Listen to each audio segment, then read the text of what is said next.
SQL Server, right?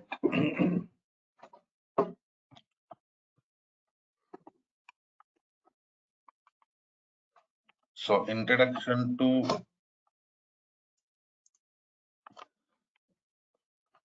DBMS or DBMS, right?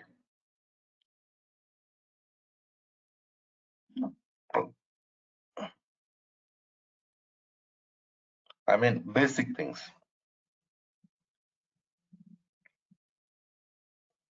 Those things we already discussed.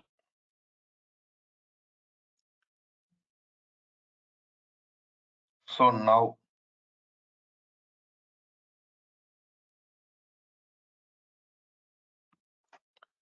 today I'm going to start working with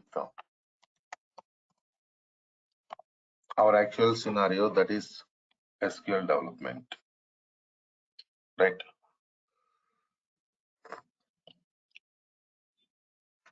Correct, Aish? Yeah.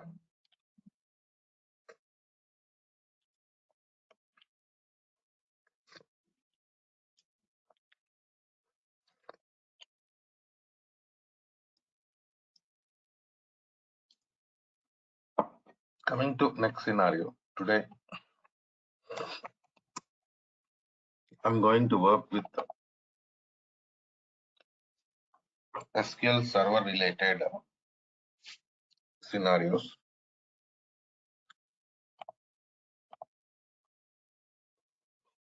See, basically in project environment, we are going to work with minimum 3 servers. Okay. What are those three servers? Let us see.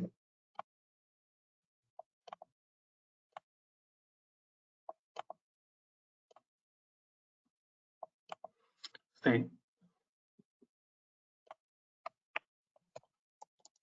this is development server. Who is going to work with development server?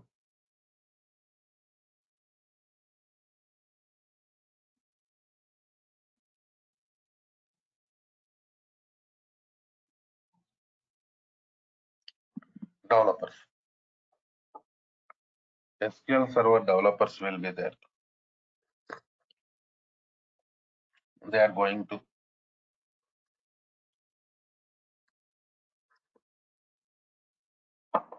work with development server and they're going to develop the database. See,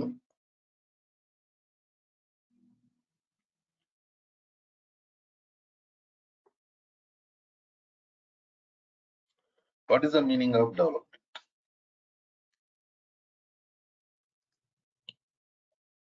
Creating tables, writing commands, writing queries, stored procedures. So these are all comes under development tasks. So that we do in development server, right? So after completion of the development, your database will be transferred to QA. In QA, test engineers team will be there. Okay, na?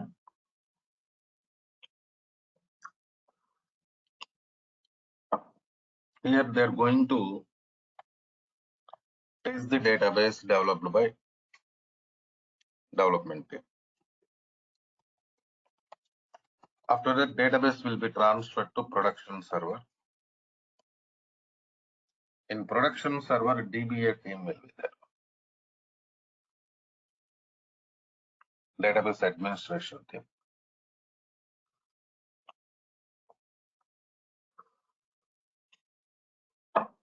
they're going to take care of production server. So in this overall scenario,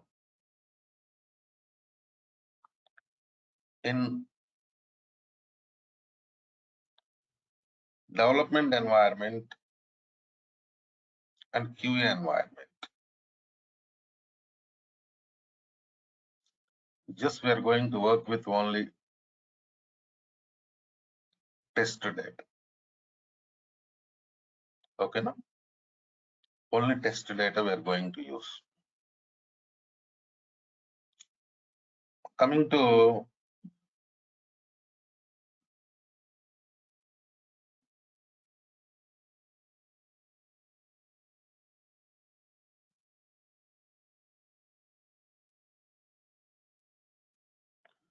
next scenario.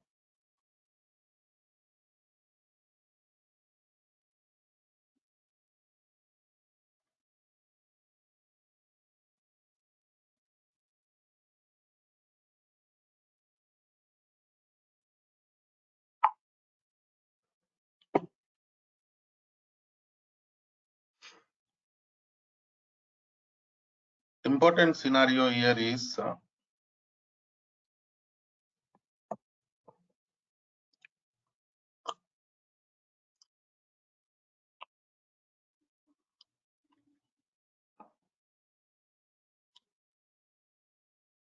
based on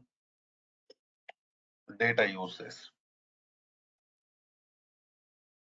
We are going to work with different types of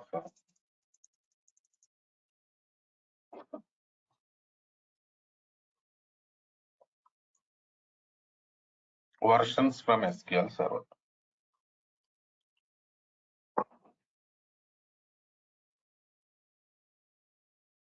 Right.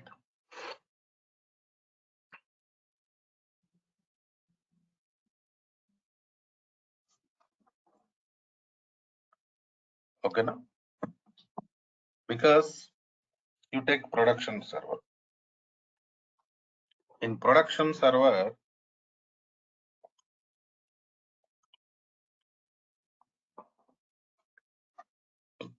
we are using customers data. I mean, we are going to store customers data. Right. In. So production is really important for us because most important data is part of production.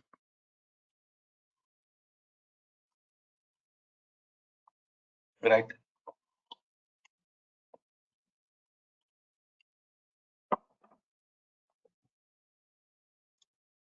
So now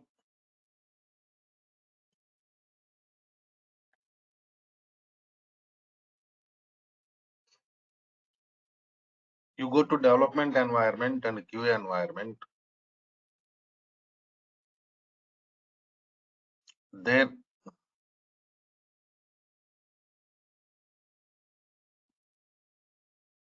we are not going to work with production data, just the test data only. So some features of the SQL server is more than enough for those servers. But coming to production server,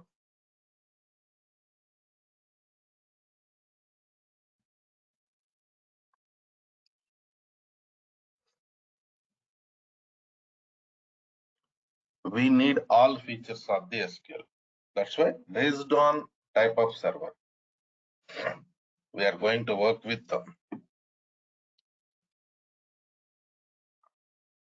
different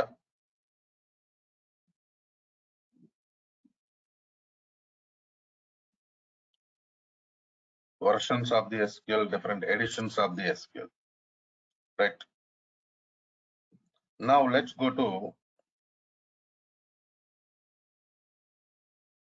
next scenario.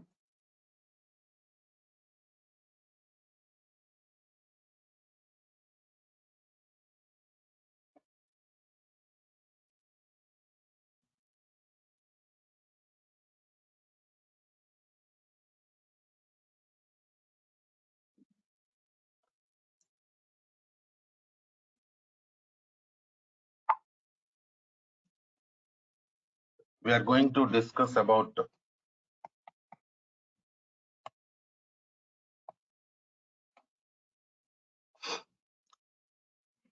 different versions available in SQL Server.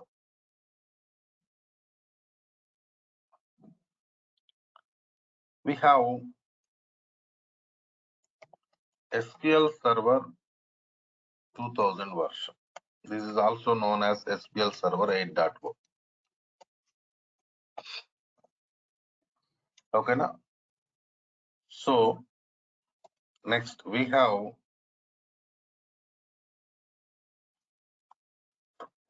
SQL Server 2005,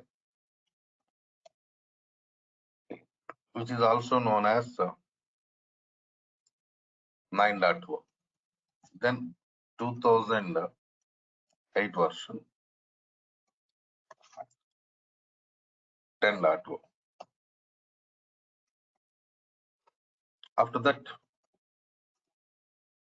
2012 11.0, 2014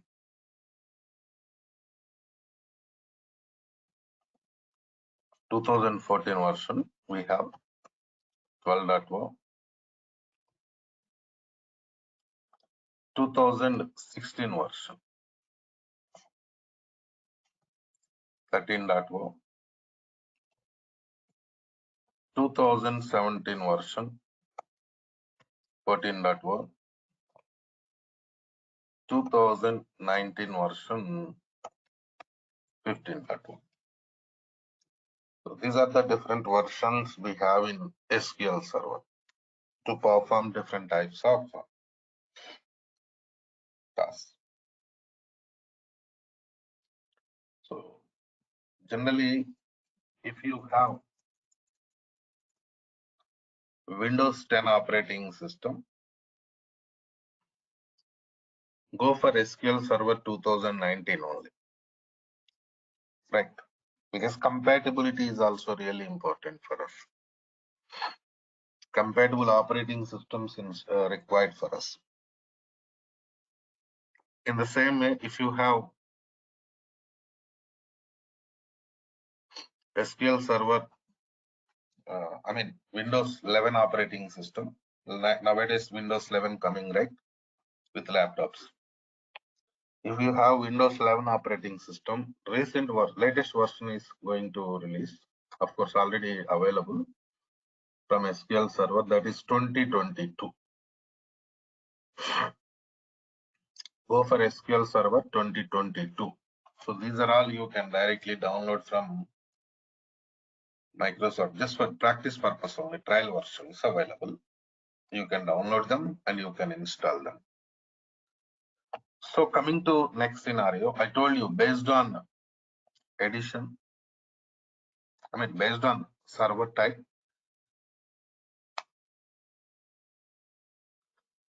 we are going to work with the different editions of the SQL Server, that is Enterprise Edition.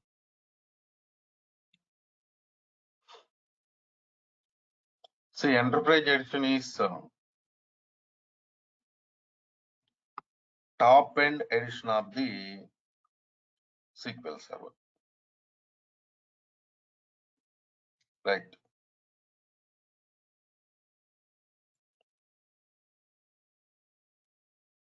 So top end edition means it contains each and every feature of the SQL Server, which is required for us to perform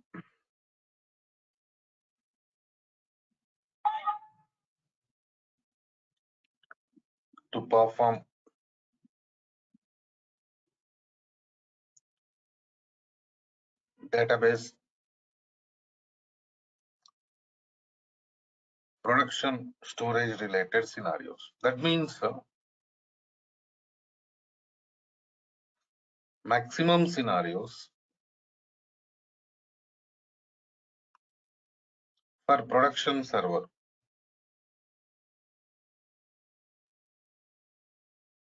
right? And maximum scenarios For production server, we are going to use enterprise edition only. Coming to next scenario, we have developer edition.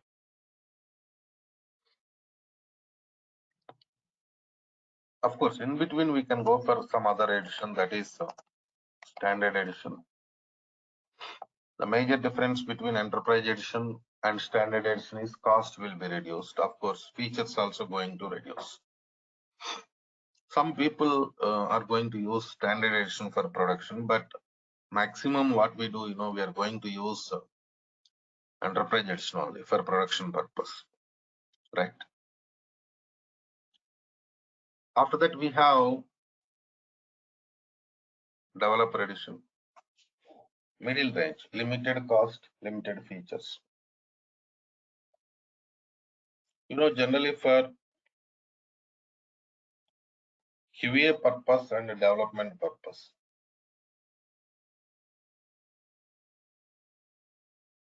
we use developer edition of the SQL Server. After that, we have Express edition. See, Express means, it is completely free edition. You can directly download it from official website of the Microsoft Corporation. But Express edition can be used for only practice purpose. Real-time purpose, we cannot use Express edition. Okay. Now, real-time purpose, we use enterprise edition, standard edition, or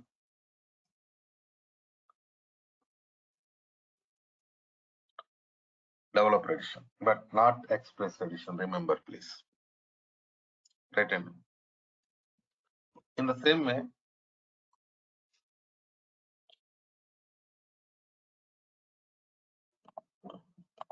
let me show you how to download this one. Of course, I already prepared installation videos, but still I want to show you how to go for downloading SQL software for practice purpose. SQL Server. In search button, type it as like this: SQL Server 2019 download. Go to downloads website. But we are redirected to 2022. If you click on this download button, download under developer, but not Express. See that here it is showing developer edition, Express edition.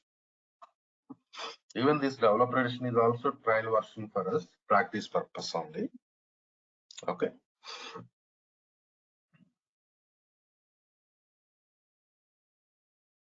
So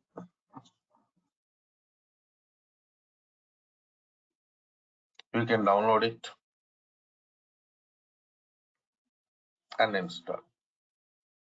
Okay. Now, an installation video I will share. Next, after completion of the SQL Server installation, you have to go for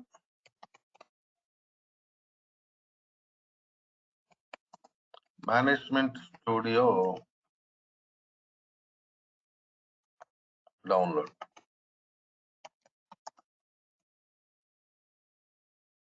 SQL Server Management Studio. Go to this website. Here you can see this 19.0. Previous version of the Management Studio 18, now it is 19. You download this version of the Management Studio and you can go for installation. Right. So in the beginning, what we do, we go for SQL Server installation. After completion of the SQL Server installation, we are going to download Management Studio and we are going to install Management Studio. Right? And so after finishing this, Management Studio installation,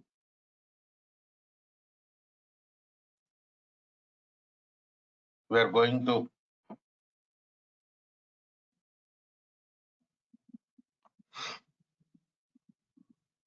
install, we are going to create database for practice purpose.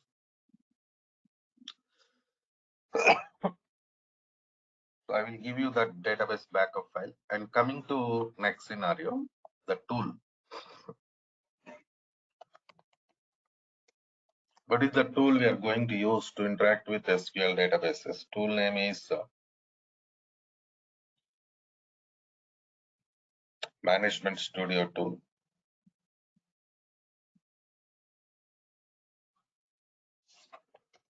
In shortcut, it is also known as SSMS. SQL Server Management Studio. So this is the tool we are using to interact with SQL databases and perform different types of operations. Now here we have Management Studio environment. Just click on Management Studio.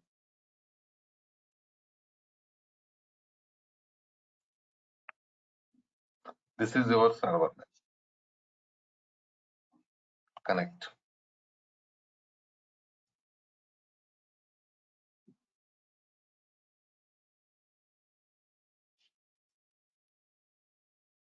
So this is Management Studio environment.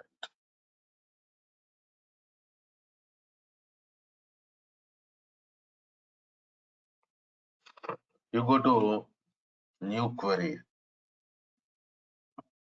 See this, where I'm clicking New Query. So after clicking on New Query, you have to select your database. Suppose my database name is Suresh DB. Use Suresh DB. That means I'm going to connect it to Suresh DB database. Use Suresh DB means what? I'm going to connect it to Suresh DB database. See, we have written some command here. How to execute this command? See here, you can go for execute button. See, like this. So even this tool is also we install after completion of the SQL installation, right?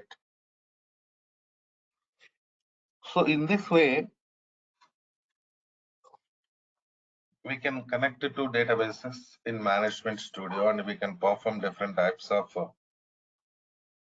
operations in Management Studio, right? This is the way like how we are working. And coming to next scenario.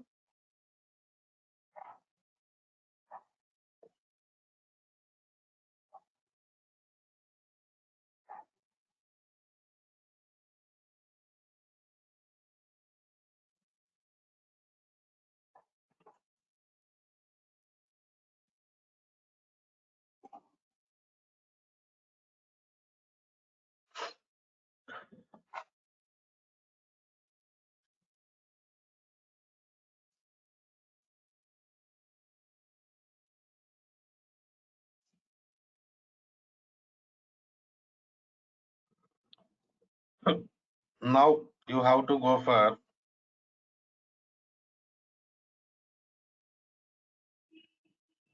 SQL installation,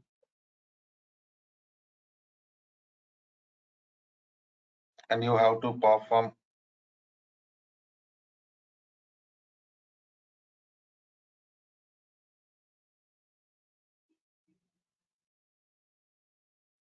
different types of scenarios here.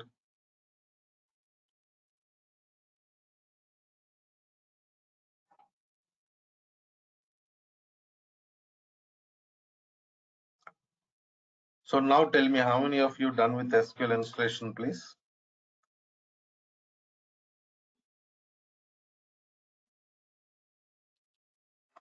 Aish, you attended my previous classes, right? Deepak attended. Hemant, you also attended, right? Yes, sir. Pallavi, have you attended my previous classes? I mean, demo session only. Last week we did demo. Pallavi, I cannot hear you. Message, please. Rajalakshmi, I think you attended demo, right? No, sir. Oh, No, okay. this is my first class. Yeah. Saurabh,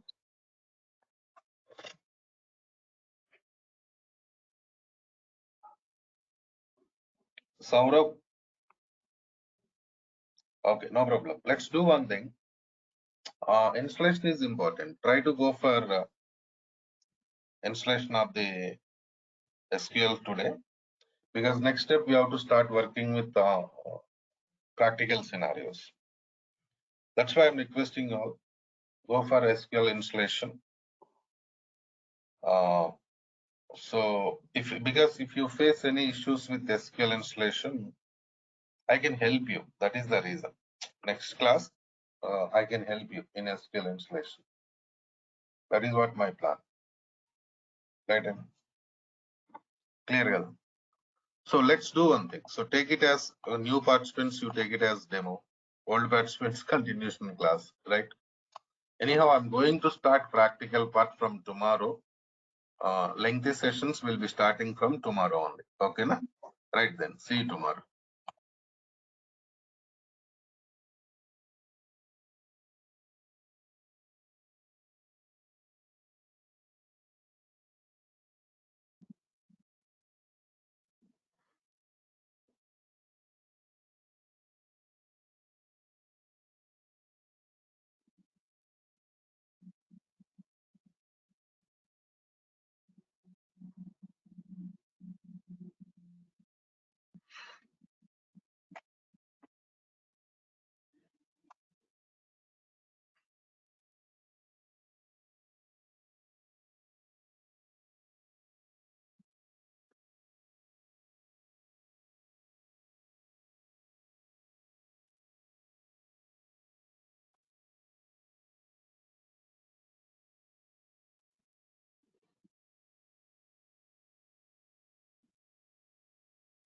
Right. What we discussed in the last session, any idea, please?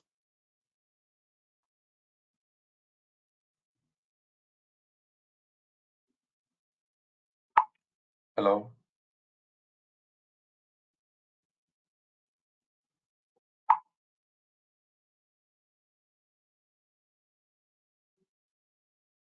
Yes, sir. Good morning, sir.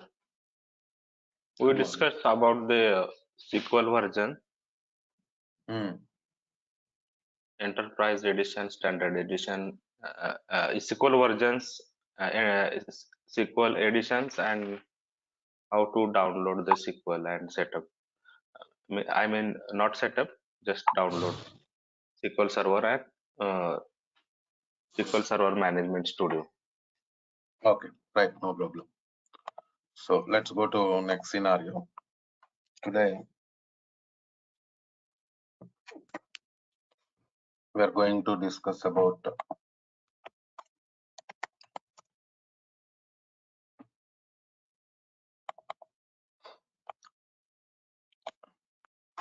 data types concept. So what are the different data types available in SQL and how they're going to work? That and all I'm going to. So coming to next scenario.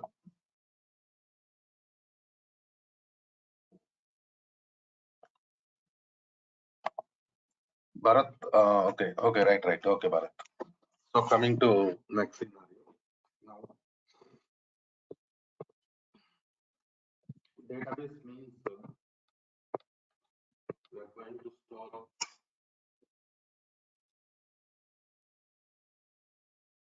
different types of data. examples, numbers, characters,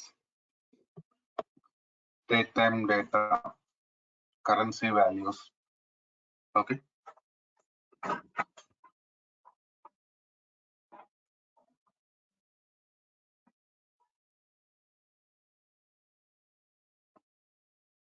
So in this way, different types of data can be stored in databases. So now, coming to next scenario. If you want to store any type of data in SQL Server environment, you need supporting data types. Okay. So what are the data types available in SQL? That is really important. Today, I'm going to discuss about them. Tomorrow onwards, we are going to start with practicals. Right. So coming to data types concept, number family. So in the beginning, we have to discuss about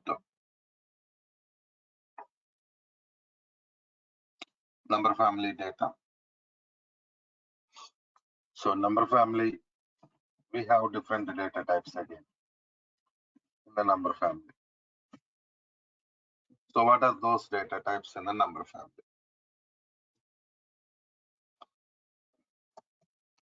Integer. So integer means it is perfect number. It will not accept any decimal values. That is what integer concept. Perfect number means what? Without decimal values. Right? If any decimal value is there, we cannot store it in int. Next, float data type.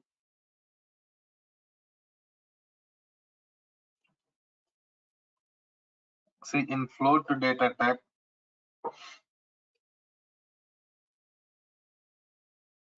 we can store only decimal values. Okay.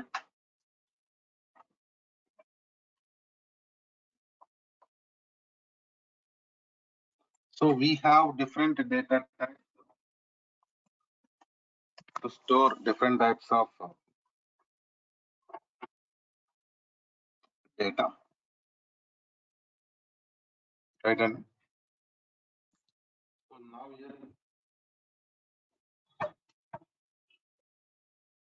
integer for perfect numbers, float for decimal values. Hello. Sir, you are not audible clear. So here we have some other data type also. Right, now I think it's okay. Yes, okay. Sir, Is numeric data type. This also comes under number only, numeric of p comma s. See,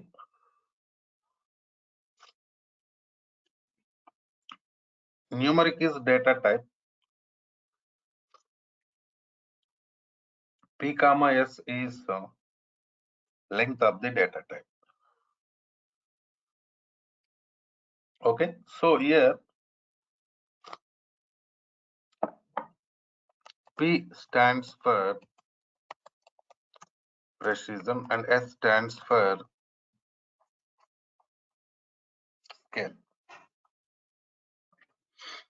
P stands for precision, S stands for scale. So what is precision and scale? We'll go for some example. Suppose I'm giving it as numeric of 5 comma 2. Write in. So 5 is precision, 2 is scale. Here, precision indicates total digits in the number. Total digits. Scale indicates number of digits after decimal point. So total 5 after decimal 2. That means we can go for 3 before decimal, right? Suppose this is decimal point. What is the scale value? 2. Scale is 2.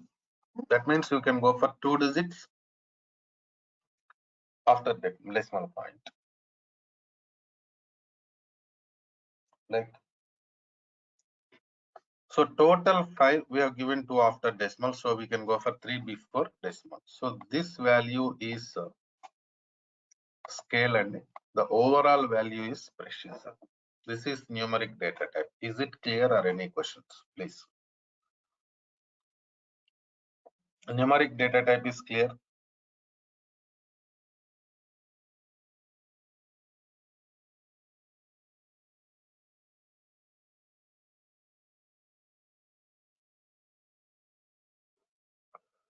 Clear, right?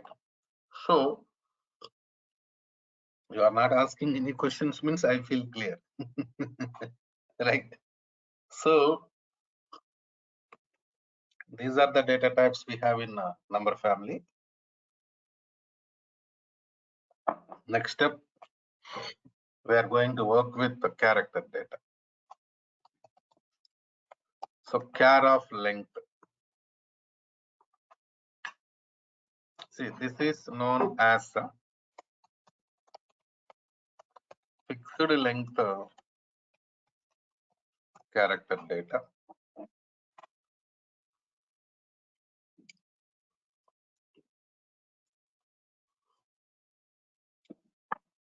In the same way, it accepts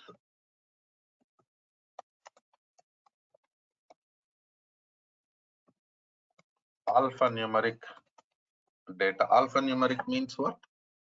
Mixing of character and number. Mixing of character and number comes under alphanumeric. It accepts it. Then it provides a good performance also. Performance means what? Speed.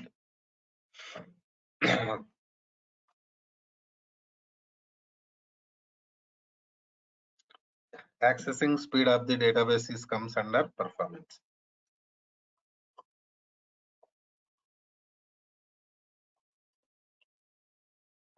Next, there is some issue with this data type and memory wastage.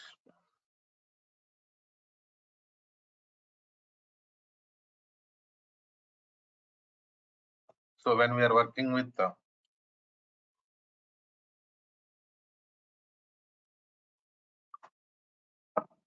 this data type, some memory wastage will be there, space wastage. But now the question is how this space wastage occurs. That is a question. I'll give you an example. See, we already discussed in SQL we can store data only in the form of tables, right? And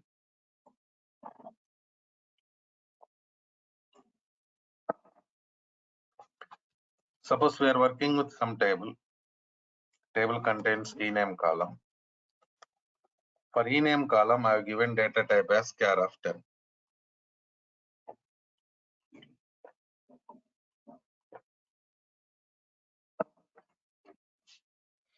That means maximum of 10 characters can be inserted into ename column.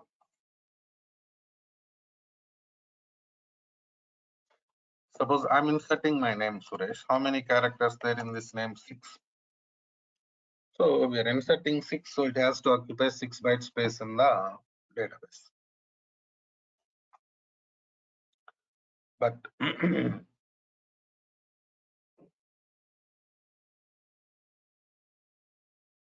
what happens,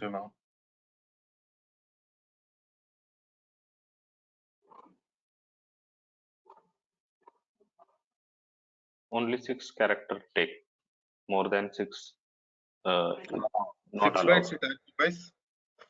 6 bytes it occupies for the data, whatever we inserted into table. But extra 4 bytes it will go for blank padding.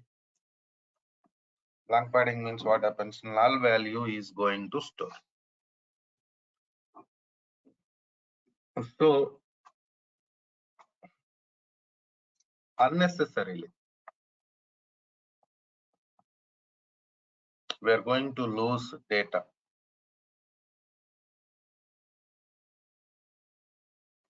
I mean space. See this? If it is occupying only 6 bytes, then no issues. But it is occupying 6 bytes for the data, whatever we inserted. Remaining 4 bytes, it is going for blank padding, and that is a problem.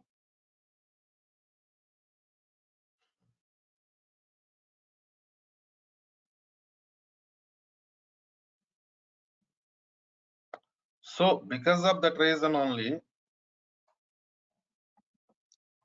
some data loss will be there when working with this data type. But still, why it is there in SQL? Common question, right?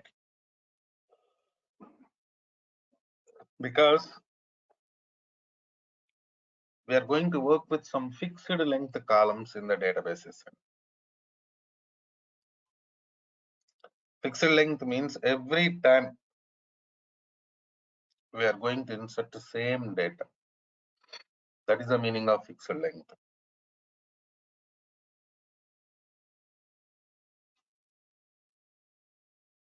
True, true, true, false, false, false. This type of data we are going to insert, right? Some columns, every time same data. So those columns we are going to use this data type. Otherwise, what happens, we are going to work with the var of length. This is known as variable length character data. It also accepts alphanumeric data. Alphanumeric means mixing of character and number. Max size 8000 bytes. Previous scenario we discussed about the fixed length character data. Even in that also we can store maximum 8000 bytes. That is the max limit.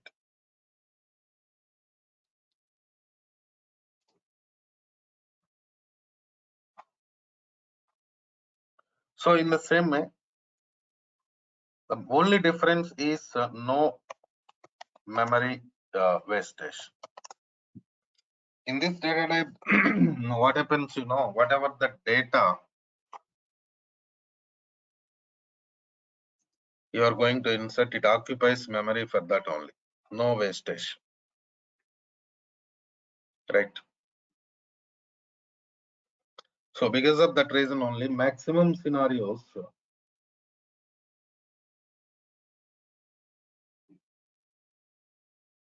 when we are working with this data type, no memory wastage will be there.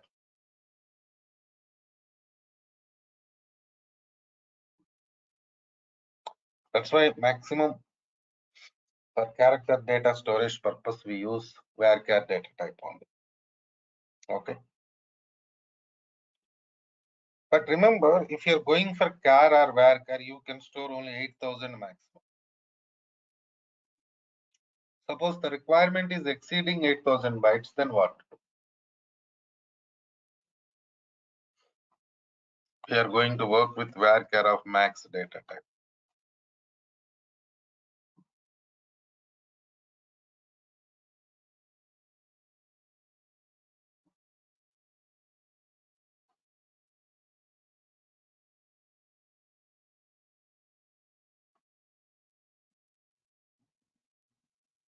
So varchar of max, everything like varchar data type only. Same scenarios. Variable length character data accepts alphanumeric data. No memory wastage, but only difference is max size 2 GB.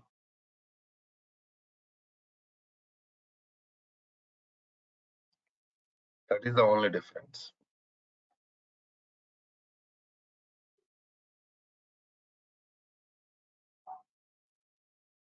Right?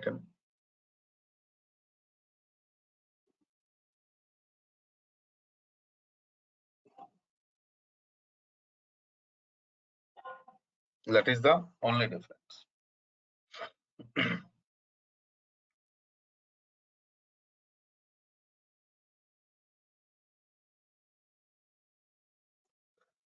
So coming to next scenario. Now, these are the data types we have to store character data. After that, we have to work with the date time. We have different data types here. Small date time. I'm sorry. When we are working with this data type, we can store data up to 2079th year. So this is the maximum limit we have. Right? And up to 2079th year, we can store. But in the same way, we have some other data type, date time also. In date time data type, we can store data up to 9999th year. So this is the maximum limit for date time. But remember, if you're going for small date time or date time, you can store date value and time value also. Date value and time value also can be stored.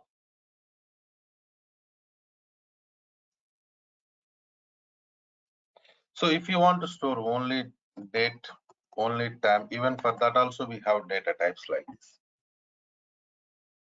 Because sometimes we are going to store only date values, only time values, right? So for that we can use these data types. So these are the data types we have in number family to store different types of data.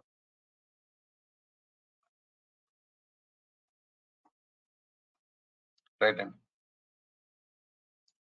So coming to next scenario, we have money data type.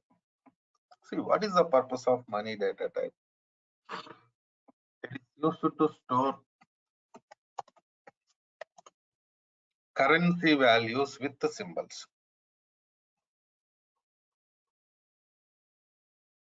Here you can ask some question. So why you are going for separate data type? We have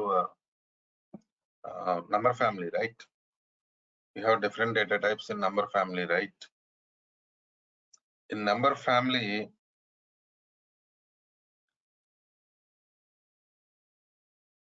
we can use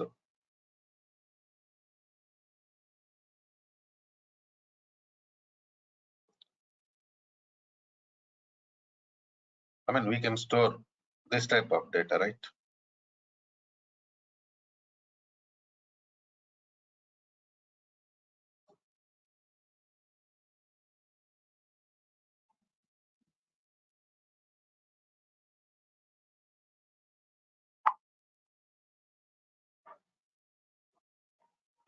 Then why you are going for separate data type?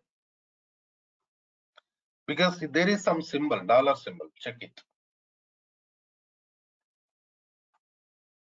What is this dollar symbol? Special character. Of course, that is currency symbol, I'm accepting, but it is special character. So in number family, what happens, you cannot store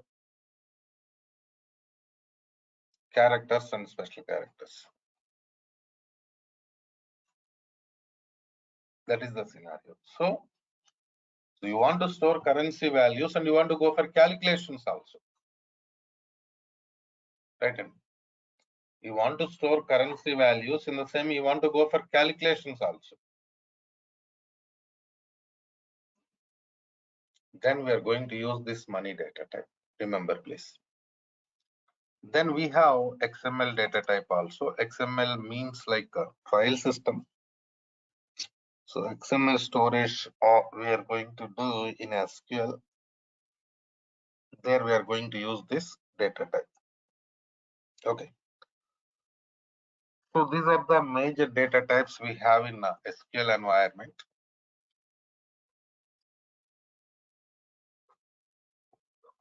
SQL Server. So then what to do? We have to connect it to Management Studio. In the last class, yesterday, we have seen like how to connect it to Management Studio, because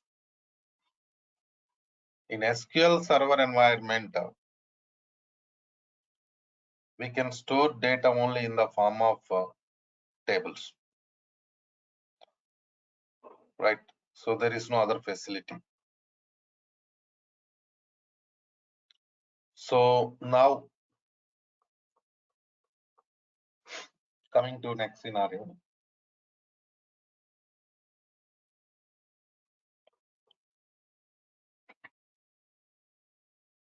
To create tables, to develop all scenarios, we need some tool. The tool name is Management Studio only. So here we have Management Studio. I already installed SQL. Enrolled participants, you can talk to training team. They will give you access to SQL installation videos so that you can complete SQL Server installation. See this. This is Management Studio environment. This is your server. So now just click on connect to button. So we connected to Management Studio.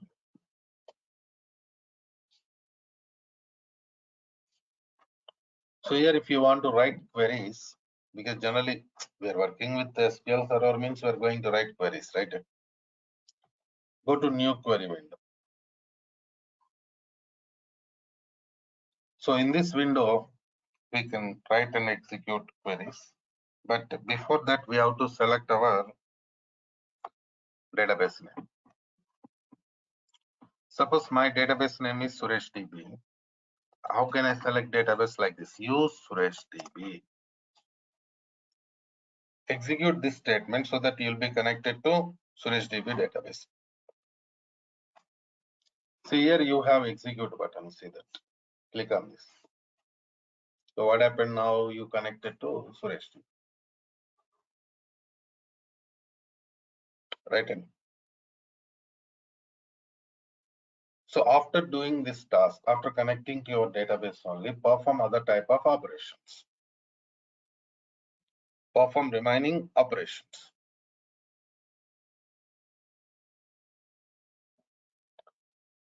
So coming to next scenario, installation related scenarios I discussed previously.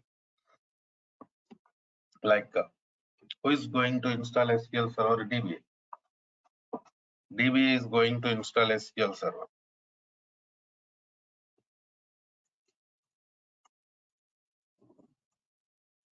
After completion of the SQL Server installation only, we create database. They only create database, right? And they only. Then we are going to work with that database.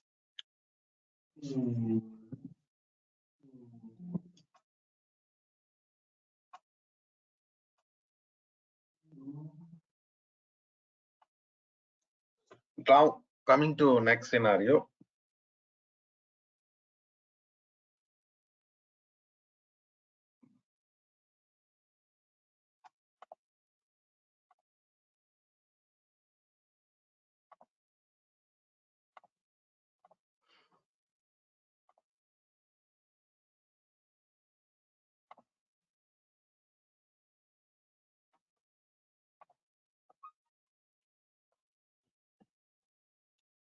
What are the different types of databases there?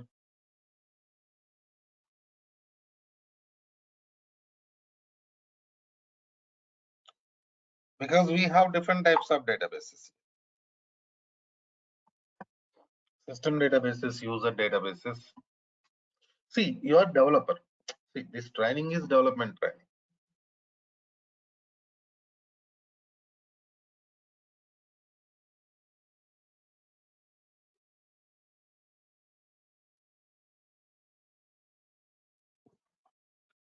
So developer cannot create new database, but at least you know like what is database, what database contains. These things better to learn, right?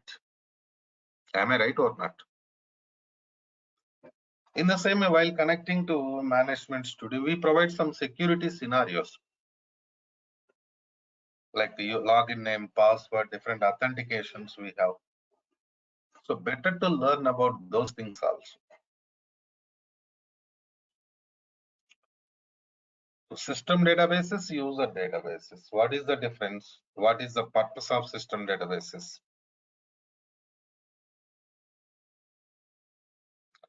Better to discuss all these scenarios.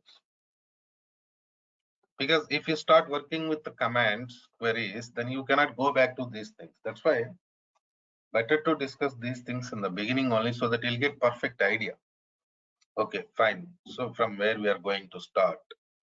What database contains? How data stores in the database?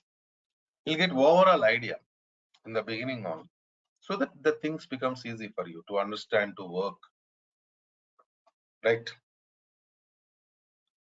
In the same way, the language we are going to use is SQL language. SQL stands for what? Structured Query Language. So this is common language for database development. By using SQL language only, we are going to develop different databases. I mean SQL environment. In the same way, we have SQL also. SQL stands for Structured English Query Language. In the beginning, there was common language SQL only. Now it is SQL only. There is no SQL. That's why still we are writing it as SQL, but we are calling it as SQL. You also call it as SQL only. Okay.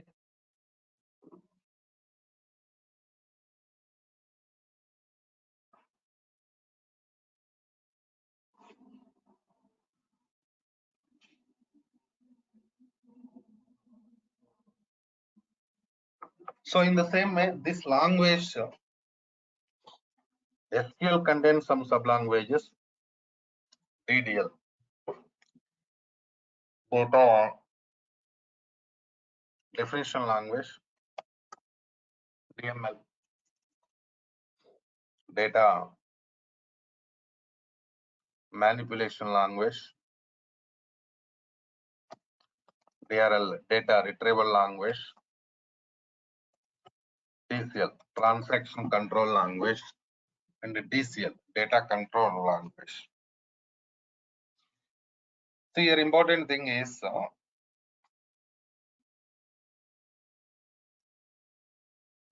DRL commands we are going to use maximum in the project environment.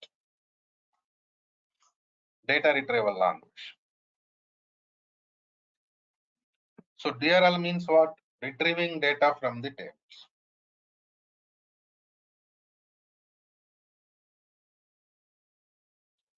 Data retrieval language command, select command is used to retrieve data from the table. So that is regular operation. Because of that reason only, even in this training also, lot of topics there related to DRL. 7 to 8 topics there related to DRL. So you have to concentrate on that area. Even we are going to provide you maximum assignments related to DRL. I told you I'm going to provide you 200 assignments queries for practice purpose. So I'm giving those scenarios related to DRLL. That is the importance of DRLL, data retrieval language, in this training. So you have to concentrate on that area, DRL area. Okay. So this DCL area, data control language, means what are the different types of logins, authentications there, how we are going to work with them. I mean, generally when we use authentications while connecting to management studio, right? While connecting to SQL server, we are going to use different types of authentications, different types of logins. These are all we are going to use, right? And so those things also I'm going to discuss very clearly. Tomorrow I'm going to start working with DCL, data control language, security related scenarios. Very clearly I'm going to discuss. After that, I'm going to work with the databases creation. System databases, user databases, these are all I'm going to discuss very clearly in tomorrow's class, because now we have some time, but that is not enough for me to discuss those things. Even practical part also we are doing tomorrow. Okay. So tomorrow same time we'll start the class, and don't miss tomorrow's class. Okay. Right. Yes, sir. Sir, I have one question. Hello. Tell me, please. What is the question, Hemant? Sir, there is a need every day we register. I don't get any link or No, drive actually thing access. is still it is demo session only. That's why we are doing around 45 minutes. Okay now. Mostly Okay, tomorrow sir. day So after when tomorrow also will be like this. Now as per my knowledge, Thursday onwards or Friday onwards, they're going to change the link. Then onwards, you no need to register every day. Even no need to register in the beginning also. Okay na? Right? okay, sir. Sir, okay. I means after 2-3 days it will be going to start actual class. Already some participants joined, enrolled for this training. Some of them waiting. So mostly today is Tuesday, right? Wednesday, Thursday, Friday onwards, mostly they're going to change the link. Or Thursday going to change link. That I will announce in the tomorrow's class. Better if anybody wants to continue this training, enroll with the Durga Soft so that you can get installation videos and access to Google Drive also. That's okay. Okay, Right. sir. Okay. So actually, I Deepak, tell have me. paid fee. Okay, no problem. I'll talk to training team. Okay, na? Okay, okay. Okay, then. See you tomorrow.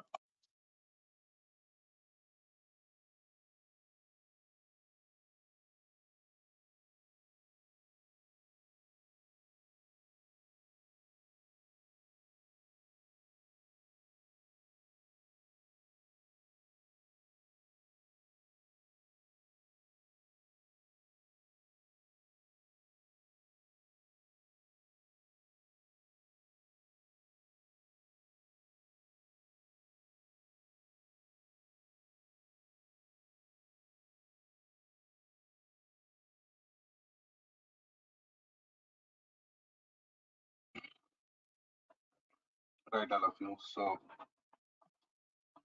let's connect it to management studio.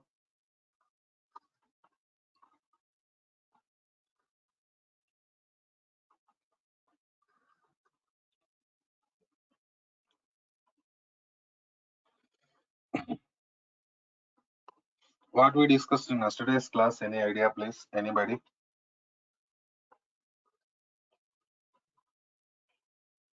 Any idea? Data types discussed, right? Right, sir. After that, today we have to start with commands part. So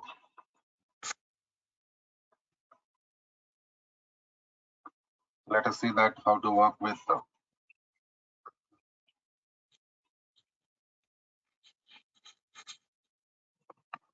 commands part. The same way, if you want to work with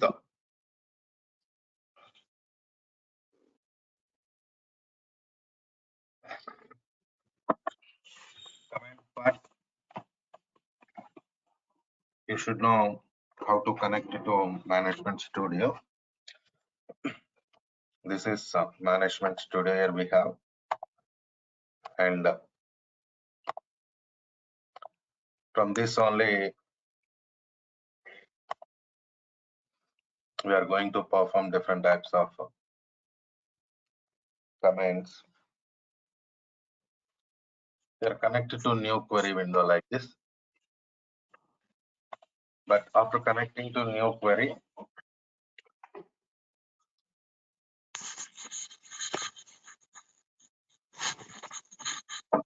you have to select our database. Use database name. My database name is Suresh DB. Execute. Execution purpose, we are using this execute button. Okay. Now we connected to database. Then we have to work with remaining things. So in the beginning,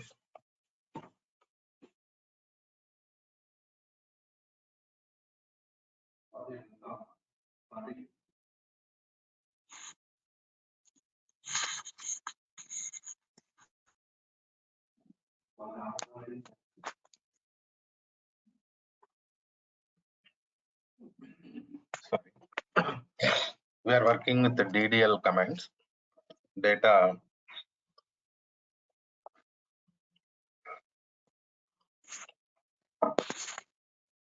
definition language commands. We are starting now. After that, we work with other types of commands. So create command.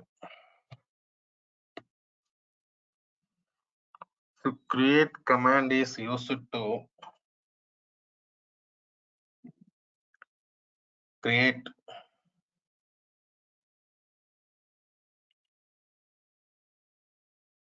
tables in SQL Server environment. Because see,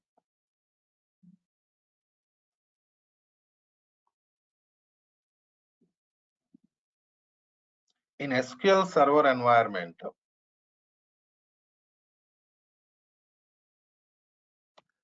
data can be stored in the form of tables only.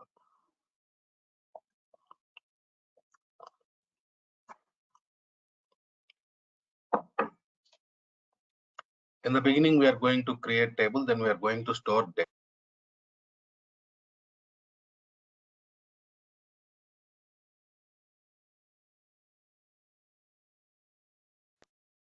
So let us see that create table. Suppose table name I am giving it as product.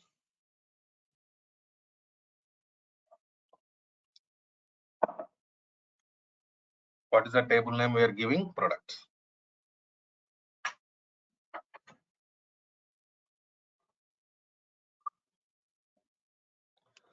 So start bracket. Inside bracket,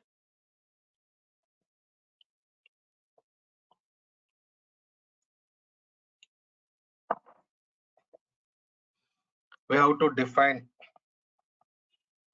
columns because table contains columns, right? Suppose product ID integer, comma. That means in product ID column, we can store integer data. Right.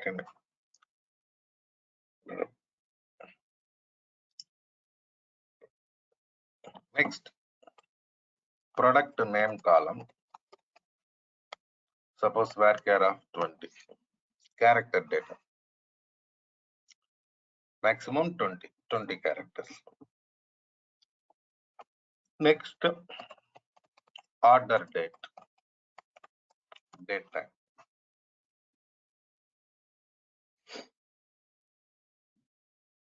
Right.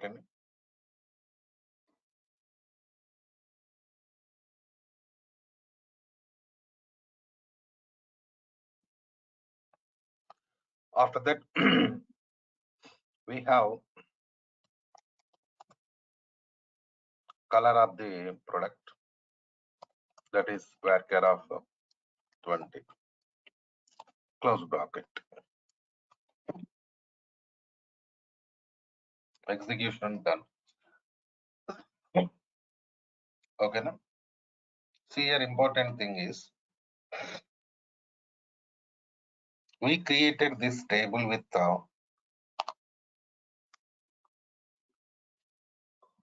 4 columns, right? But we can create table with maximum of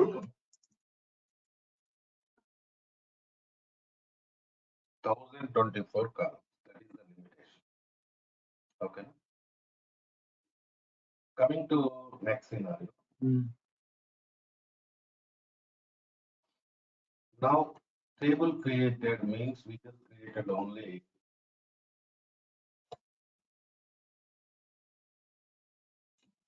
structure of the table.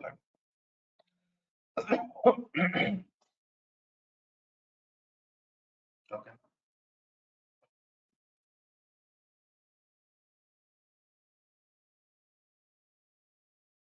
Only structure, because table contains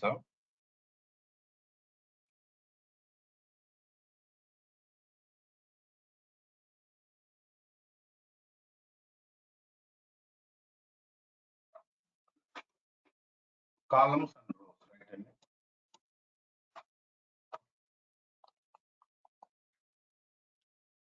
So we created only structure now. So how to check this structure? SP underscore help table name products. See this. That is the structure of the table we created. Right? And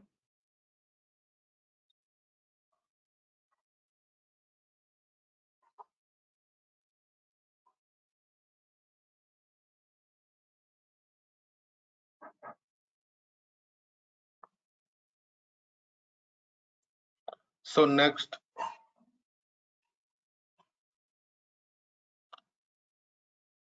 SP underscore help is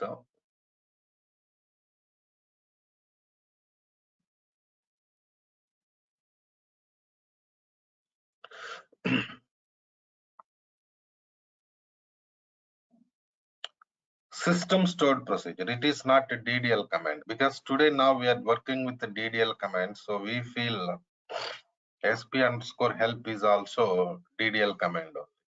That's not correct. It's not DDL command only.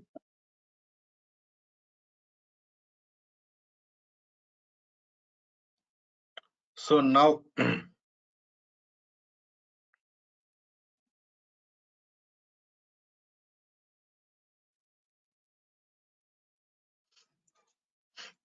next step,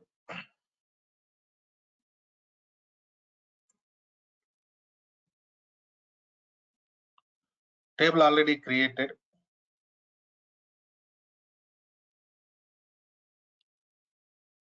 And I want to add new columns to the table, alter table.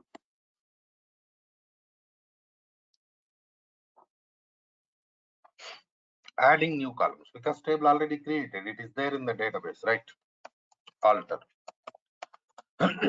Suppose alter table products, add.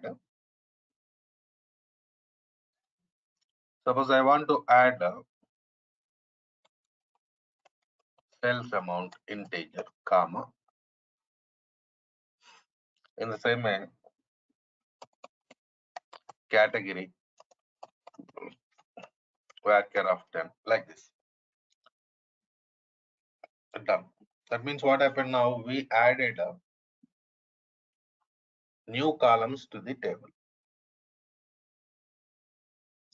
How we added new columns to the table? By using alter add command.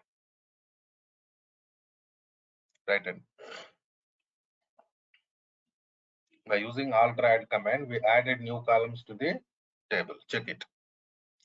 So if you want to check it, What to do? Go for sp underscore help products because structure, right? And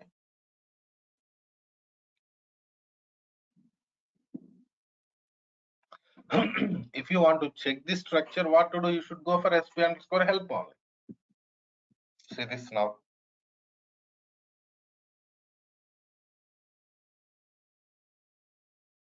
Added new columns added to the table. See here you can see added columns.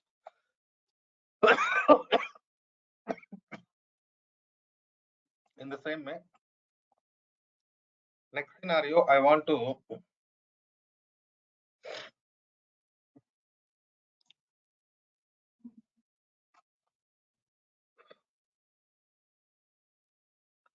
drop columns from the table. Suppose there is some column category column. I want to delete only category column from the table. Alter drop. See this alter table products. Drop column category. So now what happens, see that that particular column, category column dropped from the table.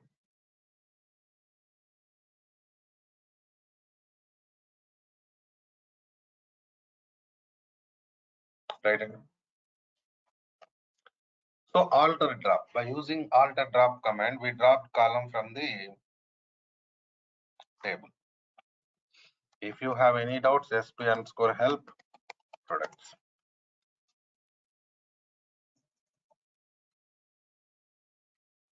See this, there is no category column existing in the table. Okay, now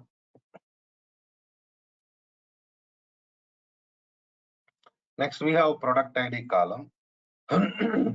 What is the data type of product ID column? Integer. So at the time of table creation, we have given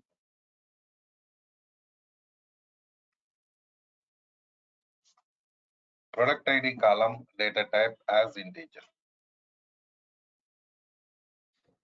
But now I want to change data type of product ID from integer to character. What to do? Okay, na? What I'm doing, changing data type. So see, if I want to change a data type from integer to character, the column should be empty. If data is existing in the column, we cannot change data type. Okay, na? Alter table products, alter column ID, product ID, right? So just provide new data type. Suppose varchar of 10. See this.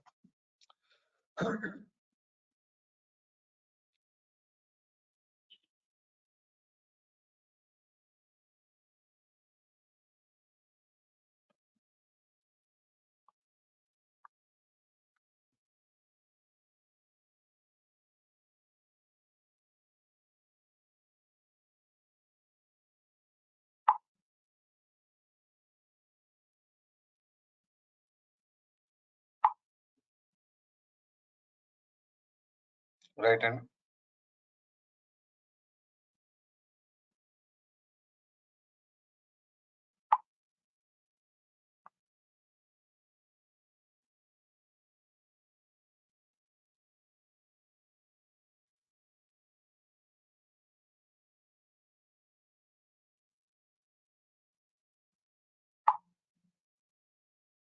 so this is the point. So now how can I check it? Tell me.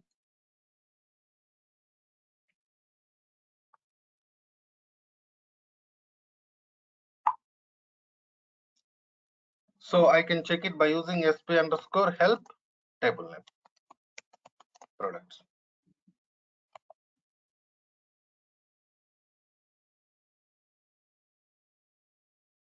See this. What is the new data type of product ID? Character.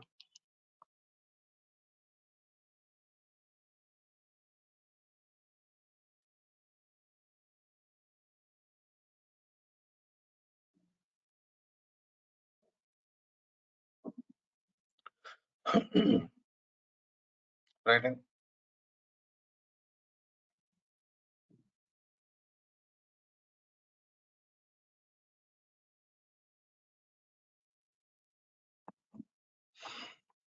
so this is the way, like how we are going to alter table. So you create a table in the beginning. After that, you are going to, you just added new columns to the table and dropped column, change data type of the column. So different types of operations you performed, right? And so now next command, truncate command. What is the purpose of truncate? Truncate command is used to delete data from the table. What it can do, only deleting data from the table. Deleting data, not structure. Of course, there is no data right now in the table, but still concept is it is used to delete data from the table. So truncate table products, done. Execution done successfully. Now only thing is we have to check whether table structure deleted or not. See this. Table structure not deleted. It is there only structure. Please check it.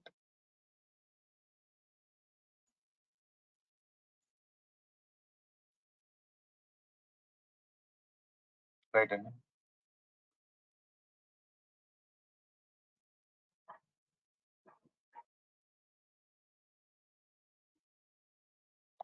So next command, drop command. So drop command is used to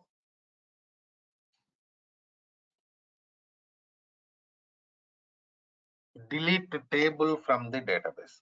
Suppose drop table products. See this, what happened, table dropped.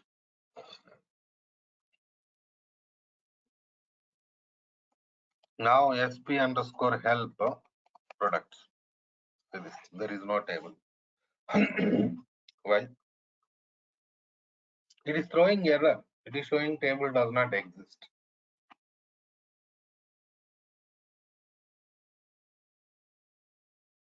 Why it is showing like that? Because table deleted. Because we dropped the table by using drop command, right? So if you want to work with the same table, what to do? You have to create it again. See this. How I'm going back like this, Control Z. By using Control Z, we can go to previous commands in Management Studio, new query. Okay, new query window.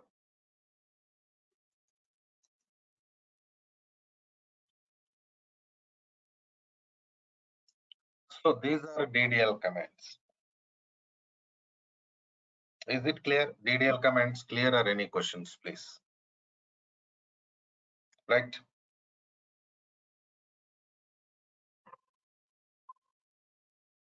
Okay, now.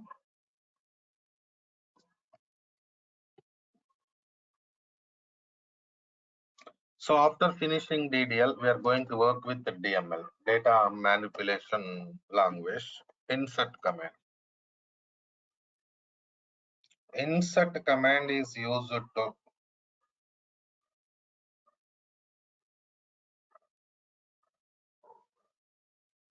insert data into table. Suppose insert into products, values, keywords, syntax, ID, product ID, suppose P1, product name, suppose car, next order date, something date here, comma, color of the product, white color, comma, sales amount, something like this. See this data. What happened? 1, 2, 3, 4, 5. How many columns there in the table? SP underscore help. products.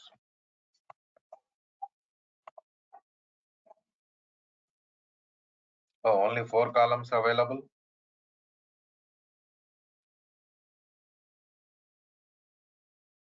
Let's do one thing. Let's add sales amount. Alter table products.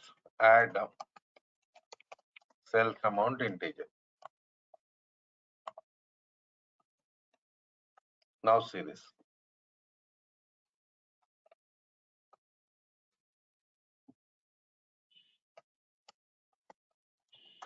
Oh shit. We created table again, right? Wait. Alter table products. Alter column product ID varchar. So make it 20. Now it works. See this. Data inserted. But my question is, we used single quotes for some values, but for some values we are not used single quotes. Why? The reason, these are character data type columns, date time data, character data, number family.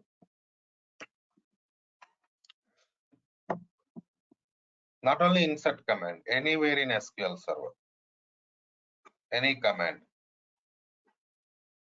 While working with the character data, date time data, single quotes are mandatory. If you are working with the number family, no need to go for single quotes.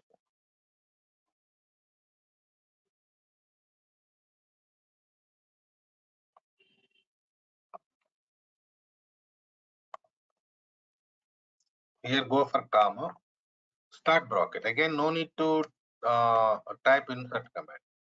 Okay, na? Right.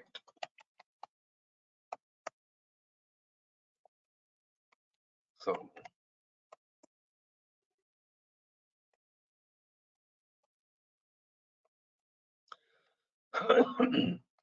like this. See now what's happening here?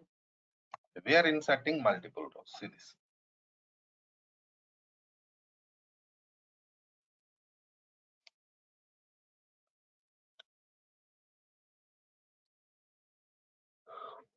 By using this scenario, we inserted multiple rows into this table.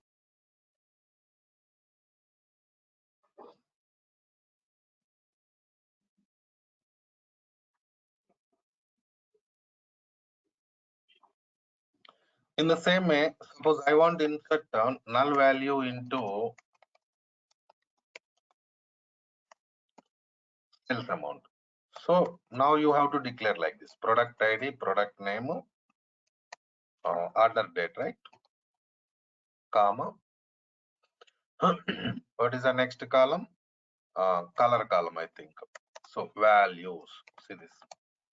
So when you want to insert null value into some column, you do like this. You have to declare columns. Suppose product ID P4, product name cycle,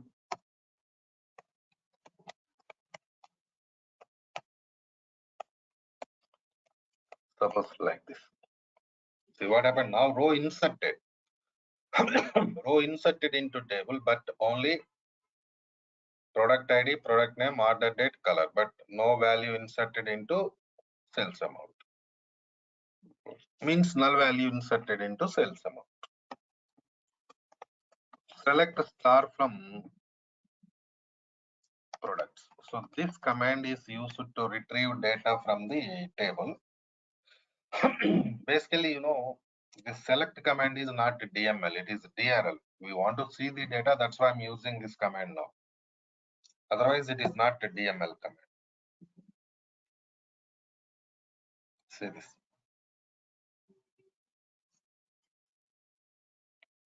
Next DML command is update. Used to update or replace old data with new data. Update product set. For example, sales amount equal to 3,000. But whose sales amount you want to update?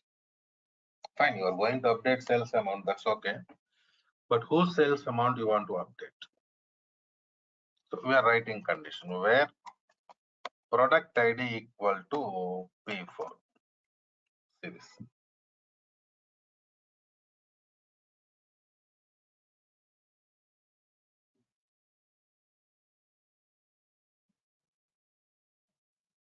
So product ID P4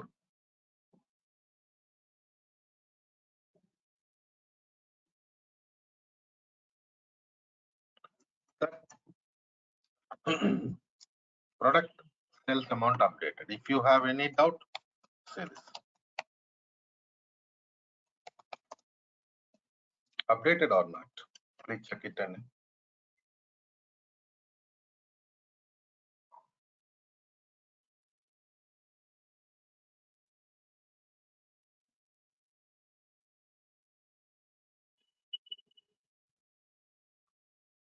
updated, right?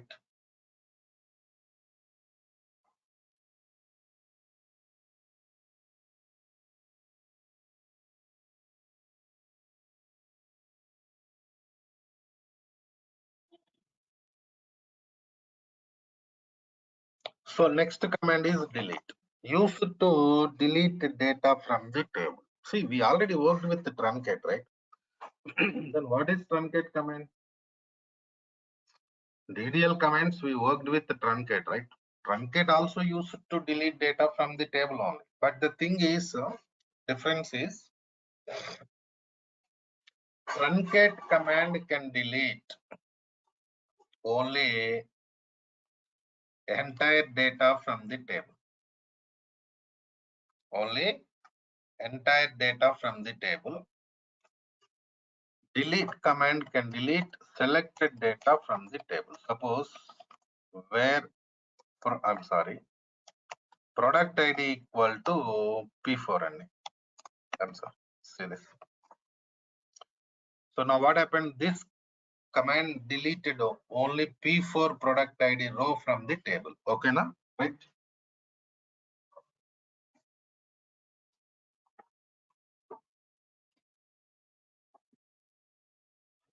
But you cannot do this task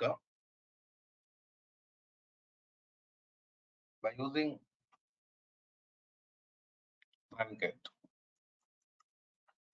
Truncate command can delete only entire data from the table. If you have any questions, select star from products. See, this last row is not there. Why last row is not there? Because we dropped it. We deleted it. So if you want to delete the selected rows from the table, what to do? You should go for this command, truncate. So these are the DDL, DML commands we have, right, all of you. So we are in the beginning only. And I know that some of you have not installed SQL in your laptops. Some new participants also there. Please go ahead and ask training teams. They will provide you SQL Server installation videos, finish installation and create database also. So that tomorrow onwards, we can go for other things. And Friday class onwards, link is going to change. Friday class onwards, they will give you link to only paid participants. Okay, no? Right then. Okay, Madesh. We'll meet 7 class. Okay. Enrolled participants, okay, no problem. I'm just giving information to all. That's all. Right, Andy? See you tomorrow then.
Right, all of you. So let's connect it to Management Studio.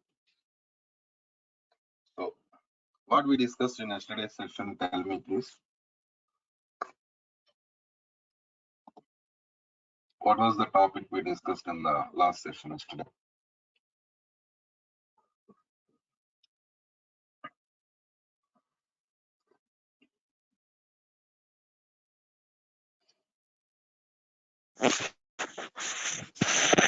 Sir, out commands, insert, update, run.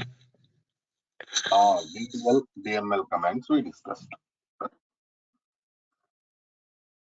Have you installed SQL Server? All of you? I'm asking about SQL installation. Done? Okay. Sir, I tried to install but not success. So you are facing errors, right, Deepak?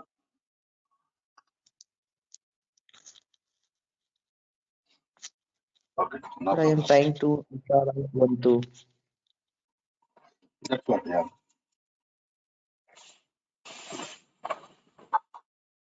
Okay, no problem. So let's go to next scenario today.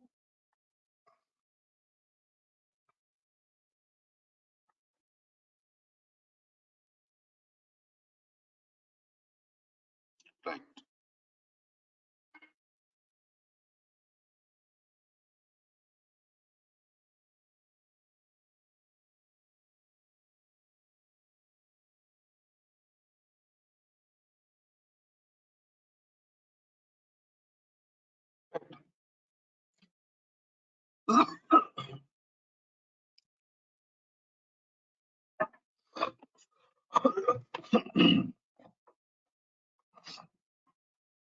So I think we have some new participants again today.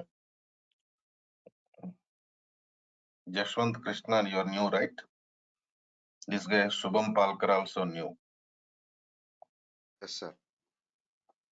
Okay. Jashwant, we already done with some sessions. Okay.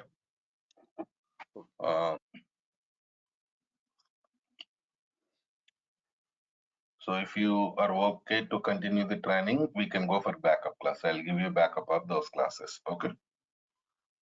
Yes, sir. Okay. So coming to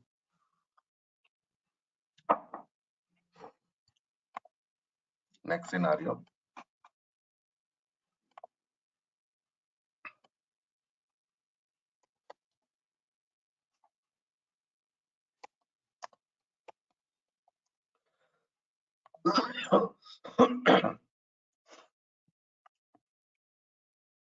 Today we are going to work with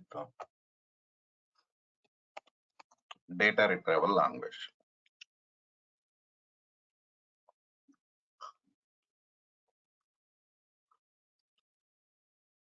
See, only command of the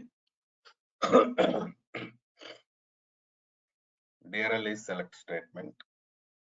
So basically,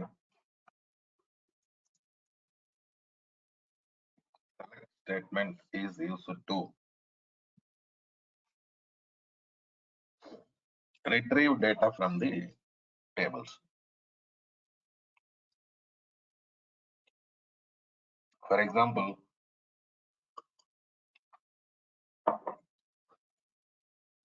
you create a table, inserted data, updated data, deleted data. And finally, you want to see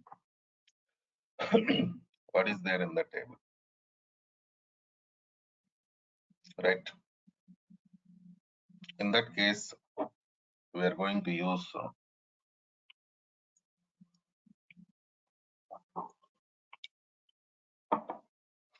select statement, query part, querying data. See, we have a lot of types of select statements available in SQL environment, but basically we have 4 types. So What are those basic types? Let us see.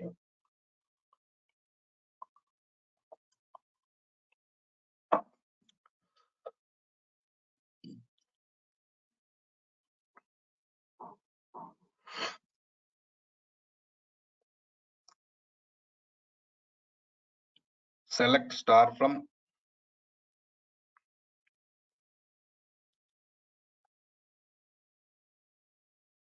EMP.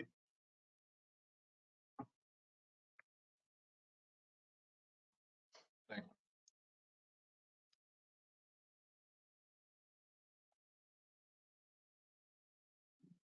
Select star from EMP. See, query executed.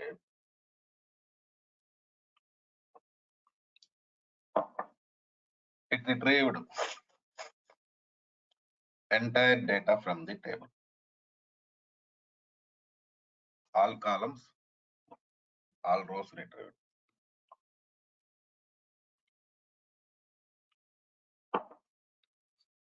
Right. All columns of the table, all rows. But here I'm using star operator.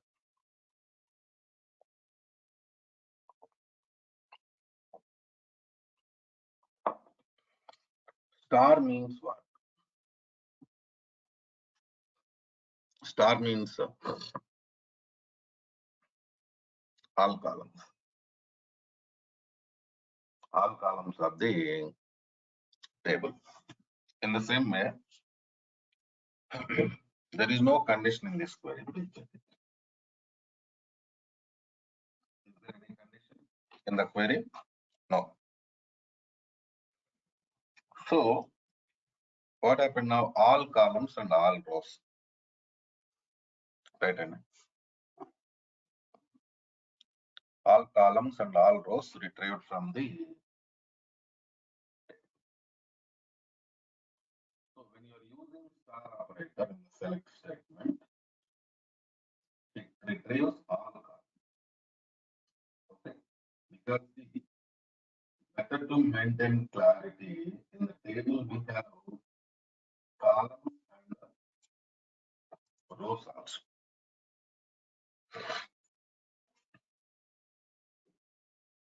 Right. Columns means structure of the table. Rows means data.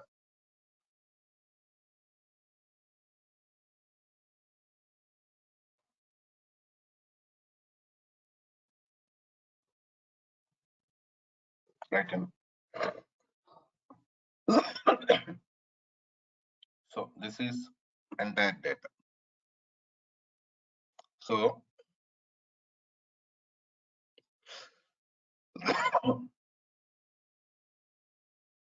next step, I want to retrieve all columns,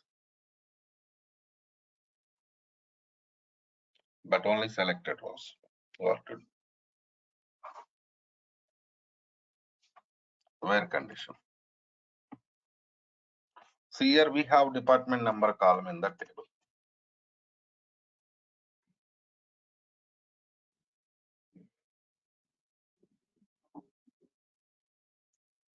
Select star from EMP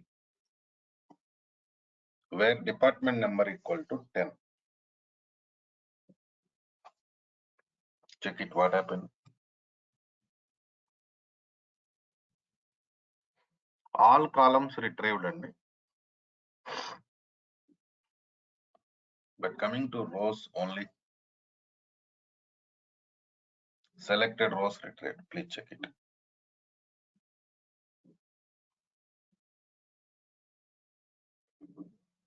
Only selected rows retrieved. The reason is you are using star operator in the query. You are using star operator in the query, so all columns retrieved. Coming to data, rows, you are writing condition, where condition. So your writing condition means what happens, it retrieves only condition satisfied data. Okay. Now,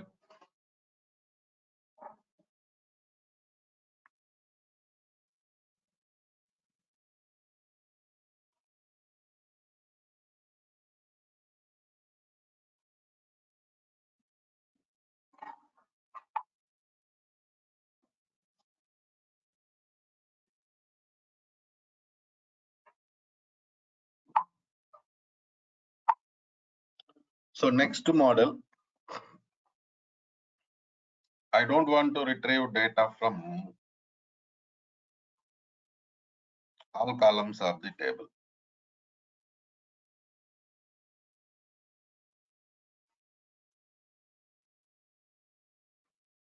Right hand. See, if I want to retrieve data from all columns of the table, then I have to write star operator. I have to use star operator. But here important thing is I'm not going to do like that. Suppose I want to retrieve only e-name and salary.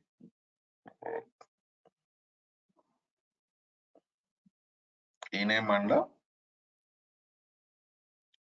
salary from the table. What to do?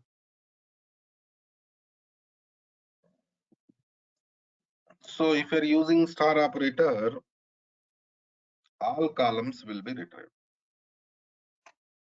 But I don't want to retrieve all columns. Right in it.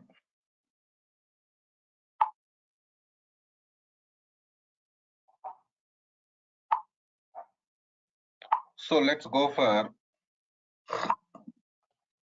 statement here. Select e-name, comma, salary from employee.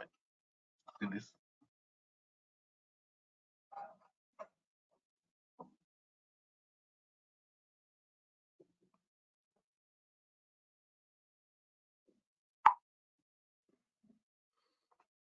What happened? Only e-names and salaries retrieved.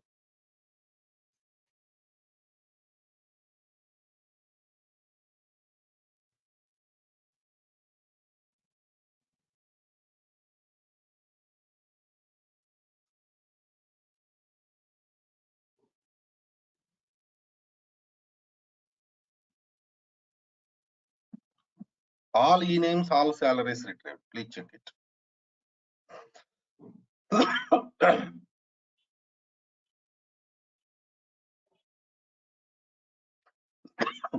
Right in it.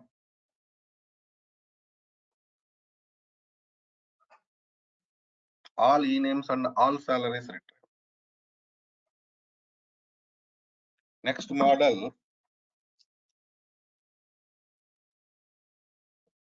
I want to retrieve only selected e-names, selected salaries. Where condition?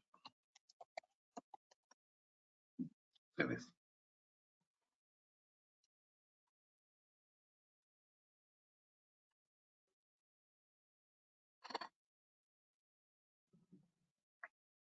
What happened now?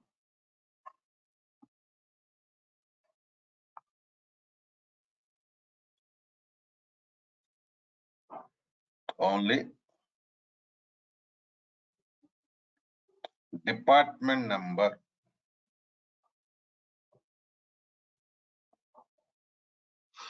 ten related e-name salaries retrieved. Please check it. Selected data. Right in it. That is the scenario.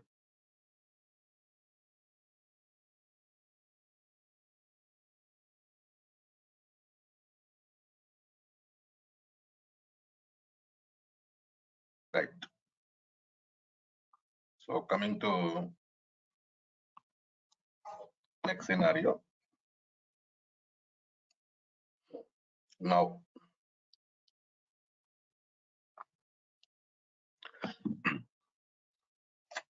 these are the basic types of select statements. Practice. Because if you are practicing these things, you'll get clarity. Okay. So coming to next scenario. Now,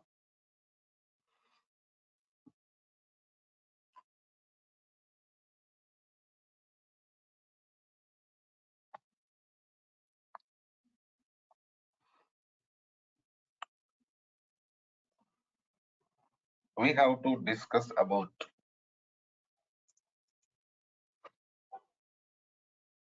security part. See, while connecting to Management Studio,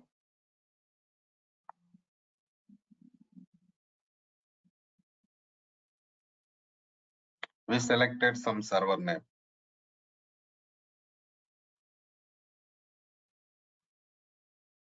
We did some other operations also. Right.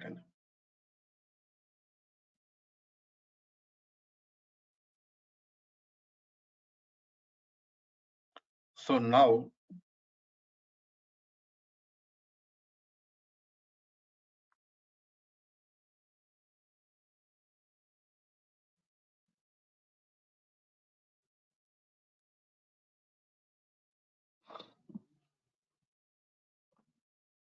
at the time of connecting to Management Studio,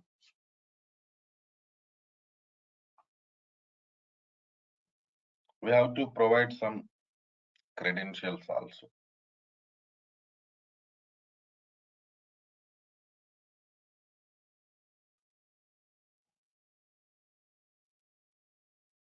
Credentials means what? Username, password.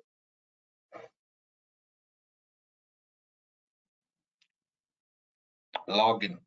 So what are the different types of logins there in SQL and how we are going to work with them? I mean, how we are going to use. So these are all really important for us because we're in the beginning of so better to get some information about that knowledge. See, here we have Windows authentication login and SQL Server authentication login.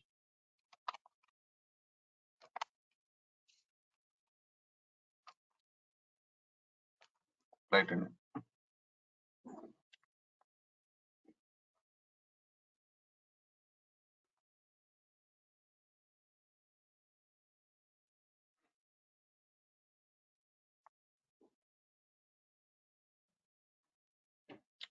So now,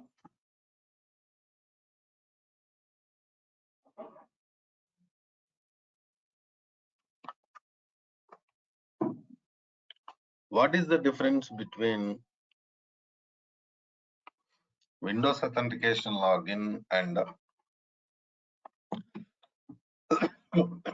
this SQL authentication login?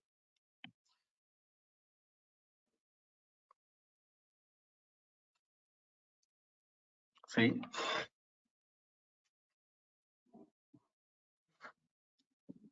Windows authentication login can be used for only local connections. In the same way, while connecting to Management Studio, Windows authentication will not ask for credentials. Credentials means what? Username and password. Right. Coming to SQL Server authentication, it can be used for local connections and remote connections also. And while connecting to Management Studio, SQL Server authentication asks for login name and password. Right. So now coming to next scenario.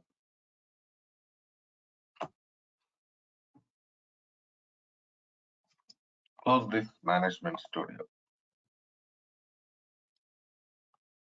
Open it.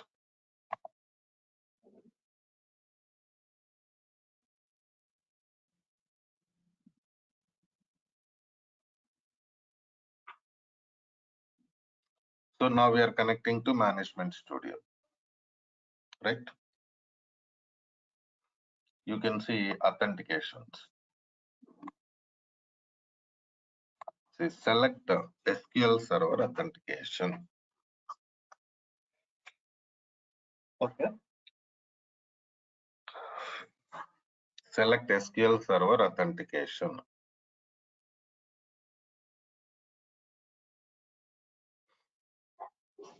See, it is asking for login name and password. See. Connect.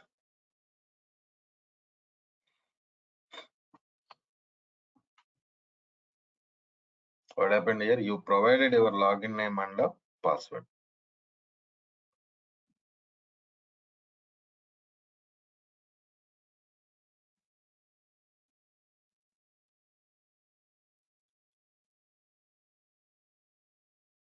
Right in.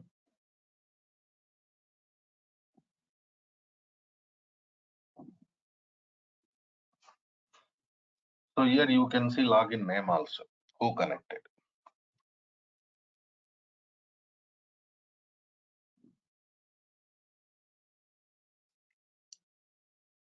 In the same way, close this window. Connect to Management Studio.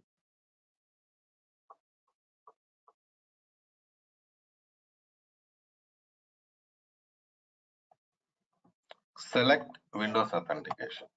See, it is not asking for any credentials.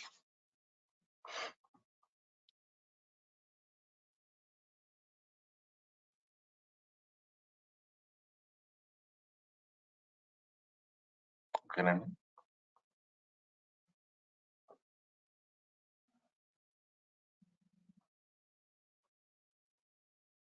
Why? Because Windows authentication, it will not ask for any credentials. Connect. See.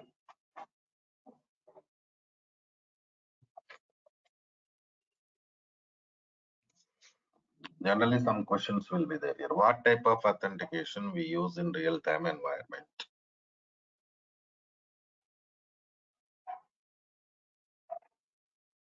That I cannot predict. Okay. That depends on your client, your organization.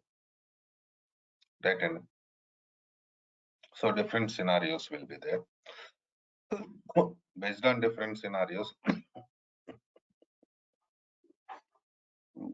they are going to give you Windows authentication, SQL authentication. Okay, no? Right. So this is the thing. This is enough for us from security. So what are the different authentications available? How we are going to work with them? Those things required for us. So let's connect it to Management Studio.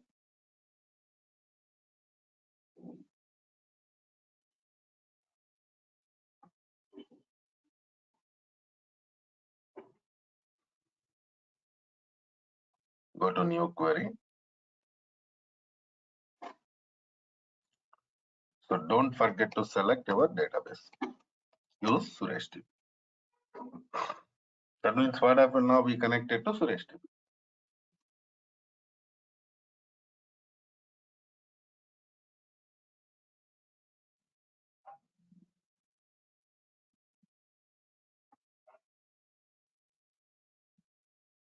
Right. And next step.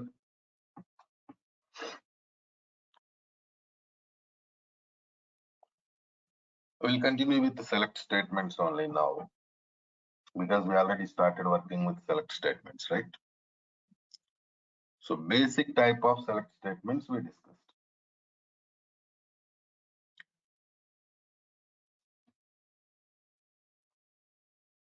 Now we are going to work with the distinct operator. What is that? Distinct operator.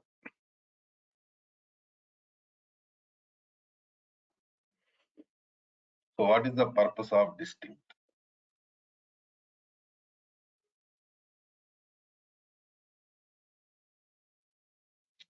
See, basically, distinct operator is used to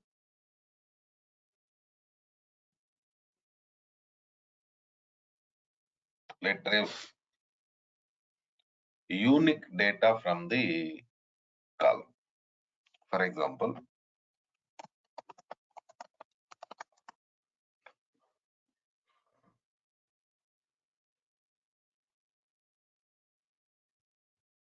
select salary from employee.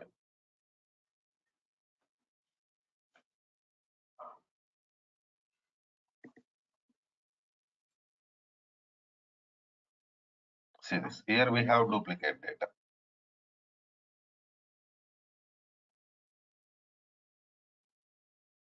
Right, Andy?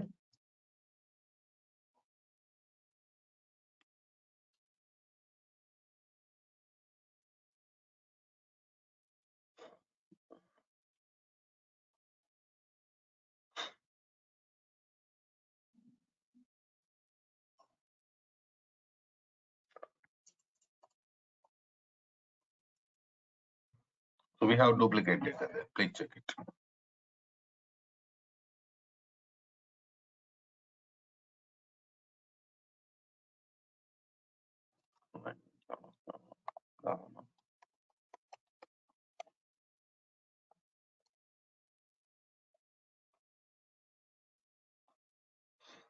Distinct of salary I'm using now.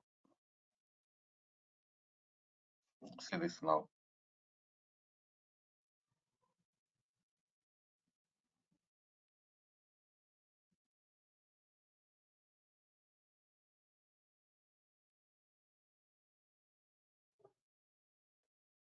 There is no duplicate data.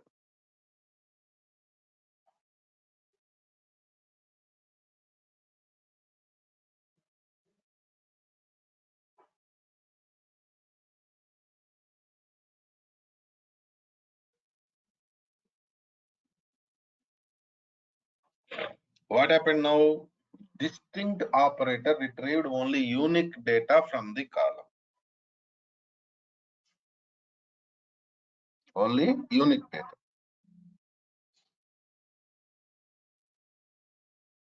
Generally, we feel like data deleted. Whatever the duplicate data is there in the column, that is deleted. That is what our feeling.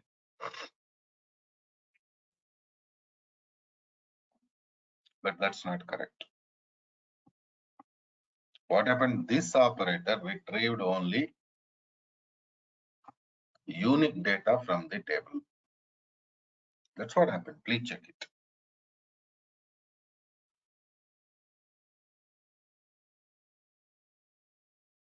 Is it clear? Sir, I have one doubt. Tell me, please. So you have used distinct data for salary. If there will be two data type like salary and employee name will be different, right? In that case. So you have to apply distinct operator on individual columns. Okay. Right. Okay, now. Any questions? Okay, thanks. Anybody, please? Sir, is it possible So to take a second column as well? Salary No, and that's not employee. possible. No, Okay. not possible. Yeah. Tell me, Rajalakshmi. sir, you have used before star operator, right? So There, star operator will be like for whole table it will show, is it? Star means Yeah, all columns. okay, sir.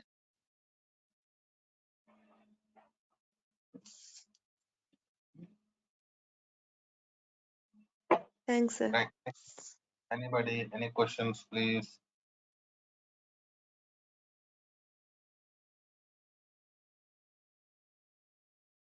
Okay. Let's do one thing. Some of you have not installed SQL Server. I know that. Even database also not created. Because if you want to create a database, you need backup.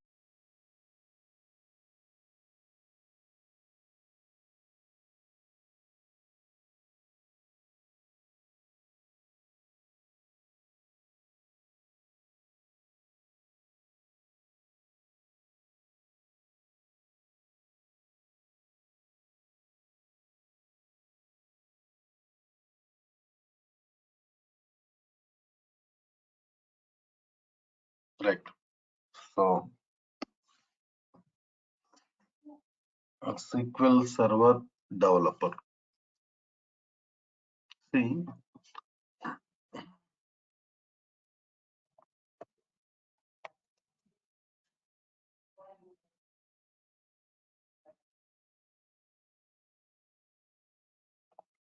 so in this training part,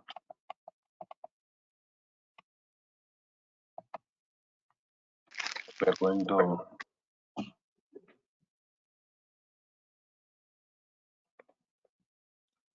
work with the development tasks of the SQL Server. So different scenarios like tables creation, commands, queries, some programs like the stored procedures. So these are all we are going to work in this training part. Okay. So I am talking about tables concept. See, in RDBMS databases,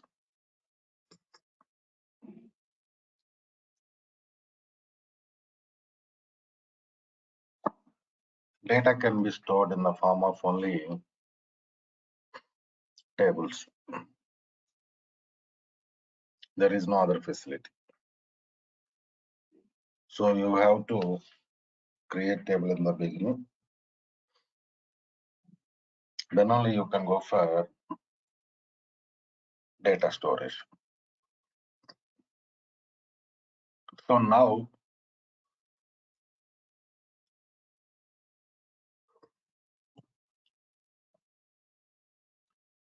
what table contains?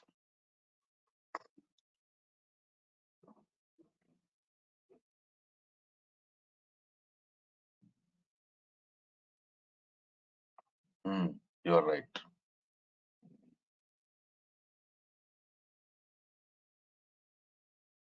Okay.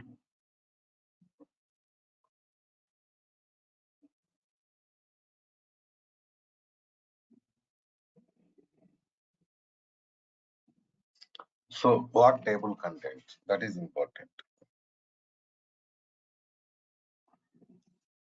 Table always contains columns. Columns means structure. In the same way, rows. Rows means date. So what is column? What is row? General confusion. See,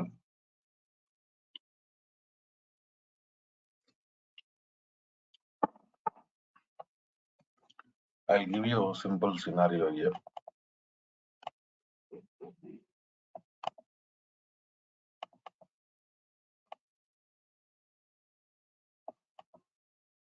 Suppose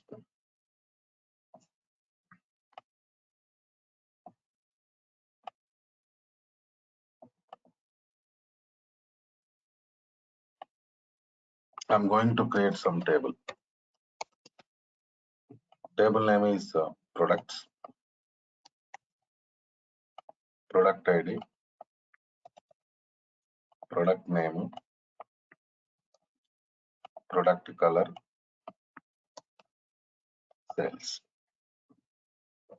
Okay, no? These are the columns. So now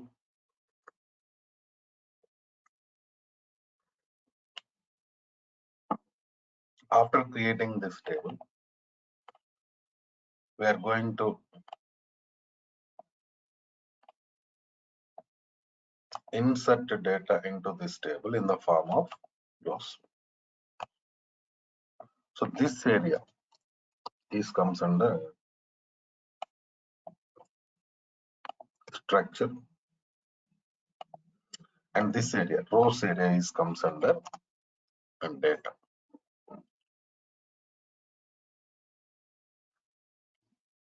This is what the scenario.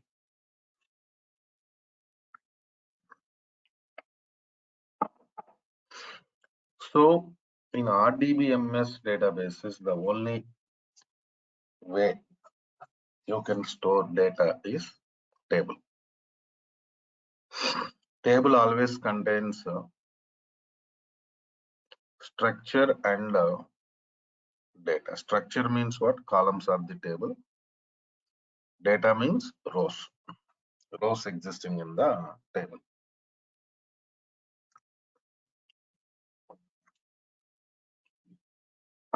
Coming to next scenario. In RDBMS databases, we have some language called as SQL language.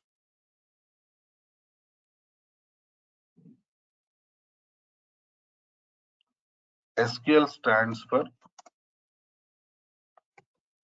Structured Query Language.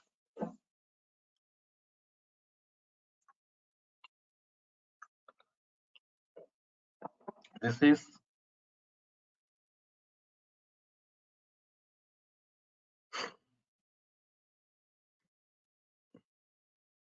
common language for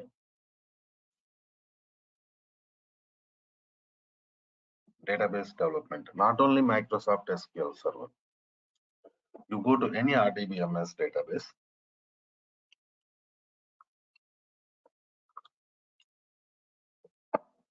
there you are going to work with the SQL part. Okay.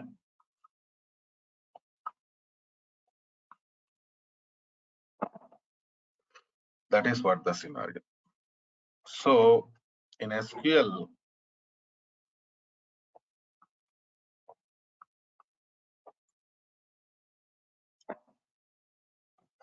we have sublanguages like DDL, data definition language, DML, data manipulation language, DRL, data retrieval language, TCL, transaction control language, DCL, data control language. So these are the different sublanguages we have. And what we are going to you do those with those sublanguages. Suppose DDL you take. Suppose we are working with DDL.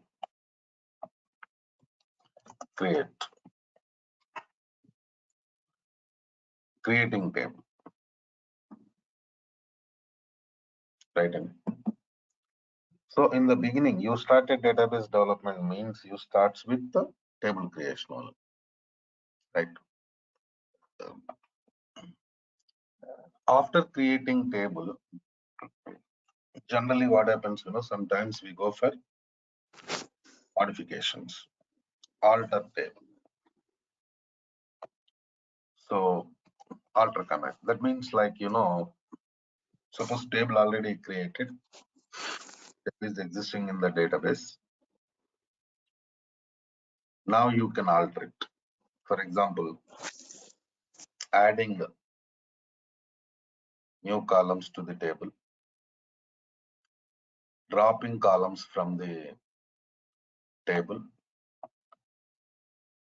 So change data type of the columns. So this type of changes we are going to perform.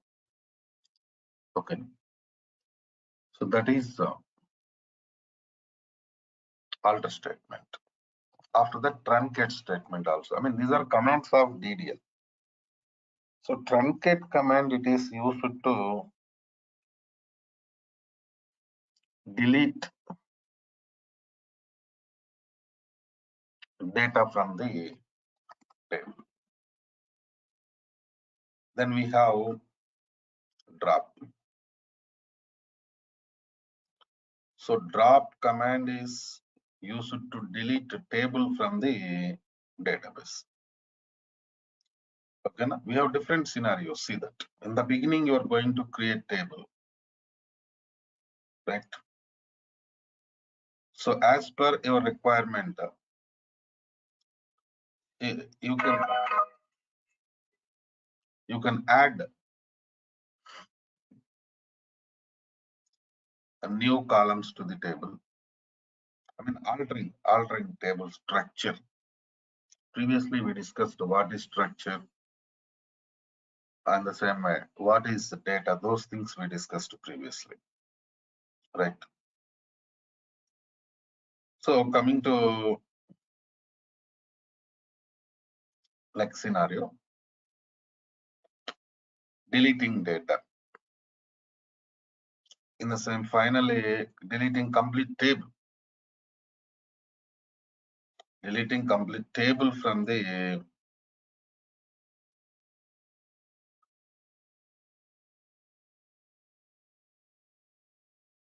database. So these are all comes under data definition language. After data definition language,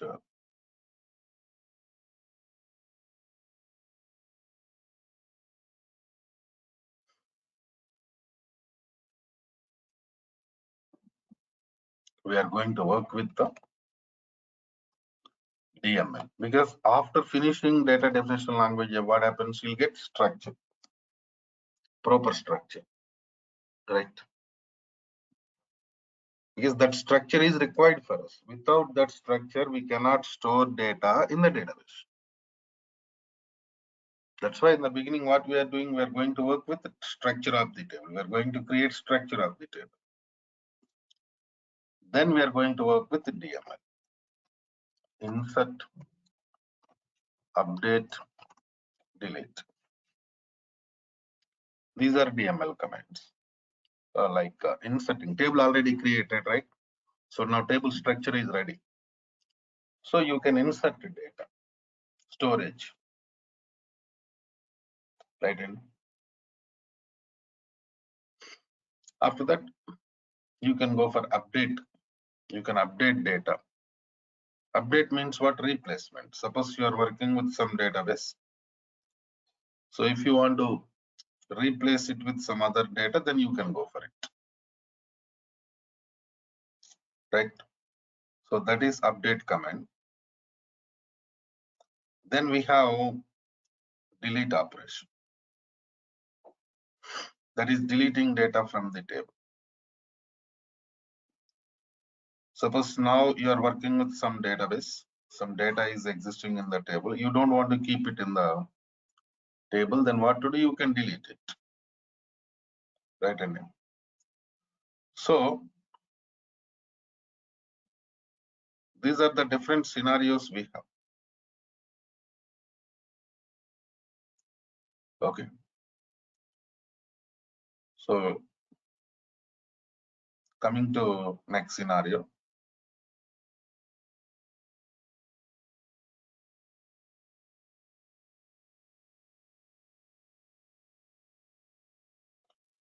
So these are all completely, data related operations. After that, we are going to work with very important part of the training, that is DRL part, data retrieval language. The only command of the DRL is select statement. So this is for retrieving data from the table.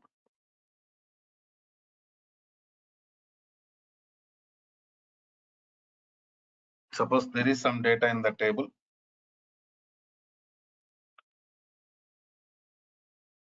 You want to see the data. In that case, you are going to use this select statement.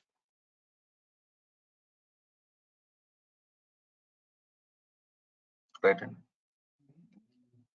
So, you know, maximum topics of SQL developer related to this DRLM only. I'll show you content also today only. Let me finish this thing, then we will work with content part also. Then TCL, transaction control language. So whatever the operations you are going to perform in SQL Server environment, you have to control those operations. Right. And for that purpose, we use some commands, commit command and a rollback command. Commit means what? Save operation. Suppose you did some operation, you performed some operation, you want to save that operation permanently, go for commit.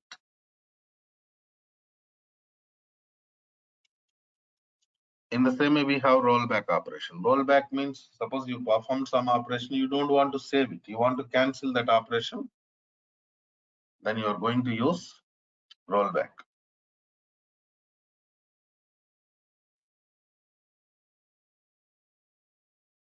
So transaction control language. Transaction means what?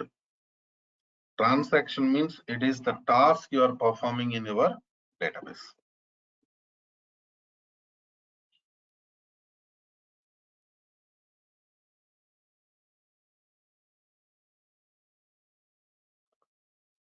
So in the same way, finally, we are going to work with the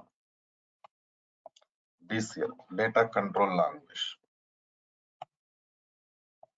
So data control language means it is related to logins creation, providing permissions, canceling permissions.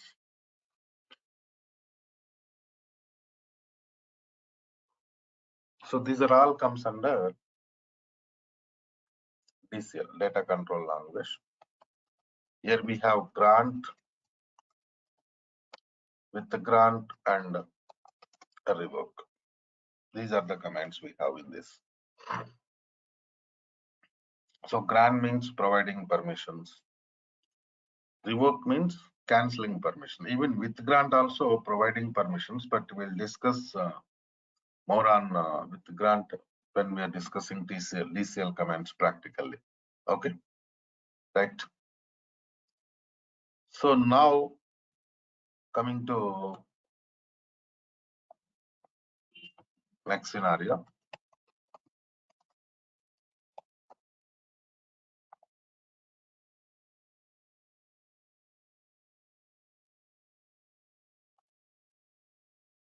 Let's open content once. What are the things we're going to discuss under this training? I'll give you more clarity on that.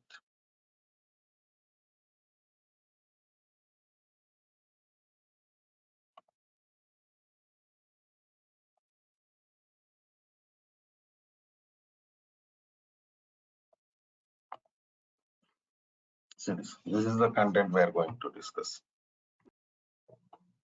So these are all, of course, basic scenarios. Introduction part. See, an important thing is SQL installation. You can install SQL Server in your laptop only.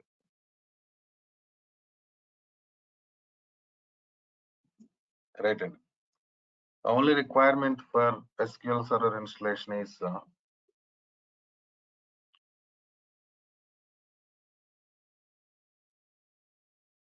Windows laptop. Suppose you have Windows 10 or Windows 11, directly you can go for SQL Server installation, no problem at all, right? So coming to next scenario, and I already prepared videos for SQL installation. You just please ask training team, they will give you. Then here we are going to start our commands. See this. So data definition, data manipulation, data retrieval. Commit, rollback, and buffer management means that is TCL.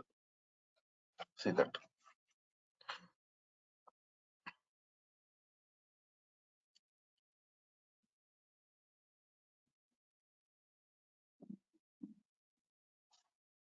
Right. So copy table concept. So from here again select statements only. So these are all up to subqueries. These are all related to select statements. See that lot of topics.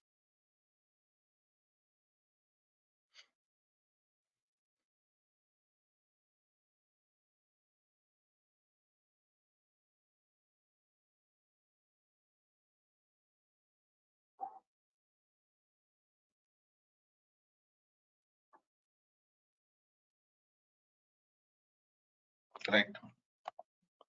So this is the scenario.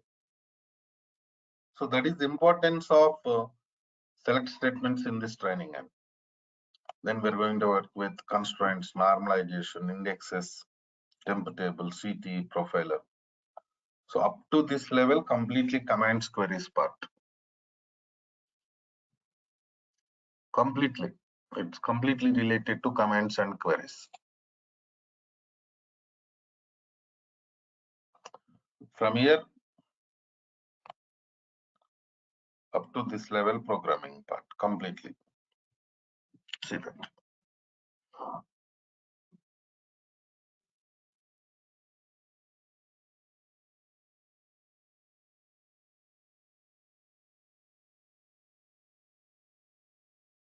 Right.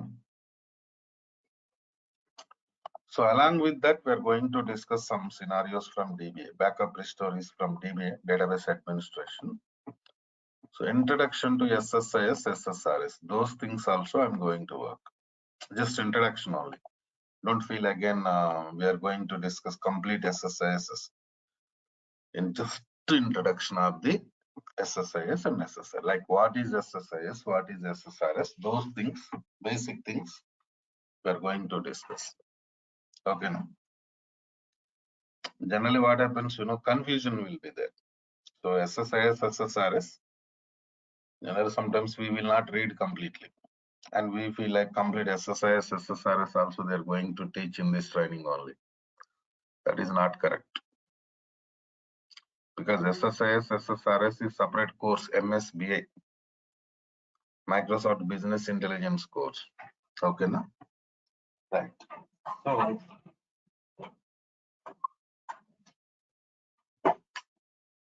coming to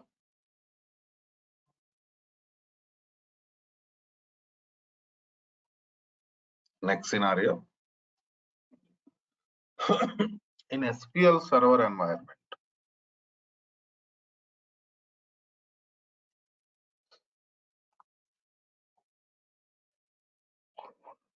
to complete the task,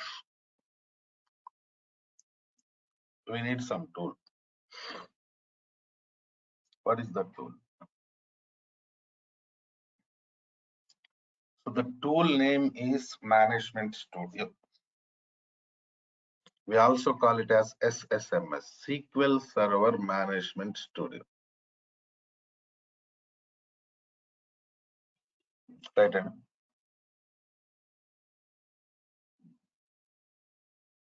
You're already SQL Server installed. I'm opening this tool. You also install it in our laptops.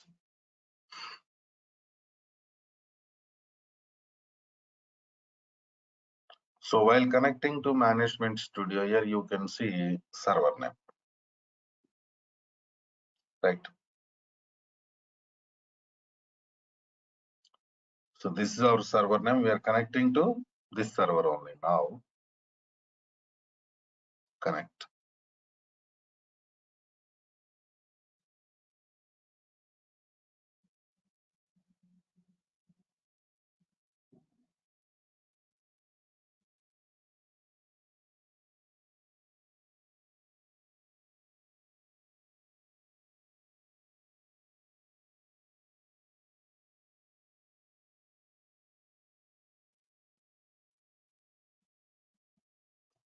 So this is management studio environment. But here we are going to work with the commands queries, right? And so for that, you can see new query window here. See, we connected to query window. Here in SQL Server environment, what happens, we are going to work with more number of, multiple databases. That is what the scenario. That's why after connecting to Management Studio, you have to select your database name. Suppose my database name is Suresh DB. Use Suresh DB means you're going to select your database. That's all.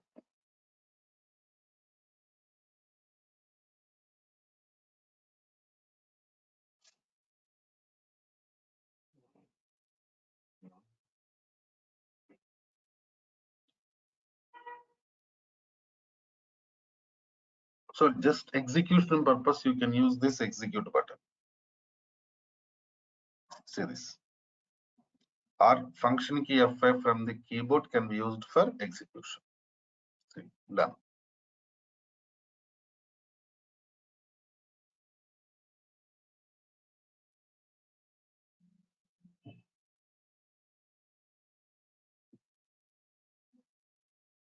Right, and now only you go and perform other operations. Right.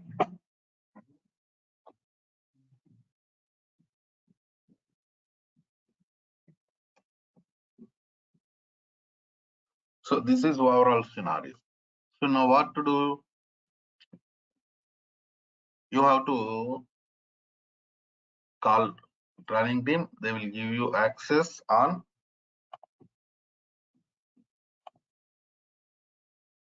videos, installation video and database creation video. Right. So in this scenario,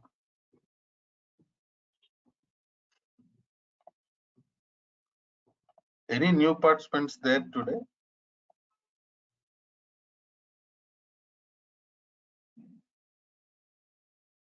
Yashwant Krishna, world participant.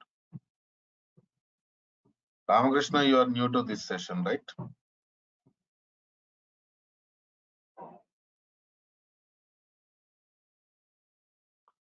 Only Ramakrishna is the new participant. All are old participants only. I think we already discussed these points, right? Everything discussed.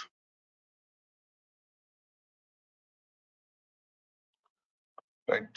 So I want to discuss some points here.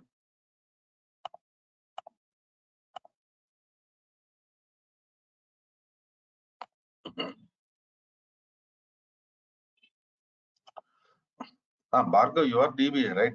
Bhargav. I know that. I remember your name. All participants.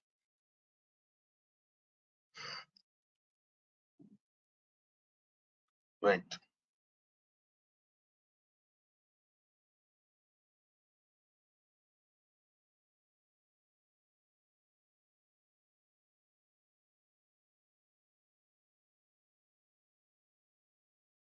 So all participants, we are going to change link from Wednesday.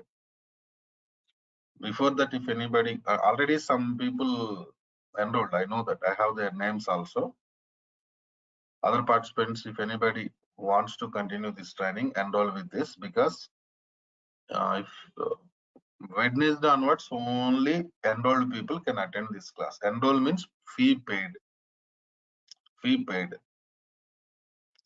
Okay, so I want to stop here itself for today because a lot of people have not completed SQL installation. So now I will ask a list of the participants who enrolled for this training, and I will share you Google Drive access. You'll get it as SQL installation, Google Drive name. You'll get access today. Complete installation, and you'll get email also. Like from database backup file, you'll get email also. There only you can see restore video, restore database also. Restore database means what? Creating database. Finish all these things. Tomorrow onwards, I'll start with the data types. Data types started means actual training started. Okay, that is the plan. Right then. See you tomorrow.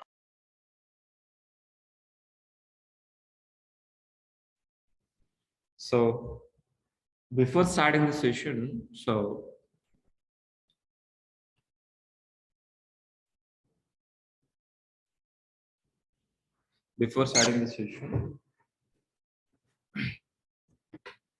let me decide what is the plan for today. So today, our focus is only what is DevOps. That is only one thing we are going to be discussed for today only. So before starting, so audio is clear for all online students. Audio, video, everything is clear. So can you confirm in the chat box, please, all of you? Audio, video, everything is clear.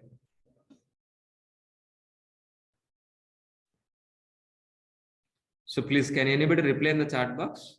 Just say hi, something. Thank you. Thanks for replying, all of you. Thanks for replying, all of you. Fine. So today our focus is only for what? DevOps. What is DevOps? We are going to be discussed for today.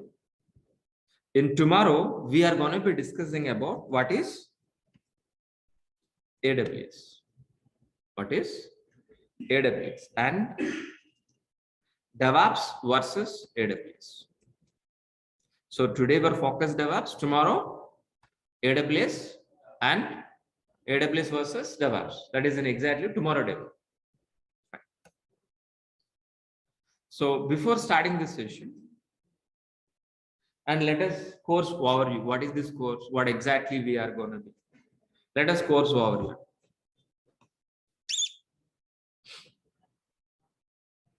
So this course is designed with complete DevOps, complete AWS, Linux basics, and shell script. So these four will be covered in this course. The total duration of this course is 4.5 months plus, not as minus, it is plus 1 week or 2 weeks plus or minus. Okay, it will take total duration of this course is what exactly 4.5 months. In that 45 days, more than 45 days, we are going to be discussing AWS. More than 75 days, we're going to be discussing DevOps. It is a combo, we can't separate. So if you want to join in this course, which are all the prerequisites? So Linux basics is required. If you want to join in this course, Linux basics is required. That I will be covered, don't worry. Linux basics I'm going to be covered, don't worry. And shell script also I'm going to be covered, don't worry. No programming like Java, .NET, Python, no programming is required. If you understand my language, English, it is more than enough. It is more than enough, please. Laptop is required to practice every day. So minimum, so 10 Pro, Windows 10 Pro, 4 GB RAM is minimum, but I recommend 6 GB. i3 is minimum. So this is an exactly your laptop configuration. So who can join in this course? Yes, freshers can join in this course. Yes, freshers can join in this course. Experienced students also can join in this course, like developers, testers, AWS admins, Linux admins, Windows admins, DB administrators, any non-IT like a chemical background, mechanical background, any degree passed out, any non-IT students also can join in this course. Graduate, any graduation. Graduation is must and should. Any graduate like BTech, MTech, MBA, or a BSc computers, any degree. Any degree is minimum qualification. So if you join in this course, which are all the benefits? If you join in this course, which are all the benefits, guys, please? So daily recordings will be provided. Once if you payment done, you will daily recordings will be received. After this class, some students may remember, some students may not be remember. Got it very clearly. But after this class, by seeing this recording, you can able to practice. My intention is providing the recording for practice only, not for saving somewhere else, for not sharing. It is student helping only. Then after reading, after attending classes, after watching video, after completion of practice, still if you have any doubts and clarification, I can clarify in the next class. Our motto is not attending classes and practicing. Okay, that is very, very important point. Resume preparation after completion of this course. Resume preparation, I'm going to be helping you. Interview question and answers, I'm going to be providing. Okay, 4 live projects will be covered, including in this duration 4.5 months. It is not a separate. Don't expect any separate projects.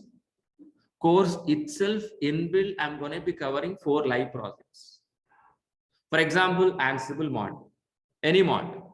So we're going to be start with what exactly basics, understanding to advanced. Then end of the module, we'll do one project. That is a model of our classes. Okay. Fine. 80% of soft material I'll provide, not hard copy, soft copy. So our classes start from where exactly? Very basic level. Each and every student can able to understand very easily, even non-technical students also. And it's going to be finished with an advanced level. So each and every class gonna be explained theoretically, understand the concept. The same thing will be reflected in a practical on the same class itself every day. That you need to practice. You have to promise yourself practice 1 hour for class, minimum 2 hours to practice. 3 hours per day you need to promise yourself before joining in this course.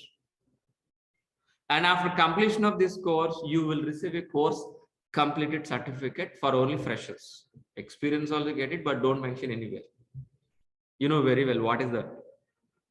Got it very clearly. So after completion of this course, you will feel 1.5 years of experience and real experience. You can feel inside. That you can manage in your resume, that you can manage after getting a job up to 3 years or 3.5 to 4 years also. Okay, fine. So daily you need to attend 1 hour class. It's enough. Only 1 hour. After the class, I will clarify questions and doubts also. 1 hour is more than enough. 1 hour is equal to 5 hours per day. If it is increased 15 minutes, it's going to be increased 1 or 2 hours. Okay. So completion of classes doesn't matter. We can complete within 1 month also. But we need to practice. That is what 1 hour. It will take 4.5 months duration. So our classes are Monday to Saturday. Our classes Monday to Saturday. Sunday also sometimes we have maybe monthly once. Sunday also we have a session monthly once. Prior to 1 day, I'll inform you. Prior to 1 day, if it is Sunday, Saturday, or Friday, I'll inform you whether we have a class this Sunday or not. Okay. So you are going to be paying 12,000 rupees fee. You're going to be paying 12,000 rupees fee for what? Full DevOps course, full AWS, not for introductory way, full AWS, full complete course, and daily recording sessions also. You're going to be paying for what? Daily recording sessions also. And if you want to contact with the admin, please use this information. Please use this. Contact our admin. Contact information. I'm going to be sharing in the chat box. Online students, please be get it and make it somewhere else saved. And what exactly we won't be discussing 4.5 months. What we are going. What exactly, guys, please? Course content link we need to require or not? So I'm going to be shared this link, course content link. In the chat box, please be used that. If you copy paste in any browser, that link, you can able to see the course content link. Okay, first one is what first document is exactly, what is a course overview, what exactly which you have discussed right now, same thing only. But after the class, you can revise once again. Okay, fine. The next document is DevOps content. What exactly we are going to be discussing in DevOps, please look at once. It is totally around maybe 20 pages of DevOps content. Please. 20 pages of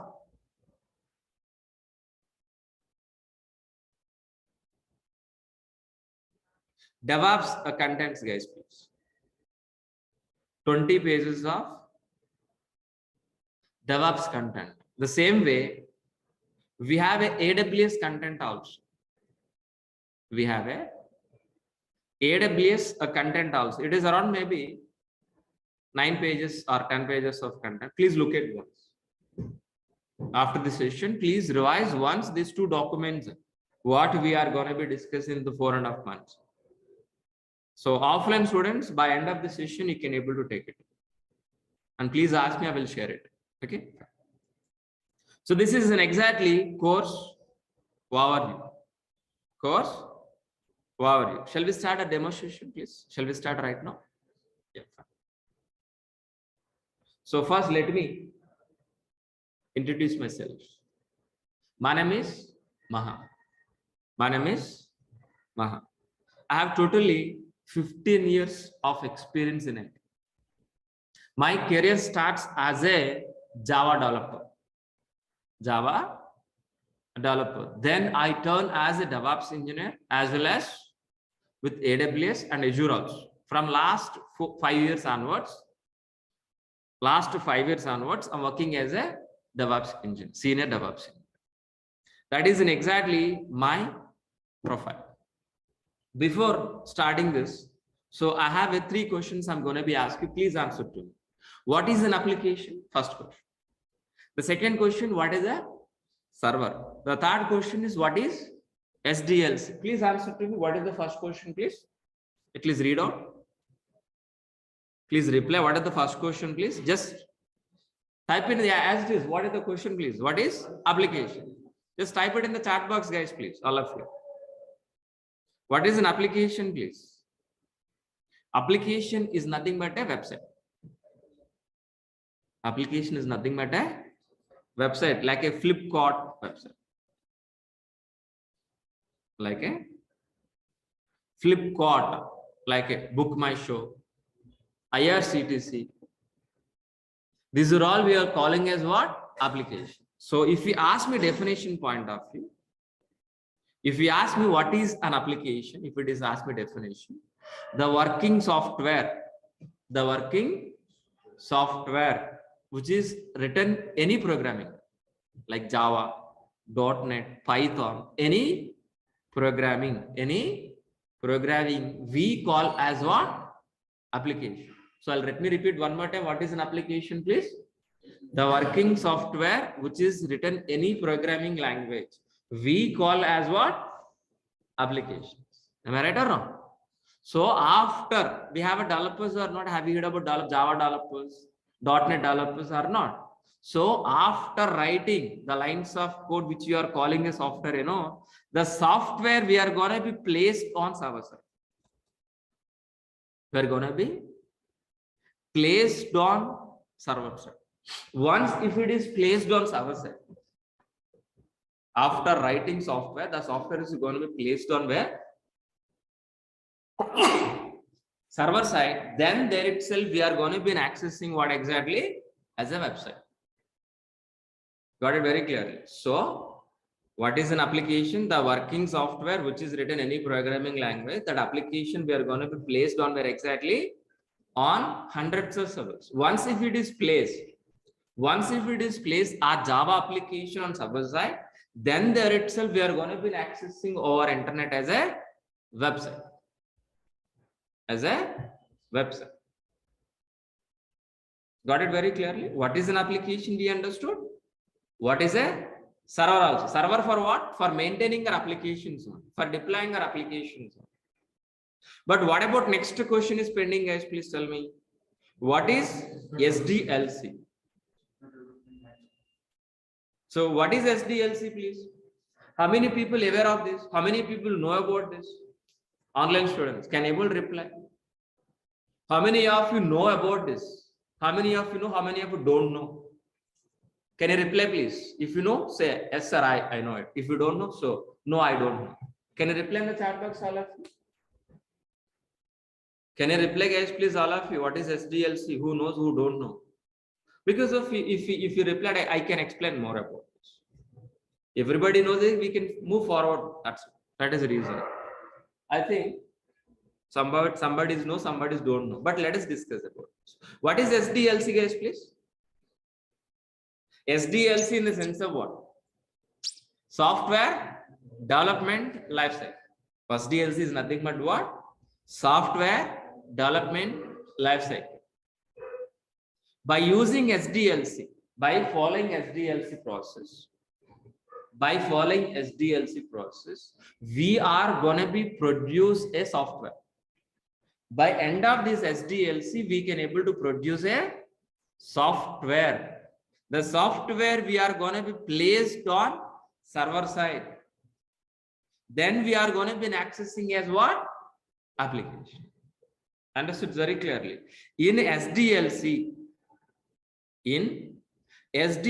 we have a several stages and several phases.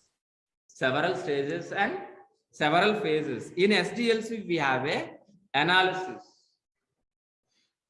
design, implementation, testing, deploy, and maintenance. We have a several stages and several phases. Several stages and several phases. So let us understand what is this role. Let us understand what is all the phases and stages. For example, I want to build a Flipkart kind of applications. I want to build a Flipkart kind of applications. Can able to build this overnight? Within a day, overnight, can able to get this Flipkart kind of applications? Please tell me. No, we can't be. So I'm going to be asking you one more question. Please answer to me. Can able to build an apartment overnight? Within a day, can able to build? No. The same way we can't able to build our websites also. If you want to construct the house, we need to follow so many stages, and it will take 6 months, sometime 1 year also. We need to follow so many stages, and then only we can able to complete what? Our apartment or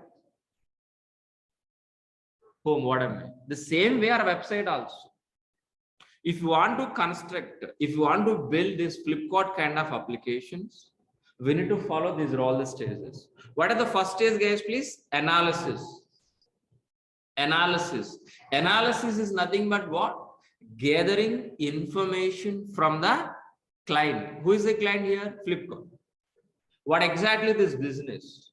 So whether it is required, how exactly login page, how exactly registration page, what is the payment gateway, what is the search page, how exactly tracking customer, each and every information will be gathered from the client. Based on gathering information,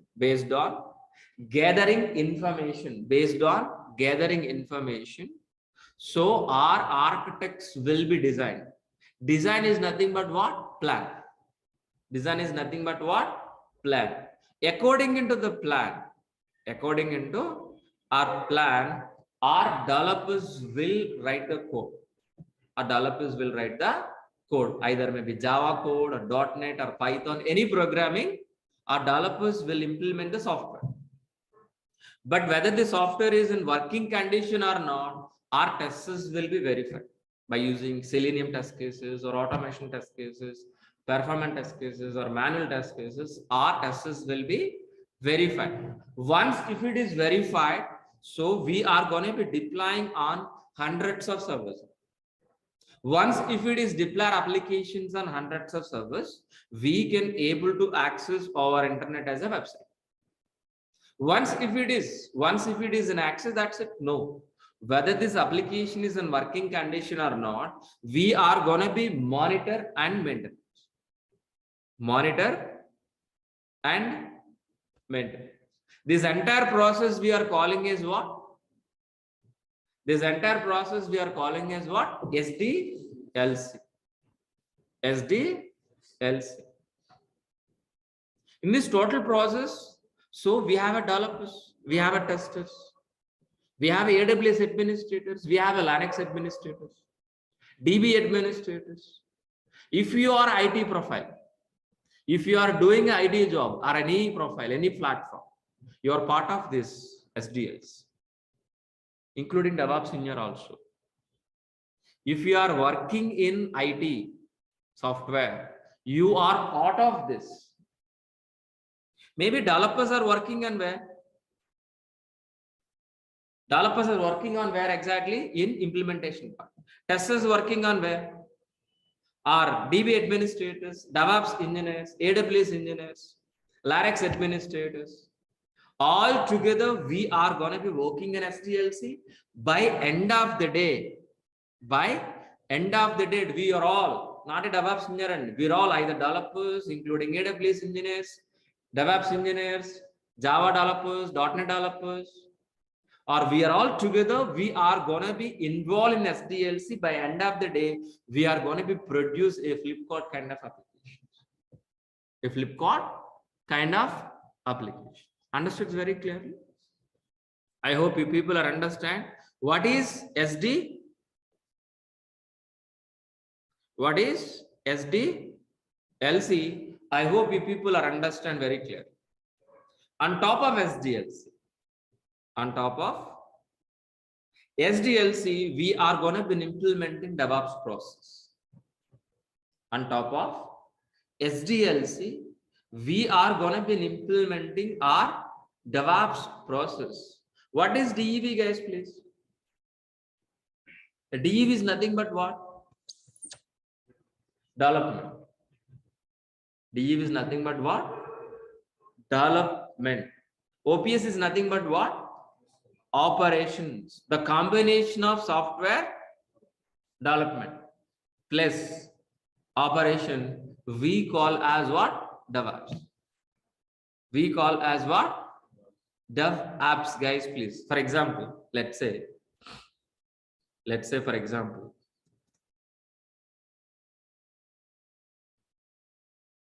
in SDLC, we have several stages and several phases, which you already discussed. Am I right?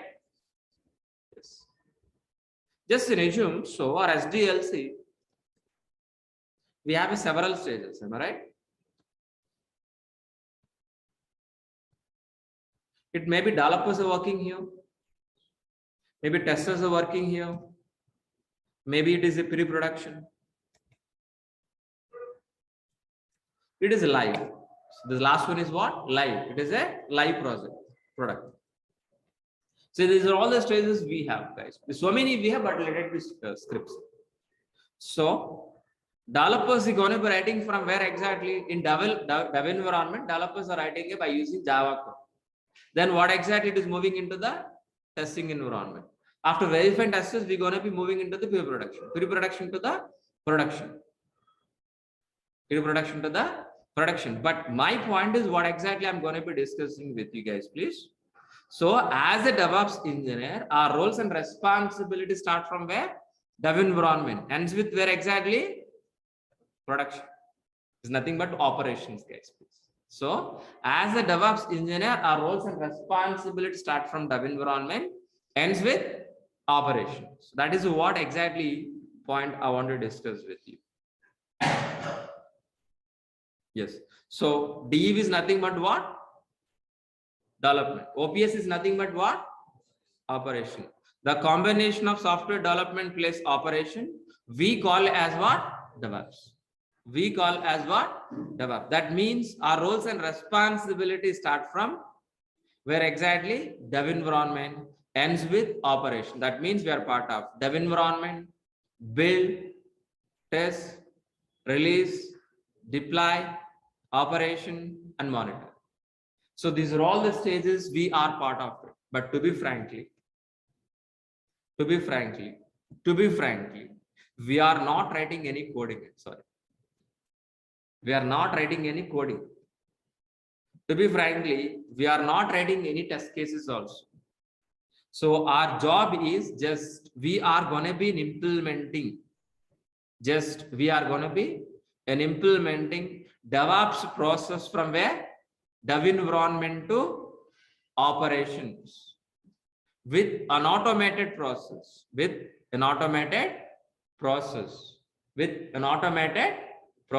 is nothing but what? DevOps. Is nothing but what? DevOps. So, for example, developers are writing a code, the lines of code, the software. The software is going to be moving into a production environment with an automated process. That automated process is going to be created by DevOps. That is only role we are going to be playing in SDLC. There is developers writing a code, testers are writing test cases, DB administrator working in AWS administrator working on AWS. All the people of it together, we are going to be complete our SDLC process.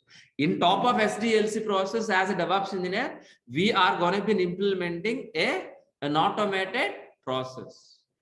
So if you are implementing an automated process, what will happen? What is an exactly DevOps? Anybody help me? What is a DevOps? DevOps is a technology like Java.NET? No. Is DevOps is a technology like a Java.NET? It is not. DevOps is not a technology. DevOps is a process.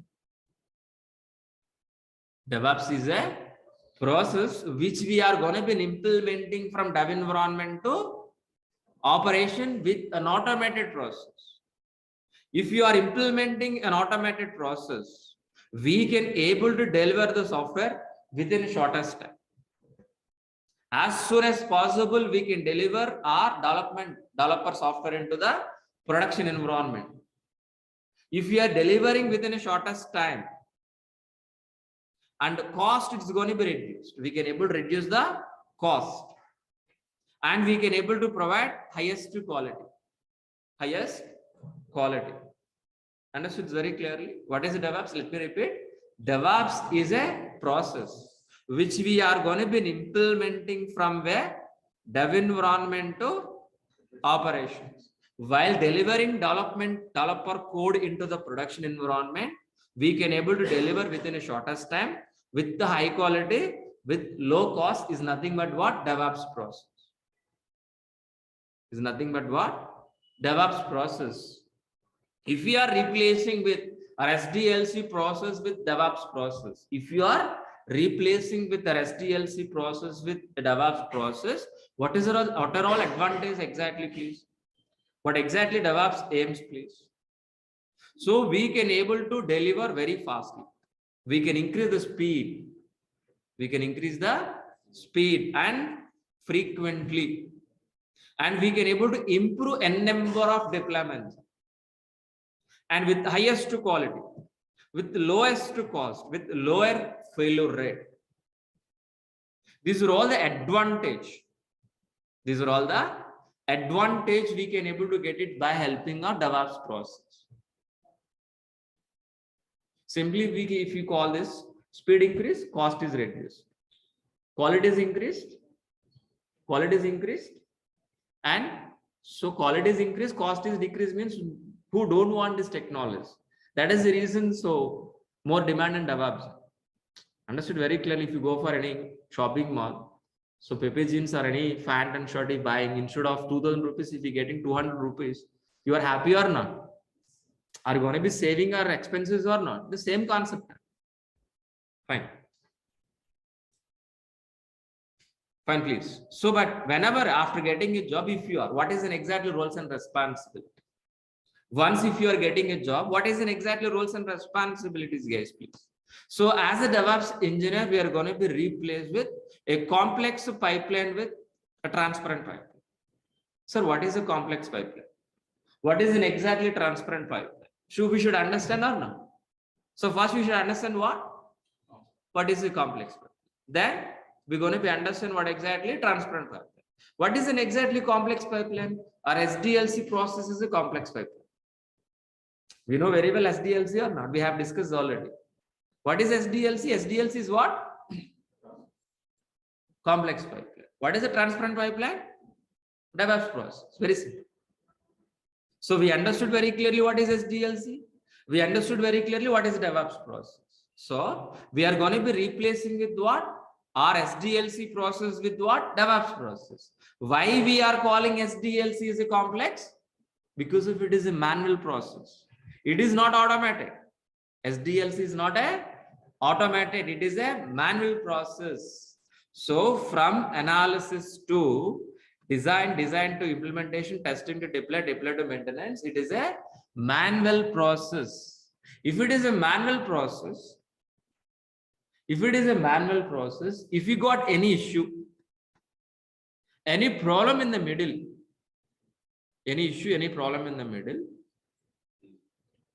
so it will take long time for resolving issues. For identification issues, it will take long time because of it is a manual process. Example, a water pipeline. The water pipeline is underground. Example, somewhere else a blockage, there is no leakage, it is a blockage. So can able to find immediately where is the blockage? Experts are required or no? We need to pay more salary, more amount or no? Even experts also can able to resolve within half an hour, within 1 hour, within a day. No, it will take long time. The same process in SDLC process also. If you are following SDLC process, if you got any issue, any problem, for identification it will take long time. For resolving issue also it will take long time. That is the reason what we will do. We are going to be replacing with what? An automated transparent pipeline. An automated transparent pipeline. Automated transparent pipeline by using what? DevOps. Same water pipeline, it is a transparent pipeline. Look like this. Same pipeline, same usage, but it is a transparent, it is an automatic. Understood? Any issue in this middle, any problem in the middle occur, any issue, any blockage. So can able to see one look itself or in this transparent water pipeline. So can able to see one look itself where is an exactly problem and can able to resolve as soon as possible or not. The same way DevOps process also. Because if it is DevOps is an automated process. DevOps is a transparent process. In the middle, if you got any issue, any problem,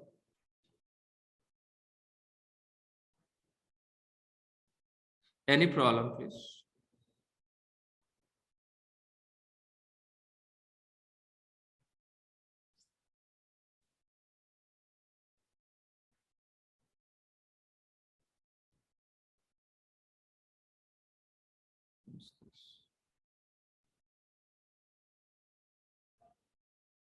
Okay, fine. 1 second. Yeah, fine. Let it be. Let it be continue, please. What is an exactly we are going to be, guys, please? We are going to be replacing with what? Complex pipeline with transparent pipeline. Why we are calling DevOps is a transparent pipeline? Because if it is a transparent with an automatic. In the middle, if you got any issue, any problem, easily we can able to identify, easily we can able to resolve. But actual DevOps process, how exactly look like this? This is what exactly our actual DevOps process, which we are going to be implement. Our actual DevOps processes look like this one. In this DevOps transparent pipeline, we have several stages and several phases like plan, code, integration, testing, release, deploy, operation. But in this DevOps process, we are going to be, our roles and responsibilities start from where? Dev environment. Ends with where? Operations. Starts with where exactly? Dev environment. Ends with where exactly? Operation. That means our roles and responsibilities in dev environment, in integration part, testing, release, deploy, and operations. Understood very clearly. To be frankly, while implementing this DevOps process, we are not writing any code. We are not writing any code. We are not writing any test cases. Just we are going to be implementing a DevOps, an automated, a transparent pipeline only. Why?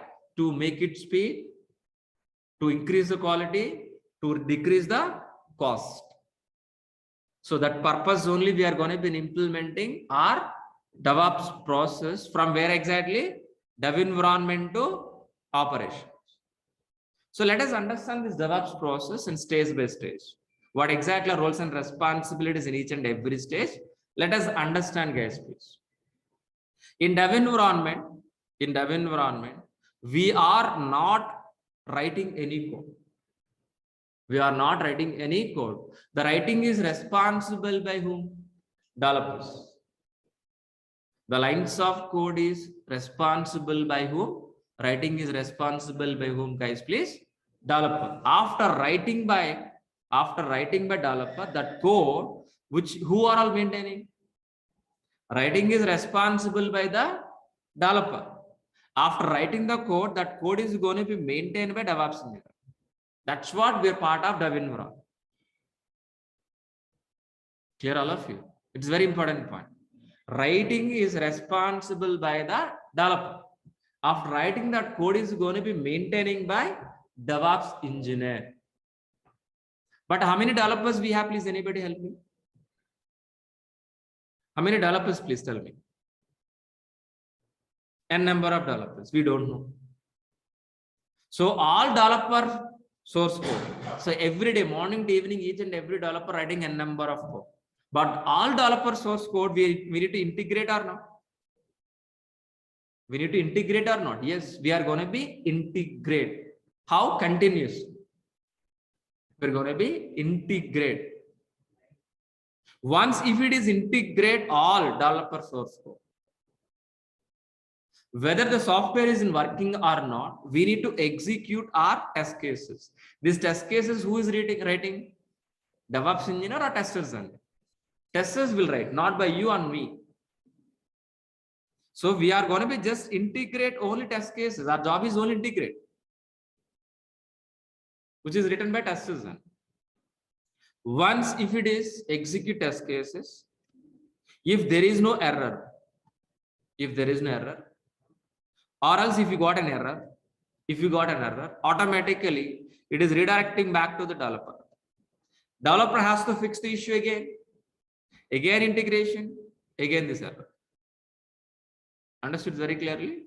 So developer code going to be integrate, then it's going to be verified by the test cases. Once if you got an error, automatically it is going to be redirected back to the developer. This loop will be repeated until what? 0 errors, 0 bugs. Once if it is everything is fine, without any error, without any bug, we calling as what? The working software as a application. What is the first question which you asked, please? What is application? What is an application? The working software without any error. If it is working software is ready, what we will do?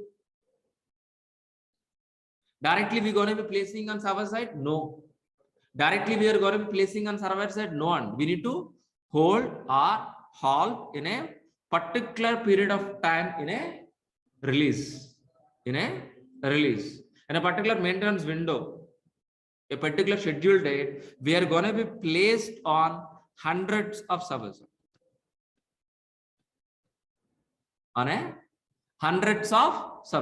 Once if it is placed on hundreds of servers, we can able to access our internet as a website. This entire process is we calling as what? DevOps. Once if it is placed our application, once if we are accessing this website to our internet, our job is finished. Is our job is finished? No. Whether it is working or not, we need to monitor and maintenance. That is also responsible by the DevOps engineer only. Got it very clearly? What is the DevOps process? So DevOps is a process which you are going to be implementing from where exactly? Dev environment. Ends with where? Operation. Ends with where? operation. That means we are part of dev environment, integration, testing, release, development, and operation. We are going to be implementing DevOps, an automated transparent pipeline. While implementing this transparent pipeline, make sure whether you are going to be deliver within a shortest time, with high quality, with low cost. This is an exactly DevOps process. I hope you people are understand what is in exactly this DevOps process. What is in exactly this DevOps process. But for implementing this DevOps process, which are all the tools we are going to be using? We should learn some tools tag or not? For implementing this DevOps process, which are all the tools we are going to be, guys, please? Let us list down. Let us list down. Let us list down. Which are all tools, guys, please? Git we are going to be learning. Maven we are going to be learning. Jenkins we are going to be learning. JFrog we are going to be learning. SonarQube we are going to be learning. Configuration management like Ansible, Chef, AWS, complete AWS, Docker we are going to be learning, Kubernetes we are going to be learning, Vagrant we are going to be learning, Negios we are going to be learning, Elk we are going to be learning, Terraform. So these are all the tools we are going to be learning. For learning these tools, it will take more time. So by using these are all the tools, we are going to be implementing this DevOps process. How exactly these tools are fitting into this diagram? Let us understand.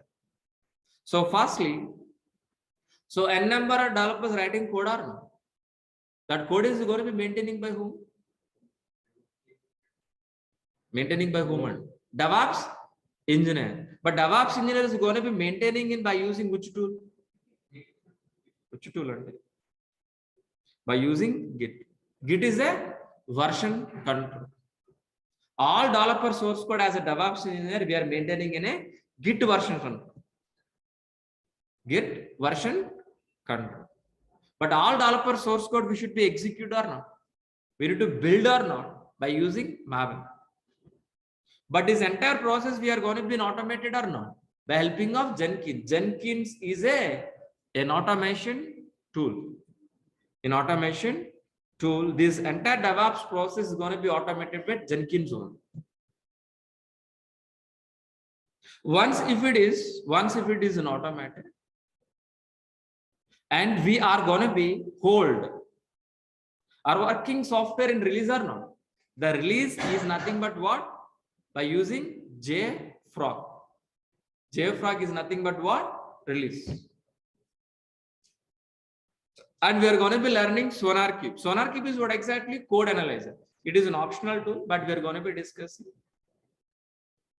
By using SonarQube, whether developers are following standards or not, it will verify and give statistics and reports. By using these are all the tools. Which are all tools, please? List down. Git, Maven, Jenkins, JFrog, SonarQube. We are going to be implementing CI/CD process. Continuous integration, continuous delivery, one module. These are all the tools we call as what? One module. It will take 3 weeks. Example. Or 4 weeks sometime. All of you understood very clearly. So where exactly CI/CD, guys? CI/CD is nothing but what? Continuous integrating, continuous delivery. Continuous integrating, making working software. We are going to be continuously deliver. I'll repeat this diagram. Let me. So after writing by developer, all developer source code continuously we have to integrate. Am I right or wrong? Then making working software by executing task case. Once if it is making working software, we are going to be deliver, continuously deliver. Once if it is deliver, we are going to be placed. We are going to be placed on how many servers, guys, please? If it is one server, not be here. You not be sit here, not required. Understood very clearly? So we are going to be handling, we are going to be placed our applications on hundreds of servers. That is the reason we are here. We are using DevOps. Understood? So after completion of CACD, after delivering working software, we're going to be placing on where? Hundreds of servers. But these hundreds of servers, if you want to configure, sir, what is the configuration? Configure means what? If you buy a new laptop, what we will do? Configuration or not? You buy a new laptop one day. You're going to be configure or maybe network settings, maybe installing some software like a Microsoft, maybe PDF. You're going to be configuring something XYZ or not, according to your requirement or not. That we are calling as a configuration. But here is how many servers we have? Hundreds of servers, and each and every server we need to install the software. We need to create a file. We need to change the files. All of you are not. But if you want to do manually, server by server, how much time? Just think about it. For laptop, it will take minimum 1 hour, and I hope maybe. But server, it will take more than 2 days, 3 days also for server. But 100 servers, it will be completed how many days and it will how many months? Can able to complete within the end of the day? No, but if you want to do that, we require an automation process. That automation process we are going to be implementing by using what?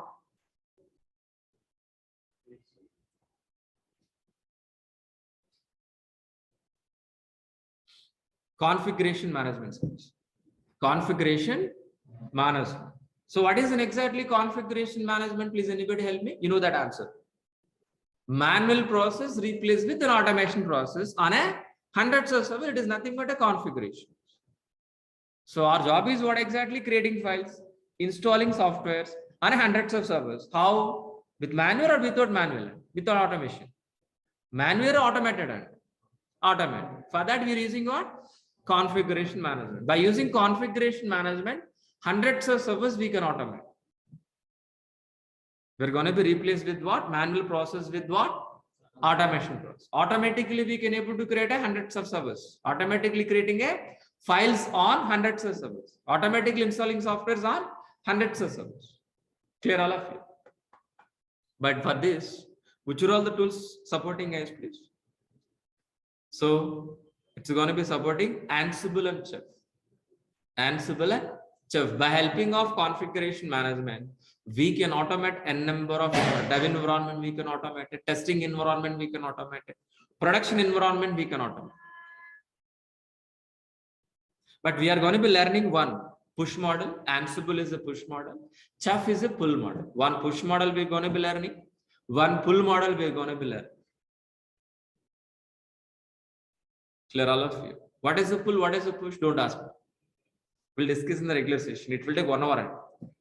For that statement, if you want to clarify, it will take 1 hour, not for today. Okay, I will discuss deep discussion, not for today. And then we are going to be, please,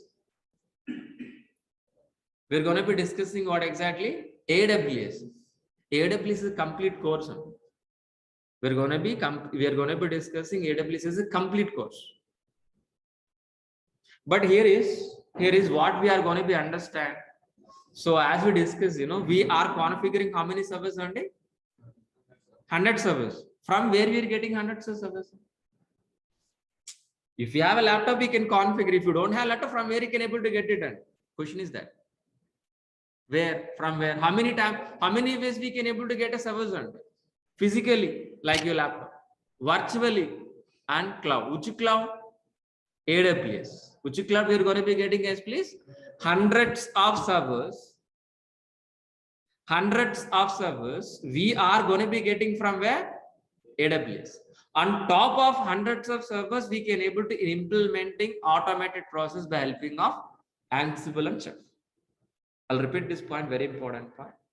Getting servers from AWS. After getting servers, we are going to be implementing an automated process by helping of Chef and Ansible. Chef and Ansible. That's very simple. Am I right? But so we are going to be deploying servers on where? AWS service. Am I right?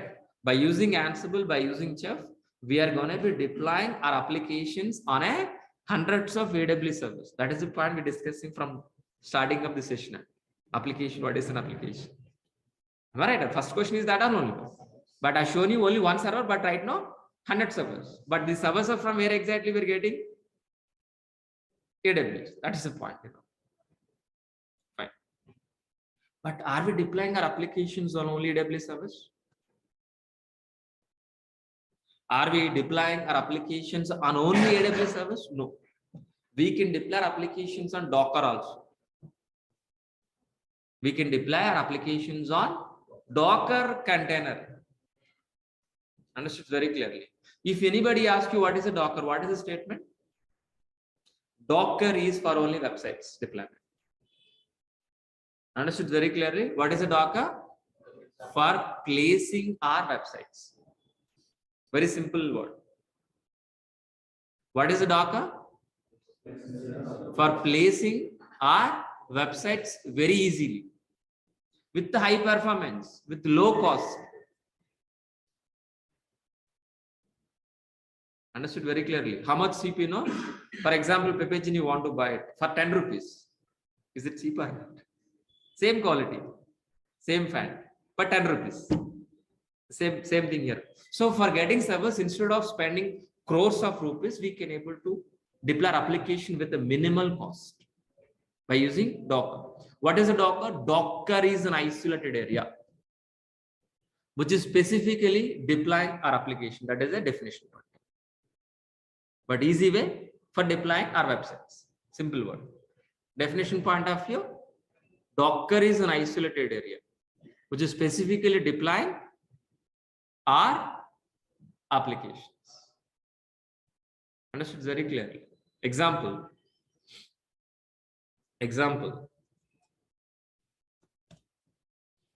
So container. Have you seen this container in a lifetime? Have you seen this? Have you seen this containers, please? I think you would have you seen this in physically somewhere else on roads? You can see this type of containers. How exactly this container works? Same are Docker containers also. But by using this container, we can able to transport in the via sea. But by using our container, we can deploy our applications, means websites. That is only difference. The same as it is, no difference. Understood very clearly. But these containers can manage by who? These containers can manage by whom? Ship. But where is the ship here? Kubernetes. So Docker, by using Docker, we can able to deploy n number of applications on n number of containers. Those containers can managed by controlled by Kubernetes. Steering up the ship. Understood very clearly. So not only deploying our applications on Docker, not only deploying our applications on Kubernetes, we are going to be deploying our application by using Vagrant. Vagrant is a virtual provisioning tool. We can able to create a virtual machines in your laptop, not a production environment. On top of, we can deploy our applications also. Vagrant is a virtual provisioning tool for only laptops, not for production. But AWS is a production environment, Kubernetes is a production environment, Docker is a Kubernetes production, but Vagrant is only for dev environment. And we are going to be using Nagios. Nagios is a system monitoring, means RAM, what is the RAM size, CPU, we can able to monitor. We're going to be learning ELK. ELK is a Elastic Log Kibana. We're going to be monitor applications, how exactly this website is performing. And we are going to be learning Terraform. Terraform is a cross cloud platform. By using Terraform, we can able to create a service in cross cloud, means AWS, Azure, Google, any cloud. By using these are all the tools, we are going to be implementing our DevOps process. Clear all of you? So what is the DevOps we understood? Which are all the tools we are going to be understood? And which tool is where exactly we are understood very clearly? Clear or not? What is the DevOps? If anybody asks you what is the single line answer? DevOps is an automated process implementing from dev environment to operation to make it speed, means shortest time, increase the quality, decrease the cost. This is only one sentence. Please write down and we can leave. Only one sentence. I'll repeat. What is the DevOps? DevOps is a process. So for implementing an automated process from dev environment to production environment or operation. While implementing this process or working software which is written by developer, making very speedily within a shortest time, we can deploy on production server with high quality, with low cost. It is nothing but DevOps process. This is only one point we learned for today. This is only one line sentence we learned for today only, the whole story. Okay. Tomorrow we are going to be discussing about what is AWS and what is the difference between AWS and DevOps. That is a class for tomorrow.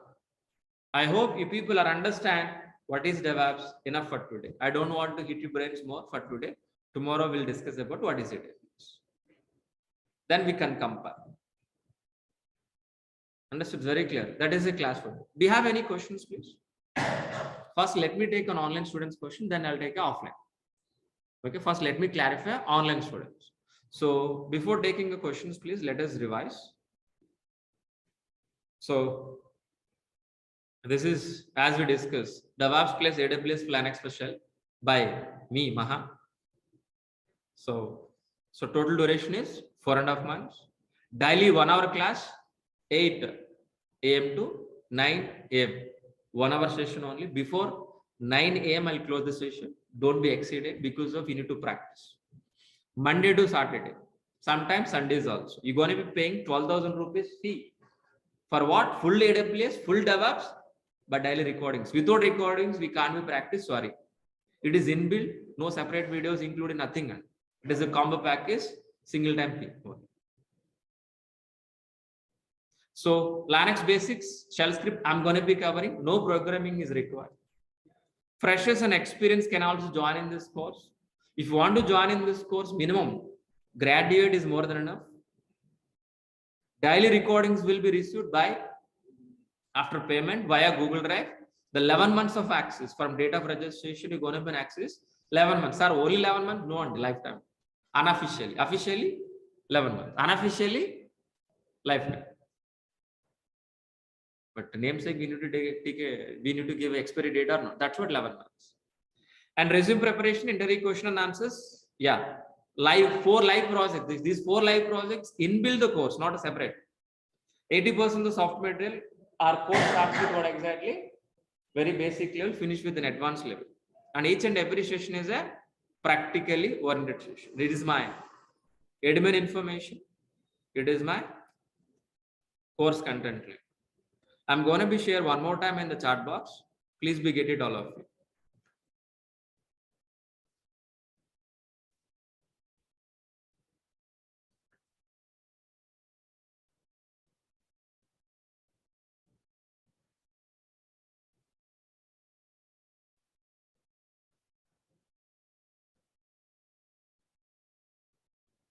Oh, excellent.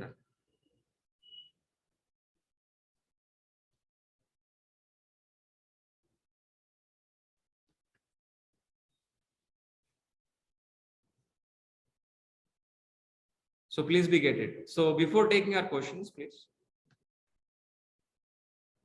Before taking our questions, please. For offline students, please be make it note this. Take a photo or note it.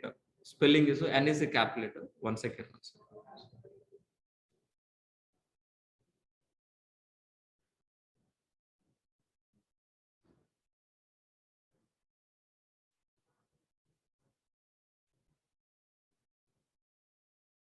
So please make it note. T.ly/NJXB. N is a capital letter, X is a capital letter. Remaining all are small letters. N capital letter, X capital letter. Remaining all are small letters.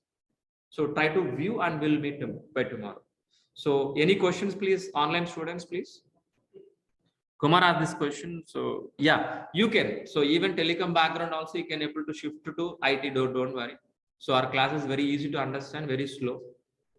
Everybody can understand, even non-technical students also easily can understand, please. Kumar, you can happily join in. So Jay Kumar, please, I would like to have a call with you one-on-one regarding course. So what exactly the question? Please ask me in the chat box. Try to answer. Still, if you want to talk to me personally, call to our admin. They will arrange a conference. Jai. But after 10 or 11 o'clock, please call to our admin. They will arrange a conference call. You can talk to me personally. Okay, but not here. One-to-one. But if you want any question, if you want to talk to me any technical questions, so please wait. By end of the session, I can talk to you. Personally, if you want to talk to me, conference. But if you want to talk to me right now, please wait. End of the session, I can allow. But right now, no. Fine. Sir, any other questions, please, all of you? Online students, please.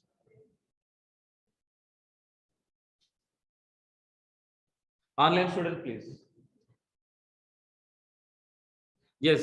So IT, non-IT, or experience, non-experience can join in this course easily. But December, January, usually it is less openings.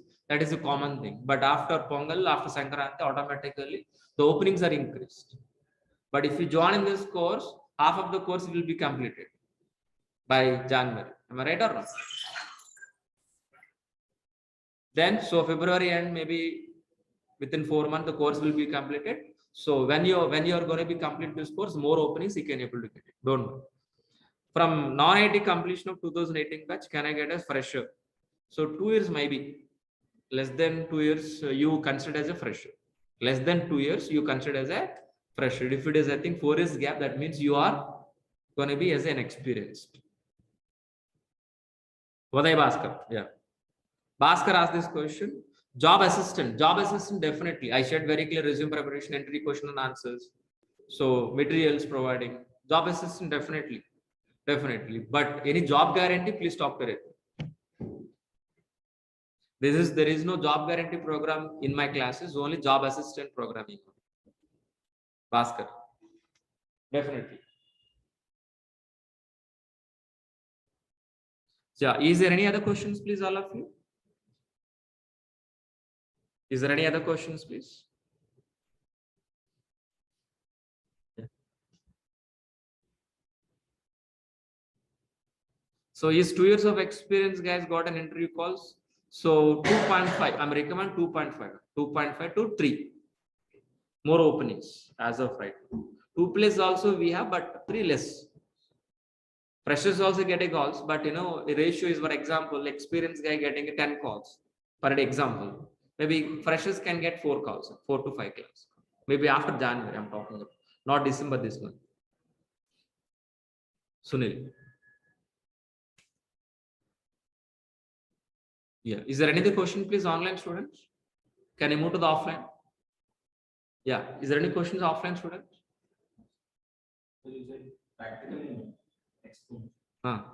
Hands-on explanation. Hands-on means what exactly? For example, I will show you here only. So, for example, one concept called.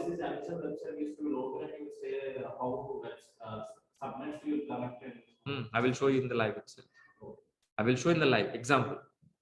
That is only simple example. For example, Ansible, how to write a playbook, how to execute the playbook, how to configure servers. Practically, I will show you slowly, class by class. That's what Ansible itself 3 weeks will discuss. Ansible itself 3 weeks. Chef itself 3 weeks. CICD 3 weeks. Ansible AWS 6 weeks. Sorry, 8 weeks. I think 8 weeks or 7 weeks. We are going to be discussing AWS. I don't exactly plus or minus 1. Docker component 1 month. Why? Because of practical things. Each and every session is a theoretical explanation. We should understand the concept.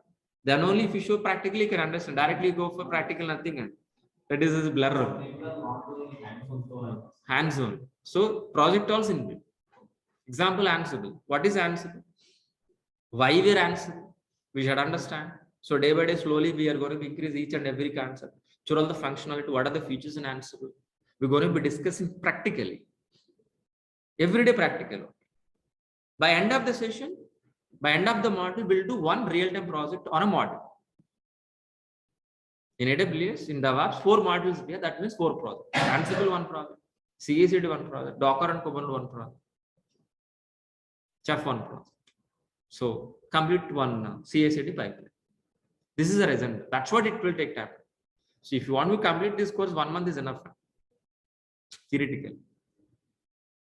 but it is not that. That's what it will take 4.5 months to 5 months. Minimum 4.5 months. That's what plus is means it may take 1 plus or minus. So time is not concern for me. Time is not a concern, but we need to complete and practice what we are given content. That is my reason.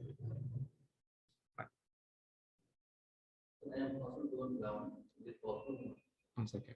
How much experience can I after this course? You can show up to 4 years. You can show up to 4 years by this course. What is the question, please? Okay. Eligible. For example, your name, please? Rajesh. So Rajesh had this question. So I have a 10 years of experience, 11 years of experience. 11 years of experience I have already. Okay. How exactly we can able to show this, please? How exactly we can able to show? I have a totally 11 years of experience in IT in resume. From last 3 or 3.5 years onwards, I'm working as a DevOps. We can show like that. But how exactly convince? I'm working as a, for example, XYZ technology like .NET or Java, whatever. Internally, so my project, we got an opportunity to work as a DevOps, and that's what I transfer. Depends. We can convince. It is possible. So this course is not only for freshers, not only for experts, both. Even 15 years of experience or 20 years of experience Java architect should learn this course. There is no exceptional for that. Not optional, and should be learned. Even VP, vice presidents of the company, or a senior manager, or senior architect, who are all working in top position as software, there is no option for them. They should learn DevOps. Even freshers also. Understood very clearly. Anybody should learn. Even testers should learn this. For example, you join as a developer, Java developer. Last maybe 2-3 years and working. For him also, there is no option to learn it. You should learn DevOps. If you are a developer, there is no option to you. Should learn this course. Whether you want to continue developer, whether you want to continue as a DevOps, that is the secondary. Even testers also. Even if you are admin, infra side, so no question about it. You should learn this course. Fine. All of you understood very clearly. So one more thing, compared to developers, more packages. Compared to developer, more packages here. If you are getting a more package, more work. If you are getting a more salary, that means we need to affect more. We need to mentally, we need to prepare for that. Mentally ready for that. We are working for money. Okay, please keep on the mind. So we need to hard work. We need to hard work. If you do practical, what I'm delivering in the class, if you do the same class, same if you practice, it is more than enough for getting a job.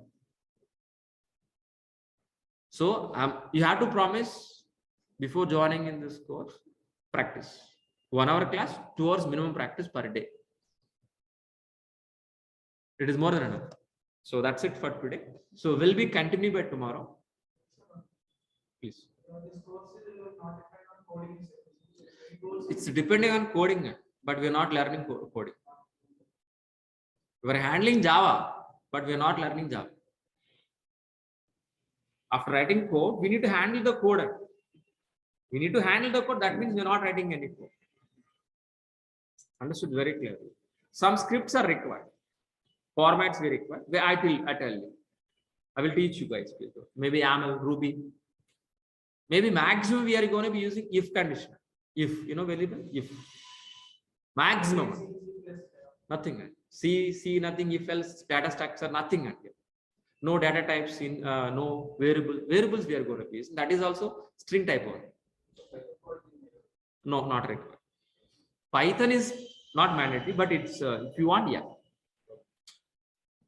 If you want, yes. But what's the problem? If we are keeping Python with DevOps, more weightage. We can't handle after getting a job. That's the reason. So as a beginner, as a fresher, so getting a job, as a looking for a job, Python is not including it. But after getting a job after 3 years, 1 year, if you settle down as a DevOps, then looking for Python. Python with DevOps. After getting a job, after 3 years. Understood very clearly. With this combo, what will happen, after getting a job? You become a scientist. Understood very clearly. Means what? There is no time for your family. You're dedicated to the company, dedicated to the project. No personal life. That's what I'm not recommending. Without Python also, we can happily get a job. We can continue. There is no problem. It is an option. Thank you. Thanks, guys. Please. We'll be continue tomorrow. If any questions, any doubt, don't worry. We'll meet tomorrow again. We can discuss. Thank you.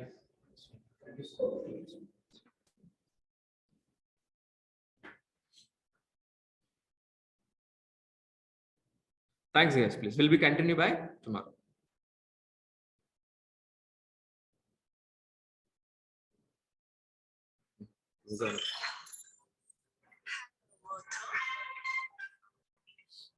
So today our agenda is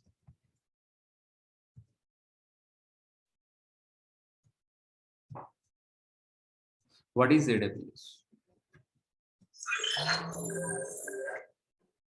What is AWS? That is in exactly our agenda. Okay, but in yesterday we have discussed what is DevOps. Okay, from new students we have, that is the reason. So what we are going to be, guys, please first. So we are going to be discussing about first. Just overview of what we have discussed in the last session. What is DevOps? Then we will discuss about what is AWS, and by end we can conclude, we can understand. So what is the difference between AWS versus DevOps? This is in exactly our agenda for today. Understood very clearly. Fine. So before starting our session,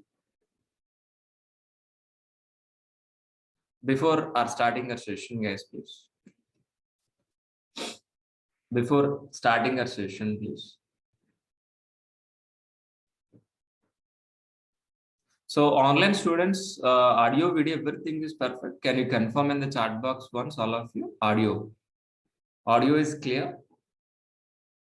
Can you confirm in this chat box, please, all of you, please, once. Thank you. Yeah, if any problem, please let me know in the chat box. Okay, in the middle also. Fine. Fine. Thank you. Thanks for replying, all of you. Let it be continued. Okay. So first,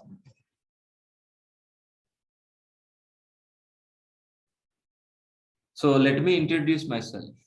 So my name is Maha. I have totally 15 years of experience in IT. My career starts as what? Java developer. My career starts as what? Java developer. From last 5 years onwards, I'm working as a senior DevOps engineer.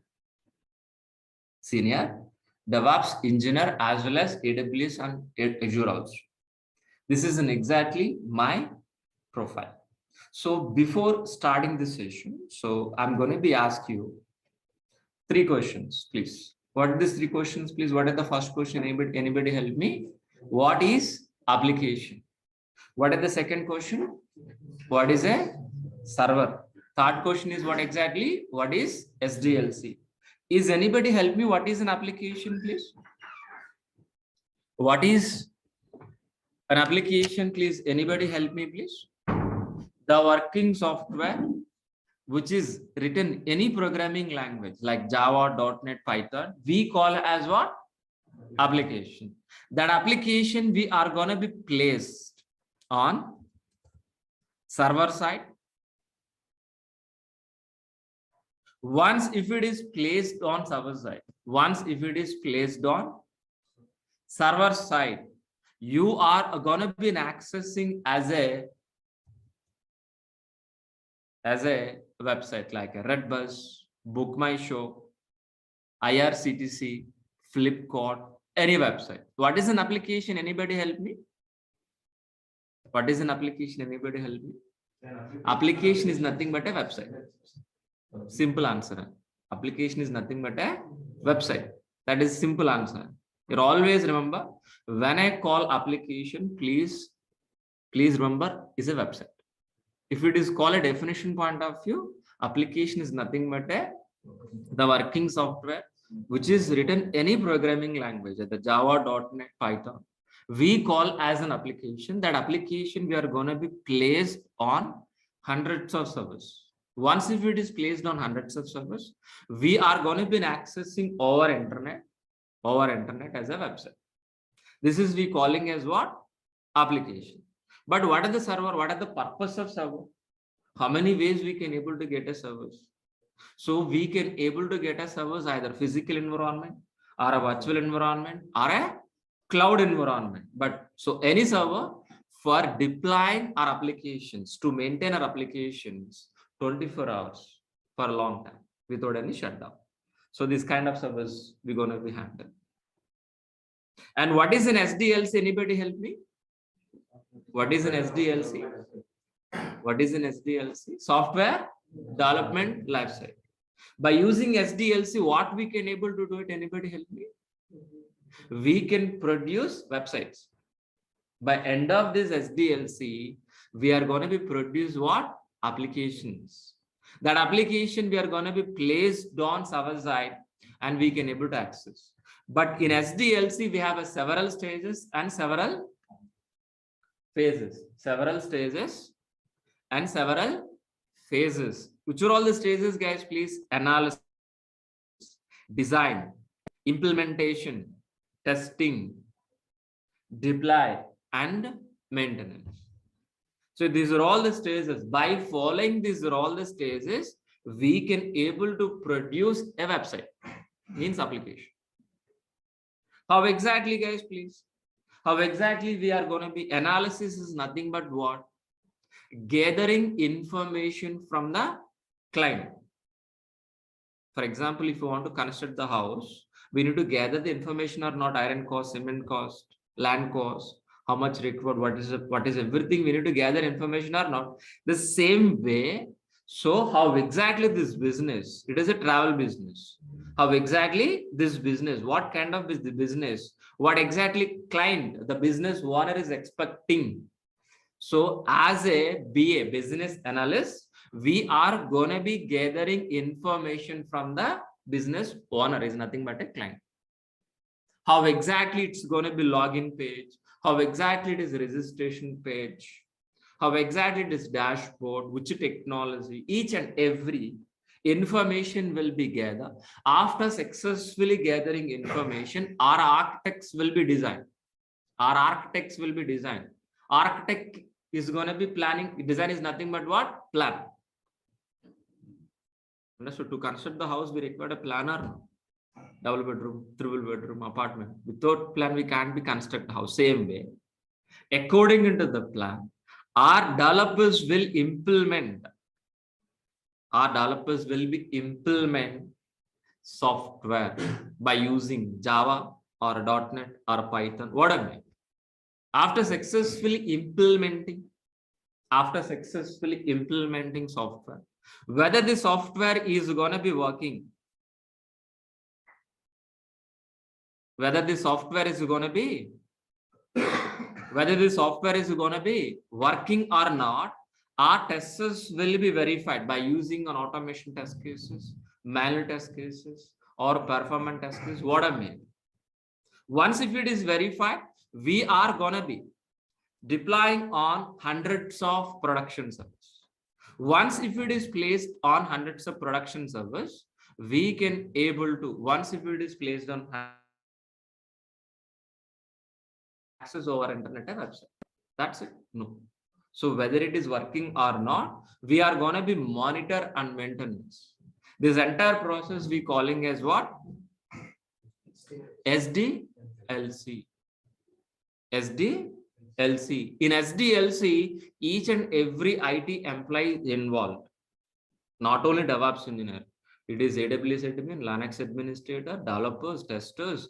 We're all together as a team. As a team, we are producing a website.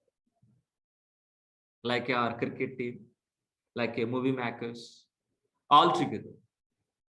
If you want to make a movie, So actors required, heroes, actors, editors, understood very clearly.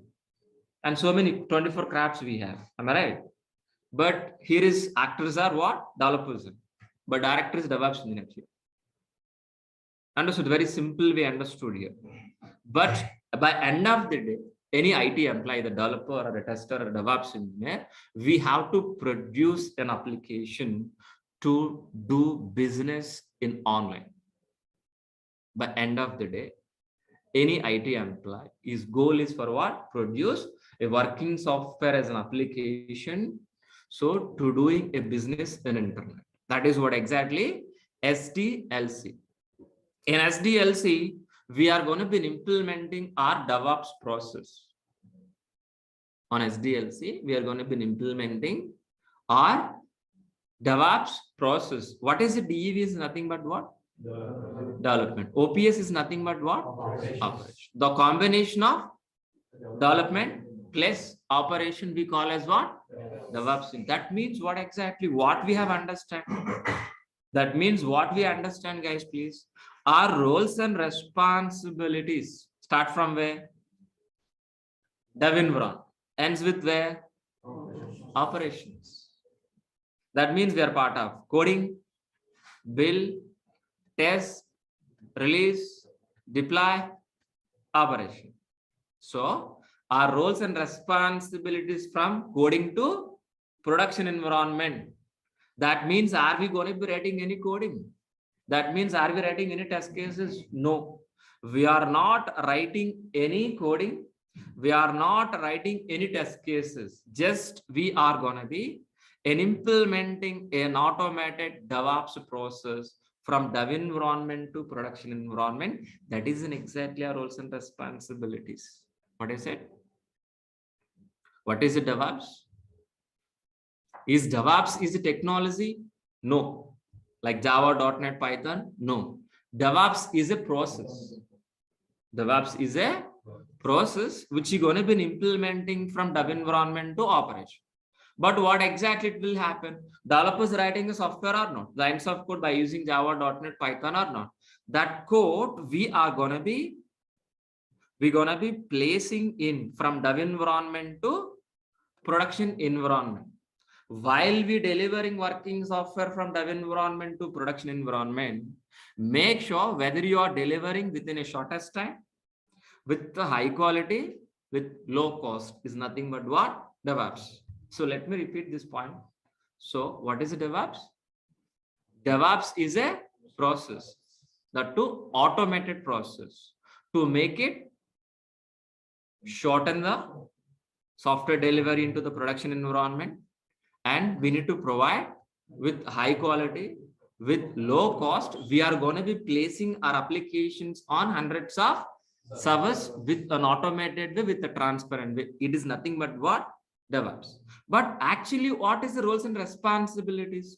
Once if you stepping into the company, what is the first priority goal? What is the major first goal? Have remembered? Replacing with what? Complex pipeline with transparent pipeline. So when you go to stepping into the company, so you seeing only complex pipeline, an existing process that already developers are working, already an existing process. But what we are going to be? We're going to be replaced with what? A manual process with an automated process. The manual process we are calling as what? Complex. But automated process we are calling as what? Transparent. But so complex pipeline which we are calling as what? SDLC. Why we are calling complex process is this? Why SDLC is a complex? Because if it is a manual process. Because if it is a manual process from analysis to design to implementation, implement testing, it is a manual process.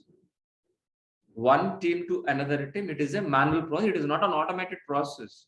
So for example, while implementing this SDLC process, if you got any issue in the middle, any problem in the middle, any issue in the middle. So how difficult to identify this? Due to this manual process, so if you got any issue, easily can able to identify? No one. No experts are required here. We have a experts. If you are hiring experts for this process, definitely we need to pay more salary. Yes or no? That means the cost is increasing or no? So we're going to be deliver in time? No, we can't be. That means the quality is decreased. So what is the point I want to tell you guys, please?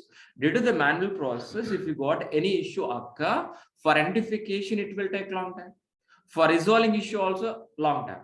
An example which I given was water pipeline. The water pipeline is underground. Somewhere else a blockage. Can able to identify that problem within immediately? No, it is not a leakage, it is a blockage. After identification, can able to fix this within hour. It will take weeks. Water pipeline. But what we're expecting this, I don't want this complex pipeline, but I want to replace with what? Transparent. If it is a transparent pipeline, how exactly? I want a visualized transparent pipeline. The same water, everything is same, but I want to implement transparent. Once if it is, look at this. If you got any issue here, for example, any issue please here. Any issue in the middle, like any problem, any error occur in the middle of this pipeline. By one look itself, where is the problem can able to see or not? And as soon as possible, can able to fix this issue or not? The same way in DevOps process also. Due to this an automated process, if you got any issue, any problem in the middle, we can able to fix this as soon as possible. It will take time, but it is a very shortest step. And so that is the reason. So we are calling as a DevOps is a transparent and automated process. A transparent and automated process. But actual DevOps transparent pipeline is look like this one. So in our course, we are going to be implementing this diagram. So we're all working for this 4.5 months for this diagram. For this implementing this diagram only, we are going to be spending 4.5 months here. So in this DevOps transparent pipeline, we have several stages. Planning, coding, integration, testing, release, deploy, and operation. But in this DevOps transparent pipeline, our roles and responsibilities start from where? Dev environment. Ends with where? Operation. Ends with where? Operations. So that means we are not responsible for planning. And the planning is done by BS, business analyst, not by you. We are part of coding. We are part of integration. We are part of testing. We are part of release. We are part of operation.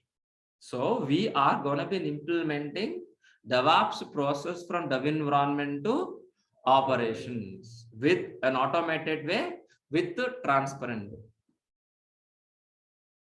But how exactly, guys, please? Are we going to be writing any coding in dev environment? No. The writing is responsible by whom? Developers. Developer has to write the code by using any programming. Once if it is write the code, who is the responsible person, please? Who is the responsible person to maintain, please? DevOps engineer. What I said very clearly, writing is responsible by the developer.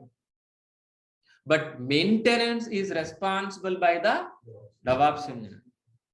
Once if it is maintained, how many developers we have here, please? A number of developers that continuously writing code or not. But all the code we need to mix. We need to combine. We need to combine. How?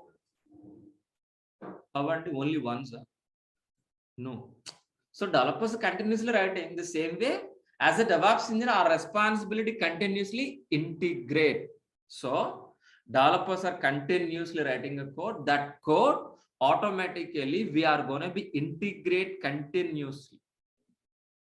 Once if it is increase, once if it is integrate, so whether the software is working or not, we need to verify or not. We need to verify or not. That is the reason we are going to be executing test cases, but we are not writing any test cases, which is written by testers, just integrating in this process.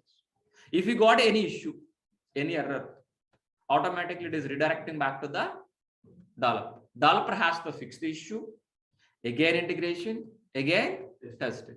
So this loop will be repeated until zero errors. Once if it is zero error, that is we calling as a working software as an application or not. That is the first question which I ask you. If it is in working software, in the software, there is an error that we are calling as a working software as an application or not. Application is ready or no? Can we able to directly placing on live servers? No. We're going to be hard on a particular period of time. That place we calling as a release. That place we are calling as a release. So from particular maintenance window, monthly ones or weekly ones, we're going to be placed with support of all our team members. With support of all our team members, we're going to be placed on hundreds of servers. On a hundreds of servers. On a hundreds of servers. Once if you are placing our application on hundreds of servers, we can able to access our internet as a website. Our job is finished up to here? No. Whether this application is working or not, we are going to be monitor and maintenance. Monitor and maintenance. Monitor and maintenance. This entire process we are calling as what? DevOps process. For implementing this DevOps process, which are all the tools we are going to be learning, guys? Please, anybody help me? Let us list down, guys, please. For implementing this DevOps process, we are going to be using, which are all the tools, guys, please? We are going to be using, let it be low.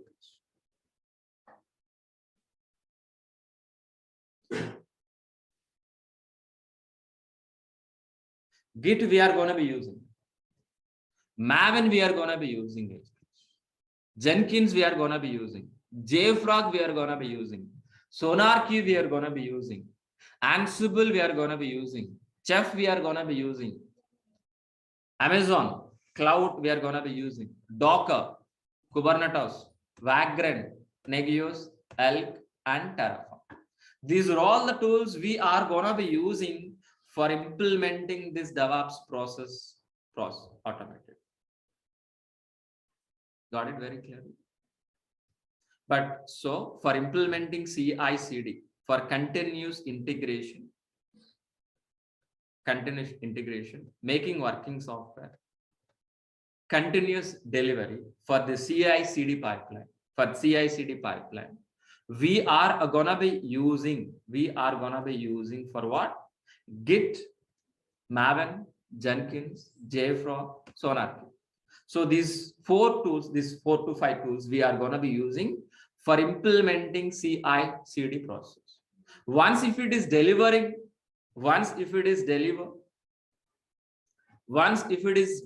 our application into release.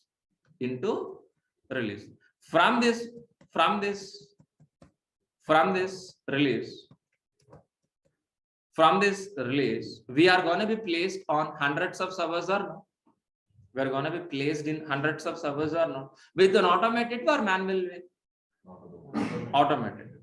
So we have hundreds of servers. On hundreds of servers, if you want to create a file, if you want to install a software, if you want to change a file, how exactly, which process we are going to be using, guys, please? An automated process. At a time, I want to install a software. At a time, I want to create a file on hundreds of servers. For that, we are going to be using configuration management. By using configuration management, we can able to replace with a manual process with an automated process. Instead of manually server by server installing software, at a time on hundreds of servers, we can able to install our software. That we calling as what? Configuration. Configuration is nothing but a setup. Installing, changing files, whatever. But which are all the tools we are going to be using? Ansible and Chef. Ansible is a push model. Chef is a pull model. Understood very clearly. But if you want to automate on hundreds of servers, so we require a servers or no? From where we can able to get it? Understood very clear. So we are going to be an automated process of hundreds of servers, agreed. But from where? We can able to get a servers from physical environment. and implement DevOps process. We can able to get a servers from virtualization, and we can implement DevOps process. And moreover, we can able to get a servers from cloud. Which cloud we are going to be learning? AWS. Any cloud, and we can able to get any cloud, Azure, AWS, Google. If you want the infrastructure, we can able to get any form we can able to get it. On top of it, we are going to be implementing an automated process by helping of Ansible and Chef. Finally, we are going to be getting hundreds of servers from AWS. We are placing our application, our websites on a hundreds of servers, cloud servers, by helping of Ansible and Chef. So for my satisfaction, let me repeat this point. It's very important point. So hundreds of servers, getting servers from AWS. After getting servers, on top of 100 servers, we are going to be implementing an automated process by helping of Ansible, Chef. This is very important point. But so we are going to be placing our application on where? AWS cloud or not? Not only placing, not only deploying hundreds of servers, not only placing our website, not only deploying our application AWS, we can able to place our application Docker container also. Docker container. What is a Docker container? It is also something like storage. What is a Docker container? Very simple form. Container which contains software. Easily deploying a website. If anybody asks you what is a Docker container, what is our answer? We can easily place our websites. That's it. That is the answer for you. But if you ask me definition, Docker container is a isolated area. It is specifically deploying our website or applications. Sir, what is an isolated area? Separate. For isolation, what separate meaning is what? Synonym, separate. Docker container is a isolated area, means separate environment. On top of it, we are going to be placing our websites. Example, we are sitting in this room. This room is isolated or not, all of you? Yes, sir. By helping of these 4 walls, ceiling and ground, 6 sides. By helping of these 6 sides, this room is isolated or not? On top of it, in this room, we are conducting DevOps classes or not? We're conducting DevOps classes in the same way. Docker container is an isolated area, which is specifically placing our applications. Example, containers. Example, containers, please. Example, please. This container.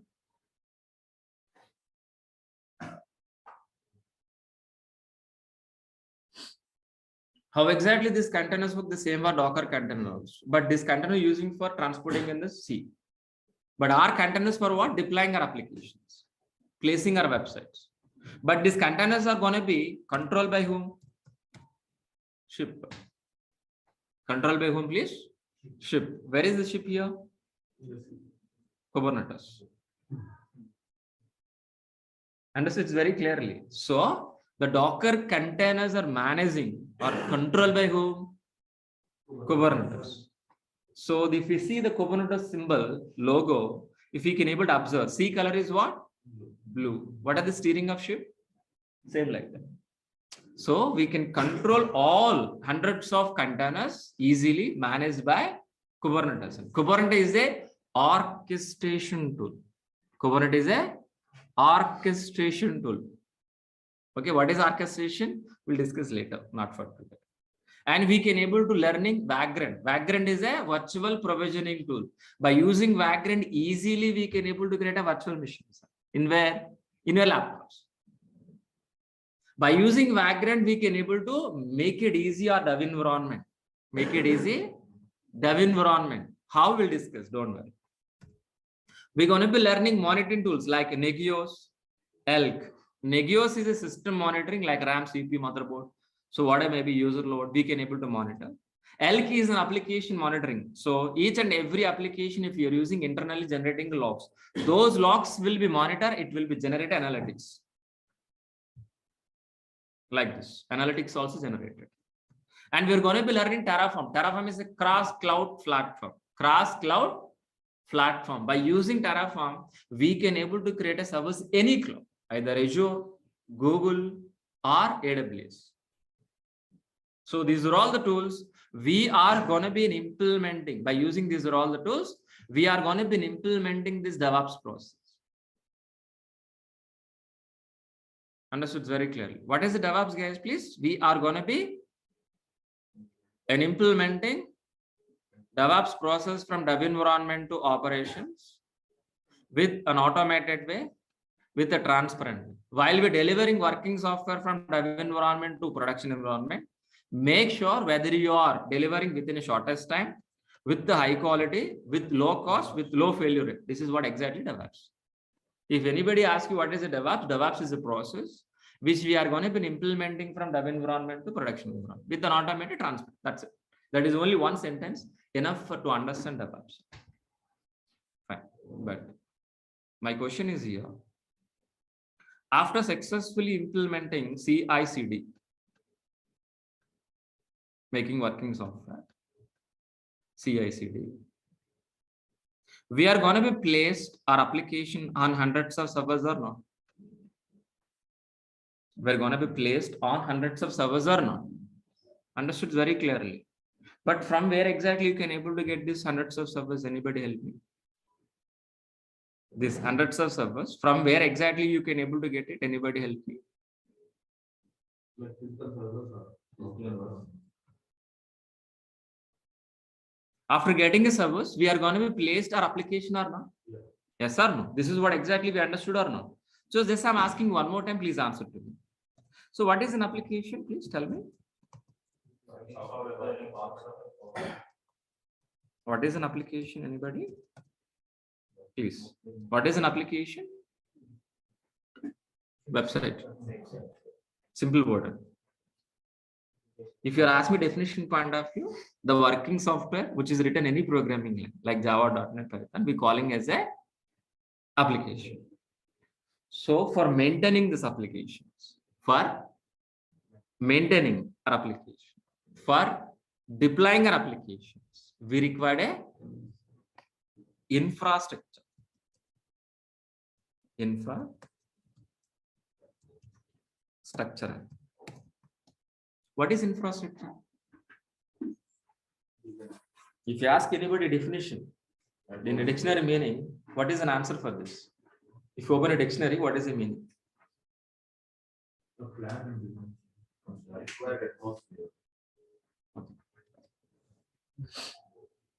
What is infrastructure? For example, to conduct this classroom, what kind of infrastructure is required? TV, laptop, internet, chairs, fans, my mobile, to specifically my water bottle also. Power also. Understood very clearly. So with this infrastructurally am I conducting these sessions or not? Understood very clearly. So to maintain our office, what kind of infrastructure is required?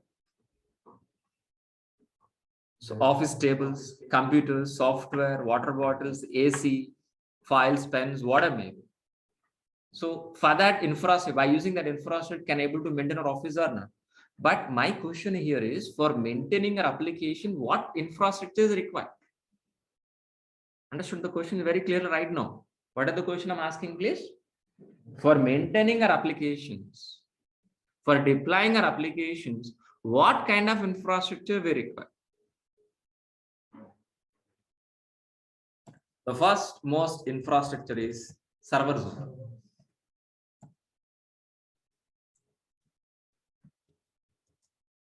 Servers only. The next most infrastructure is what? Networks. Then third one is database. The fourth one is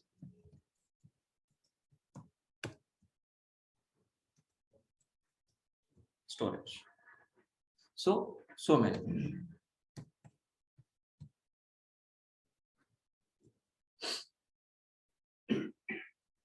So many.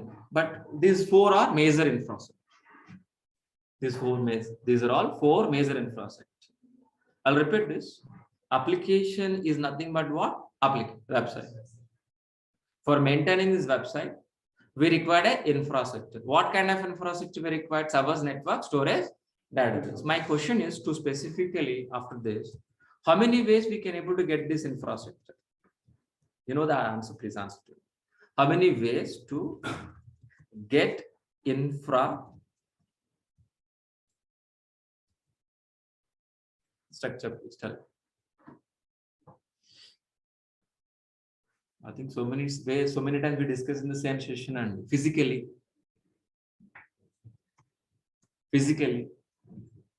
virtualization, environment, talking about environment, physical environment, virtual environment, and cloud environment. But the question is here is what is the cloud? So specifically, what is a cloud computing? What is a cloud computing, guys, please? That is a question. So I'm going to be asking. So listen very carefully. Listen very carefully. Listen very carefully. What is a cloud computing? If you can able to access remote placed resources over internet from a laptop is nothing but a cloud. Understood? Nothing. Am I right? Yeah. Let us discuss about what is a cloud.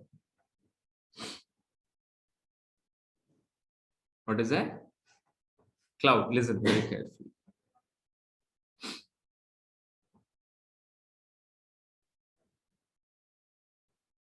Yeah. What is a cloud computing, guys, please? So if you can able to access the remote placed resources over internet from a laptop is nothing but a cloud. So what is a data center first? Please tell me. What is a data center, please? Huge computing power. Huge computing power keeping in a rack wise in a big room we calling as what? Data center or no? Huge computing power keeping in rack wise in a big room we calling as a data center. This data center is located in globally. In Mumbai, in Hyderabad, recently they're going to be launching into the Vizag also. In US, in Singapore, UK, in London, Sydney, globally, AWS people are expanded their infrastructure globally. So these data centers are existing physically. We can able to see like our building. How exactly we can see this building physically with your eyes, these tangible things. The same way the data centers are available. In Hyderabad also we have this data center, Amazon data centers. In US also we have. In Singapore also we have. Understood? From these data centers, if you can able to access a server, a network, a storage, over internet from a laptop is nothing but a cloud computing. That is a statement I given. What are the statement, guys, please? So the remote placed resources, any infrastructure, either servers, network, storage, databases, if you can able to access over internet from a laptop is nothing but a cloud computing. So nothing but what? Cloud computing. Any cloud, either Azure, Google, or any cloud is a rental based resources only. We are not buying anything. We are going to be getting infrastructure as a rental based, pay as a service, which is better for you. Build then use and select then use. Which is your favorite thing is out of these two? Construct then use, or else ready-made thing and use it. All right. Example, you want to go for railway station from your home. You want to go to railway station by car. The condition is what? By car. My question is, how many ways we can able to get a car? Owning a car, Only car. owning a car, our own car and renting. a Two car. ways. One is buying car, rental car. Buying car or rental car. I want to go by car only. But how many ways we can able to get a car? Two ways. One is buying car, rental car. If you want to buy a car for just for reaching a railway station, really are you going to be buying a car? Just for reaching a railway station, really you're going to be buying a car. If you want to buy, how much amount you need to spend? Minimum 10 lakhs. Huh? You require driving license, you require pollution check, RC copy. Finally, you don't have a driving, you need to hire one driver, monthly maintenance.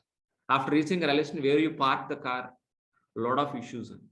Instead of that, if you book a Wala cab, within 10 minutes, the car is available at your doorstep. Without worrying about all these things, just getting into the reach railway station, what is the tariff you can pay? Maybe 300 to 500 rupees.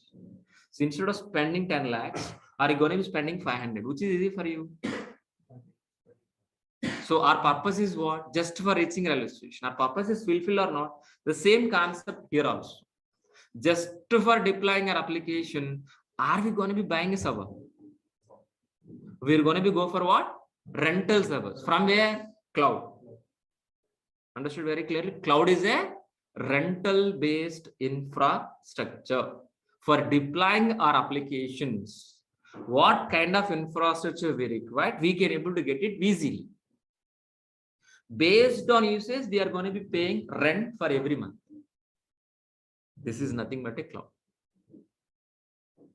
This is nothing but a cloud.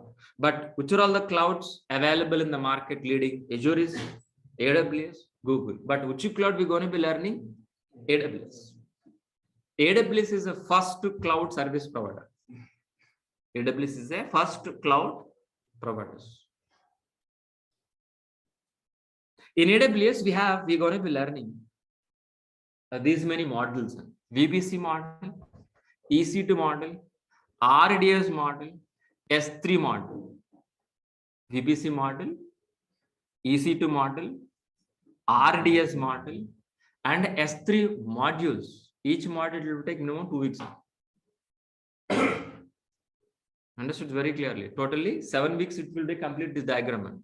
It is a high-end diagram, which we have experienced DevOps in DevOps Transparent one diagram, high-level diagram. The same in AWS, it is a top and highest diagram. In this, we are going to be learning 4 modules. What is the first module, guys, please? VPC. VPC is nothing but what? Network. EC2 is nothing but what? Computing power.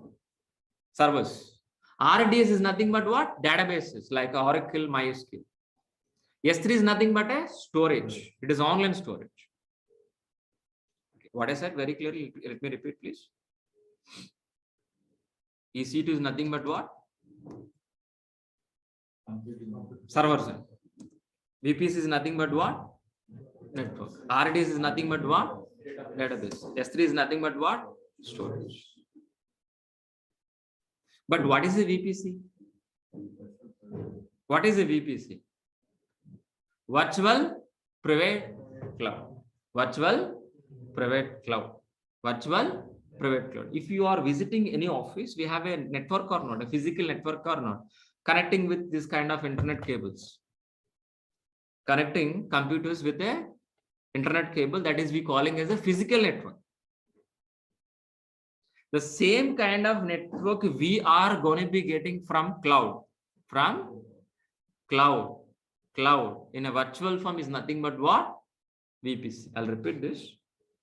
So we are going to be getting a isolated, a office kind of private network. We are going to be getting from where? Internet. Cloud is nothing but a internet or internet. So in a virtual form, if we can able to access from your laptop is nothing but a VPC. Like for example, so AWS can able to anybody access, you or me, anybody can getting into the AWS, but we can able to have a private network, private sections. So your VPC, my VPC, your friend's VPC. Example. So can able to getting into any TCS company, can able to access your TCS or HCL company laptops or servers from outside world? Can able to? Is it secure or no? The same way, we can able to get that kind of network in cloud also. For example, this network for what? TCS. This network for what? HCL. These are all the companies are using AWS cloud only, but AWS providing a secure network. So this network only dedicated for what? TCS. This network is dedicated for HCL.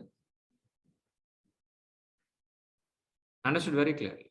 How exactly your office can have network, but we can able to get it over internet in a virtual form instead of physically. I hope you people understand. Without network, we can't keep it any mission. Even my laptop also, without network, can able to keep in this laptop. Can able to conduct this online session without network? No. The same way, servers also. Without network, we can't be exist any server. First, we need to establish network. On top of it, we are going to be keeping our servers. If you want to servers, from where exactly we can able to get it? EC2. EC2. Cloud means what? Internet. Computing power is nothing but what? RAM, CPU, motherboard. These are all we calling as a computing power. That's what we calling as a computer. In elastic form, what is elastic means? Flexible, expandable, increasing, decreasing kind of thing, and flexible things. So we are going to be getting a service from cloud in a flexible kind of thing. This we calling as what? EC2. Based on customer load, we can able to increase the servers, decrease the servers automatically. That we are calling as elastic. So 1E, 2C. That's what? EC2. By helping of EC2, we can able to get a servers or not. So which are all the components available in a laptop? The same components available in server also. RAM, CPU, motherboard, RAM. These are all the resources having in a laptop also or not. But same kind of resources in server also. But laptop is only for home purpose. Server is for deploying our applications. For example, I want to deploy Hotstar application. I want to deploy Hotstar application. And how exactly, please? First, you need to establish network. We need to create one virtual network in the cloud. Once if it is create a network, on top of it, we are going to be creating a servers. On top of the server, we're going to be placed on our Hotstar applications. Hotstar application. Once if it is placed Hotstar application, we can able to access over internet as it is like this. Same way. Our job is finished or not? Network we created, on top of servers we created, on top of we place our websites. Done or not? But my question is, where exactly we can able to maintain our customer information, mobile, email address, subscription information, where we can able to maintain? Please, anybody help me. In database. In database. The database we can able to get which service? RDS, like Oracle kind of database. MySQL kind of database we can able to get it from where exactly? RDS. But the question is, one more question pending. Where exactly we can able to store this Hollywood movies, like in Blu-ray printed movies? It is around more than 3 GB of files. Can able to inserting into the database? No, we can't be. That is the reason we are going to be using separate storage. Separate storage, that is nothing but S3. S3 is a online storage. Best example for this, Google Drive. How exactly you're uploading PDF document, video files, audio files in Google Drive or not? Same way we can able to use S3 bucket. In entire world, the first cloud service provider is S3 bucket only. Then only remaining. So by helping of these all the services, we can able to get infrastructure, either network, storage, or database, whatever may be. On top of this infrastructure, we're going to be implementing our DevOps process. I'll repeat this point. By using AWS, we can able to get this infrastructure. On top of this infrastructure, we are going to be implementing an automated transparent pipeline by using DevOps. When you are going to be implementing this DevOps transparent pipeline, we are going to be using this all the tool stack.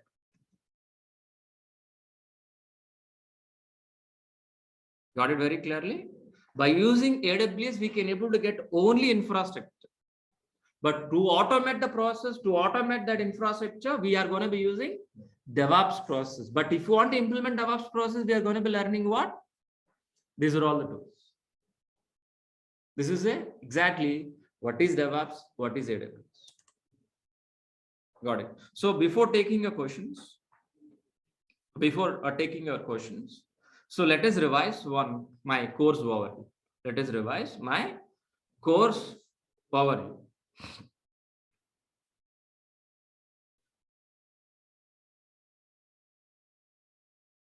This course is designed with what? Complete DevOps, complete AWS, complete DevOps, complete AWS, Linux basics only, and shell scripts also covered.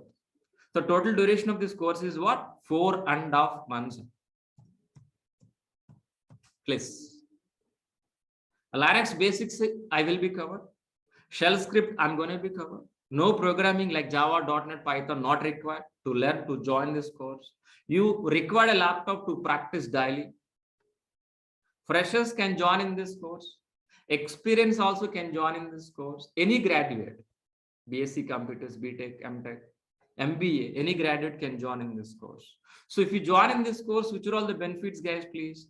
Daily class recordings will be received via Google Drive after payment. So up to from date of registration, 11 months access, it is unofficially lifetime. If you ask your admin, they say only 11 months, but I never ever delayed any video, you can access. Resume preparation, yes. Interview question and answers. 4 live projects will be covered, including this course duration, not separate time. 80% of soft materials, yes. Our course starts with very basic level and finish with an advanced. Each and every session is a practical. Don't expect like a PPT presentation like this. We're going to be do practical things. What I'm going to be deliver in the session, you need to practice on a same day. Daily, 1 hour we're going to be spending, and 2 hours per practice. Totally 3 hours you need to spend for a day. What I'm delivering in the class, you need to practice by. I'm going to be share recording session. You need to practice. If you need doubt, you can able to class with me. Still, if you can't talk to me, or else share your screen. I can able to resolve your queries also. So class timing is 8 to 9 a.m. 8 to 9 a.m. daily, Monday to Saturday. Sometime we have a classes on Sundays also, but prior to one day, I'll inform you in the class itself. So going to be paying 12,000 rupees for full DevOps, for full AWS, please make it note this, for daily recording sessions, only daily. So this is our admin information. Please, if anybody interested in this course, please call to them. Please be enrolled. So this is our admin information. I'm going to be share in the chat box.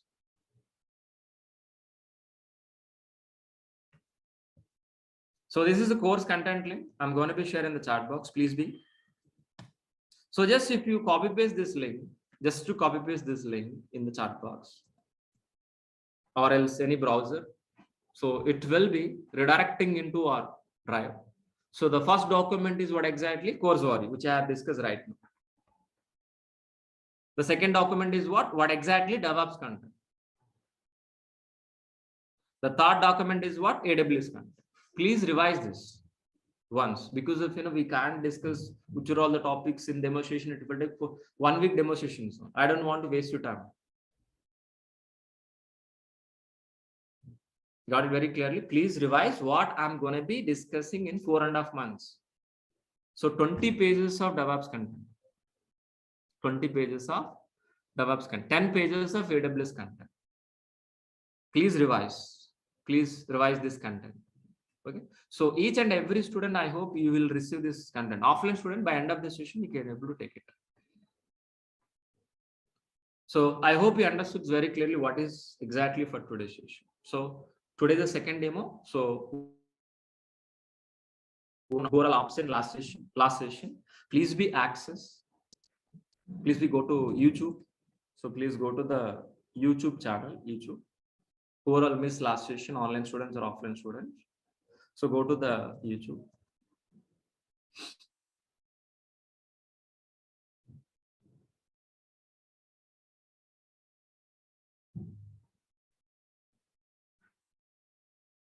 Please type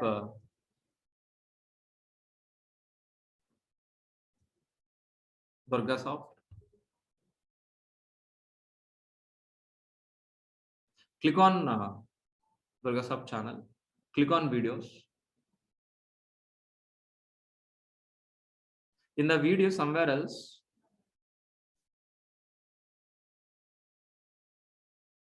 DevOps with AWS. Demo number 1. This is yesterday's session by Mr. Maha. Please verify with whether it is by Mr. Maha or not. So DevOps AWS demo 1, by Mr. Maha. The same way. So today's session also uploaded. After this session, if you want to revise, please go through this once and please be joined by tomorrow. So we're going to be start a regular session by day after tomorrow. Tomorrow is the last day. Only 3 demos only. There is no 1 week demos. I don't want to waste your time. And day after tomorrow onwards, our regular session will be started. Who are interested, please be enrolled today or tomorrow. So choice according to your your budget, whatever may be adjustment. Please talk to admin. They will help you do that. How to pay, how to payment. Please do that. So please approach our admin. So please be enrolled. After enrolling only, you're going to be receiving daily recording sessions. Okay, fine. So that is exactly for today's session. So tomorrow we're going to be discussing of types of servers. So we have pending physical servers, virtual servers, cloud servers. What is the different those things? How exactly? So we're going to be discussing for tomorrow. So that is exactly for tomorrow's session. Yes, please. So do you have any questions, please? Thanks, Sai, please. Thank you. Thanks for replying. Any questions, please? Online students. First, let me clarify online student, then go for offline. Okay. Please ask, please, any question online students, please. Do you have any questions, please? Online students. So Mauni, thanks. Thank you. Thank you, Mauni. Thanks for replying. So Kumar asked this question. After completion of this course, how much experience can I show for a job? For this, if you complete this course, my course, you can feel inside 1.5. Really, you can feel 1.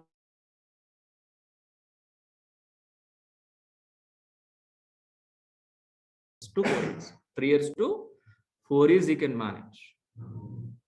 But I am requesting each and every student attend the regular sessions and practice each and every day, definitely get a job.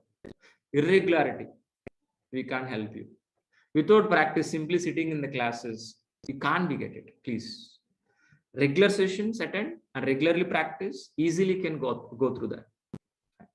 So Anil, so please talk to admin. That is admin question, please. Talk to admin once. Definitely. I said very clear, resume preparation, I'm going to be helping you. How to pay the fee, please. I shared all your admin say, I'll display on the screen, please be get it out, please.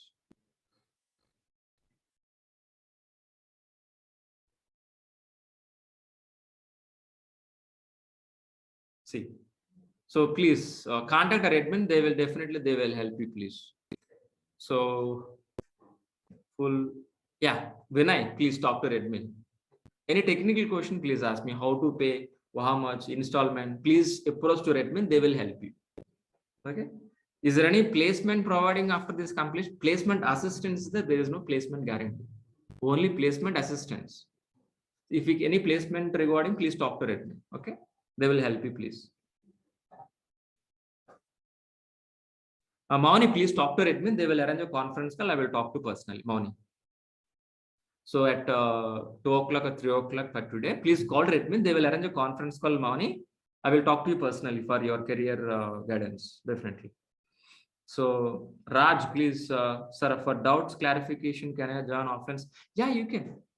Offline, online student, for example, who are available nearby in Hyderabad. So Monday to Friday, join online. Saturday, come and meet me and clarify doubts, sir, with the lappy. Without lappy, don't come, please. Okay, fine. No, there is no wasting of time, you know. With the laptop, you can show the query, then I can able to do what are the solution I can give. Easily, the time is going to be saved. That's what.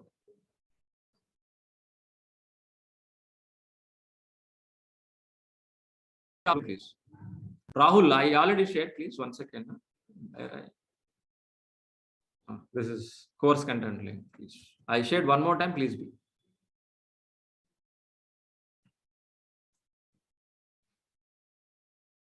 Fine. Docker, Jenkins, Kubernetes covered in this sessions or missed yesterday's lecture. When I today also discuss what is a Docker, what is a Kubernetes, what exactly. So we're going to be spending Docker and Kubernetes 1 month. In depth, we're going to be discussing. Because of that, those two tools are very important tools. That's what more concentration of those tools also. So we are going to be using cloud machines. We can practice in virtual machines also, not required. So happily we can able to practice in AWS. How I will teach you, don't worry, in the coming sessions. Definitely. You can come and meet me after the course also. After completion of the course also, if you want to meet me, if you want to clarify, yeah, definitely I will available. Don't worry.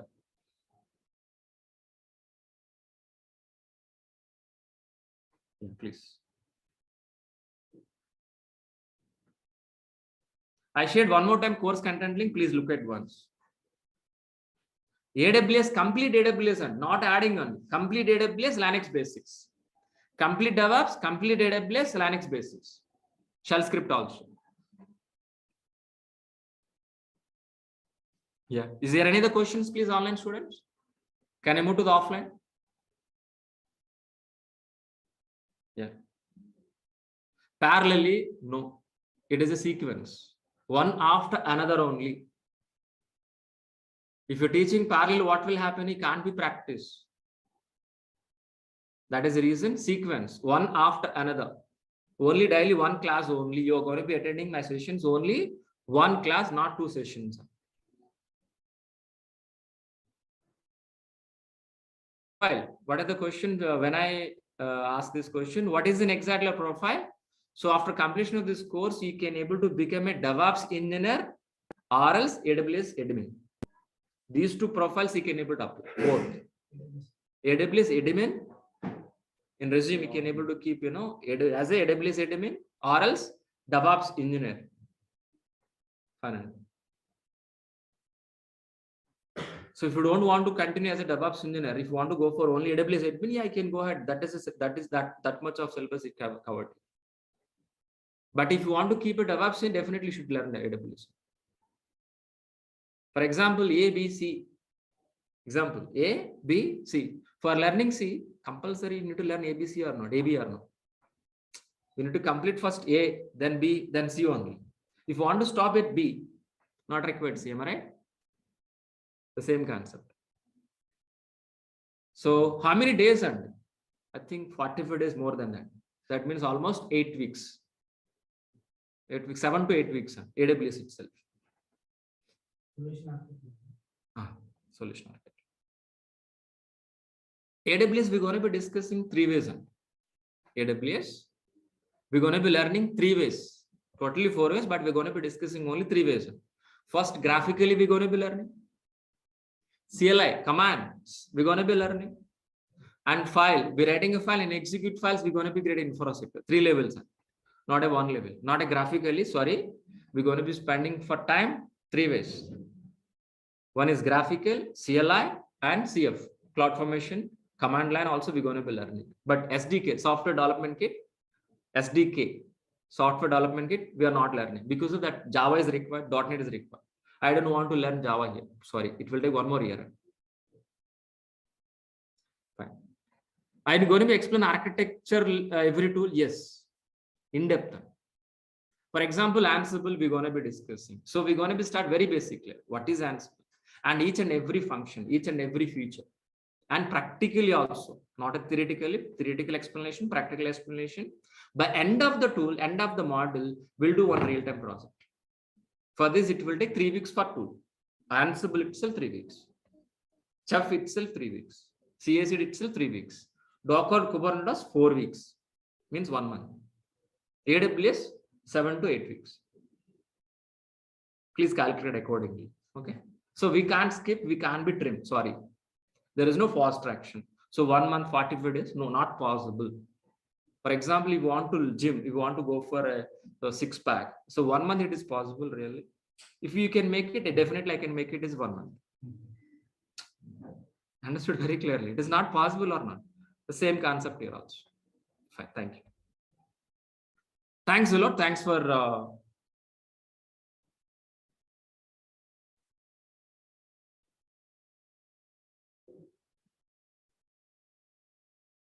so we have teaching.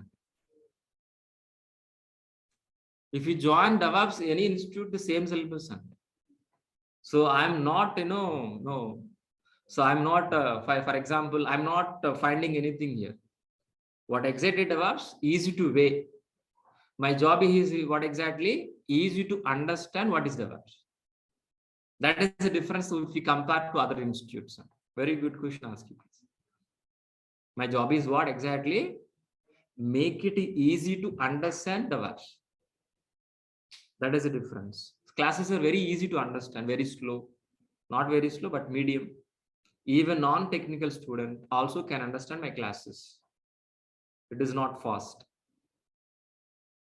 So understanding concept, practicing, these are all very, very important. Fine, bro.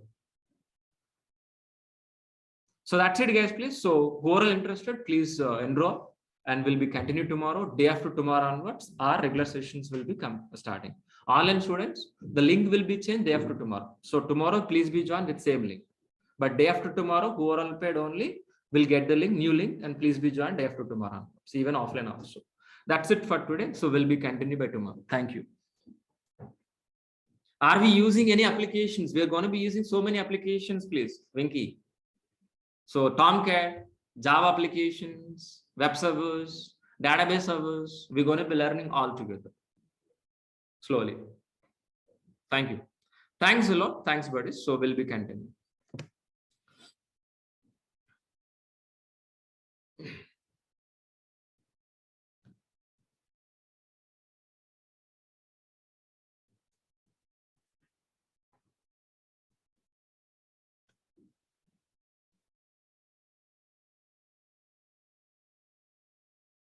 Take a photo.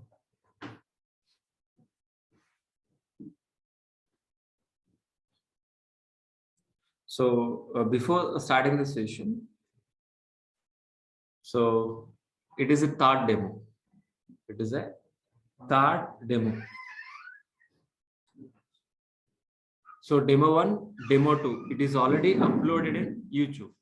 It is already uploaded in YouTube. How you can able to access those videos, please just type in YouTube. Go to the YouTube, please.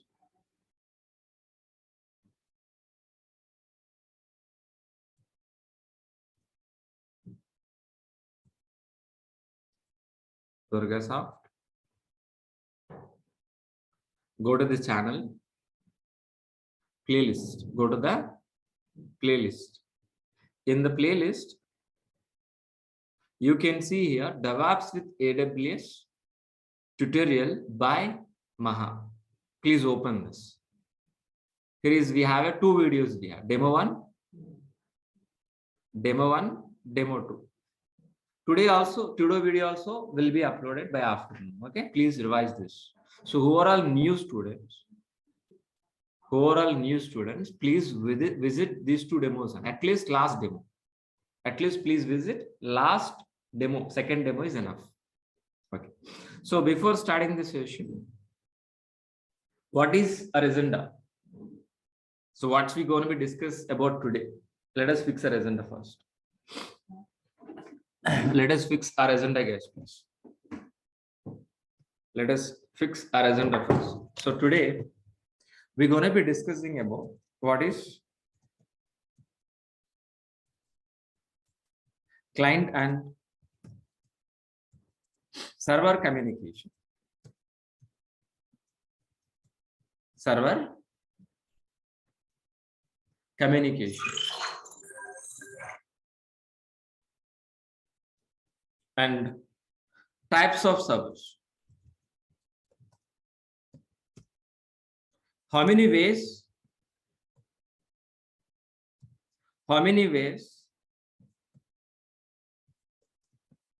get servers?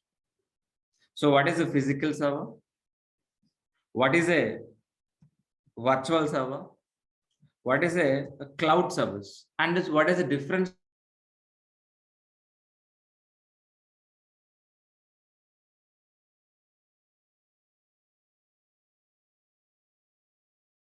Why cloud?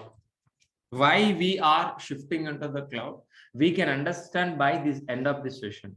By end of this session. So before starting this session, so let us worry off, please. Let us worry off,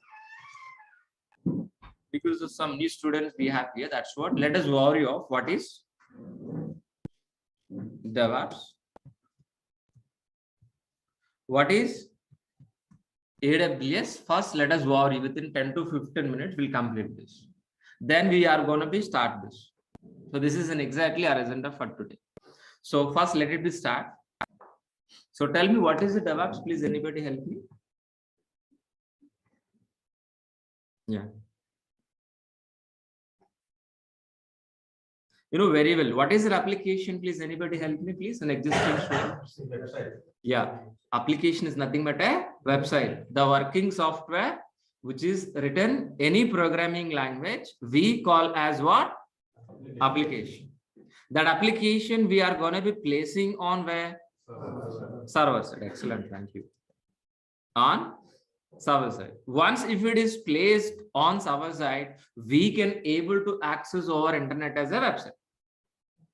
But if you want to produce a Flipkart or a Redbus kind of applications, we are going to be using SDLC.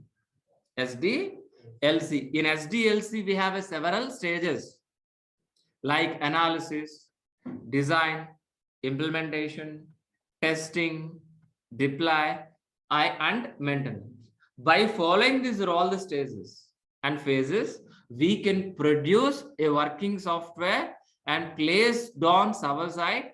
Then there itself we are going to be accessing as a website, as a Redbus or Book My Show or whatever maybe, guys. Abibus, whatever maybe. So how exactly, guys, please? First we need to gather the first information. First we need to gather information. What exactly this business, whether it's travel business, how exactly login page, how exactly registration page. Gathering information from the client. Based on that, it will be design. Design is nothing but what? Plan. According to the plan, our developers will write the programming, either Java, .NET, Python, or anything, guys, please. Or anything. Once if it is implemented, implement, ready the software, whether the software is in working condition or not, so our testers will be verified. Once if it is verified, so we are going to be placed on hundreds of servers. Then there itself we are going to be accessing over internet as a Abibus or a Flipkart or Redbus, whatever. That's it. No. So we have to monitor and maintain these websites. So that we are calling as what? Maintenance. By following these all the stages, we call as what? SDLC. But as a DevOps engineer, what we are going to do, guys, please? As a DevOps engineer, what is exactly our roles and responsibilities? Replacing with the complex pipeline, with transparent pipeline. So what is an exactly complex pipeline? So SDLC is a complex. Why we are calling complex? Because of it is a manual process. because if it is a manual process from analysis to design, design to implementation, implementation testing, testing to deploy, it is a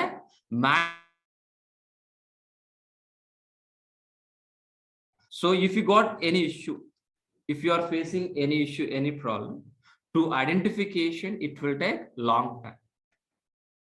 For resolving issue also, it will take long time. That means the cost is going to be increased or not?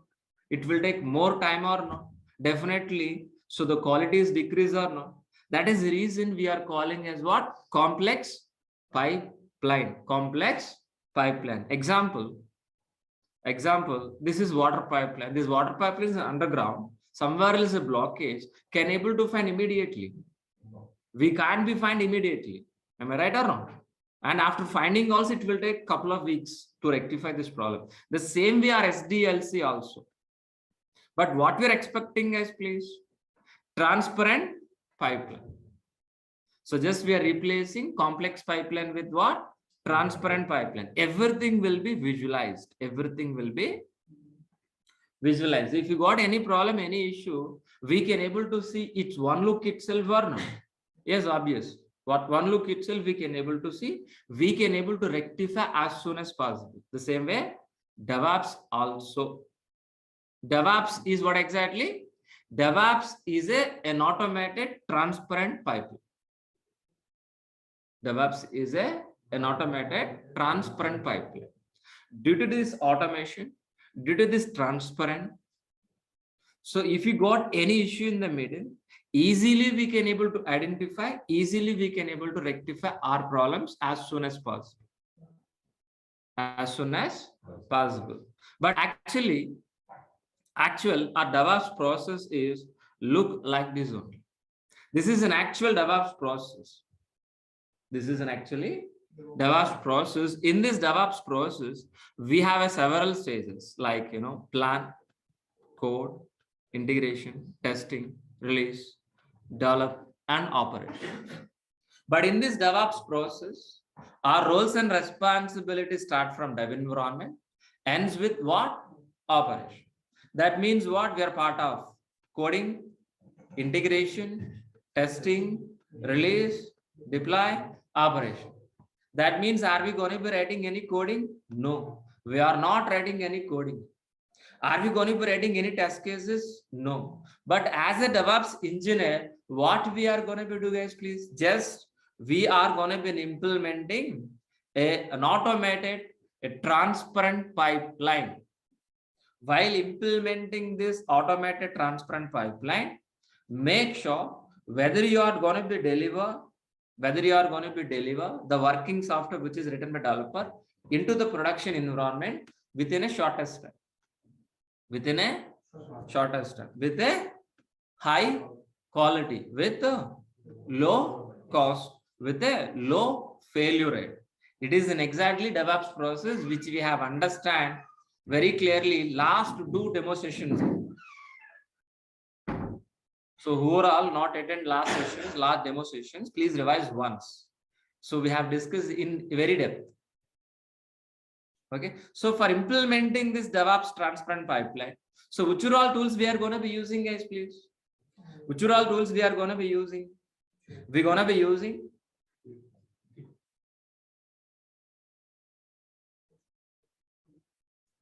Git. We are going to be using. We're going to be learning Git administration. Git itself 1 week we're going to be learning it. Maven, Jenkins, JFrog, SonarQube. So which are all the tools, guys, please? Git, Maven, JFrog, Jenkins, SonarQube. By helping of these are all the tools, we are going to be implementing CI/CD process. CI/CD process. The CI/CD process from where to where, guys, please?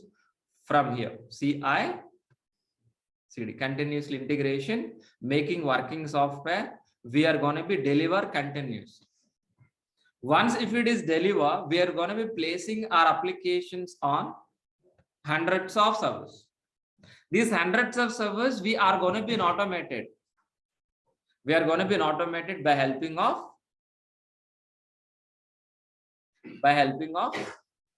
configuration management. Configuration management. What is the configuration management? Please help me. What is the configuration management? Replacing manual, please. Replacing what exactly? Manual process with automation process. So we are gonna be creating files, installing software, changing files at a time on a hundreds of servers with an automated process at a time. For this, which are all the tools we are going to be learning, guys, please? Which are all the tools, please? We are going to be learning Ansible and Chef. Ansible is a push model, Chef is a pull model. So, but if you want to automate these hundreds of servers, from where we can able to get it? By using Ansible and Chef, we can able to automate hundreds of servers. We agreed it. But those hundreds of servers from where? We can able to get it either physical environment or virtual environment, and more specifically AWS cloud. From AWS, we can able to get a hundreds of servers. On top of hundreds of servers, we are going to be implementing an automated process by helping of Ansible. All right. So are we going to be deploying our applications only AWS servers? No, we can deploy our applications on Docker container also. Docker container is an isolated area which is specifically deploying our application. What meant for Docker? Docker is for what? No. Deployment. Websites. Easy to clean applications on Docker. Very easily. So how exactly, for example, if you want to transport a C products via C, how exactly, please, we are using containers or no? Yes or no? Obviously containers or not, please. By helping of these containers, we can able to transport any product via C or no? How exactly these containers work? The same way our Docker container also. But these Docker containers, it's going to be managed or controlled by Kubernetes. These are all the containers going to be managed by whom, please? Ship. How exactly the ship works? The same way our Kubernetes also. By using Kubernetes, we can able to manage or control n number of containers. I hope each and every student, what is a container, what is a Kubernetes, you understood idea. If you don't know, if you not understand, don't worry. We're going to be discussing deep discussion 1 month. These two tools we're going to be discussing 1 month. If you not understand, don't worry. Okay. So we are going to be deep discussion and with the practical examples. Okay. If you understand, very good. If it is not understand, also very good. Fine. So next tool is what exactly? Vagrant. Vagrant is a virtual provisioning tool. By using Vagrant, we can able to our dev environment make it easy. Make it easy. And we are going to be learning Nagios. Nagios is a system on a RAM, CPU, motherboard. We're going to be monitoring. And we're going to be learning ELK. Elastic, Logstacks, Kibana. By helping of these three tools, we are going to be monitor our application. How exactly this performance. So each and every website is generating in the background logs. Those logs will be monitored and it will be generated analytics. How exactly our application performance. So what would be the next action, next month action, next year action, we can able to decide, but right now. So Terraform, we're going to be learning, guys. Terraform is a cross cloud platform. By using Terraform, we can able to create infrastructure in any cloud, either Azure, AWS, or any cloud. So what I'm trying to tell you, please, by helping of these are all the tools. We are going to be implementing our DevOps process. So while implementing this DevOps process, what exactly, guys, please? Developers writing the code. That code is going to be integrated. That after integration, whole software it's going to be verified by test cases. The test case verified, we are going to be getting a working software as an application. That application we are going to be halt on release. Once if it is halt and release on a particular maintenance window, we are going to be placing our applications on a hundreds of servers or not? Yes or no? Yes or no? But if you want to implement this DevOps process, we require infrastructure or not? But tell me, what is infrastructure? Please. What is infrastructure? Anybody help me?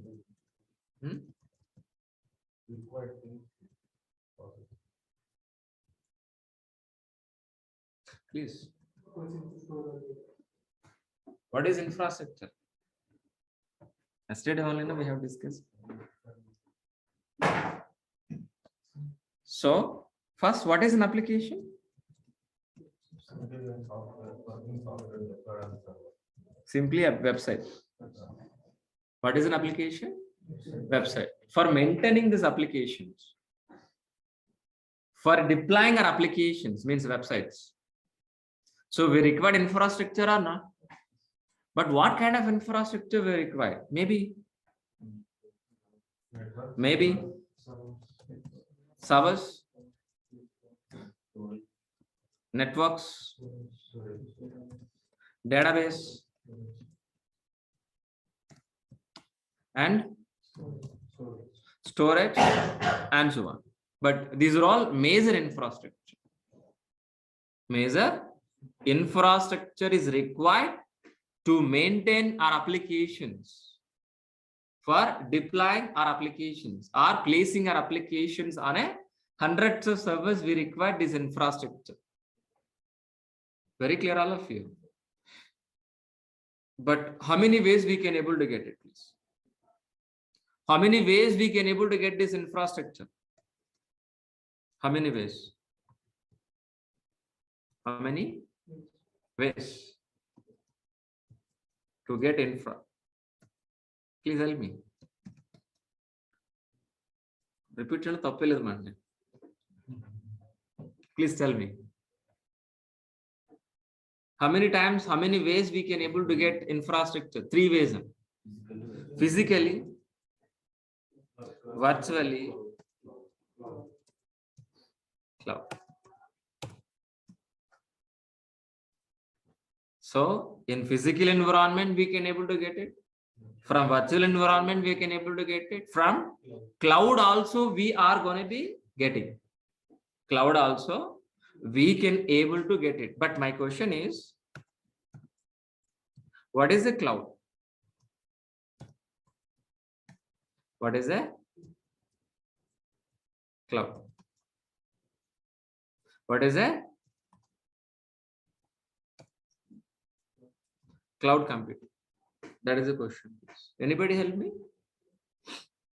The software which is deployed on some other location. What is a cloud?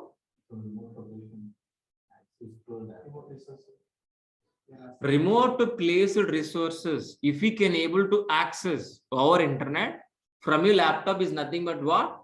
Cloud. Which resources? RAM, CPU, motherboard, or a server, a network, or a storage. Anything if we can able to access, anything if we can able to access our internet from a laptop is nothing but a cloud. Sir, one question here, sir. We are using VMware. Sorry, what AnyDesk, have you heard about AnyDesk? Yes. TeamViewer, have you heard about TeamViewer? We can able to access one laptop to another laptop. We can log in or not? Yes or no? Is that cloud?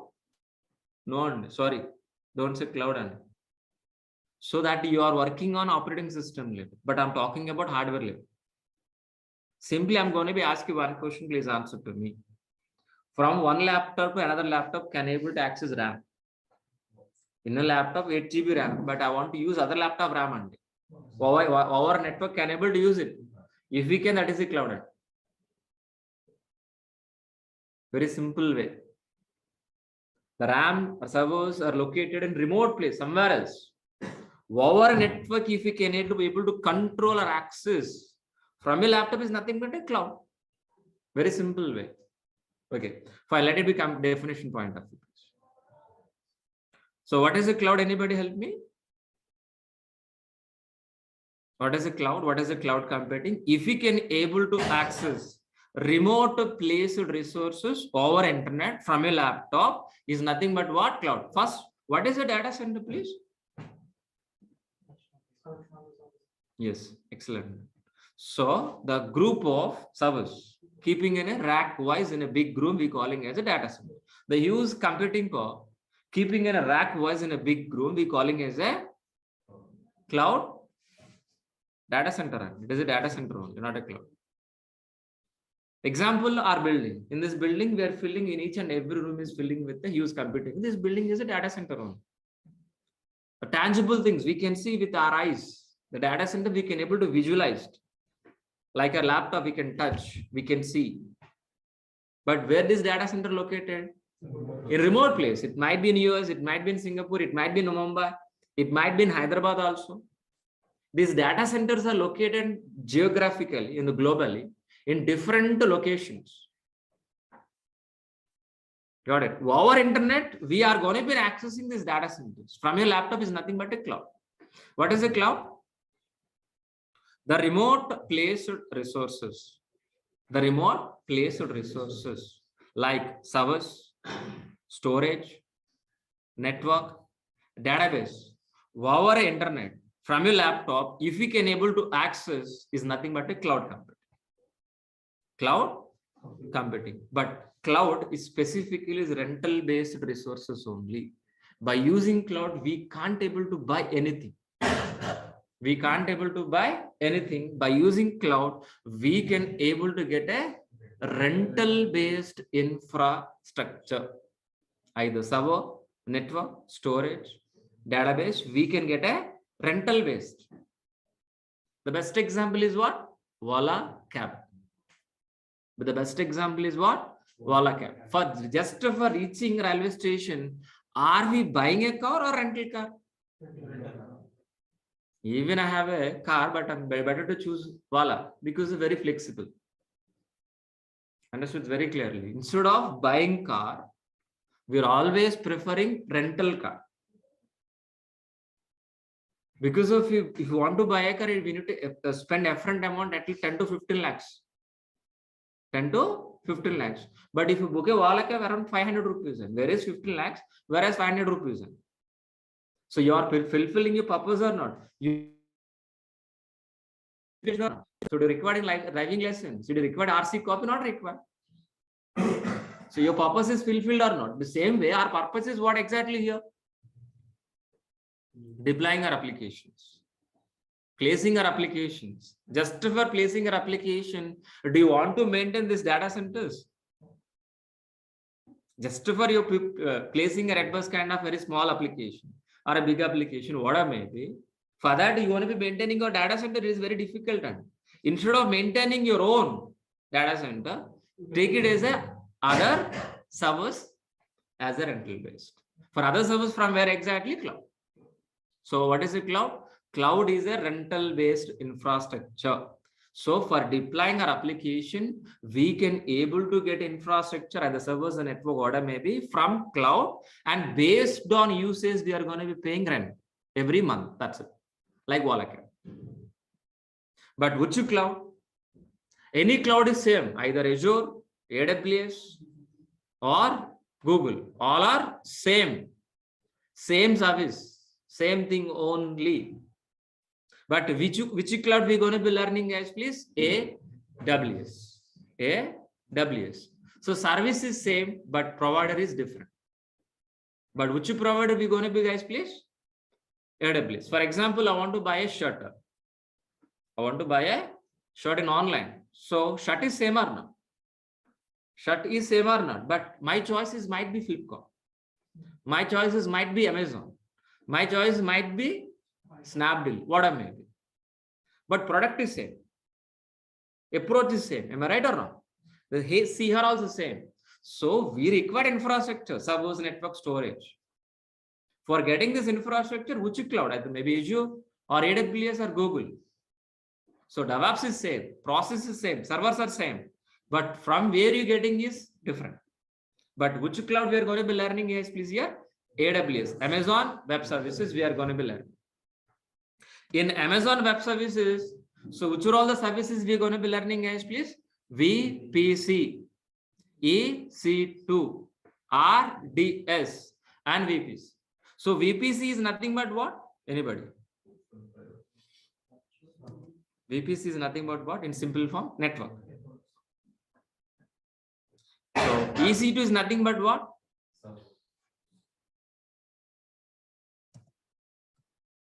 EC2 is nothing but what? RDS is nothing but what? So storage is nothing but what?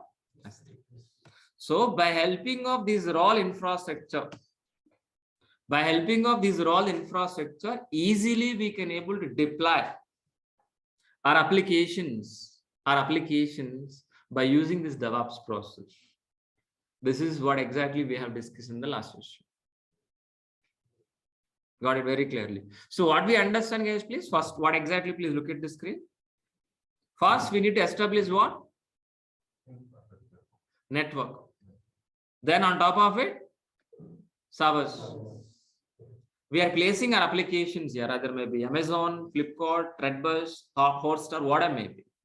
Then our customer information is going to be maintaining on where exactly? Databases, MySQL, Oracle kind of database from RDS.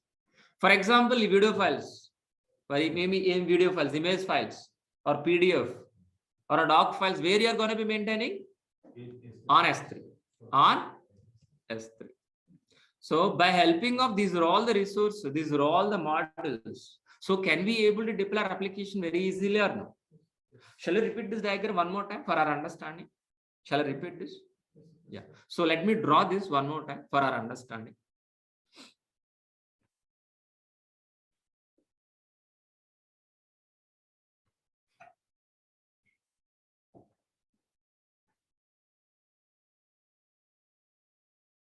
Please.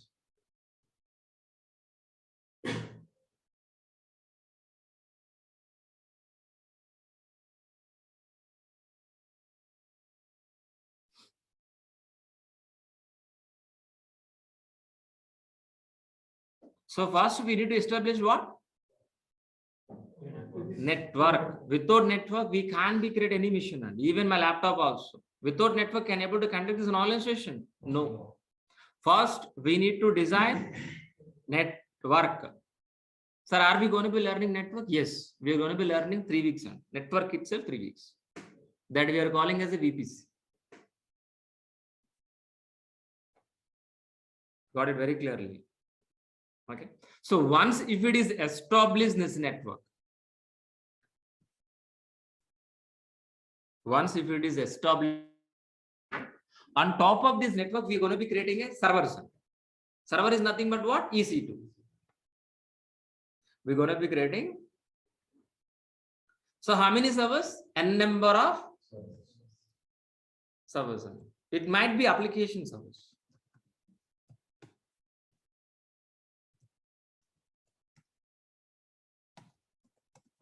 Application service. So application is nothing but, anybody help me? Thanks. So we are going to be creating a application servers. On top of it, we are going to be placing Redbus kind of applications, Abibus kind of application, Flipkart kind of application. How many servers we are going to be deploying? And N number of servers. So once if it is placed, where exactly you can able to maintain our customer information? In database. In database. That means we need to create a database or not? So the service name calling here what? RDS. But it might be MySQL database, Oracle database, whatever. So application is maintaining on application server, our customer information maintaining on database. So network keys we have designed, application server we have kept, and database also we have kept. But if you want to access, if you want to log in, If you want to log in into any application, from where exactly you can? Anybody? Database. From where exactly you can able to access your applications and from where you are accessing websites? From browser, not the laptop only. By using browser, laptop.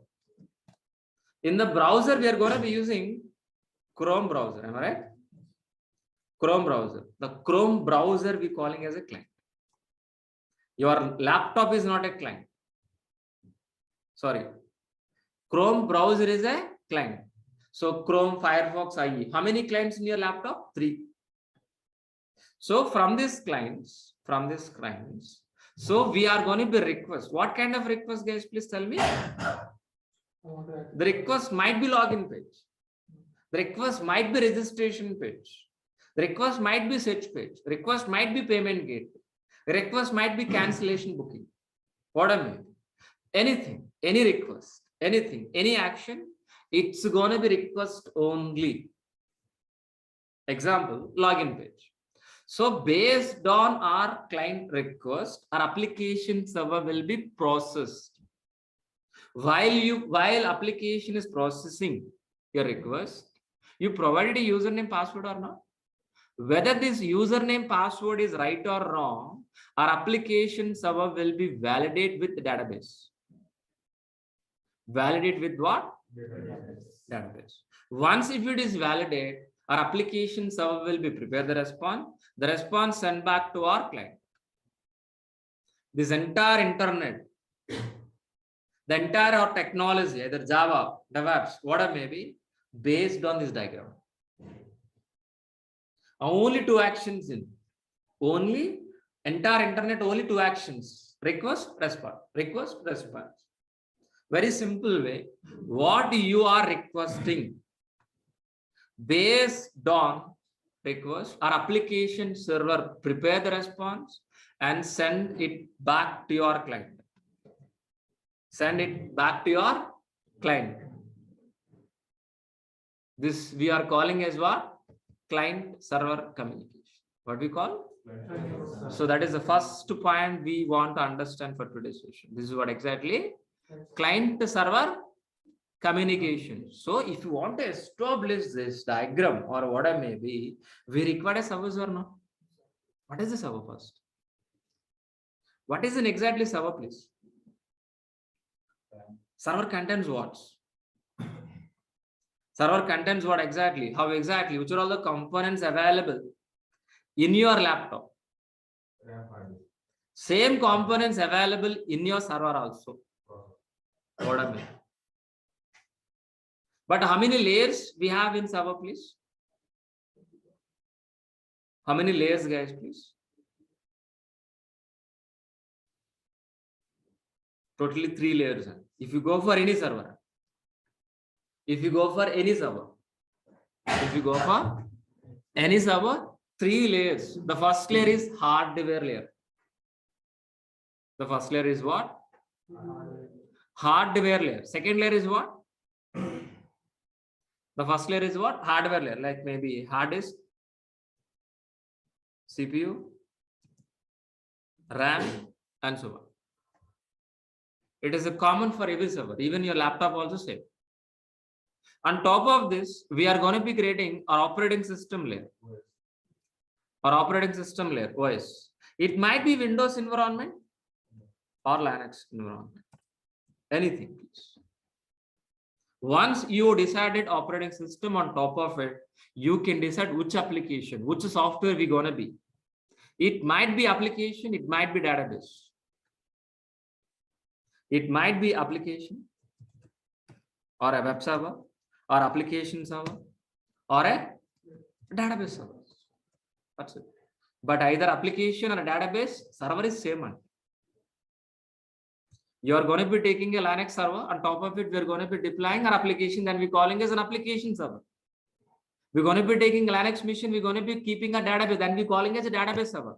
But the base operating system is same and hardware is same for all the servers. For all the servers. So if you compare your laptop, which are all the components available in your laptop, the same component server also. But laptop is just for home purpose, but server is for maintaining our applications. But how many ways we can able to get this servers on? Server is same in all the cases. Server is same in all the cases. All the cases. Example. Water is same for all the cases. Water. For drinking water is all the same. When your grandpa, so those days, do you have any water bottles? Are you buying water? Directly can take it from ponds and they use it. Then pots. Then pots, Mattikondu. Then what exactly nowadays we're using in bottles? Is any change of water? No. But the form of water changed. Way of use is changed. But water is same for all the days. The same way server is same. Either you are getting by virtual machines, either you're getting by physically or cloud. Server is no difference. And sorry. Don't assume like a server, cloud server different, virtual server different, physical servers are different. So server is same, but way of getting is different. Olden days we need to buy a car, but right now we are booking a Ola cab. But car is same or not all the cases. The same way, so server is same, but way of getting server is different. But how many ways? Please tell me quickly. Physically, virtually,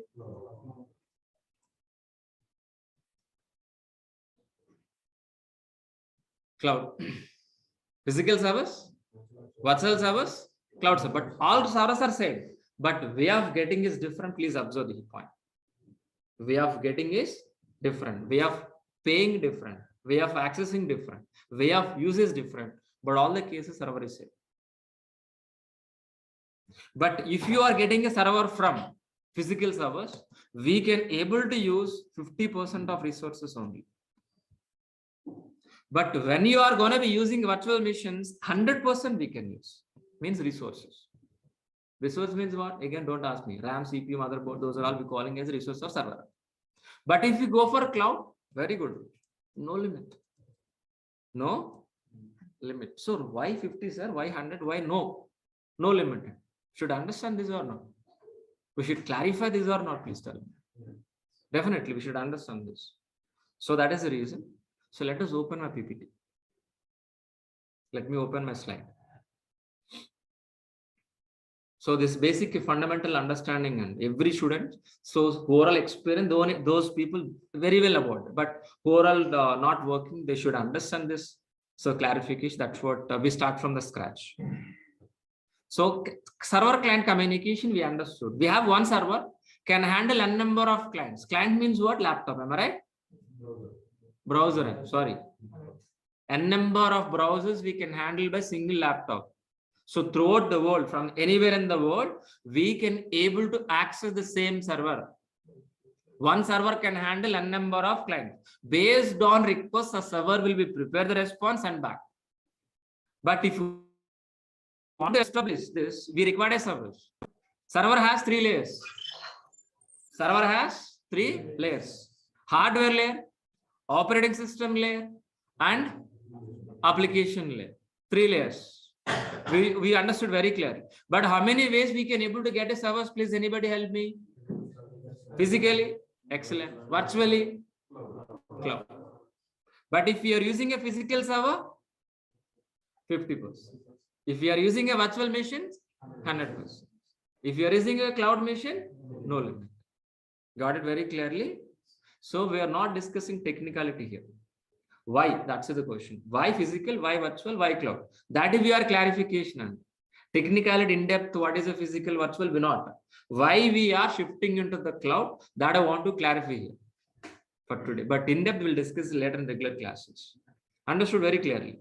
Okay. So in physical environment, we can able to use only 50% of resources. Why 50? Why 50%? You know the answer. That's why I'm asking you. For example, it is a 8 GB of RAM. 50% of 8 GB RAM, how much, please? Anybody? 4. Why 4 GB? Example, to understand very clearly, listen very carefully. So for practicing DevOps, for practicing DevOps, 4 GB RAM is going to be consumed. 4 GB RAM, it's going to be consumed. Okay, consume. Listen very carefully. Consume. You don't have laptop right now. You're going to be buying a laptop. While buying a laptop, only 4 GB laptop you're going to be buying, or 8 GB? 8 GB. Why? Maybe tomorrow you're going to be practice another software. Maybe you are watching movie, browsing, a lot of activity you want to do. That time you can't be do that. Am I right? Yes. So question is another question, please answer to me. On top of it, very, very thin layer question, please answer to me. So you're going to be buying only 4 GB. Assume that. You're practicing well DevOps. So you're going to be practice another software. Immediately can able to increase 4 GB to 8 GB. No. Within a minute. I'm asking about within a minute. In your laptop, can you able to replace a 4 GB RAM with 8 GB? Within a minute, can you able to rechange? Within a half minute? No. That is the reason we're always keeping efficient resources. The actual requirement is 4 GB, remaining 4 GB for features. So same concept. Out of 8 GB, we can able to use for today 4 GB. Maybe tomorrow in future, we're going to be using another 4 GB. Understood? But if you are moving into the virtualization, so I'm requesting each and every student, your focus is very important. This slide. Okay. So 100% of resources. Here also we have 8 GB only. Listen, please. Here also 8 GB, but we are going to be using 100%. Why? Because virtualization. Why? Because virtualization. It is a physical layer. What I'm drawing, what I'm mentioning, it is a physical layer. On top of it, we are going to be creating a 2 virtual layers. It is a VM1. It is a virtual machine 2. So this 4 GB RAM is depending on this 8 GB RAM. This 4 GB RAM depending on this physical RAM. So 4 plus 4, how much, guys? Please tell me. 4 plus 4, how much? Excellent. 4 plus 4, 8 GB. So are we using 100% or no? So out of 8 GB, can I able to use 100% of resource or not? Yes or no? Yes or no? Please tell me. Yes or no? On top of first virtual machine application number 1 and second virtual machine number 2. Clear or not? But my worry here is I want to deploy third application also. Where? In the same. Already 100% used. Where we can deploy? Option is no. Sorry. Understood very clearly? If you want to deploy third application, we require immediately one more 4 GB. 4 plus 4 plus 4. That means totally how much, guys, please? 12 GB. My question is here. So can I able to replace 8 GB of RAM with 12 GB within a half minute in this physical server, in this physical layer?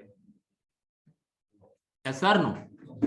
No, here also problem. But I'll repeat this point. Listen very carefully. In virtual environment, we can able to use 100% of resources. But if you want to use more than that, we can't be get immediately. That's what it is. Limited. That's what we're calling as what? Limited only. Which are all the resources we can use 100%. Beyond that, we can't be get it immediately. Beyond that, we can't be get it immediately. But if you want that, definitely we should go for cloud. In the cloud, no limit. We are not worrying about RAM. We are not worrying about infrastructure. How many servers you want to tell me? 2, 200, 2000. We can get it. We're not worried. There is no limit. There is no constraint to get infrastructure from the cloud. That is the reason we are moving into the cloud. Why we are moving into the cloud? We are not worried about RAM. We are not worried about infrastructure. That is the reason we are moving into the cloud. Let us give one real-time scenario. You can understand very clearly. For example, limit on.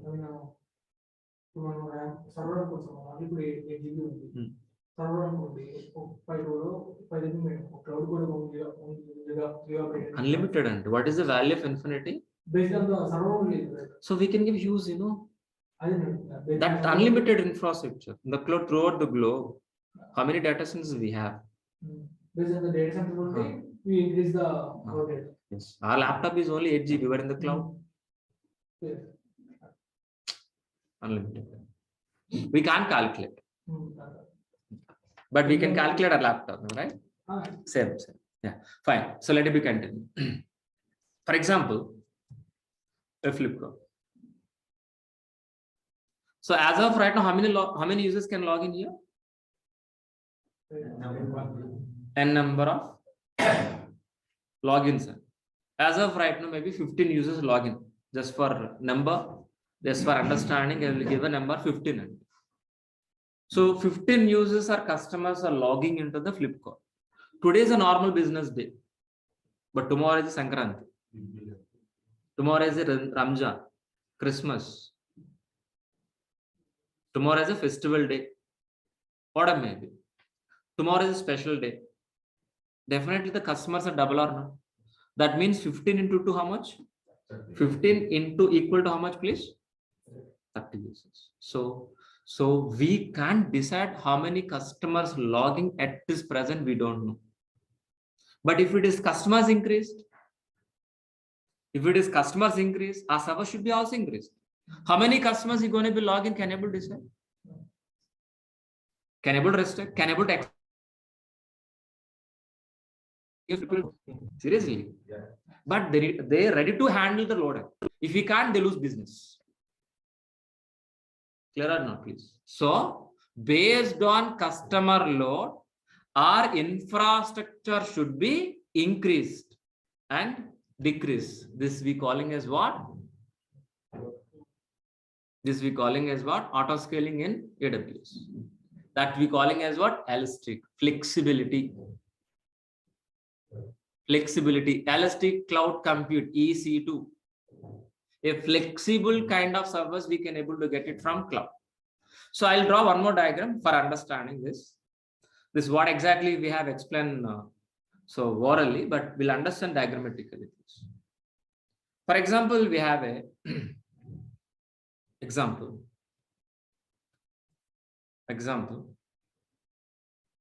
So 3 Flipkart servers. Example. 3 Flipkart servers. Each and every Flipkart server can handle only 5 users, for our understanding. But really, it might be more than 5, more than lakhs. So let us assume. 2 minutes. A Flipkart server. 1. So the server can handle maximum how many users only? Just namesake, just for understanding. Flipkart server 1, Flipkart server 2, Flipkart server 3. 2.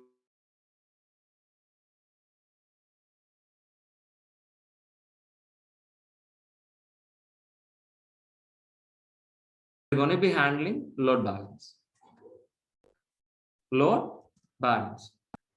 So by helping of these 3 servers, how many customers we can able to handle, guys, please? 15. For handling this 15 users, so how many servers we are going to be using? 3 servers. This 15 users load is going to be hitting into this load balance. This 15 users load is going to be hitting into this load balance. What exactly this load balance does? Distributing this 15 users load equally on top of the server. First request goes to first server. Second request goes to second server. Third request goes to third server. Again, the 4th request comes again first server. 5th, 6th, and 7 again. 8, 9, 10, 11, 12, 13, 14, 15. So what is the load balancer? Equally, the entire customer load distributing across all the servers, either 3 or 30, whatever. That is job done by the load balancer. But this is what exactly the situation right now, today, at this point. Tomorrow morning at 11. So big billion day, big sale day. So we have how much time, guys, please? Around maybe 24 hours. Within 24 hours, can you able to buy servers? Even you can't buy a laptop also, single laptop. You have to buy a server. You need to get it into the data center. We need to keep in the network. We need installation. Make it is ready. Not possible physically. In virtualization, also not possible because if it is limited. Because if it is a limited. But in the cloud, we're not worried about infrastructure. So that means what? If our users, customer will increase, automatically servers also increase in the cloud. We are not worrying about infrastructure. We are not using physical servers. We are not using virtual environment. We are not getting from servers from physical environment. We are not getting servers from virtual environment. We are going to be getting server from where? Cloud. In the cloud, there is no restriction. There is no limit. Based on customer load, our infrastructure will be increased and decreased. Today as a 15 users, tomorrow at 11 o'clock, definitely double the users or not, please tell me. Yes or no? Yes or no? Definitely. But this time, how many servers we require? 5 plus 5? 10. 10 plus 5? 15. For 3 servers, how many servers handling? And 15 users handled by 3 servers. For handling 30 users, how many servers are required? Simple maths, 6 servers. At 11 o'clock. But at 10 users is going to be adding. Within a half an hour, can you able to add 1 more 2 servers? In physical environment, no. Virtual environment, no. But in the cloud, yes. Yes, sir. Yes. But at 12 o'clock, it's going to be 1 more 10 users. That means this time, how many servers we require? So can able to increase 1 more 2 servers within a half an hour? No. In physical, in virtual, no. But in the cloud, yes. Understood? Why we are moving into the cloud? But at 1 o'clock, 2 o'clock, there is no load. So automatically the load comes down up to 25 users. That means we need to decrease the servers also. This time, how many servers we require? 5 servers. So what I understand, guys, please, based on customer load, our infrastructure will be increased. Based on customer load, our infrastructure will be decreased. This concept we calling is what? Elastic. Those two specifically in AWS, autoscaling. So it is one of the great feature in AWS. So if you compare with physical server, if you compare with virtual environment, why we are moving into the cloud? Because of these reasons. This kind of feature we're going to be using so many. Understood very clearly. What we have discussed for today, we understood what is the client server communication, what is the server, types of servers, what are the physical virtual servers difference, and why we are shifting into cloud. We understood very clear. We understood very clearly. So that is what exactly for today's session. So before closing the session, so just to overview, because of some new students we have here, what exactly this course, let us overview, please.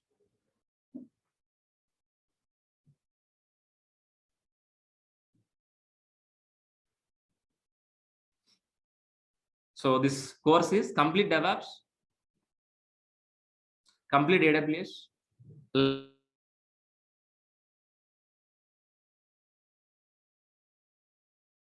place. Linux basics I'm going to be covering. Shell script I'm going to be covering. No programming, Java, .NET not required. You have to, for practicing, you require a laptop with this configuration. So freshers can join in this course. Experience can join in this course. Any graduate can join in this course. If you join in this course, daily class recordings will be received after payment via Google Drive from date of registration. You're going to be accessing up to 11 months, officially, unofficially, lifetime. If you ask me personally, lifetime. But if you ask your institute, they're saying only 11 months. Resume preparation, entry question and answers. For live real-time projects, I'm going to be covering in this duration only, no separate classes. 80% of soft materials, yes. Our classes start from basic level, finish with an advanced level. And each and every session is a practical oriented, not like this PPT presentation. Course completed certificate you can able to receive only for freshers, experience not required. If you want, get it. But don't show anywhere else, anywhere in the resume. Why? You know very well. So daily 1 hour session we are going to be. Daily we are spending 1 hour. The same day you are going to be practicing for 2 hours. It will take 2 hours. 1 + 2 total 3 hours you're going to be spent. Make promise yourself before joining this course 3 hours per day. Monday to Saturday classes. Timing is same. 8 a.m. to 9 a.m. You're going to be paying 12,000 rupees for full DevOps, full AWS for daily recordings. So this is my admin contact information. Who want to register and you want to pay the payments, please approach to them. They will help you how to pay. I'm going to be share this information in the chat box.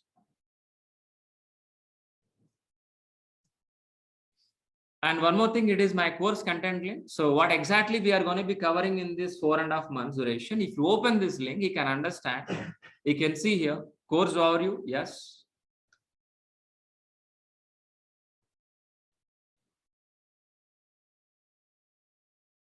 Yeah, first document is course overview. Second document, DevOps content.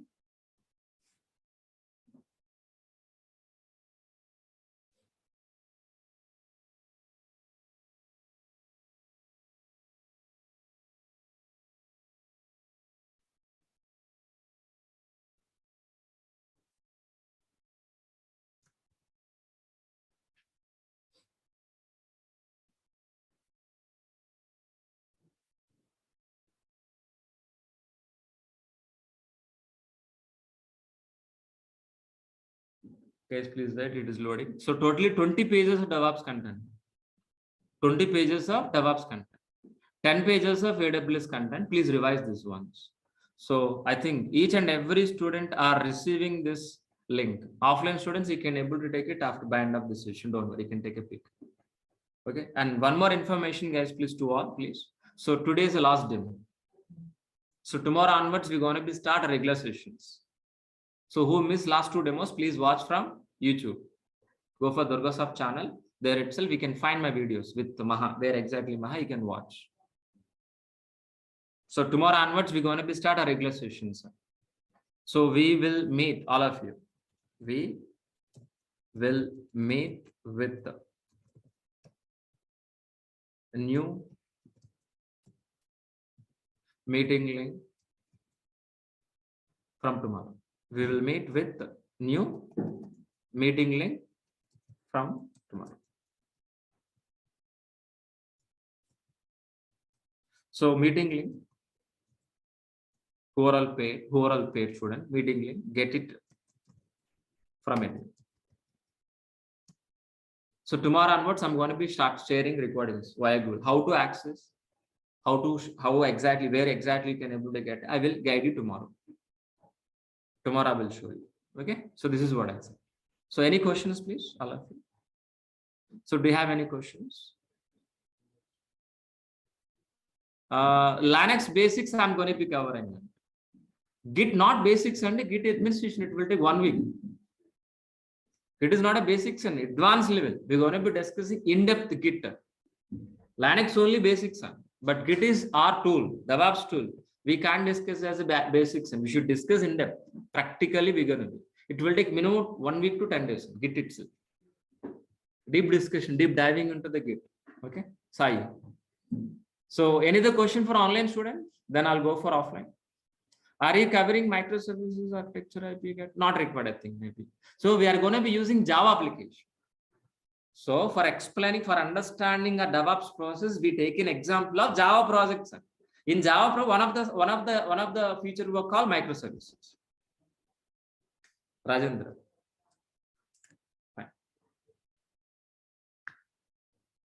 So Java, we have a Spring, Struts, Hibernate, MySQL, like microservices also.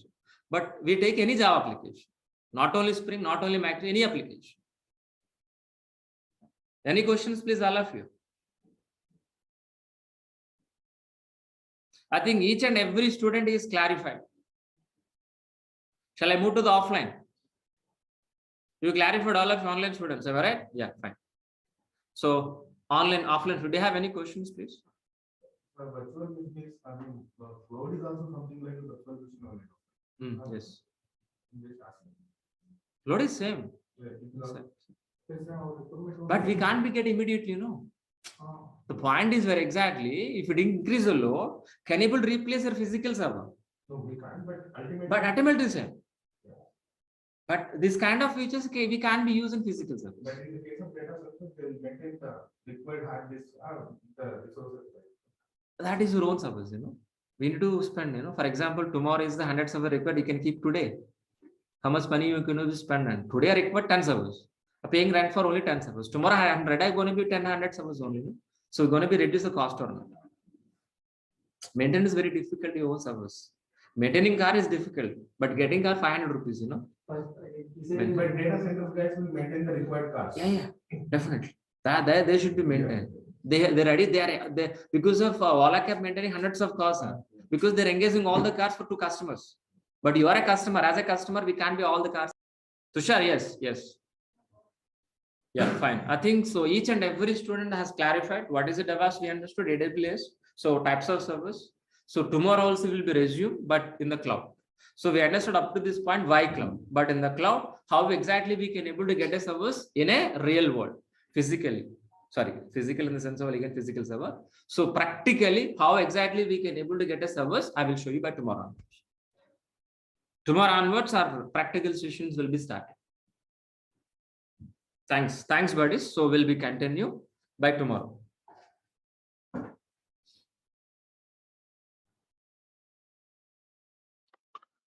Introduction to SQL Server. Right.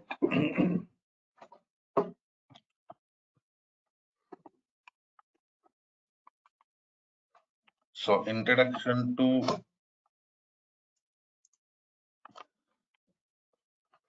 DBMS, RDBMS. Right.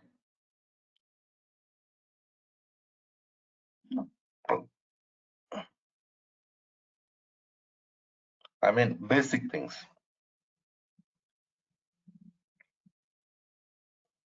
Those things we already discussed.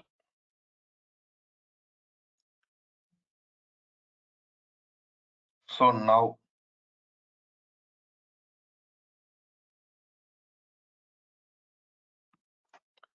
today I'm going to start working with our actual scenario, that is SQL development. Right.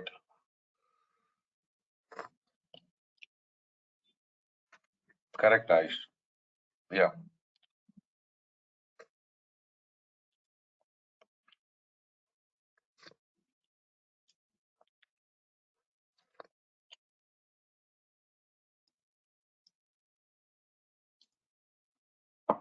Coming to next scenario, today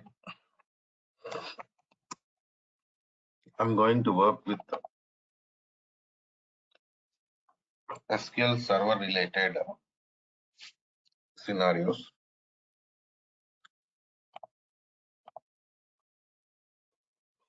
See, basically in project environment, we are going to work with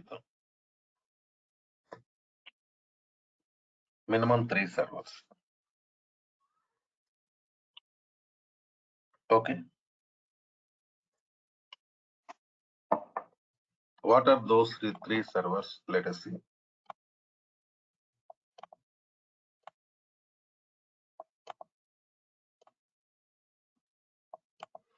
See,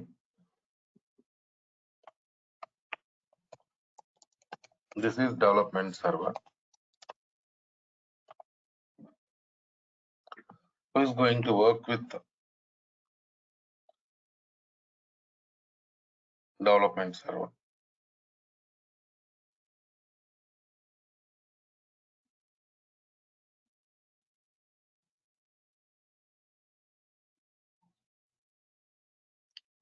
Developers. SQL Server developers will be there. They are going to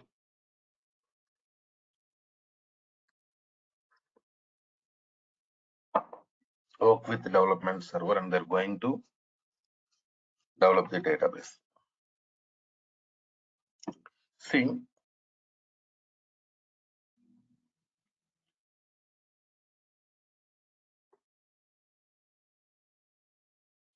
what is the meaning of development?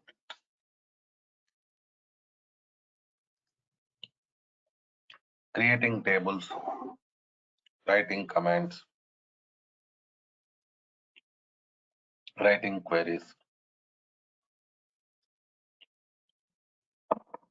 stored procedures. So these are all comes under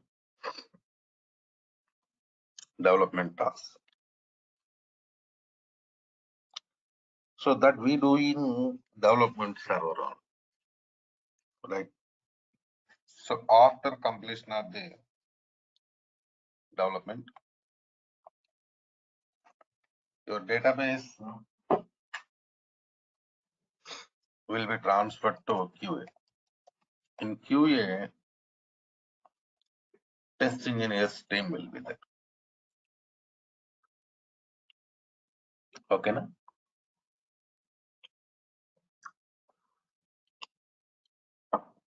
Here they are going to test the database developed by development team. After that, database will be transferred to production server. In production server, DBA team will be there. Database administration team.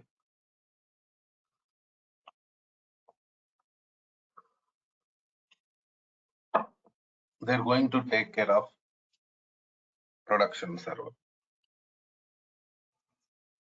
So in this overall scenario, in development environment and QA environment, just we are going to work with only test data. Okay, now only test data we are going to use. Coming to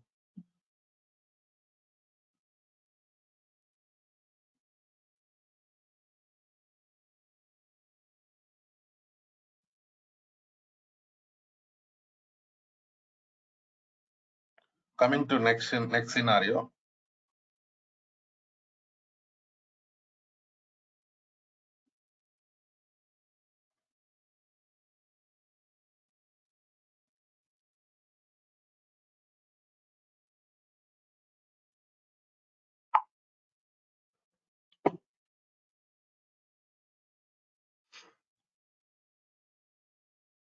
Important scenario here is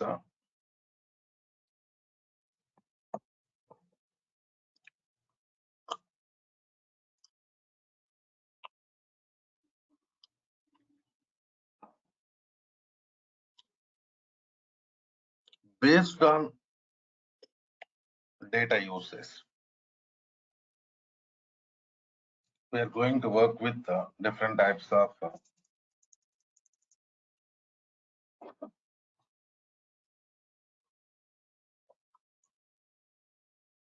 versions from SQL Server.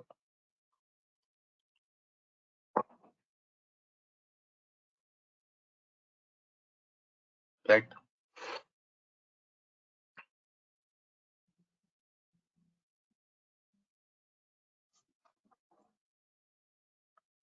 Okay, now because you take production server. In production server,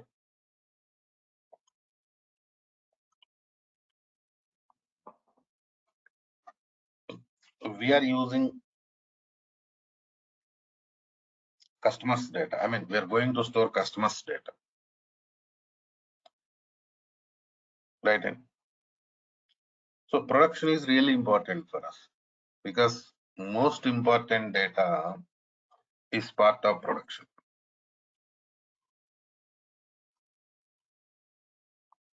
right?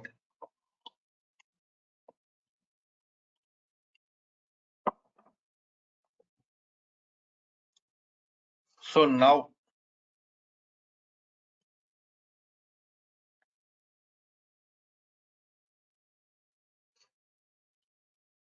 you go to development environment and QA environment. There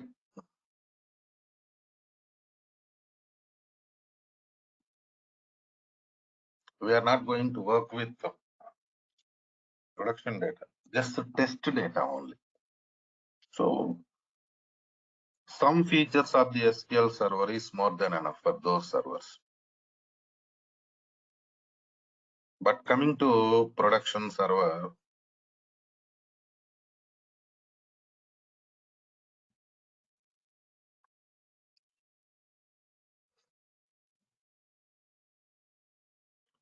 we need all features of the SQL. That's why based on type of server, we are going to work with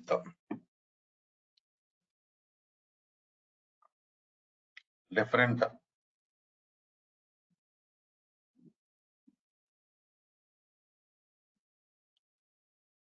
versions of the SQL, different editions of the SQL, right? Now let's go to next scenario.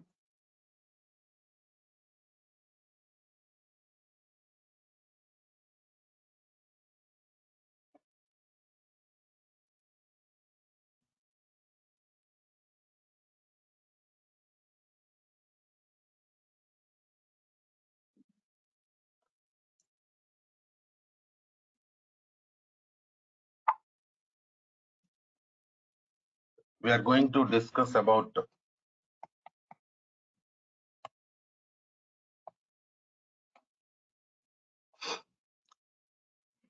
different versions available in SQL Server.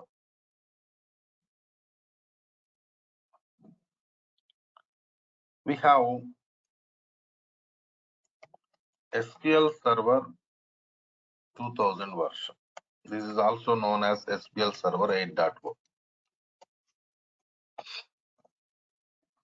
Okay, now. So next we have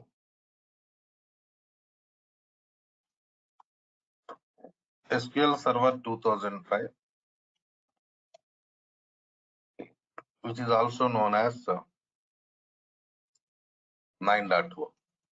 Then 2008 version 10.0. After that 2012 11.0, 2014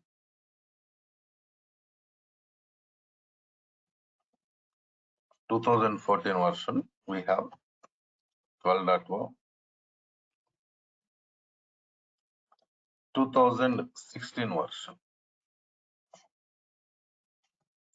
13.0, 2017 version 14.0, 2019 version 15.0. So these are the different versions we have in SQL Server to perform different types of tasks. So generally, if you have Windows 10 operating system,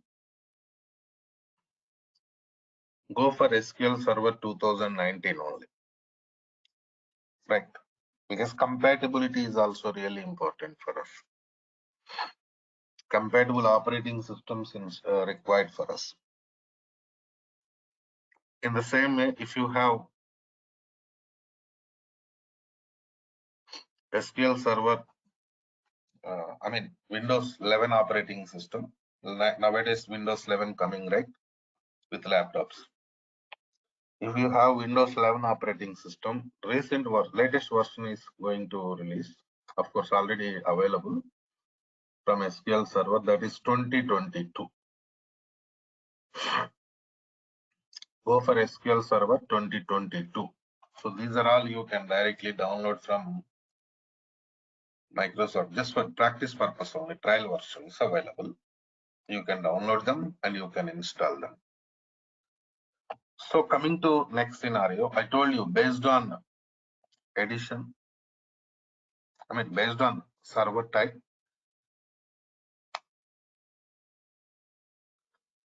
we are going to work with the different editions of the SQL Server, that is Enterprise Edition.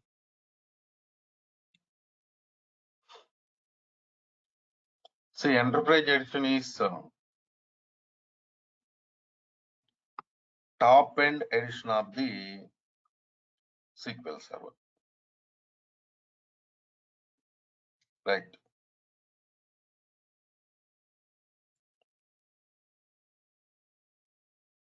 So top end edition means it contains each and every feature of the SQL Server, which is required for us to perform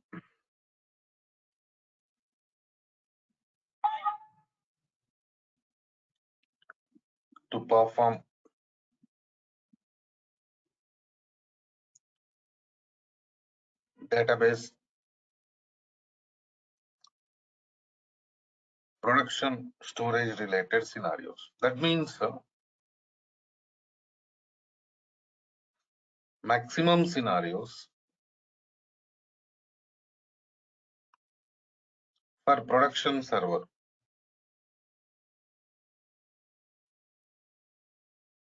right? And maximum scenarios for production server, we are going to use Enterprise Edition only. Coming to next scenario, we have Developer Edition.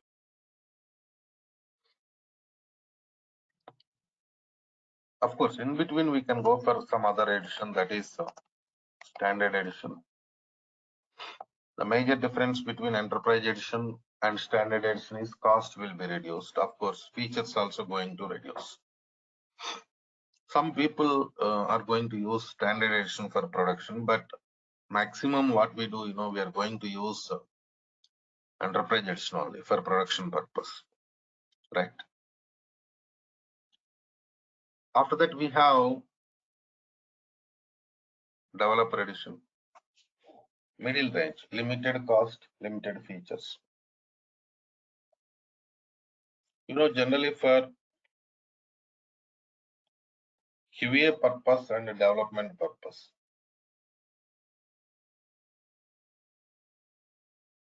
we use Developer Edition of the SQL Server. After that, we have Express Edition. See, Express means, it is completely free edition. You can directly download it from official website of the Microsoft Corporation. But Express Edition can be used for only practice purpose. Real-time purpose, we cannot use Express Edition. Okay. Real-time purpose, we use Enterprise Edition, Standard Edition, or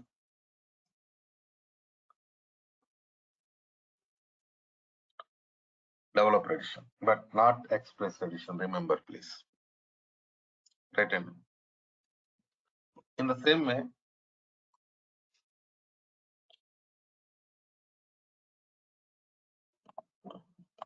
let me show you how to download this one. Of course, I already prepared installation videos, but still I want to show you how to go for downloading SQL software for practice purpose. SQL Server. In search button, type it as like this: SQL Server 2019 download. Go to downloads website. But we are redirected to 2022. If you click on this download button, download under developer, but not Express. See that here it is showing developer edition, Express edition. Even this developer edition is also trial version for us, practice purpose only. Okay.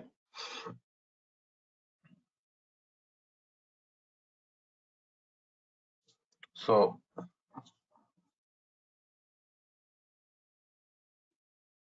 you can download it and install. Okay. Now, an installation video I will share. Next, after completion of the SQL Server installation, you have to go for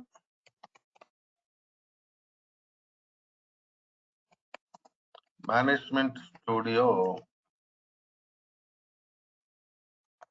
download.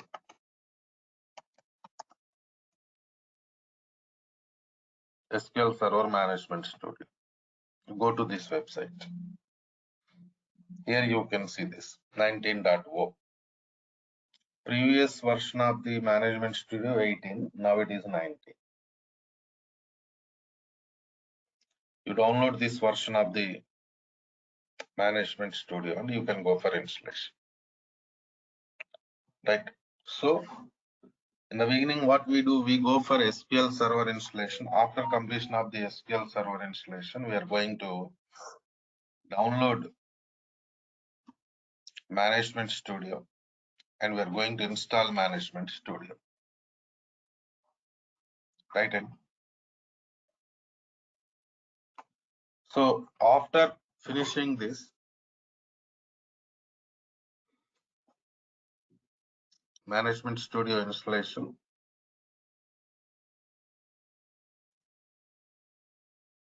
we are going to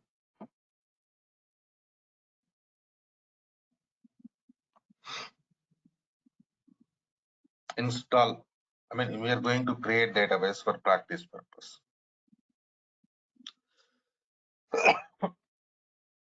So I will give you that database backup file. And coming to next scenario, the tool.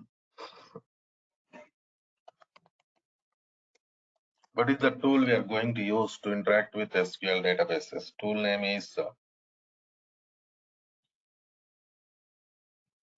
Management Studio tool.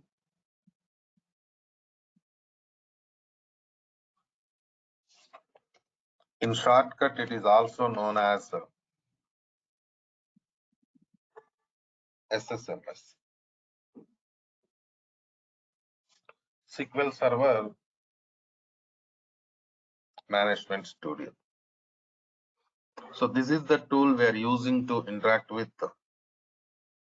SQL databases and perform different types of operations. Now here we have Management Studio environment. Just click on Management Studio.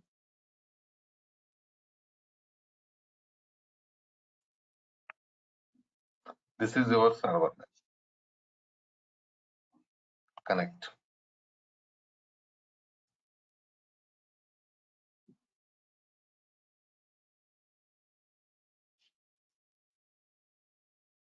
So this is Management Studio environment.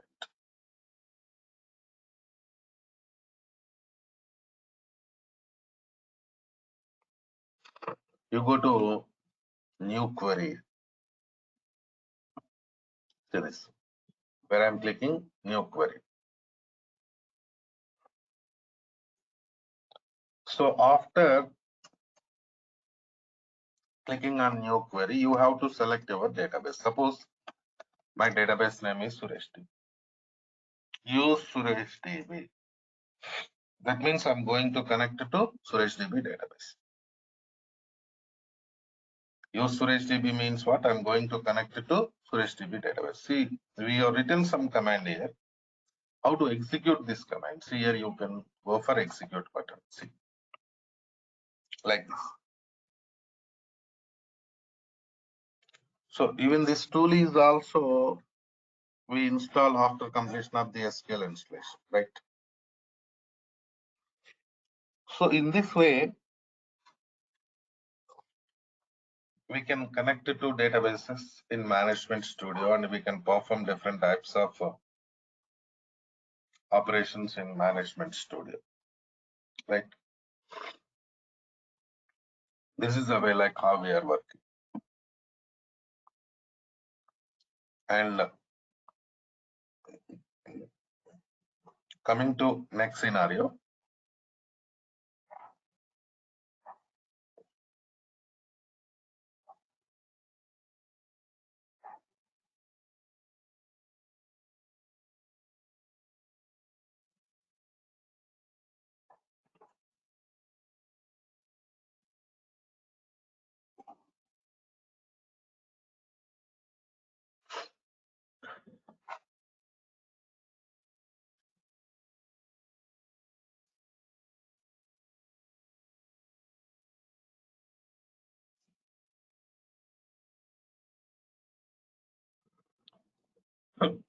Now you have to go for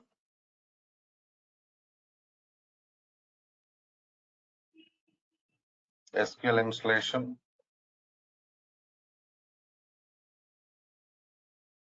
and you have to perform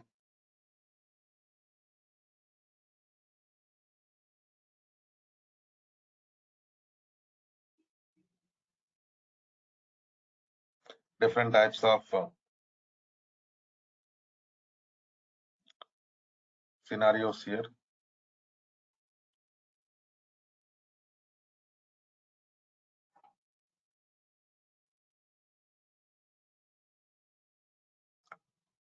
So now tell me how many of you done with SQL installation, please?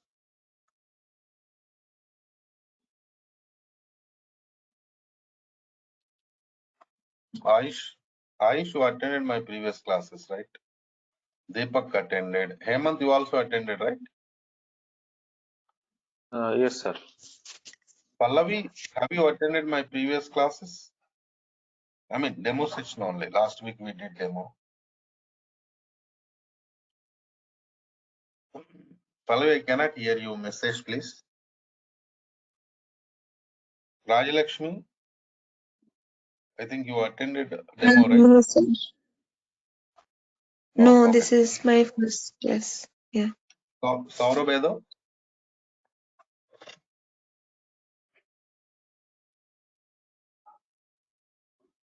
Saurabh, okay, no problem. Let's do one thing. Installation is important. Try to go for installation of the SQL today, because next step we have to start working with practical scenarios. That's why I'm requesting you all go for SQL installation. So because if you face any issues with SQL installation, I can help you. That is the reason. Next class, I can help you in SQL installation. That is what my plan. Right? Clear, girl. So let's do one thing. So take it as new participants, you take it as demo. Old participants continuation class, right? Anyhow, I'm going to start practical part from tomorrow.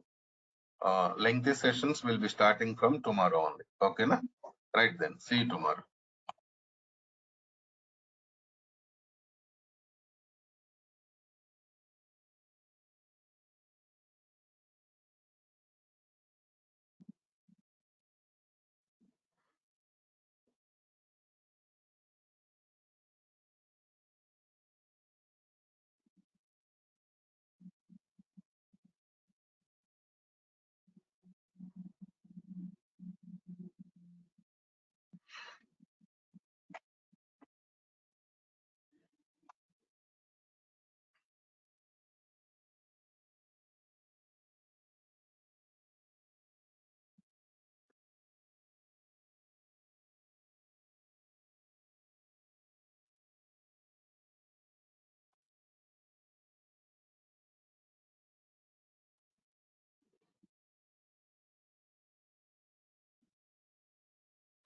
Right. What we discussed in the last session, any idea, please?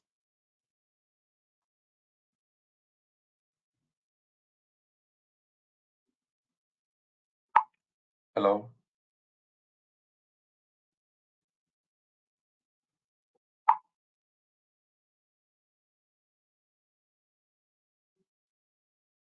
Yes, sir. Good morning, sir. We Good morning. discussed about the SQL version, Enterprise Edition, Standard Edition, SQL versions, SQL editions, and how to download the SQL and setup. I mean, not setup, just download SQL Server and SQL Server Management Studio. Okay, right, no problem. So let's go to next scenario. Today, we are going to discuss about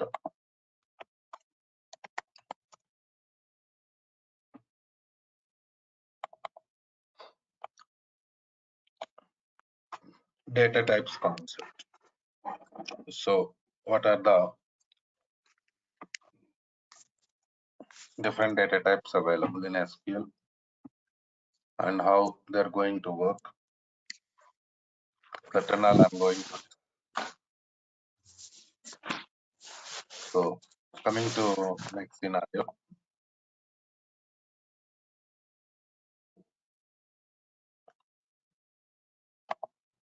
Bharat, okay, right, okay, Bharat. So coming to next scenario. Now, database means we are going to store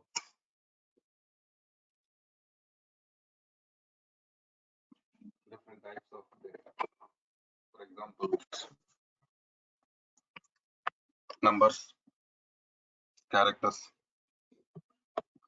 date time data, currency values. Okay.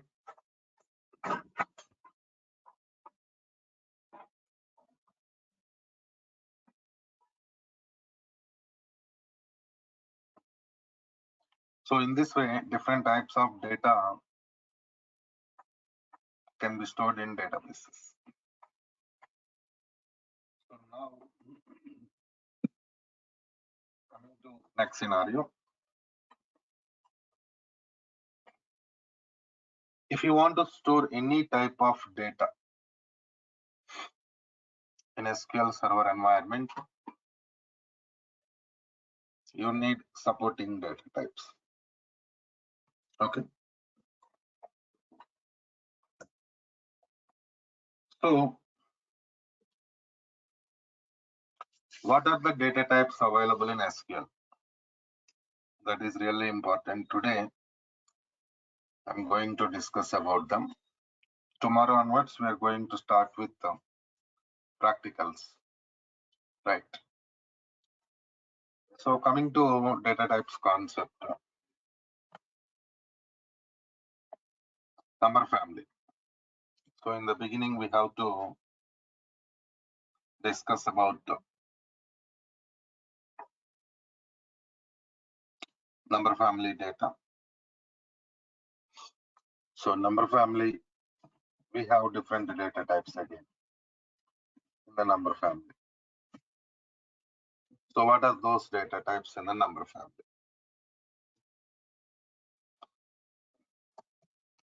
Integer. So integer means it is perfect number.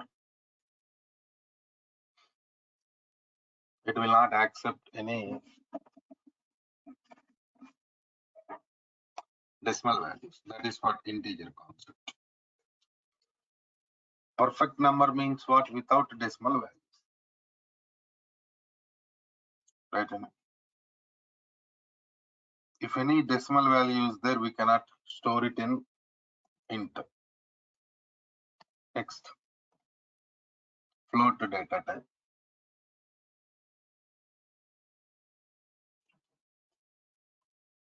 See, in float data type,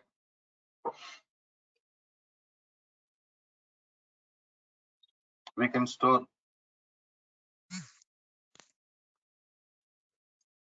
only decimal values.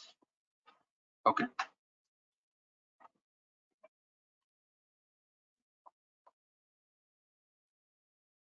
So we have different data types to store different types of data. Right. And so now here integer for perfect numbers, float for decimal values. Hello. Sir, you are not audible clear. So here we have some other data type also. Right now I think it's okay. Yes, okay. Sir, Is numeric data type. This also comes under number only. Numeric of p comma s. See,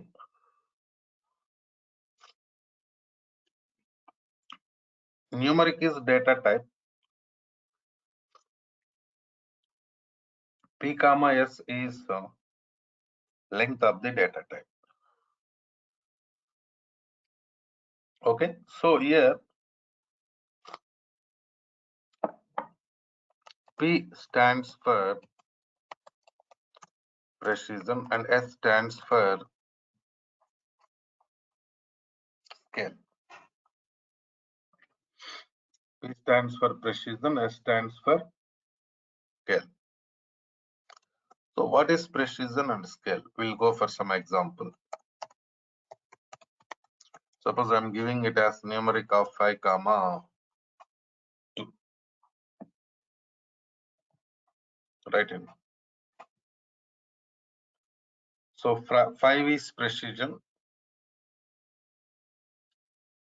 2 is scale. Here, precision indicates total digits in the number. Total digits. Scale indicates number of digits after decimal point. So total 5 after decimal 2. That means we can go for 3 before decimal, right? Suppose this is decimal point. What is the scale value? 2. Scale is 2. That means you can go for 2 digits after decimal point. Like, so total 5 we have given 2 after decimal, so we can go for 3 before decimal. So this value is scale and the overall value is precision. This is numeric data type. Is it clear or any questions, please? Numeric data type is clear.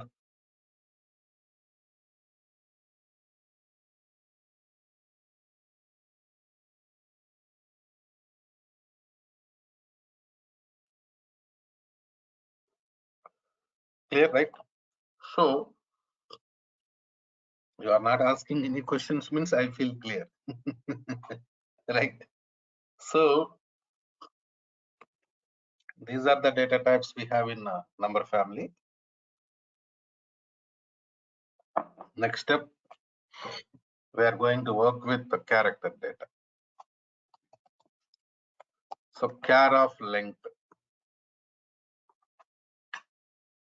See, this is known as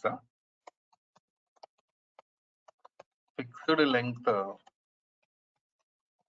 character data.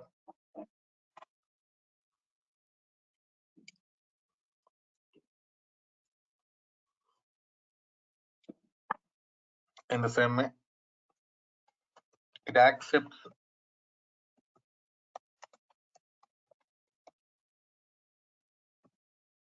alphanumeric data. Alphanumeric means what? Mixing of character and number. Mixing of character and number comes under alphanumeric. It accepts it. Then It provides a good performance also. Performance means what? Speed.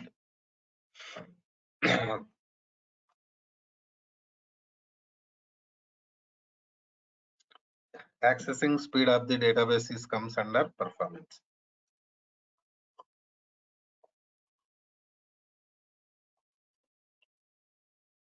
Next, there is some issue with this data type only. Memory wastage.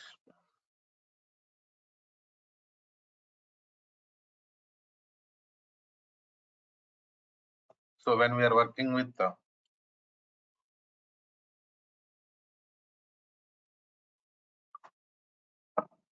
this data type, some memory wastage will be there, space wastage. But now the question is how this space wastage occurs. That is a question. I'll give you an example. See, we already discussed in SQL we can store data only in the form of tables, right? And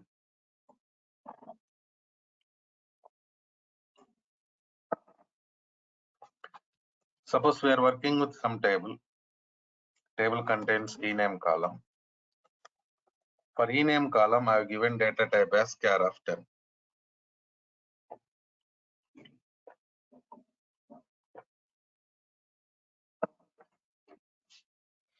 That means maximum of 10 characters can be inserted into ename column.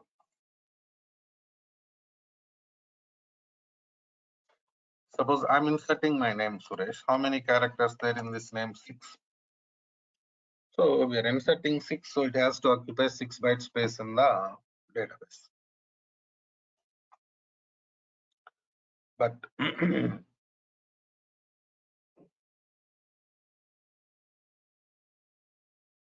what happens, you know?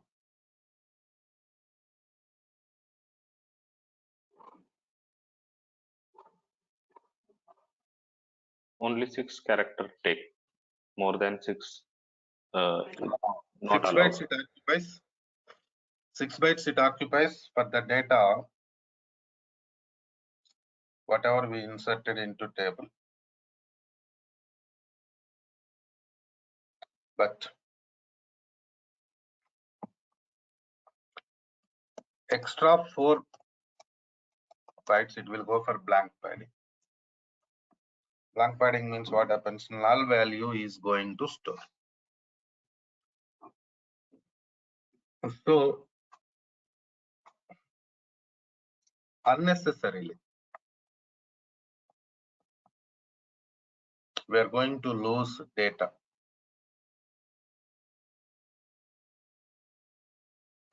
I mean space. See this?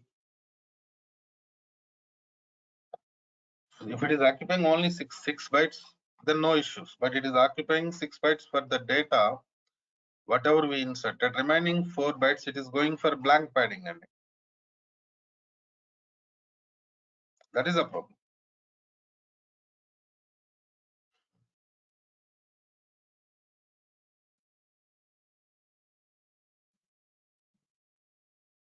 So because of that reason only, some data loss will be there when working with this data type. But still, why it is there in SQL? Common question, right? Because we are going to work with some fixed length columns in the databases. Fixed length means every time we are going to insert the same data. That is the meaning of fixed length.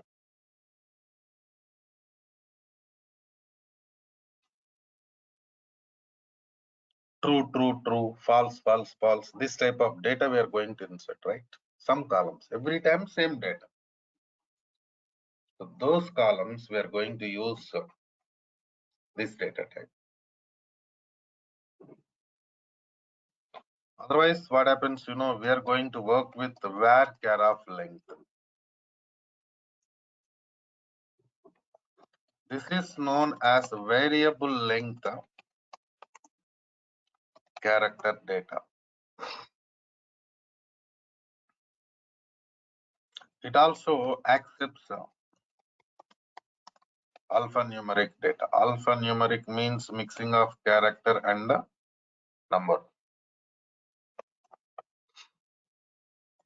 Max size 8000 bytes. Previous scenario we discussed about fixed length character data. Even in that also we can store maximum 8000 bytes.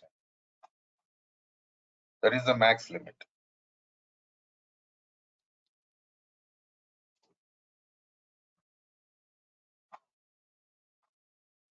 So in the same way, the only difference is no memory wastage. In this data type, what happens, whatever the data you are going to insert, it occupies memory for that only. No wastage. Right. So because of that reason only, maximum scenarios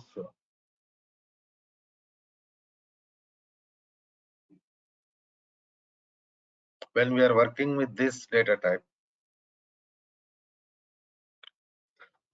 no memory wastage will be there.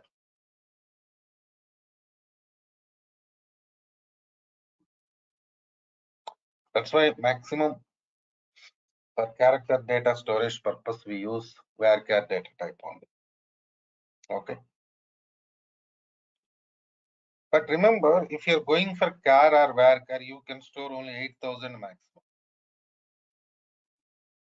Suppose the requirement is exceeding 8000 bytes, then what? We are going to work with varchar of max data type.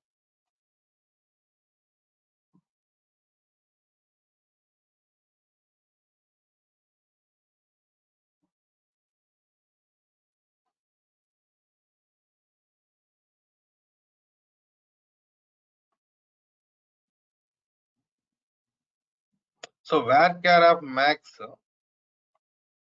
everything like varchar data type only. Same scenarios. Variable length character data accepts alphanumeric data. No memory wastage, but only difference is max size 2 GB.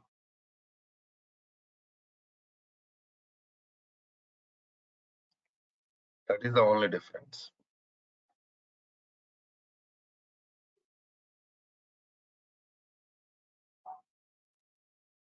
Right?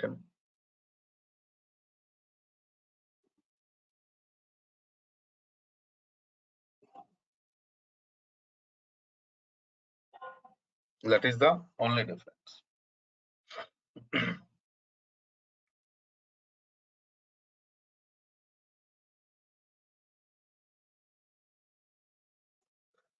So coming to next scenario. Now,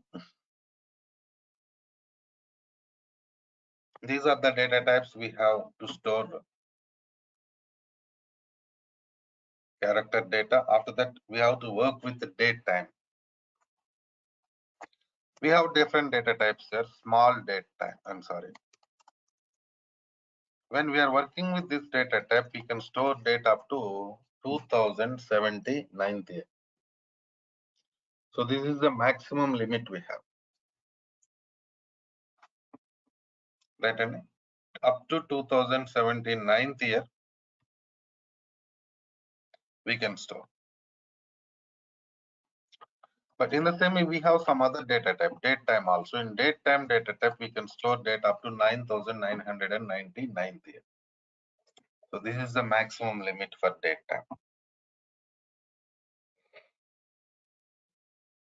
But remember, if you're going for small date time or date time, you can store date value and time value also. Date value and time value also can be stored.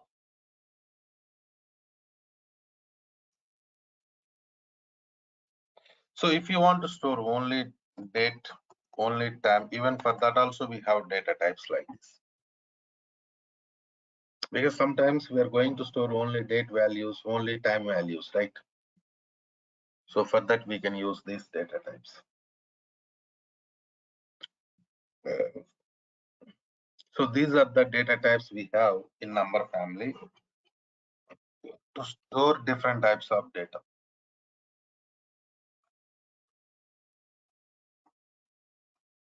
Right. And so coming to next scenario, we have money data type. See, what is the purpose of money data type? It is used to store currency values with the symbols.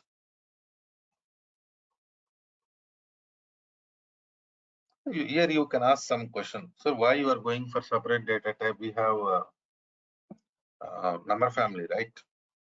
We have different data types in number family, right? In number family,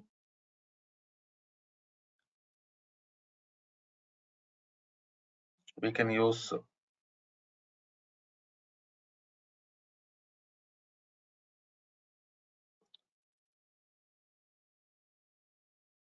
we can store this type of data, right?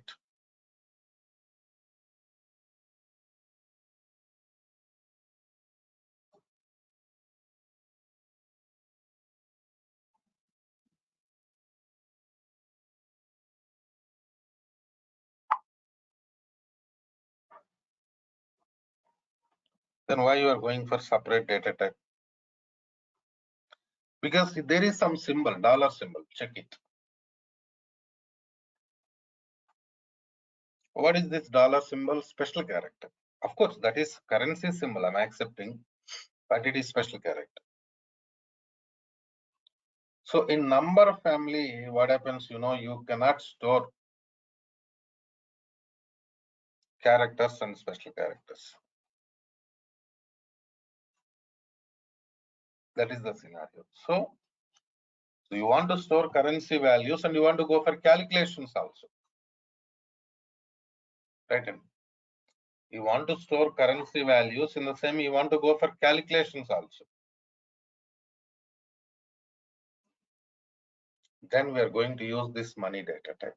Remember, please. Then we have XML data type also. XML means like a file system. So XML storage we are going to do in SQL. There we are going to use this data type. Okay. So these are the major data types we have in SQL environment.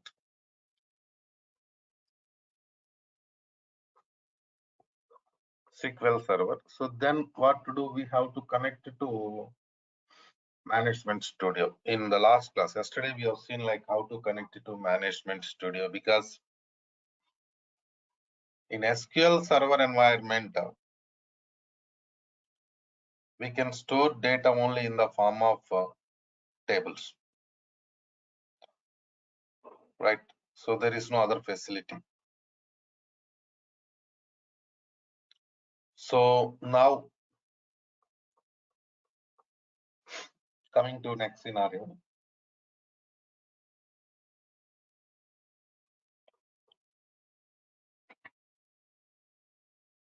To create tables, to develop all scenarios, we need some tool. The tool name is Management Studio only. So here we have Management Studio. I already installed SQL. Enrolled participants, you can talk to training team. They will give you access to SQL installation videos so that you can complete SQL Server installation. See this. This is Management Studio environment. This is your server.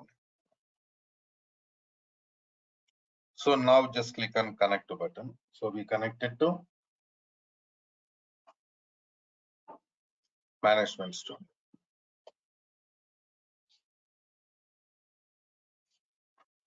So here, if you want to write queries, because generally we are working with the SQL Server, means we are going to write queries, right? Go to new query window. So in this window, we can write and execute queries. But before that, we have to select our database name. Suppose my database name is Suresh DB. How can I select database like this? Use Suresh DB. Execute this statement so that you'll be connected to Suresh DB database. See here you have execute button. See that. Click on this. So what happened now? You connected to Suresh DB. Right. So after doing this task, after connecting to your database only, perform other type of operations. Perform remaining operations.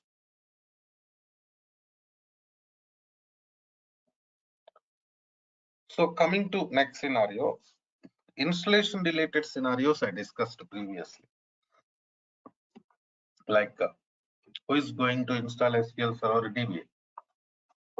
DB is going to install SQL Server.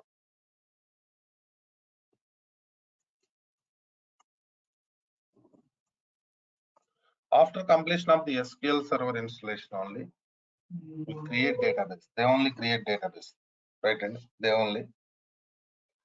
Then we are going to work with that database.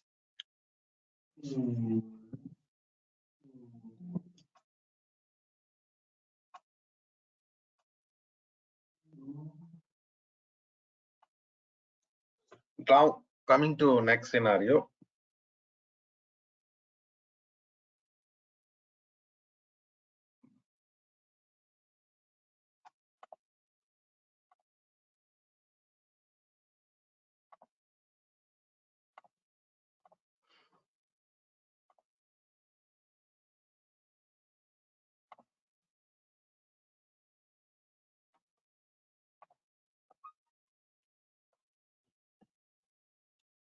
What are the different types of databases there?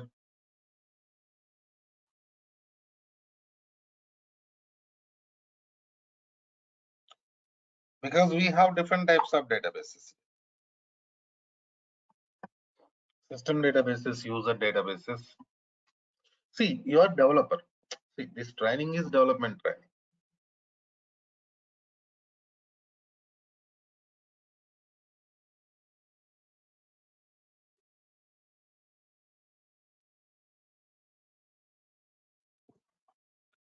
So developer cannot create new database, but at least you know like what is database, what database contains. These things better to learn, right?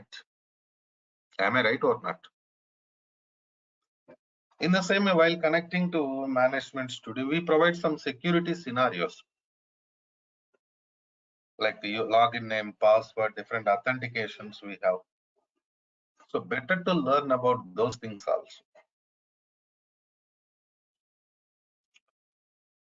So system databases, user databases. What is the difference? What is the purpose of system databases?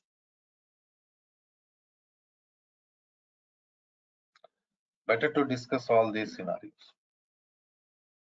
Because if you start working with the commands, queries, then you cannot go back to these things. That's why better to discuss these things in the beginning only so that you'll get perfect idea. Okay, fine. So from where we are going to start? What database contains? How data stores in the database? You'll get overall idea in the beginning only, so that the things becomes easy for you to understand, to work, right? In the same way, the language we are going to use is SQL language. SQL stands for what? Structured Query Language. So this is common language for database development. By using SQL language only, we are going to develop different databases. I mean SQL environment. In the same way, we have SQL also. SQL stands for Structured English Query Language. In the beginning, there was common language SQL only. Now it is SQL only. There is no SQL. That's why still we are writing it as SQL, but we are, We are calling it as SQL. You also call it as SQL only. Okay.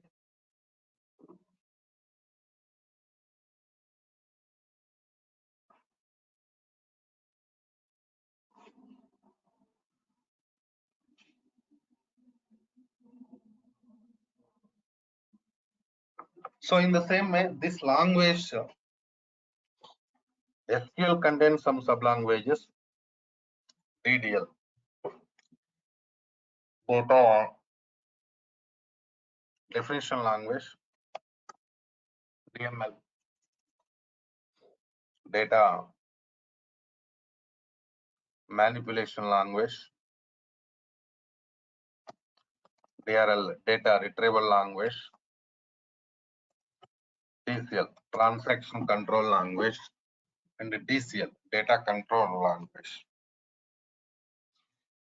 See, your important thing is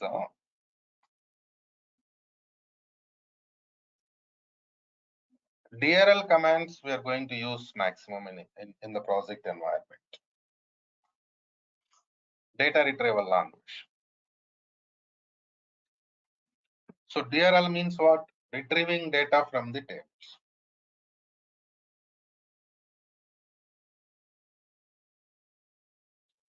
Data retrieval language command, select command is used to retrieve data from the table. So that is regular operation. Because of that reason only, even in this training also, lot of topics there related to DRL. 7 to 8 topics there related to DRL. So you have to concentrate on that area. Even we are going to provide you maximum assignments related to DRL. I told you I'm going to provide you 200 assignments for practice purpose. So I'm giving those scenarios related to DRL. That is the importance of DRL, data retrieval language, in this training. So you have to concentrate on that area, DRL area. Okay. So this DCL area, data control language, means what are the different types of logins, authentications there, how we are going to work with them. I mean, generally when we use authentications while connecting to management studio, right? While connecting to SQL server, we are going to use different types of authentications, different types of logins. These are all we are going to use. Right, and so those things also I'm going to discuss very clearly. Tomorrow I'm going to start working with DCL, data control language, security related scenarios. Very clearly I'm going to discuss. After that, I'm going to work with the databases creation. System databases, user databases, these are all I'm going to discuss very clearly in tomorrow's class. Because now we have some time, but that is not enough for me to discuss those things. Even practical part also we are doing tomorrow. Okay. So tomorrow same time we'll start the class, and don't miss tomorrow's class. Okay. Right. Yes, sir. Sir, I have one question. Hello. Tell me, please. What is the question, Hemant? Sir, there is a need every day we register. I don't get any link or No, drive actually access. thing is still it is demo session only. That's why we are doing around 45 minutes. Okay now. Mostly Okay, tomorrow sir. day So after when tomorrow also will be like this. Now as per my knowledge, Thursday onwards or Friday onwards, they're going to change the link. Then onwards, you no need to register every day. Even no need to register in the beginning also. Okay na? Right? okay, sir. Sir, okay. I means after 2-3 days it will be going to start actual class. Already some participants joined, enrolled for this training. Some of them waiting. So mostly today is Tuesday, right? Wednesday, Thursday, Friday onwards, mostly they're going to change the link. Or Thursday going to change link. That I will announce in the tomorrow's class. Better if anybody wants to continue this training, enroll with the Durga app so that you can get installation videos and access to Google Drive also. That's okay. Okay, Right. sir. Okay. So actually, I Deepak, tell have me. paid fee. Okay, no problem. I'll talk to training team. Okay, na? Okay, okay. Okay, then see you tomorrow.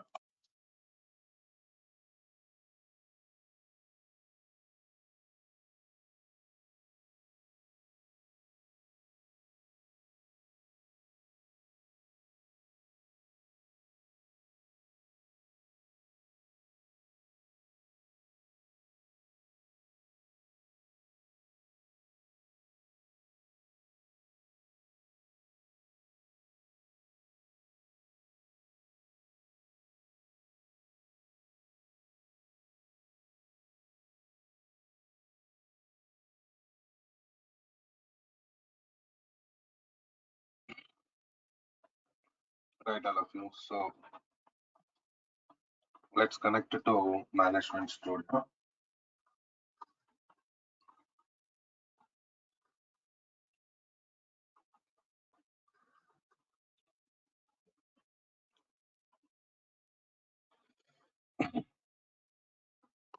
What we discussed in yesterday's class, any idea, please? Anybody?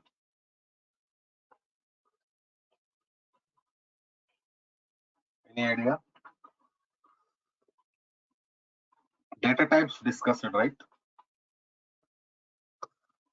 Right, sir. After that, today we have to start with commands part. So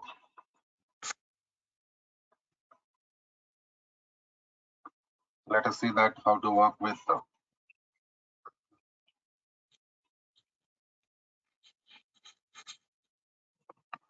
commands part. In the same way, if you want to work with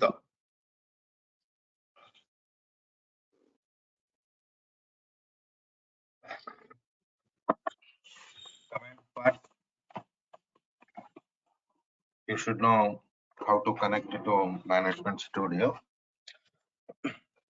This is Management Studio. Here we have, and from this only we are going to perform different types of commands. They are connected to new query window like this. But after connecting to new query,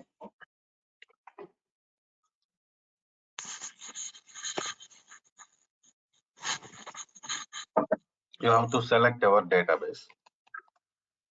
Use database name. My database name is Suresh DB.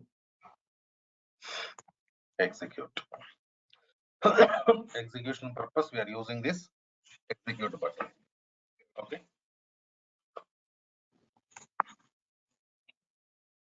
Now we connected to database. Then we have to work with the remaining things. So in the beginning,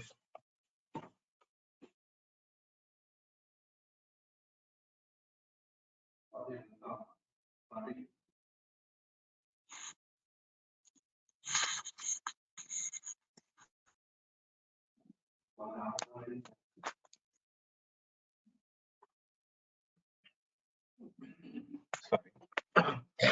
we are working with the DDL commands, data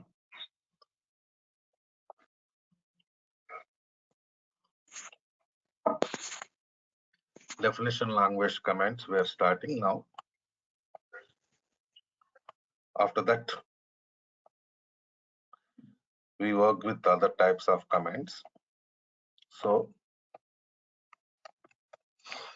create command. So create command is used to create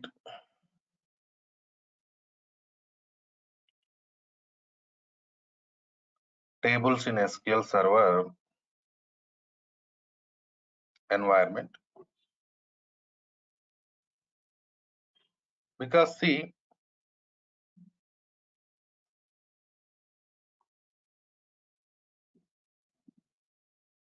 in SQL Server environment,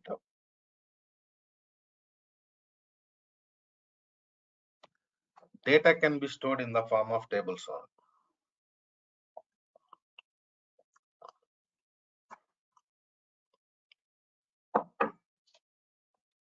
In the beginning, we are going to create table, then we are going to store data.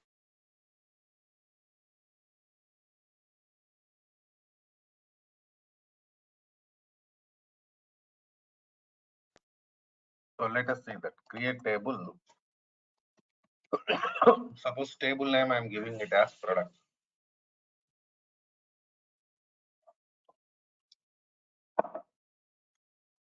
What is the table name we are giving? Products.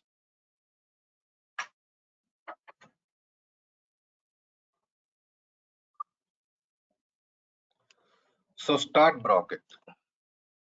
Inside bracket,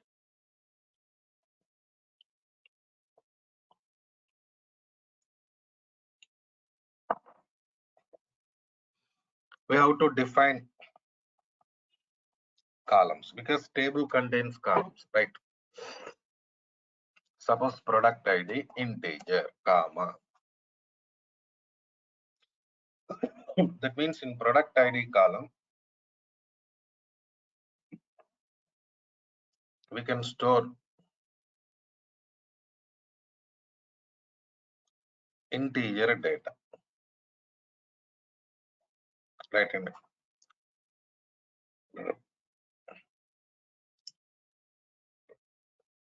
Next, product name column. Suppose varchar of 20, character data. Maximum 20 characters. Next, order date time.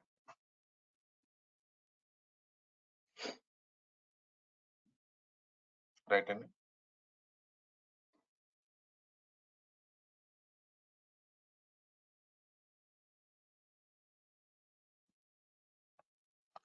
After that, we have color of the product, that is varchar of 20. Close bracket. Execution done. Okay, now see here, important thing is we created this table with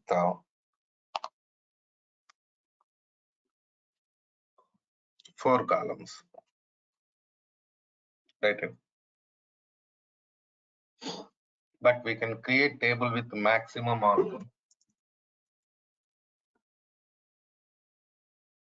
1024 columns.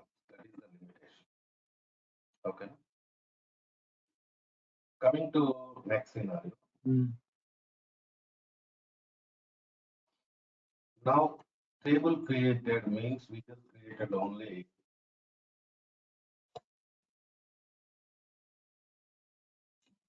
structure of the table.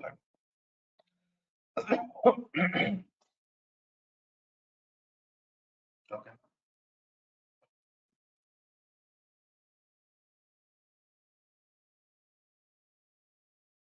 Only structure, because table contains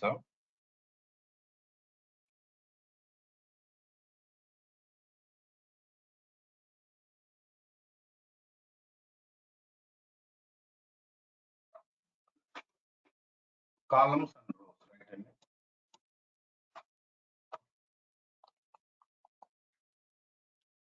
So we created only structure now. So how to check this structure? SP underscore help table name products. See this.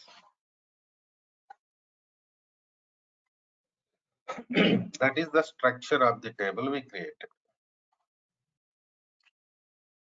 Right? And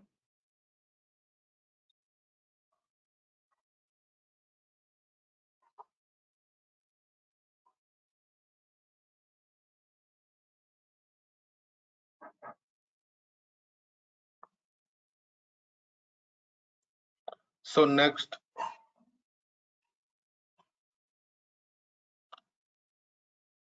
SP underscore help is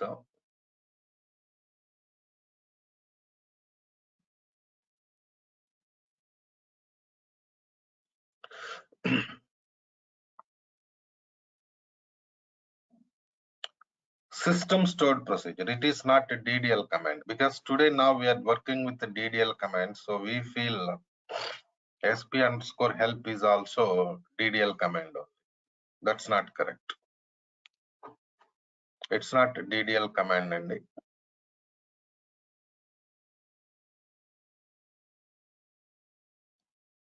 so now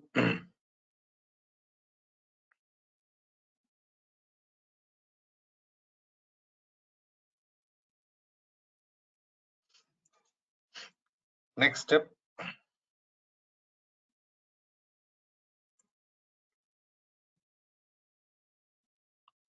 Table already created.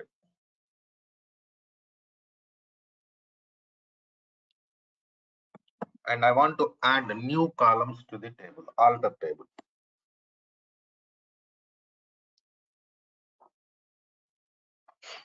Adding new columns because table already created. It is there in the database, right?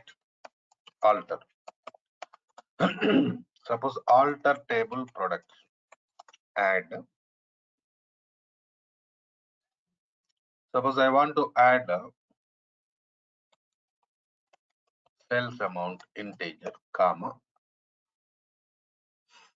In the same way, category varchar of 10, like this. Done. That means what happened now? We added new columns to the table. How we added new columns to the table? By using alter add command. Right. And by using alter add command, we added new columns to the table. Check it. So if you want to check it, what to do? Go for sp underscore help products because structure, right? And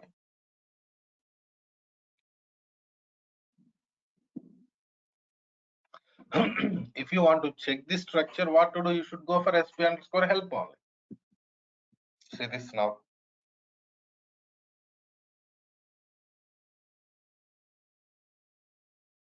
Added new columns added to the table.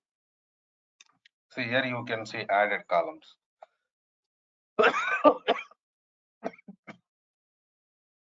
In the same way, next scenario, I want to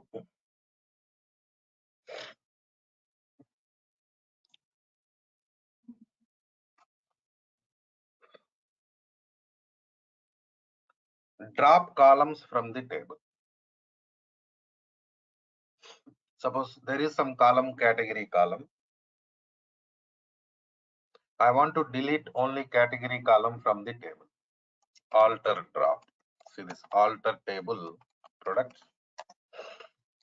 Drop column category. So now what happens, you know, see that that particular column, category column dropped from the table.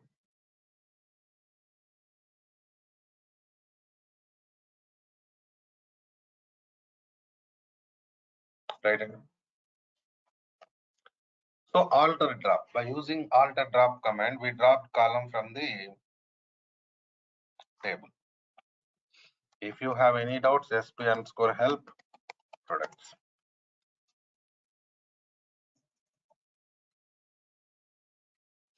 See this, there is no category column existing in the table. Okay, now.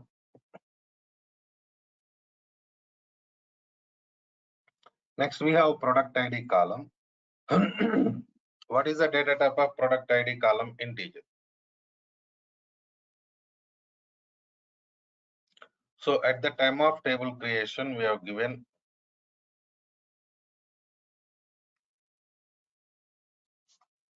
product ID column data type as integer.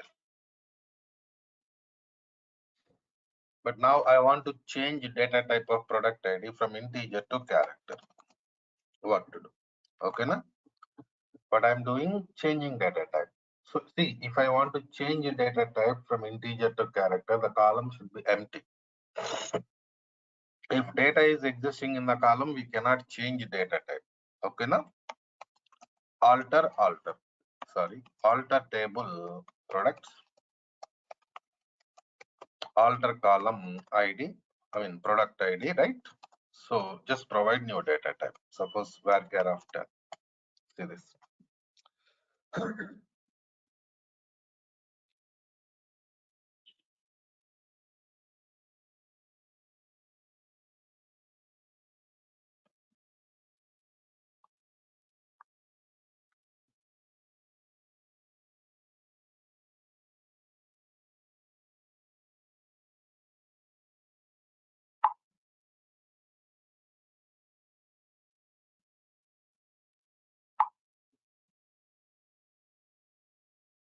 Right, and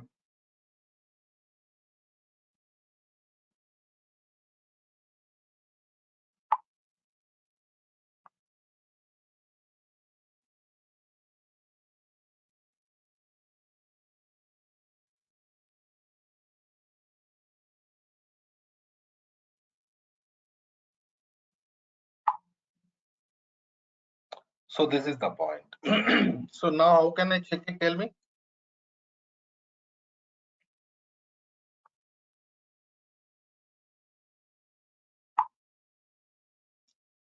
So I can check it by using sp underscore help table name products.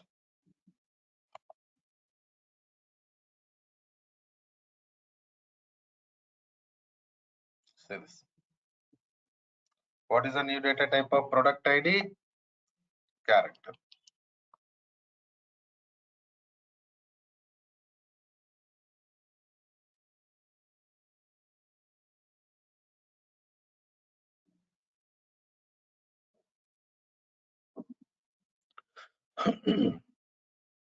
Right. And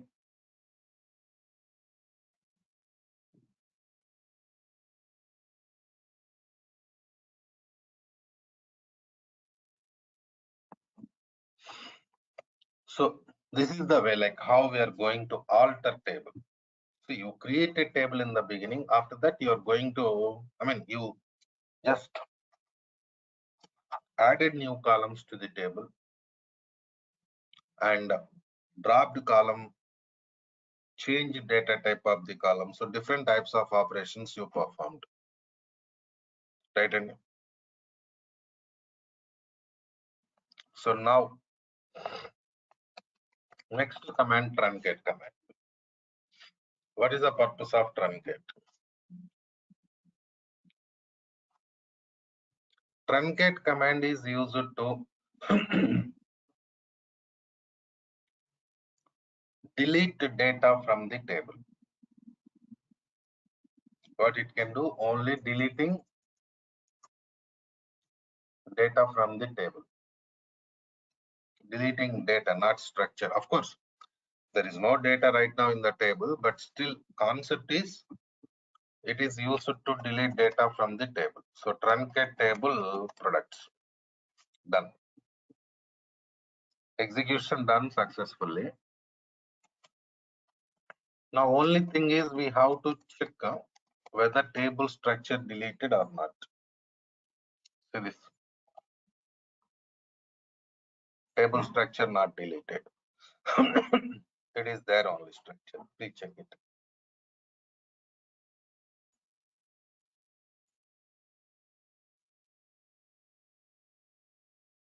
Right. And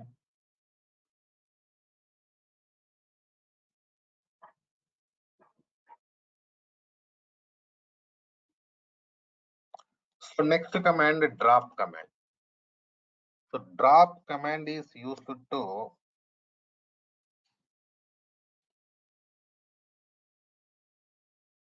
delete the table from the database. Suppose drop table products. See this. What happened? Table dropped.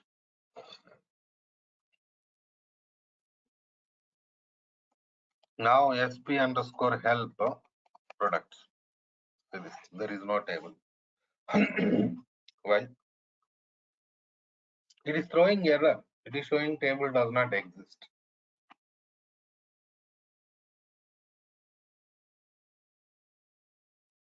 Why it is showing like that? Because table deleted. Because we dropped the table by using drop command, right? So if you want to work with the same table, what to do? You have to create it again. See this. How I'm going back like this, Control Z. By using Control Z, we can go to previous commands in Management Studio, new query. Okay, new query window.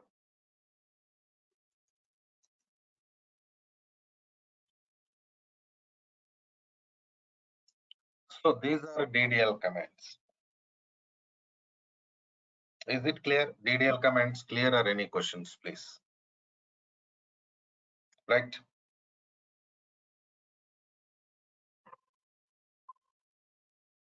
Okay, now.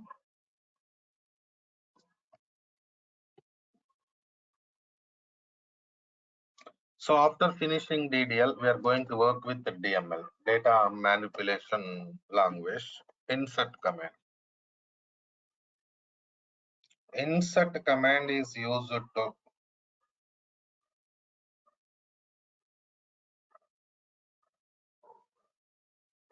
insert data into table.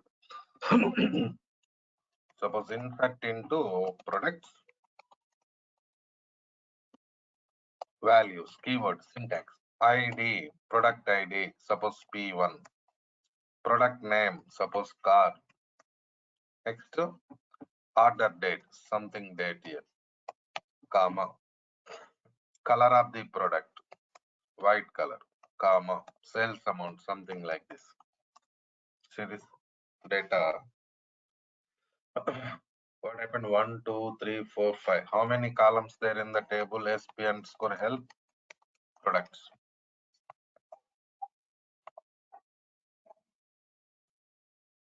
Oh, only 4 columns available.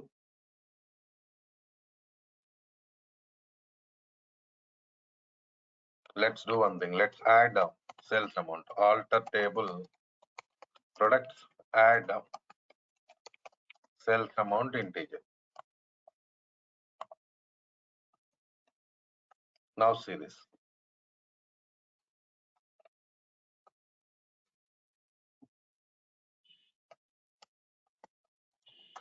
Oh shit. We created table again, right? Wait. Alter table products. Alter column product ID varchar. So make it 20. Now it works. See this. Data inserted. But my question is, we used single quotes for some values, but for some values we are not used single quotes. Why? The reason, these are character data type columns, date time data, character data, number family.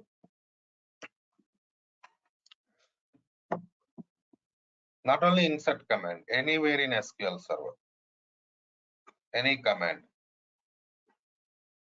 While working with the character data, date time data, single quotes are mandatory. If you are working with the number family, no need to go for single quotes.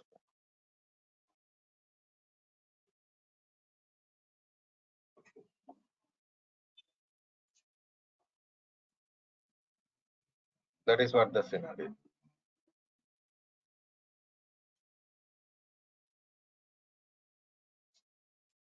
Okay.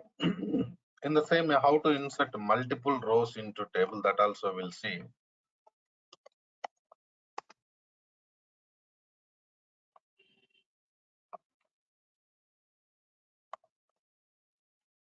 Here go for comma, start bracket. Again, no need to type insert command. Okay, na? Right.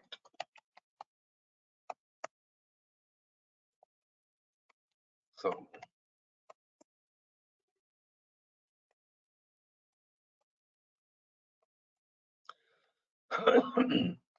like this. See now what's happening here? We are inserting multiple rows. See this.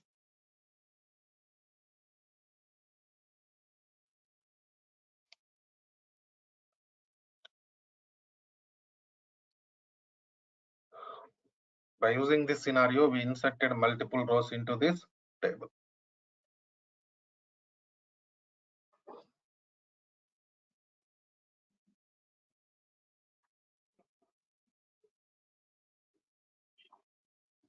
In the same way, suppose I want to insert a null value into sales amount. So now you have to declare like this: product ID, product name, order date, right? Comma. What is the next column? Color column, I think. So values. See this. So when you want to insert null value into some column, you do like this. You have to declare columns. Suppose product ID P4, product name cycle,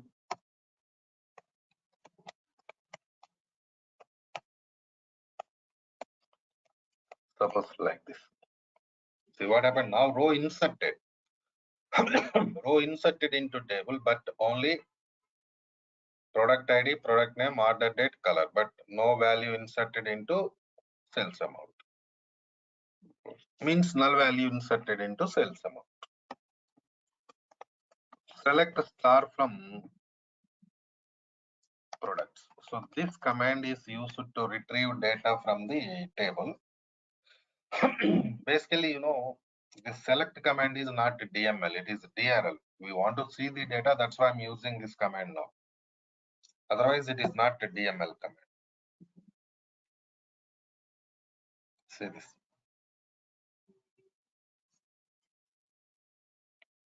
Next DML command is update. Used to update or replace old data with new data. Update product set. For example, sales amount equal to 3000. But whose sales amount you want to update? Fine, you are going to update sales amount, that's okay. But whose sales amount you want to update? So we are writing condition where product ID equal to P4. See this.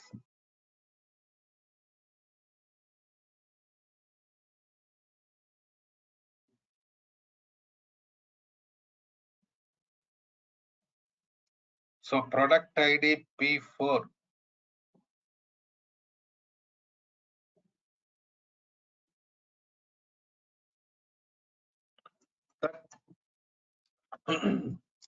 product sales amount updated. If you have any doubt, say this. Updated or not? Please check it and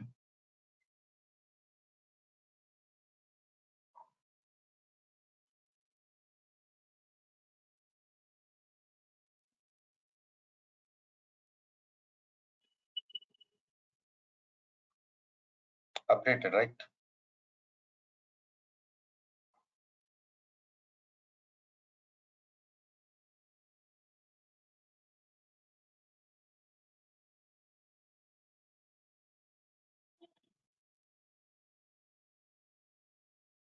So next command is delete.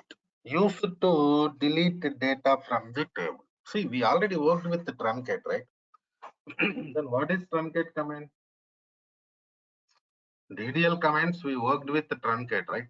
Truncate also used to delete data from the table only. But the thing is, difference is truncate command can delete only entire data from the table. Only entire data from the table. Delete command can delete selected data from the table. Suppose where, I'm sorry, product ID equal to P4NA. I'm sorry, see this. So now what happened? This command deleted only P4 product ID row from the table. Okay, now, right?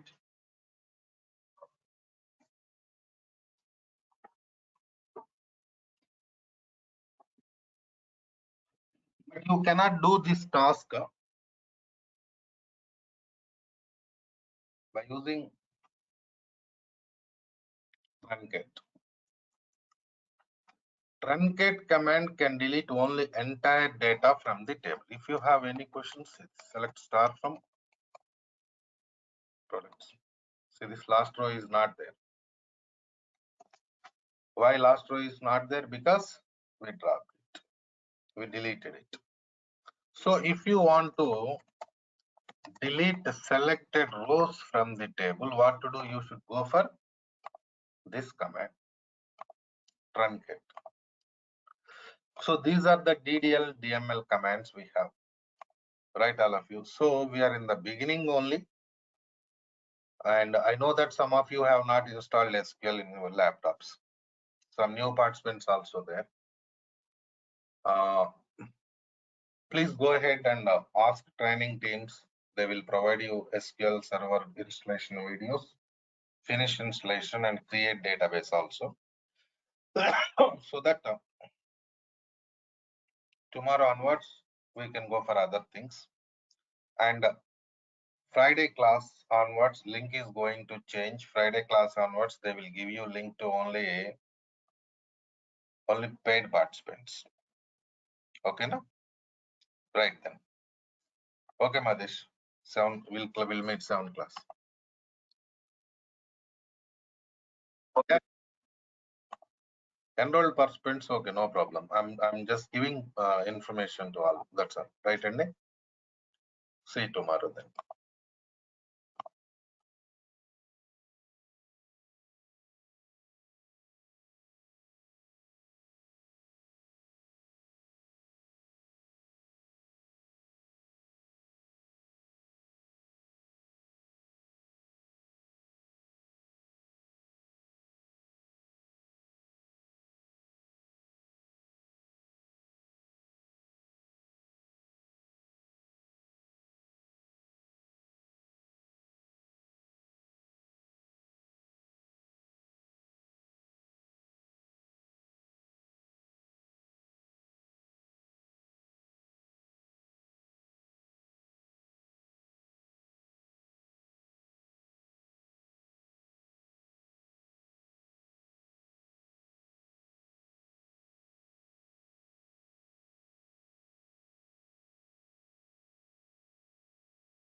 Okay. Right, all of you. So let's connect it to Management Studio. So what we discussed in yesterday's session, tell me please. What was the topic we discussed in the last session yesterday?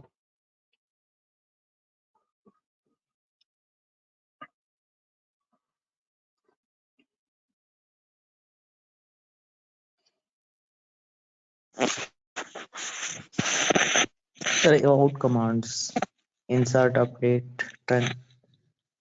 DTL, DML commands we discussed. Have you installed SQL Server? All of you? I'm asking about SQL installation. Done? Okay. Sir, I tried to install but not success. So you are facing errors, right, Deepak?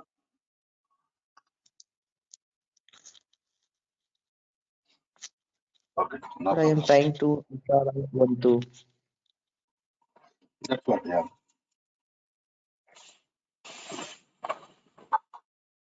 Okay, no problem. So let's go to next scenario today.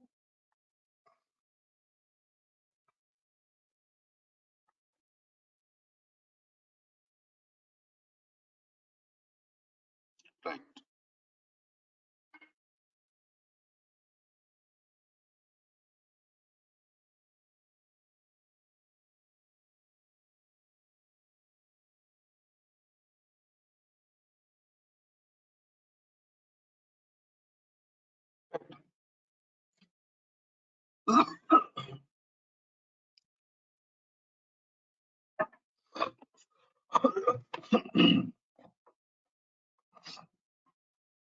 So I think we have some new participants again today.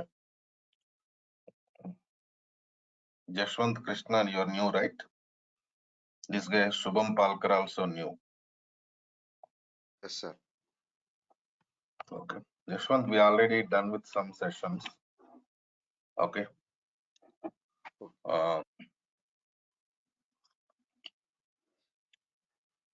So if you are okay to continue the training, we can go for backup class. I'll give you backup of those classes. Okay. Yes, sir. Okay. So coming to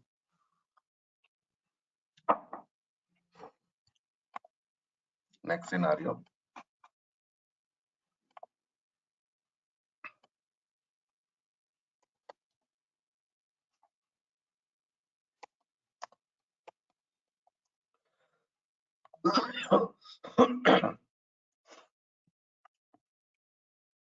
Today we are going to work with data retrieval language.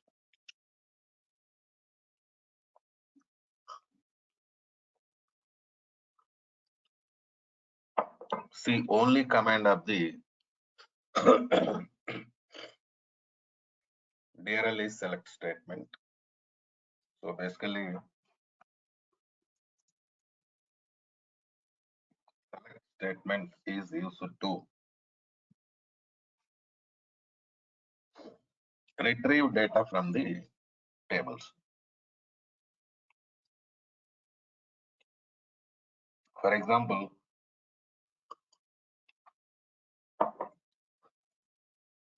you create a table, inserted data, updated data, deleted data. And finally, you want to see what is there in the table, right? In that case, we are going to use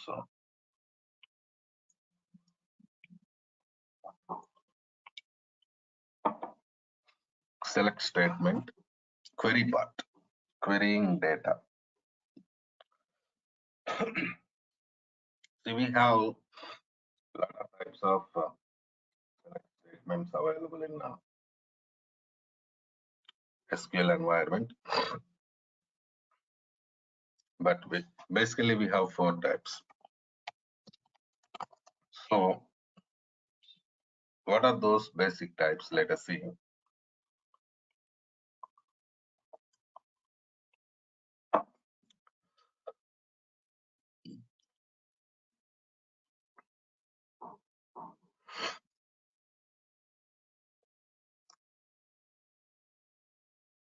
Select star from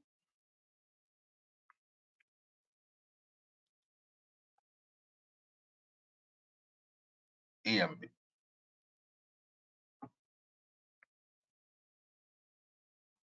Right.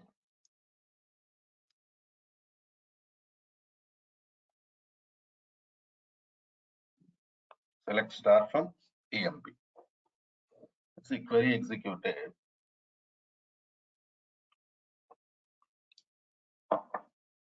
It retrieved entire data from the table. All columns, all rows retrieved.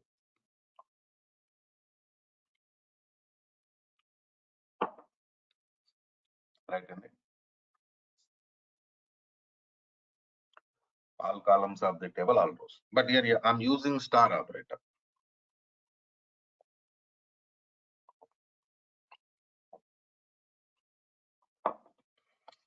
Star means what? Star means all columns. All columns of the table. In the same way, there is no condition in this query. Please check it. Is there any condition in the query? No. So what happened now? All columns and all rows. Right, and all columns and all rows retrieved from the. So when you are using star operator in the select statement, it retrieves all columns. Okay, because the better to maintain clarity in the table we have columns and rows also.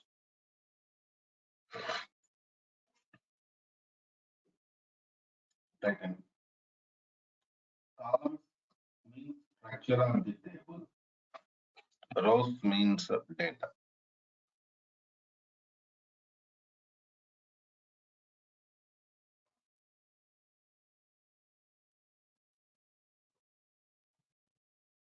Right, and so this is entire data. So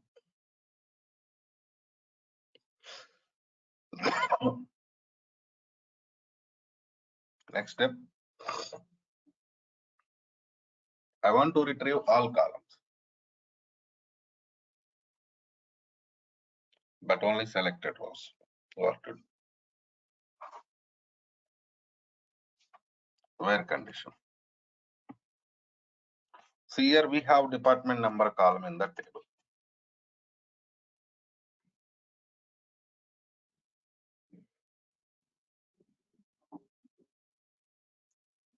Select star from EMP where department number equal to 10. Check it what happened. All columns retrieved only. But coming to rows only. Selected rows retrieved. Please check it.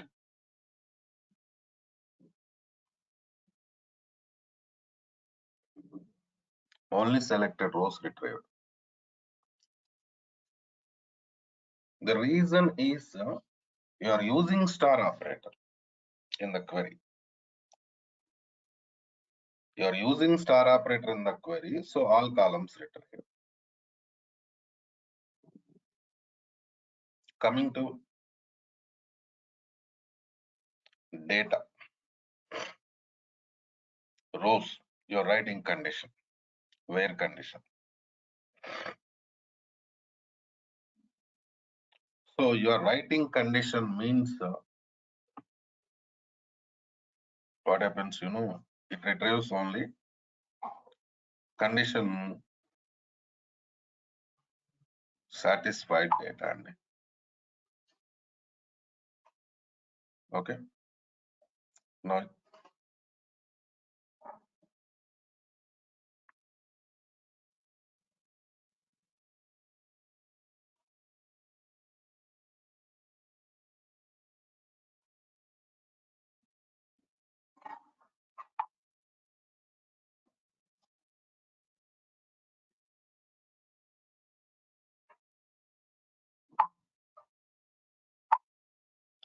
so next model, I don't want to retrieve data from all columns of the table.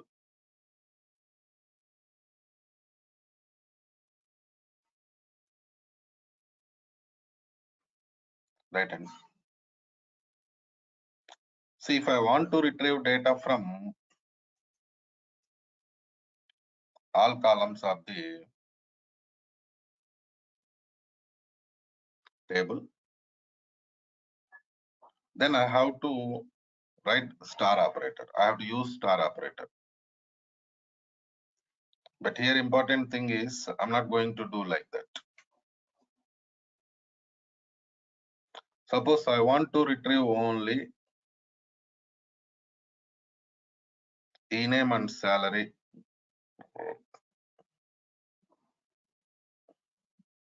E-name and salary from the table. What to do?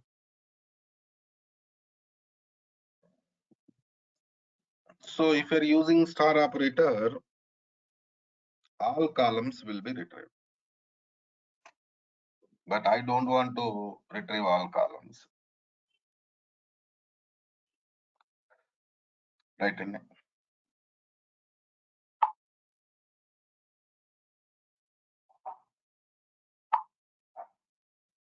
So let's go for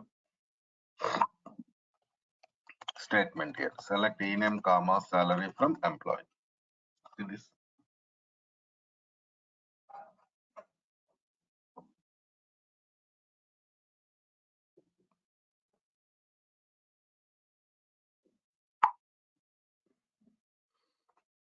What happened? Only e-names and salaries retrieved.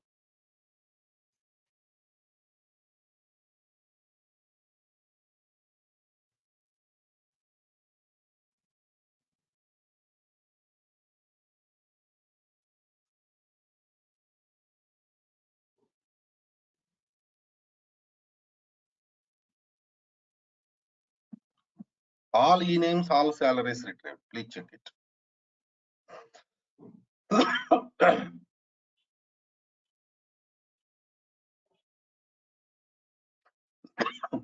Right in it.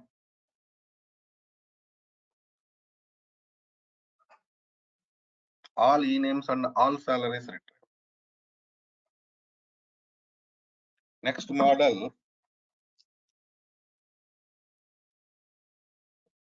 I want to retrieve only selected e-names, selected salaries. Where condition? See this.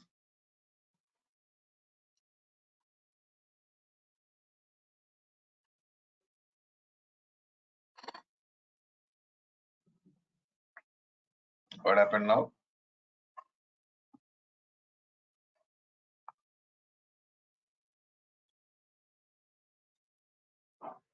Only department number,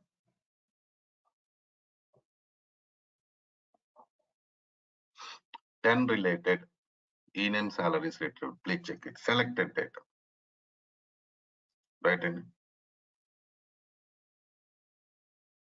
That is the scenario.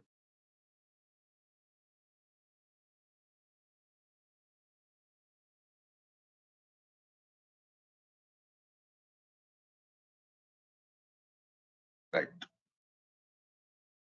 So coming to next scenario. Now,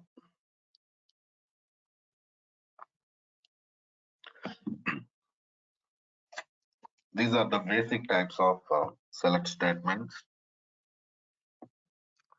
Practice. Because if you are practicing these things, you'll get clarity. Okay. So coming to next scenario. Now,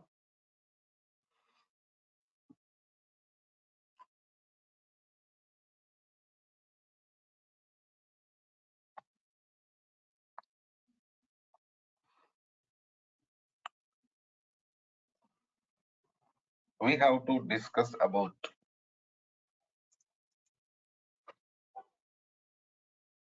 security part. See, while connecting to Management Studio,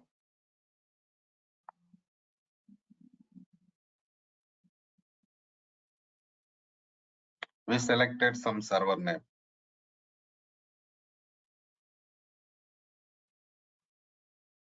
We did some other operations also. right hand.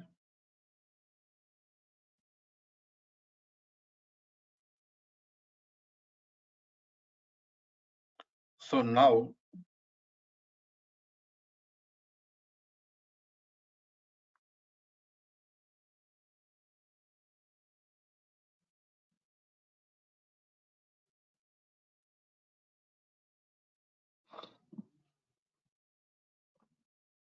at the time of connecting to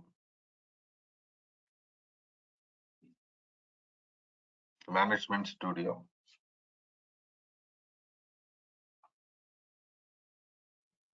we have to provide some credentials also.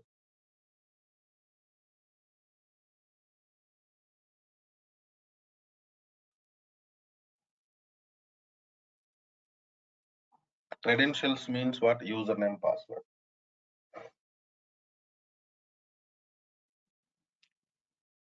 Login. So what are the different types of logins there in SQL and how we are going to work with them? I mean, how we are going to use. So these are all really important for us because we're in the beginning of. So better to get some information about that knowledge. See, here we have Windows authentication login and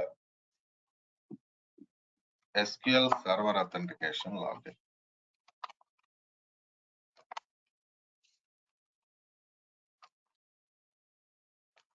Right in.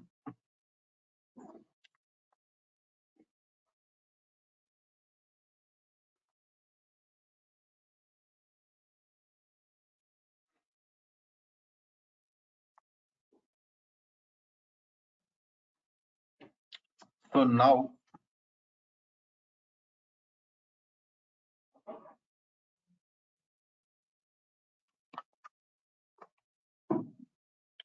what is the difference between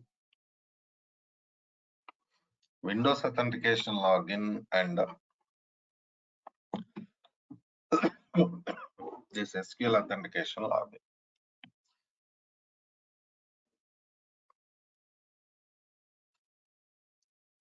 See,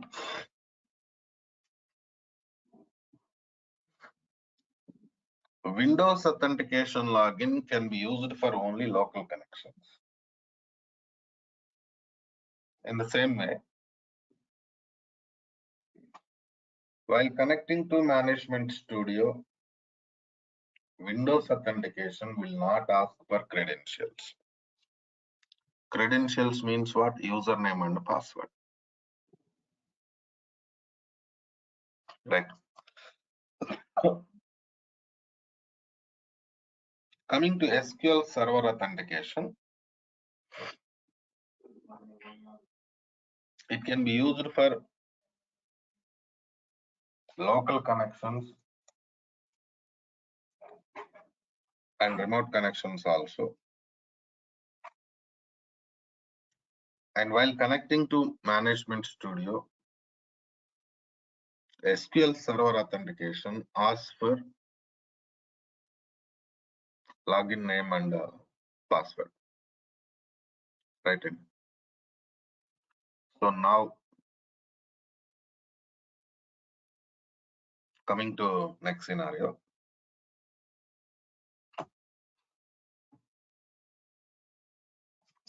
Close this Management Studio.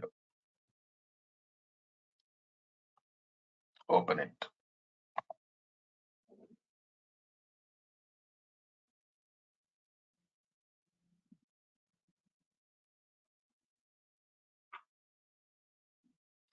So now we are connecting to Management Studio. Right? You can see authentications.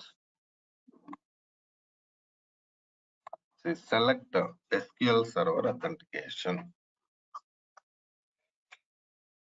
Okay. Select SQL Server authentication.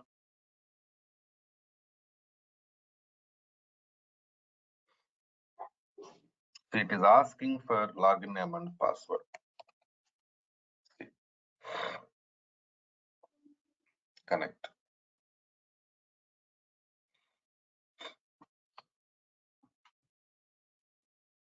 What happened here? You provided your login name and a password.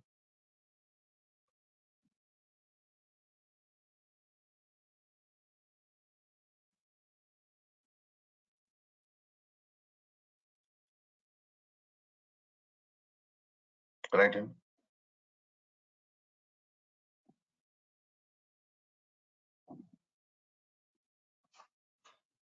So here you can see login name also. Who connected?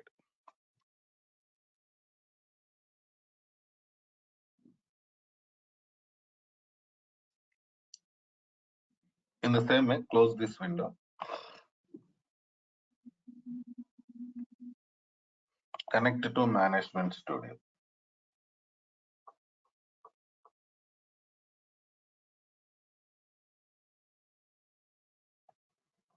Select Windows Authentication. See, it is not asking for any credentials.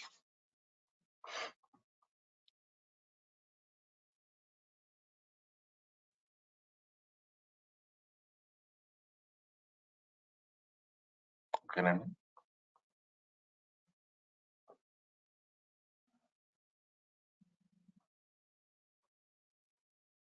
Why? Because Windows Authentication, it will not ask for any credentials. Connect.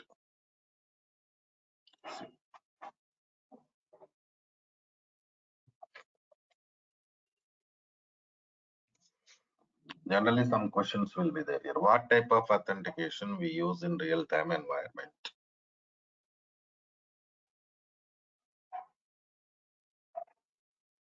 That I cannot predict. Okay. That depends on your client, your organization. Right. And so different scenarios will be there. Based on different scenarios, they're going to give you Windows authentication, SQL authentication. Okay, no? Right. So this is the thing. This is enough for us from security.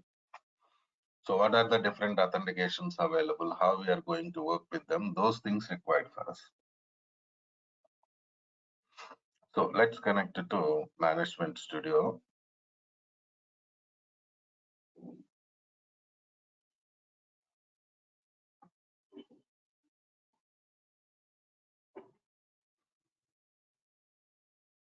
Go to new query.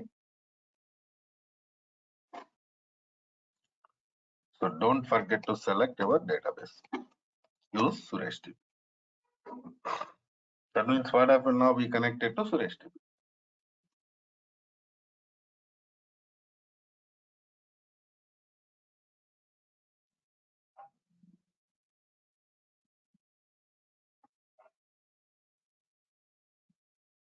Right. And next step.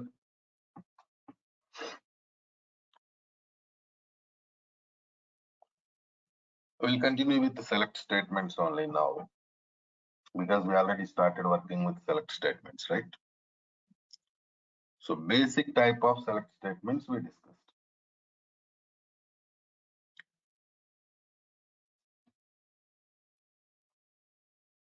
Now we are going to work with the distinct operator.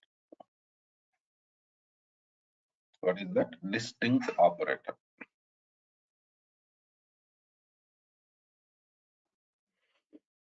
So what is the purpose of distinct?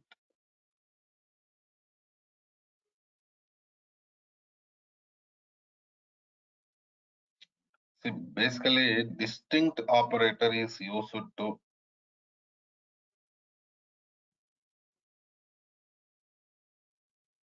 retrieve unique data from the column. For example,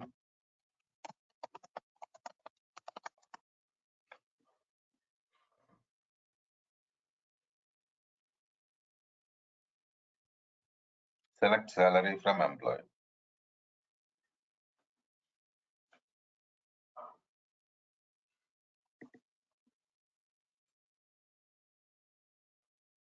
See this, here we have duplicate data.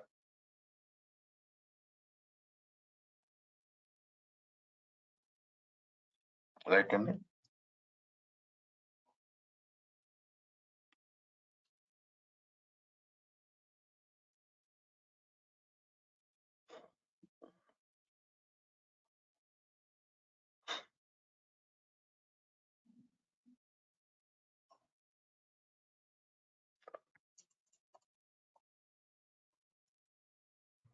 So we have duplicate data there. Please check it.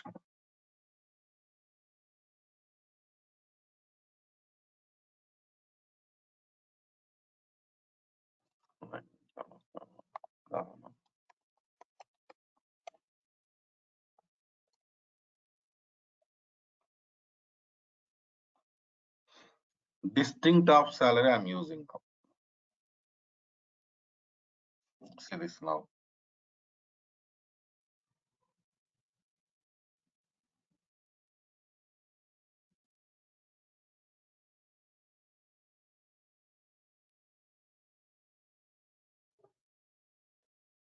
There is no duplicate data.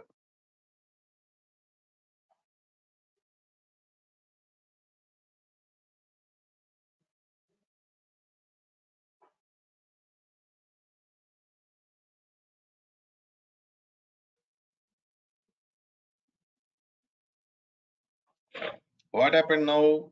Distinct operator retrieved only unique data from the column. Only unique data.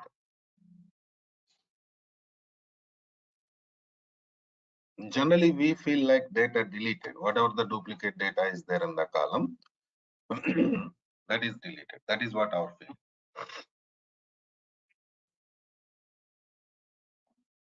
But that's not correct. What happened? This operator retrieved only unique data from the table. That's what happened. Please check it.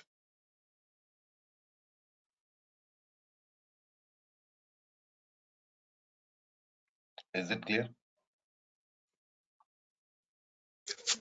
Sir, I have one doubt. Tell me, please.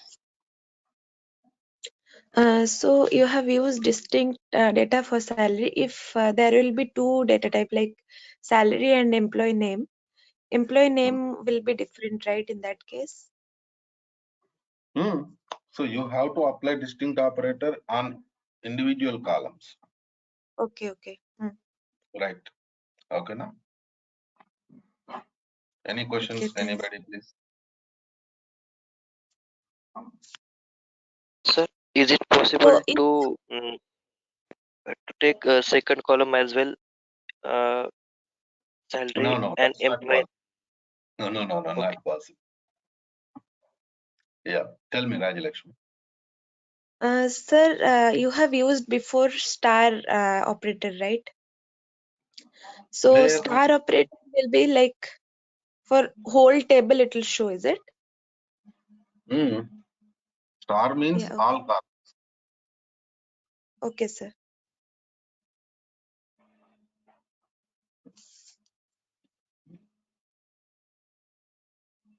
Thanks, sir. Right. Anybody, any questions, please?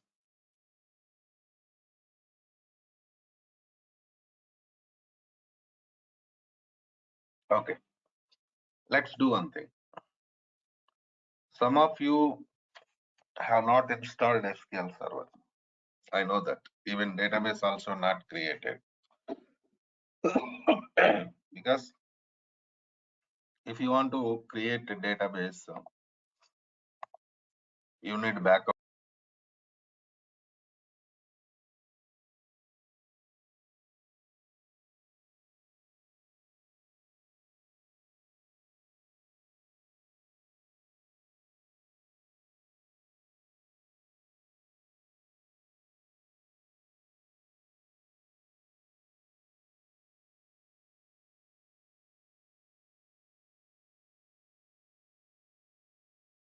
Right. So SQL Server developer. See,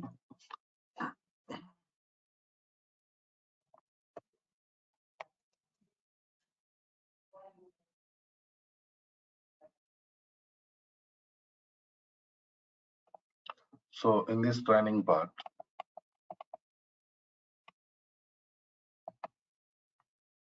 we are going to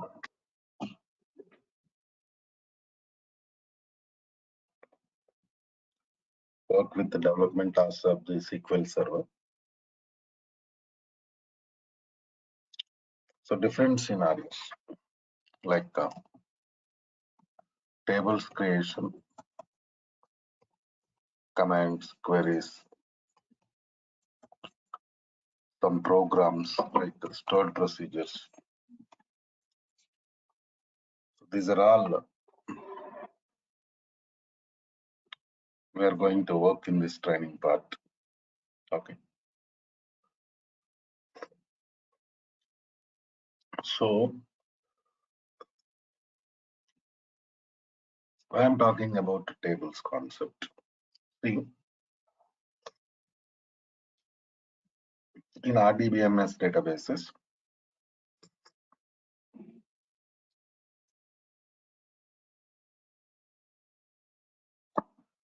data can be stored in the form of only tables. There is no other facility. So you have to create table in the beginning.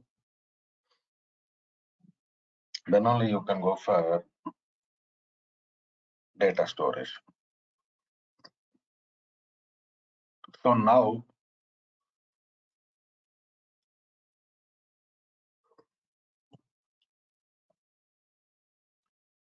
what table contains?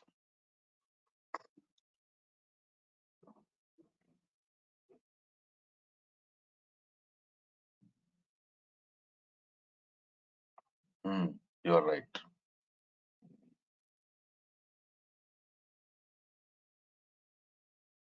Okay.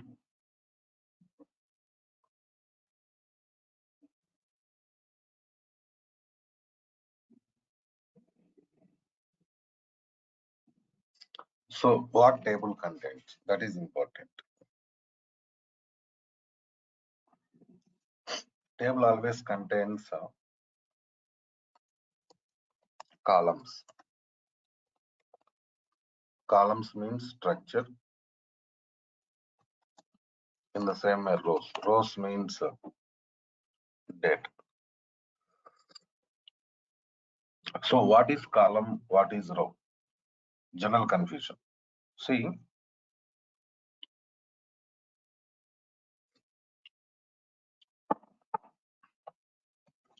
I'll give you a simple scenario here.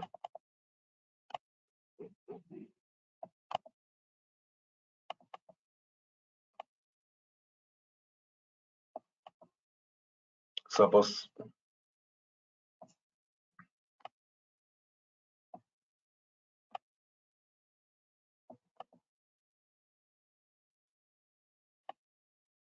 I'm going to create some table. Table name is products, product ID, product name, product color, sales. Okay, no? These are the columns. So now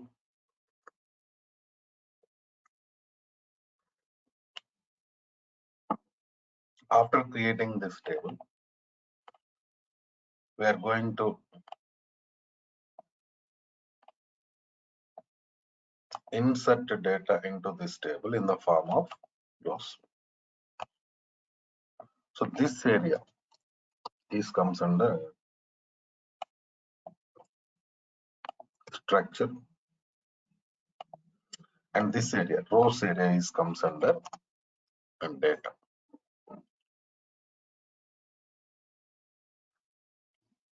This is what the scenario.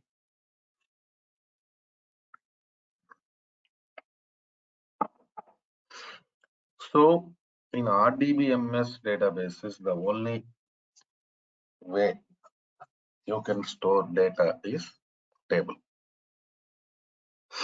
Table always contains structure and data. Structure means what? Columns are the table. Data means rows. Rows existing in the table.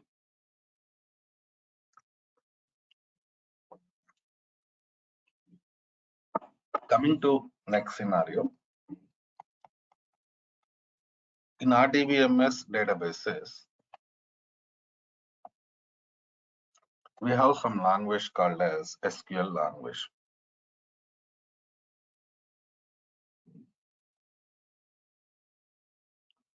SQL stands for Structured Query Language.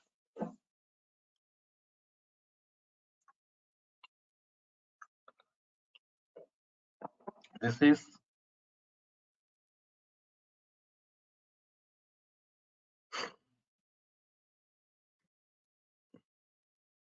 common language for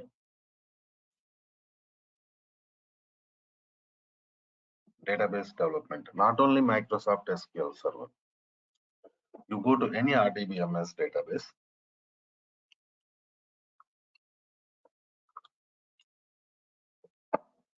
there you are going to work with the SQL part. Okay.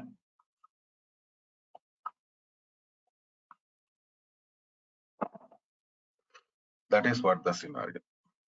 So in SQL,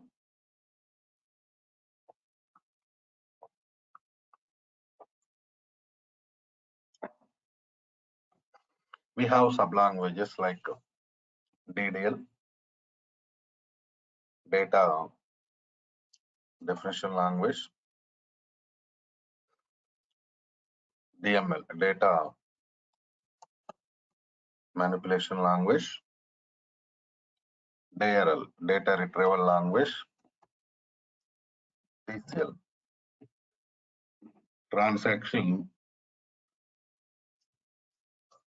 control language, DCL, data control language.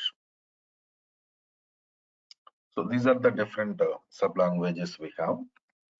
And what we are going to you do those with those sublanguages. Suppose DDL you take.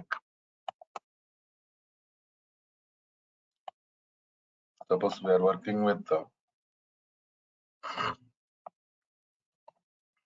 DDL.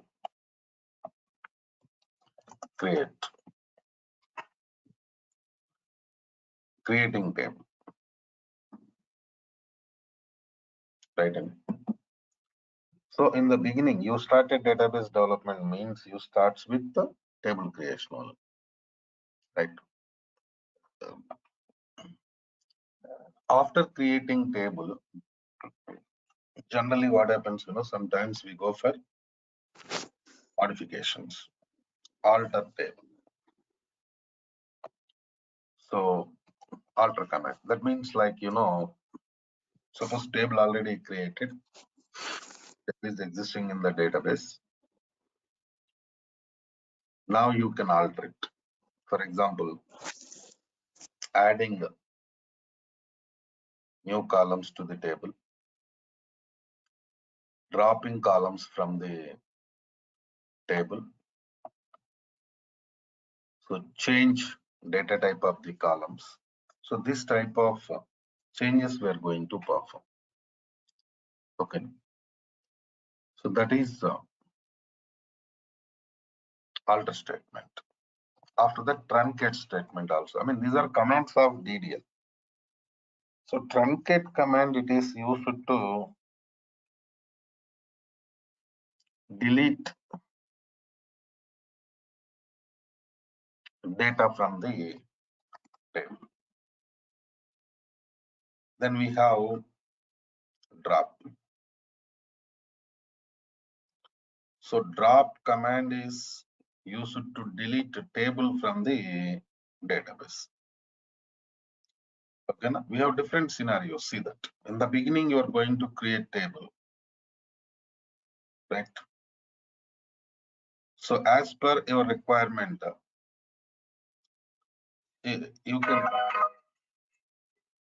you can add a new columns to the table, I mean, altering table structure. Previously, we discussed what is structure, and the same way, what is the data? Those things we discussed previously, right? So coming to next scenario, deleting data. In the same, finally, deleting complete table. Deleting complete table from the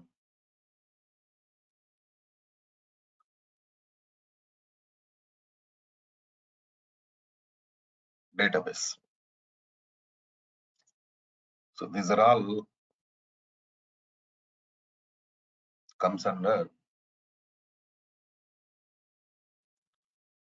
data definition language. After data definition language,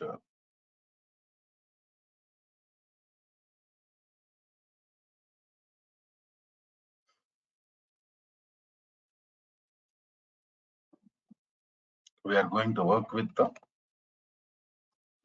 DML, because after finishing data definition language, what happens? You'll get structure, proper structure, right? Because that structure is required for us. Without that structure, we cannot store data in the database.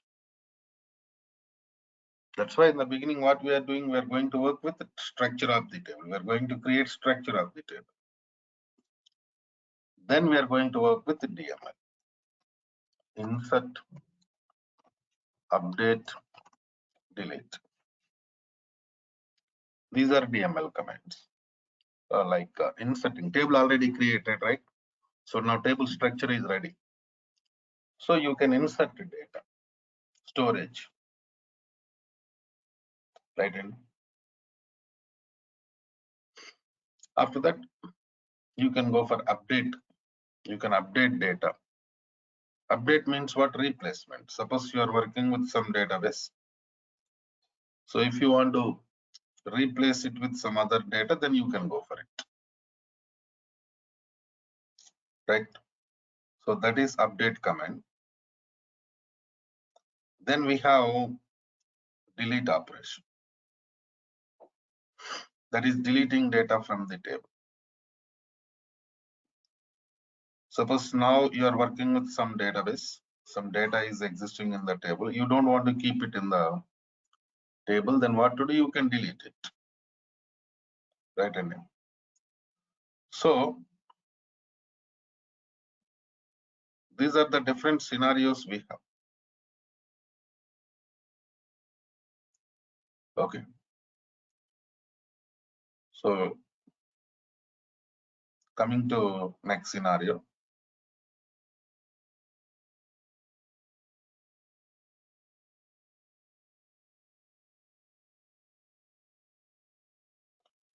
So these are all completely, data related operations. After that, we are going to work with very important part of the training, that is DRL part, data retrieval language. The only command of the DRL is select statement. So this is for retrieving data from the table.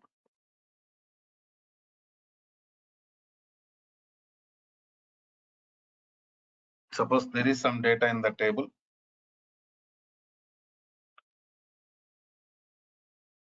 You want to see the data. In that case, you are going to use this select statement.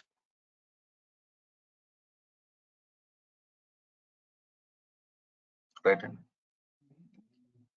So, maximum topics of SQL developer related to this DLLM only. I'll show you content also today only. Let me finish this thing, then we will work with content part also. Then TCL, transaction control language. So whatever the operations you are going to perform in SQL Server environment, you have to control those operations. Right. And For that purpose, we use some commands, commit command and a rollback command. Commit means what? Save operation. Suppose you did some operation, you performed some operation, you want to save that operation permanently, go for commit.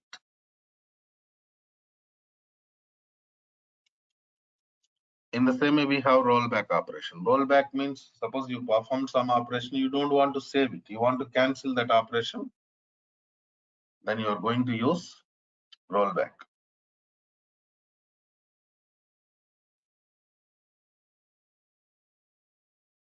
So transaction control language. Transaction means what? Transaction means it is the task you are performing in your database.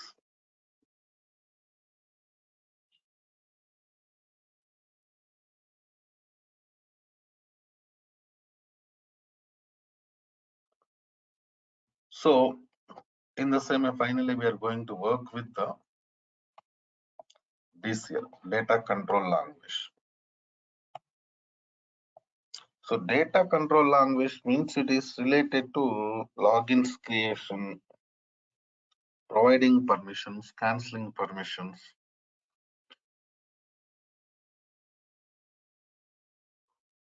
So these are all comes under DCL, data control language. Here we have grant, with the grant and a revoke. These are the commands we have in this. So grant means providing permissions. Revoke means canceling permission. Even with grant also providing permissions, but we'll discuss more on with grant when we are discussing DCL commands practically. Okay, right.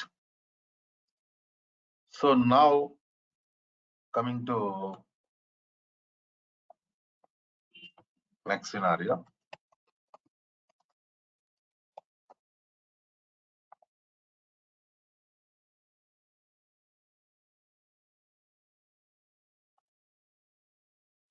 Let's open content once. What are the things we're going to discuss under this training? I'll give you more clarity on that.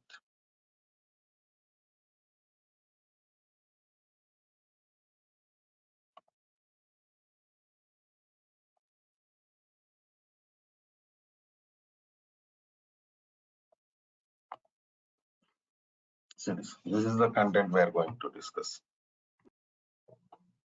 So these are all, of course, basic scenarios. Introduction part. See, an important thing is SQL installation. You can install SQL Server in your laptop only.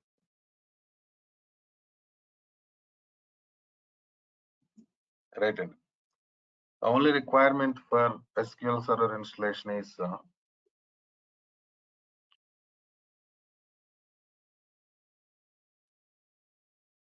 Windows laptop.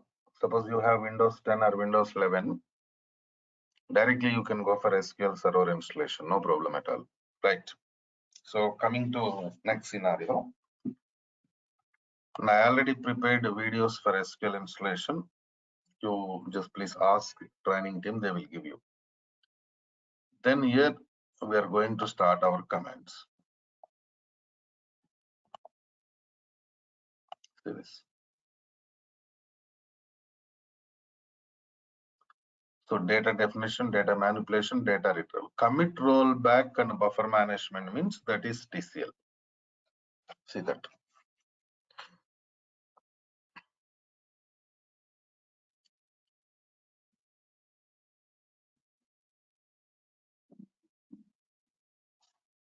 Right. So copy table concept. So from here again select statements only. So these are all up to subqueries. These are all related to select statements. See that lot of topics.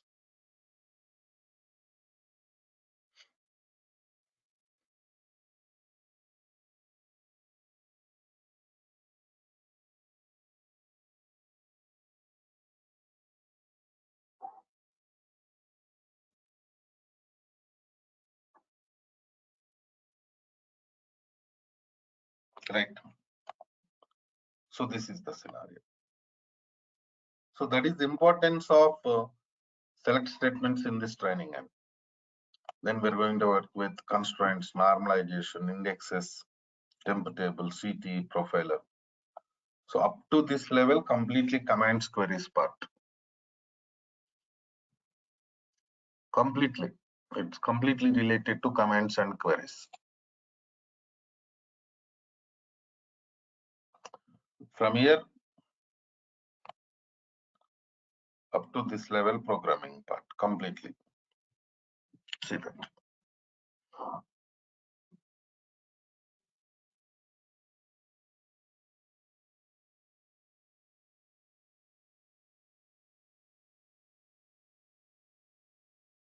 Right. And so along with that, we're going to discuss some scenarios from DBA, backup restores from DBA, database administration. So introduction to SSIS, SSRS, those things also I'm going to work. Just introduction only. Don't feel again we are going to discuss complete SSIS in just introduction of the SSIS and SSR. Like what is SSIS, what is SSRS, those things, basic things we are going to discuss. Okay, now. Generally what happens, confusion will be there. So SSIS, SSRS, sometimes we will not read completely. And we feel like complete SSIS, SSRS also they're going to teach in this training only. That is not correct. Because SSIS, SSRS is separate course, MSBA, Microsoft Business Intelligence course. Okay, now? Right. So,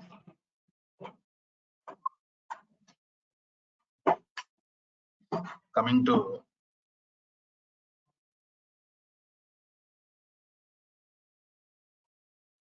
next scenario.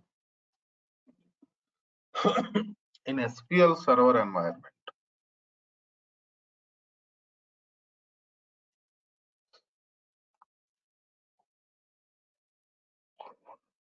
to complete the task, we need some tool. What is that tool? So the tool name is Management Studio. We also call it as SSMS, SQL Server Management Studio. Right. And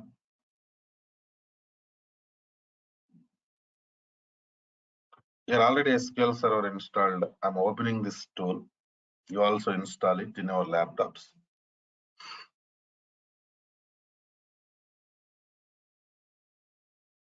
So while connecting to Management Studio, here you can see server name. Right. So this is our server name. We are connecting to this server only now. Connect.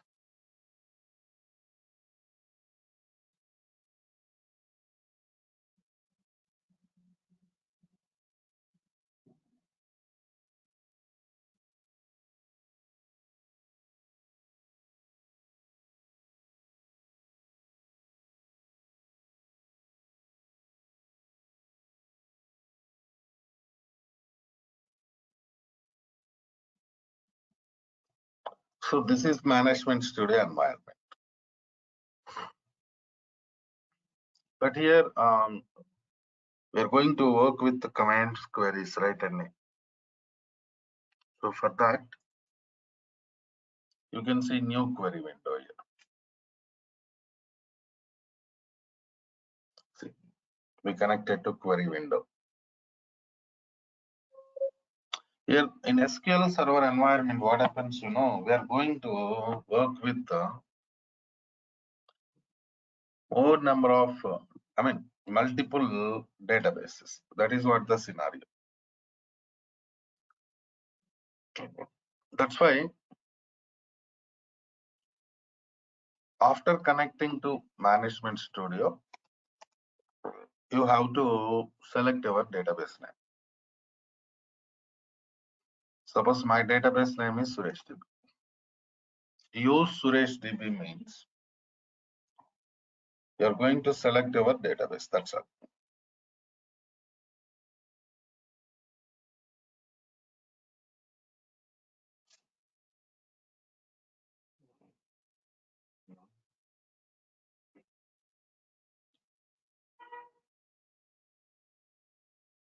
So just execution purpose, you can use this execute button.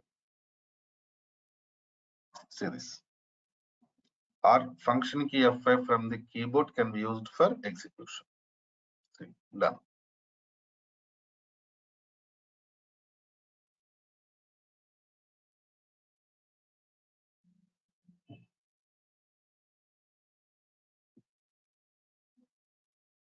Right. And now only you go and perform other operations.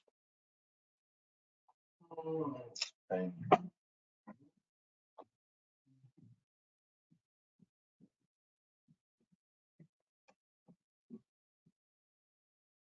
So this is overall scenario. So now what to do? You have to call training team. They will give you access on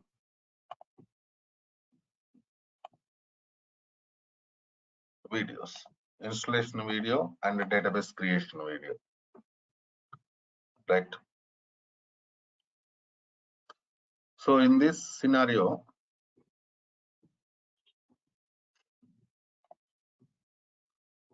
any new participants there today?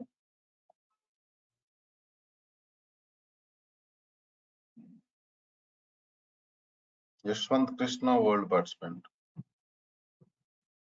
Ramakrishna, you are new to this session, right?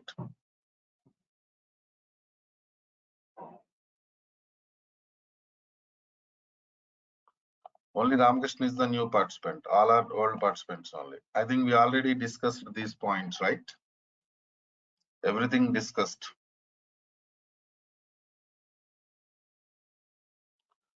Right. So I want to discuss some points here.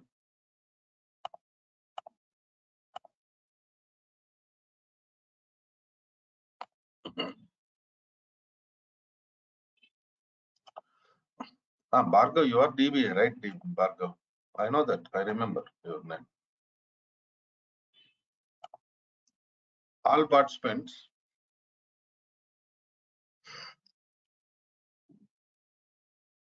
Wait.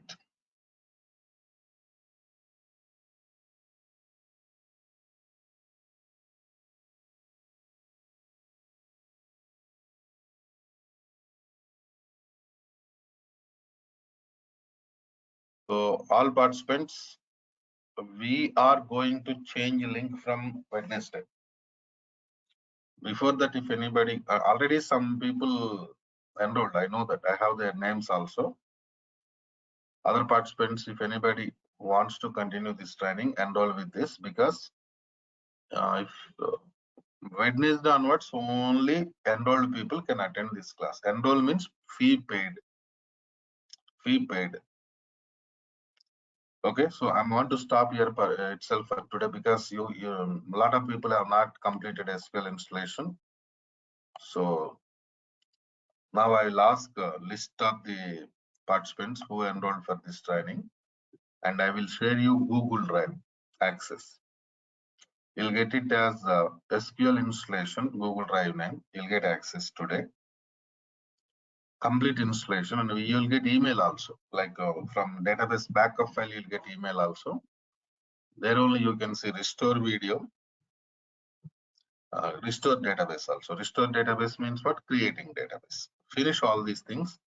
Tomorrow onwards, I'll start with the data types. Data types started means actual training started. Okay, that is the plan. Right then. See you tomorrow.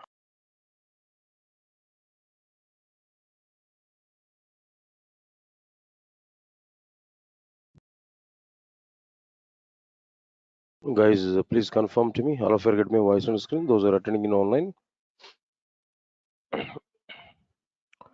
Guys, please confirm to me. All of you get my voice on screen. Those are attending in online.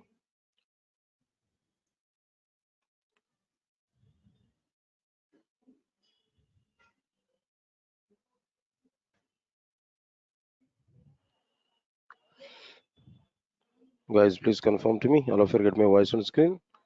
Those who are attending in online.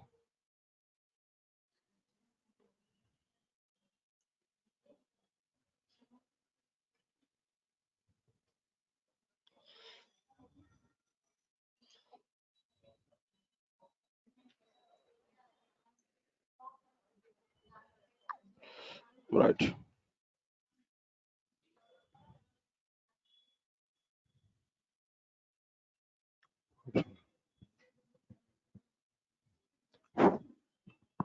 Right. Good morning, guys.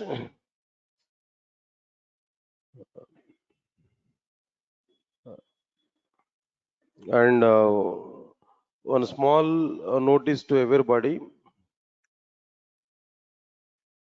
I think some students are attending from evening 6 p.m. core Java batch. Just I'm giving this notice to you. Then this is not the right time to attend for frameworks. Those who are in the core Java at evening time, evening 6 p.m. There even I have not started hoops concepts. I have not started even hoops concepts. Before hoops only we are discussing just language fundamentals. I'm discussing there like how to write for loop, while loop, and do while loop. So it is not the right time to attend for frameworks. I think some people have registered for packages like complete Java and full stack Java. So this is not the right time for you. I will start separately.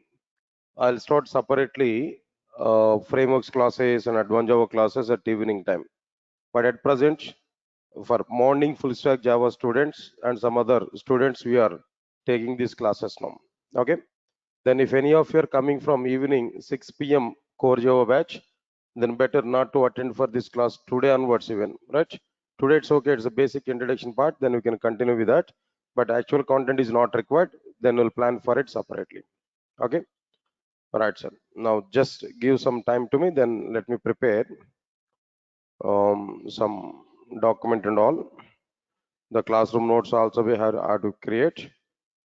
Right, sir. So let me create a separate folder for it. Now this is frameworks. Actually part of the framework here we are going to take like what there spring 830. The location also we get specified clearly. So from now onwards, every work of our classes I'm going to keep in like what there spring 830. Then inside this, let me prepare a document.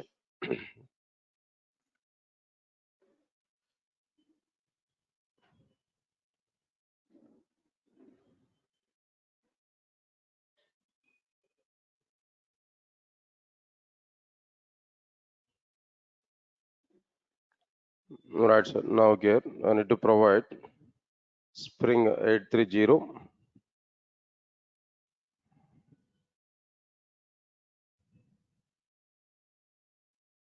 Right, sir. Today in the introduction part, I'm going to talk about you regarding this, what I'm planning there, then what I'm going to discuss with you, then all the things here we are going to understand effectively only one time.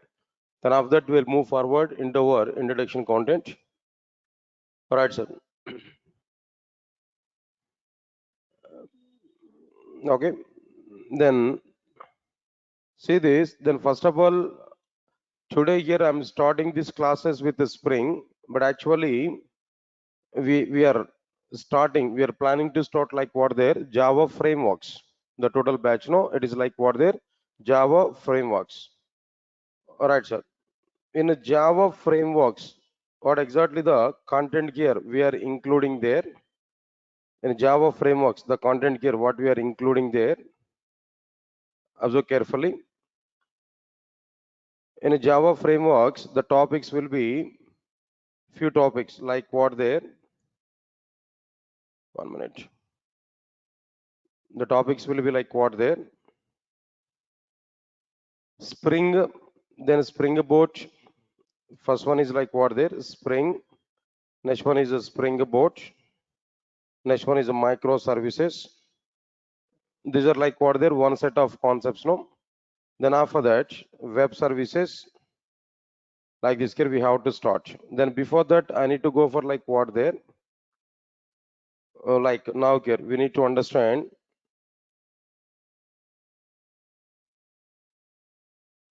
All right, sir. Now, okay, first of all, I need to take like what there Hibernate.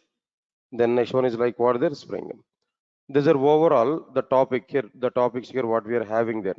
This is overall syllabus. That means content about like what there Java frameworks. Of course, you might be in complete Java package or you might be in full stack Java. Relate to Java, this set is nothing but what their frameworks part. Here we are planning there. Today Java frameworks is a batch we started. Then where we are planning to discuss about these concepts. You know already the schedule for all these concepts there. 2 slots here I'm going to take to complete these concepts. No, observe carefully. Now 7 to 8:30, 7 to 8:30. Here I'm going to utilize one slot. There, what I'm going to discuss there. Then another slot is also be existed here. What is that another slot here?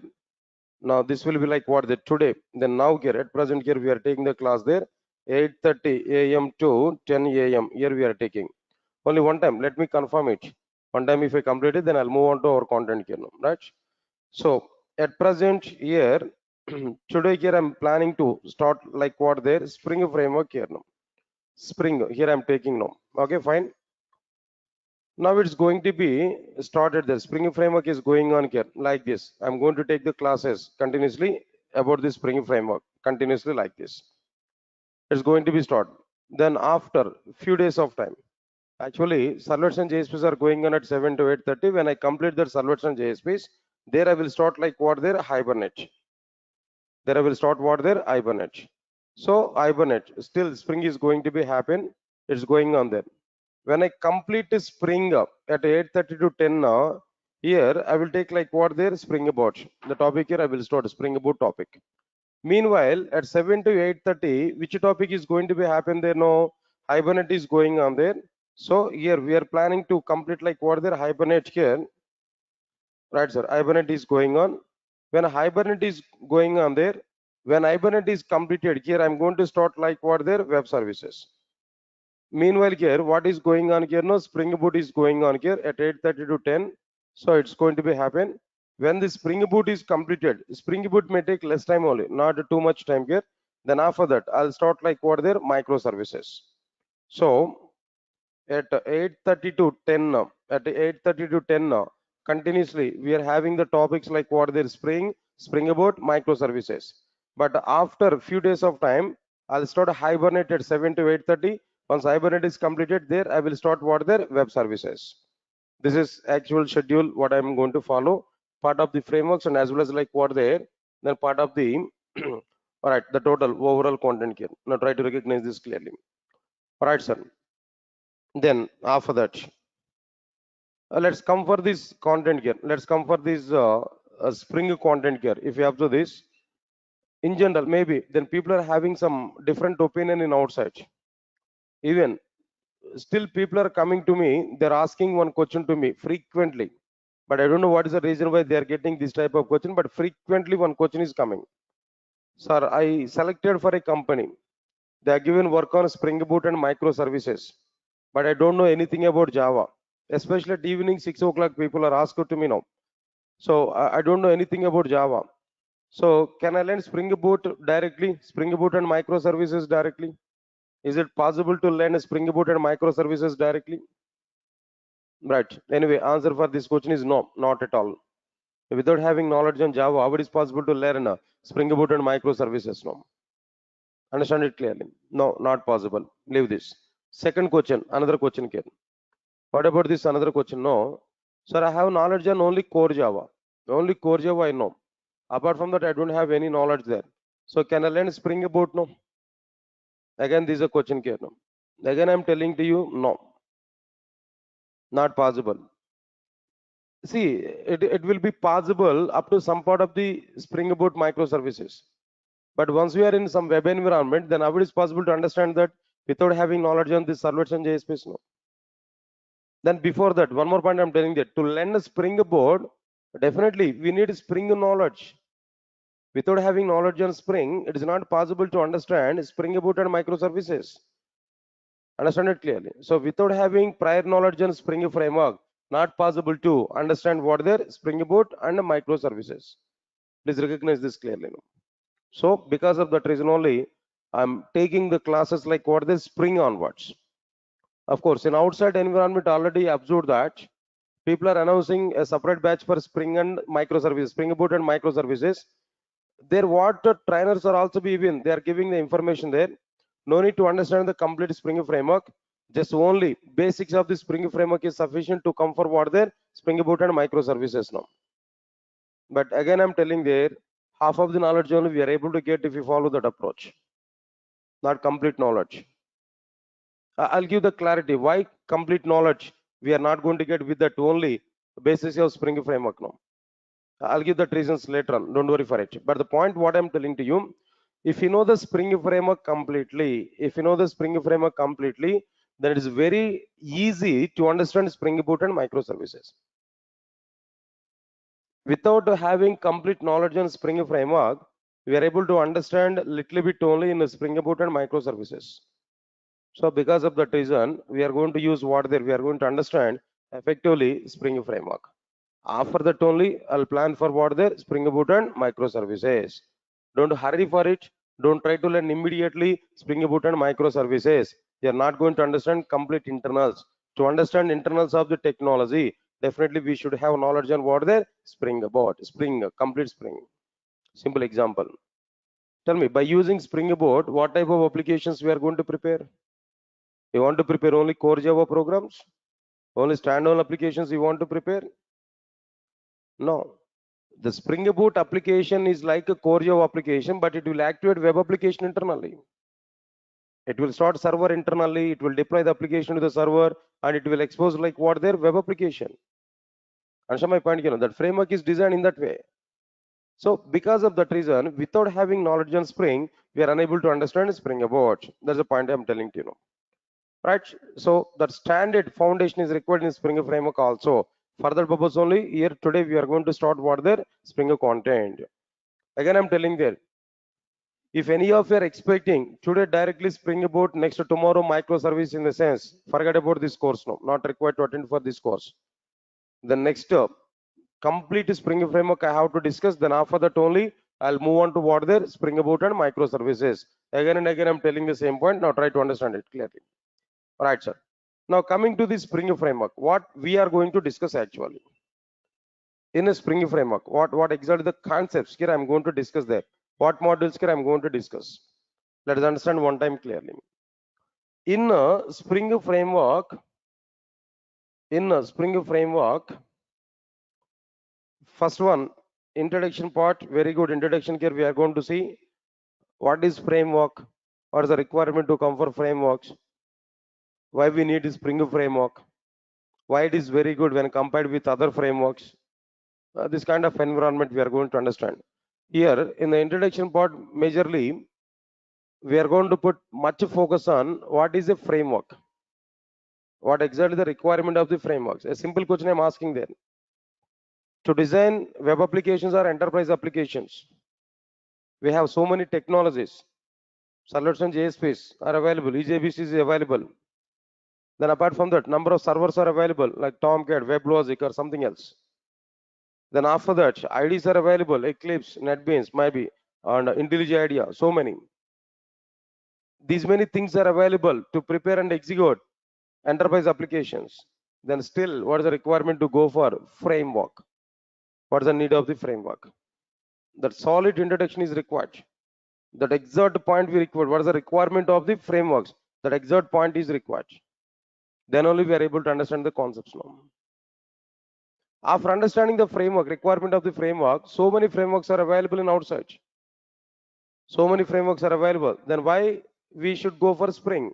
What is the need of understanding the Spring? What are the specialties of the Spring that we have to understand? So all this roundup we are going to see inside this introduction part. Moreover, inside this introduction part, we are going to understand clearly how many versions of Spring is available, how many modules are available inside the Spring. What is the purpose of each and every module? Even that introductory content also we are going to understand inside the introduction part here. That is one point.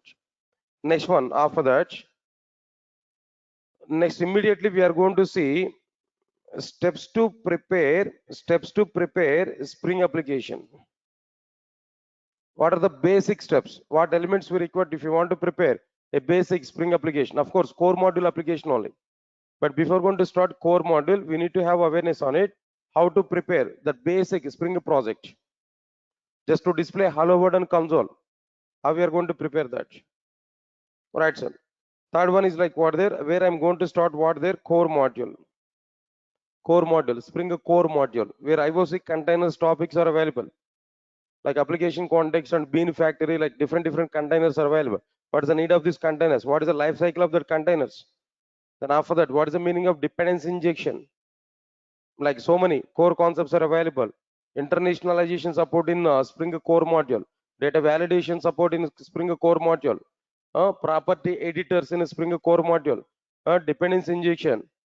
And my point here now.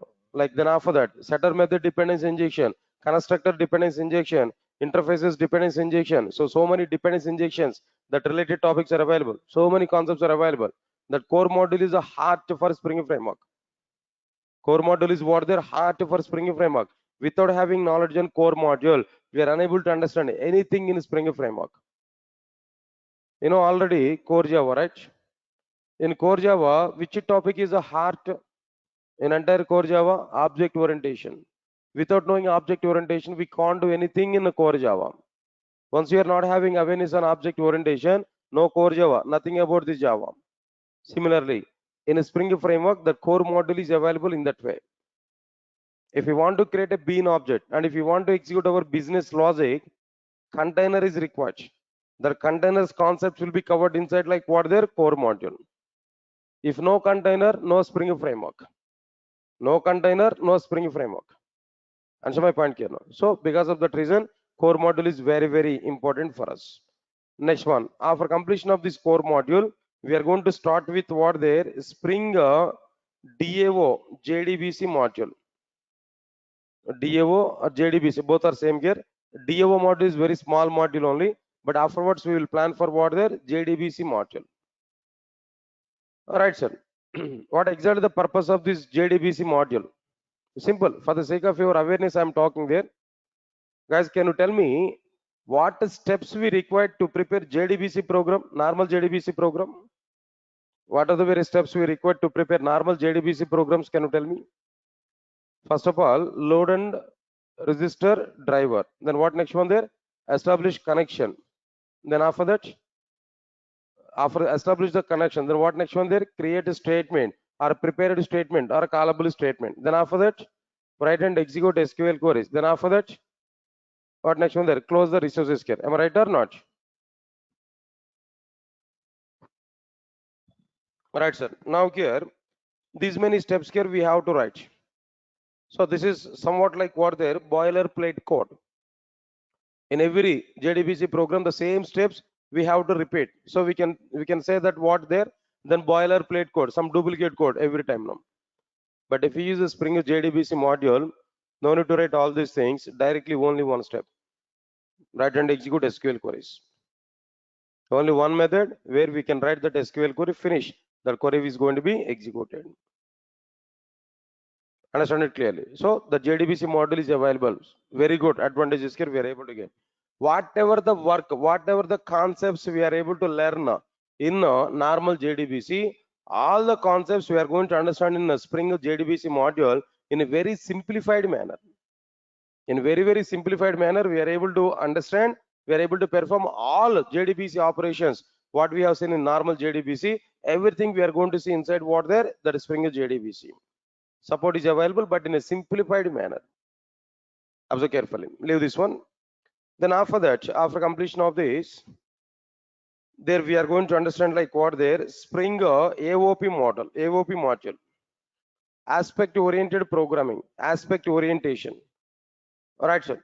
In core Java introduction part, I given the intention of this aspect orientation, like unstructured programming languages, structured programming languages, object oriented programming languages. Then after that, I have discussed about like what I discussed there, no aspect orientation, aspect oriented programming languages. That part I have discussed here. There I given some kind of introductory part for that. If you remember that, it's okay, fine, no problem. But no issues. That AOP, aspect oriented programming, is very much effective in the case of the Spring framework. Say for example, simple examples I'm telling to you how this AOP is going to be available, how it able to provide some services for us. No, try to understand it. Ken. Simple understanding, simple logic I'm telling to you. Try to understand it now. Say for example, I have a bank application. Listen, all of you listen carefully. A bank application. Okay. Previously, I given a check, some post-dated check or maybe pre-dated check, whatever it may be, some check I've given to some customer, some person in outside. I given my check to somebody else. Then he dropped the check into a bank. Now the bank people wants to perform some transaction over the check. Then immediately what bank people are doing for us now? I have an account. In my account, maybe some 10 lakhs rupees is available. 5 lakhs check I have given to somebody else. Now he dropped the check in the bank now. He want to take that amount. He dropped that might be check in the account in the bank now. Then the check is coming for clearance to a particular bank. Then immediately what bank people are going to do? They have to do transaction or not? Then what is the amount? 5 lakhs amount. They have to do transaction. Means that they have to debit 5 lakhs rupees from my account. They have to credit that 5 lakhs rupees to what their customer account. Got it or not? This is what the bank people have to do now. Now immediately understand this. The date of clearance for the check is what the today. The date of clearing the check is what there today, for example. Then when the check is coming today, immediately that bank people will give a notification to me. What is that notification? There no one particular check, the check number is like this, is coming for clearance. Try to maintain the proper balance in our account. In the case if balance is not available in the account, what is going to be happen? The check bounce is going to be happen or not? It's the case actually. Understand my point now? So here I have to maintain the proper balance. Immediately bank people will send a notification for us. Today a check is coming for clearance, or maybe today or tomorrow we are going to perform, we are going to process the check. Please try to maintain the required amount in our account. Bank people are giving this notification to me, either through text message or through mail or maybe a call. Okay, I maintain the proper amount. That's okay. When they got confirmation I have the proper amount, immediately our bank people and will clear the check, will perform the required transaction. Okay, transaction is completed. When transaction is completed, then immediately what I'm able to get? No, I'm able to get again no notification or not? Again, we're able to get some notification or not? Answer my point clearly. So when I got a notification, how that notification is coming there? So some amount is debited from our account because of clearing the check, and its number is like this, some check number. Some amount is debited from our account for the sake of processing this particular check. There we are getting some notification. Here overall 3 activities I'm telling there. When check is coming to the bank for clearance, no, bank people are giving intimation to me. Point number 1. Second one is what there, when I maintain the proper balance, no, actual transaction is performed. Transaction is gone, completed. Number 3, after the transaction, about the amount debiting operation, I'm getting another notification. Got it or not? So now out of these 3 things, now tell me where actual business logic is going on. Out of these 3 things, no, 3 activities, no, giving notification about the check clearance. Second one is to perform the transaction, debit some 5 lakhs rupees from my account, no. Third one is like what there, giving information, giving notification about the amount debit. Out of these 3 activities, no, where actual business logic is going on. The actual business logic is going on with the debit operation or not? Answer my point, guys. The actual business logic is going on with the debit operation or not? Then first one and last one are what they're just giving notifications. It's not the part of business logic. Our actual business logic is what they're debiting some amount. Got it or not? Okay. But before debit amount, some activity we performed. After debit amount, some activity we performed here. I get my point or not? So to perform some activity before the business method execution, after the business method execution, we need some environment. That environment could be provided by what there? AOP, aspect oriented programming, in the form of some advices, before advice, after advice, something is available there, around advice is available. To do some activity before the business method execution, to do some other activity after the business method execution. So something is going to be utilized there. The something is provided by what there? AOP module, aspect oriented programming. This is one simple example here I'm telling to you now. Like this, so many examples are available. Say for example, in my enterprise application, some logging support I required. Logging. What is the meaning of this logging there? Of course, then I forgot to specify that point here. Along with this web services here, along with all these things, the programming I'm going to prepare like with what there, Maven. So far we are not aware about this Maven, but application development is going on completely with Maven. One or two applications without Maven I can prepare. I will show without Maven what work we have to do. Then after completion of the basic programming, then I will start Maven. Then I will discuss about Maven. Then through Maven we are going to understand the remaining part here, the remaining course here. 95 to 97% of the course is going on with Maven only. Without Maven, we are not going to prepare the applications now. This is required. Next one is like what there, log4j. I need to prepare log4j for the sake of logging purpose. I'm going to discuss these two. So with these two, I'm going to prepare the applications here now, as a part of the syllabus only. Right. Now let's move on to the point here. One more example here I'm telling there. My enterprise application required what there, logging service. Logging service is required. What's the meaning of this logging service? No. What's the meaning of this logging service here? Say for example, logs generation, you might be aware about it. Or simple examples I'm telling to you. If we go for server side applications, I think might be you aware about WebLogic server. At morning 7 o'clock I shown some examples there. WebLogic server, JNDI, data source and WebLogic server.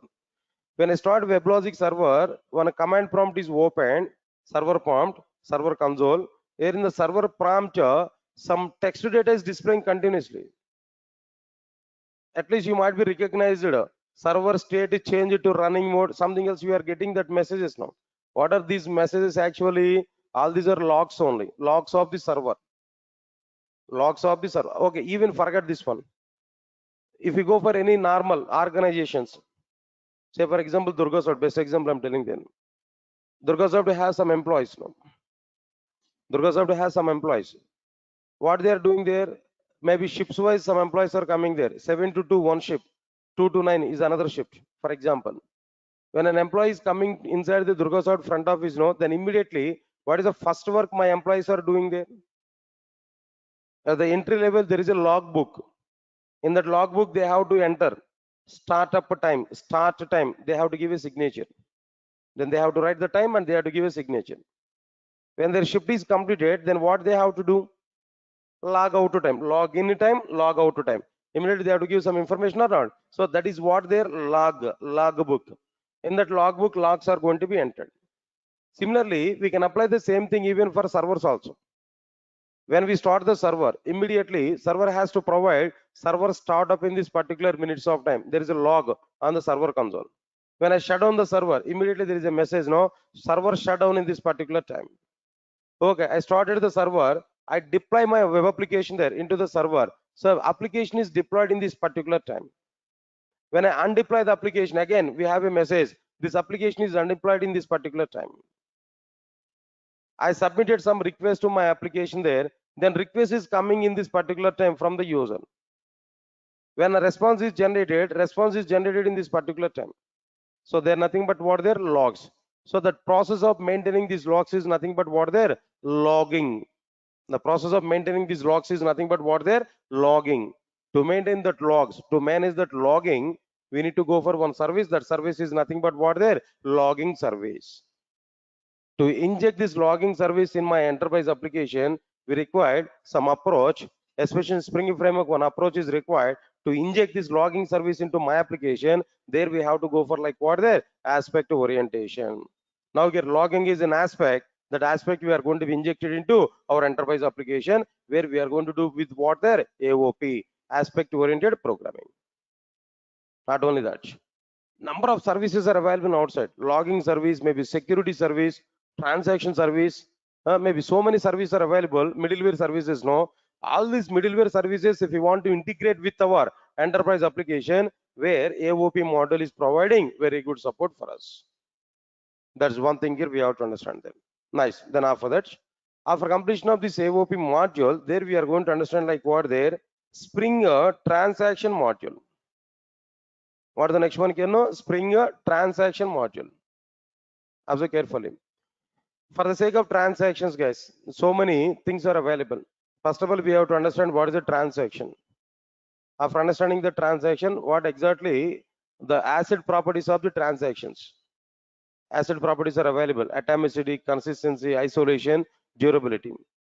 Then we're out of all these things, the main important one is what their atomicity. How to achieve this atomicity? How to achieve like what next one? No, isolation. Some isolation levels are available. And my point, then after that, some attributes are available. Some attribute behaviors are available. So all these concepts we are going to be implemented in our applications, in our enterprise applications. So to provide some support for the transactions in our enterprise applications, there we have to go for like what there Spring Transactions module. That Spring Transaction module is providing the complete support for what their transactions kernel. That we are going to understand anyway. Right, sir? Then in the transaction module, we are going to understand the content here. Then after that, after completion of these transactions kernel, after completion of these transactions, the next one is like what I'm telling there. I'll go for like what there Spring ORM. Spring ORM, object relational mapping. It's like what there integration of Hibernate. Integration of what there Hibernate. Okay, see, understand it clearly. I think some of you are not aware even that ORM. Don't worry, I'll explain clearly to you. It's somewhat related with Hibernate, but I'll give some basic content here. Try to understand it now. Listen, all of you listen carefully. To interact with the database from Java application, what technology we have to use as of now, as per your knowledge? To interact with the database from Java application, what we have to use? Come on, JDBC we have to use. Of course, the JDBC may be plain JDBC or Spring JDBC, that doesn't matter. JDBC we are going to use. Right. In the basic JDBC, in the plain JDBC, 5 to 6 steps we are using. Out of all the steps now, to perform database operations, what step we require now? Tell me. To perform database operations, what step here we have to perform? Write and execute SQL queries. Am I right or not? To write and execute SQL queries, how many methods we are using there now? Tell me.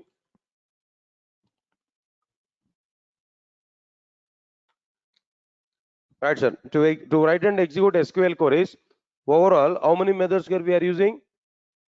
3 methods here we are using. Am I right or not? What are the 3 methods here we are using there? Execute query method, execute update method, and execute method. These 3 methods here we are using. Got it or not? Okay, good. Execute query, execute update, and execute method. 3 methods here we are using. Got it or not? Nice.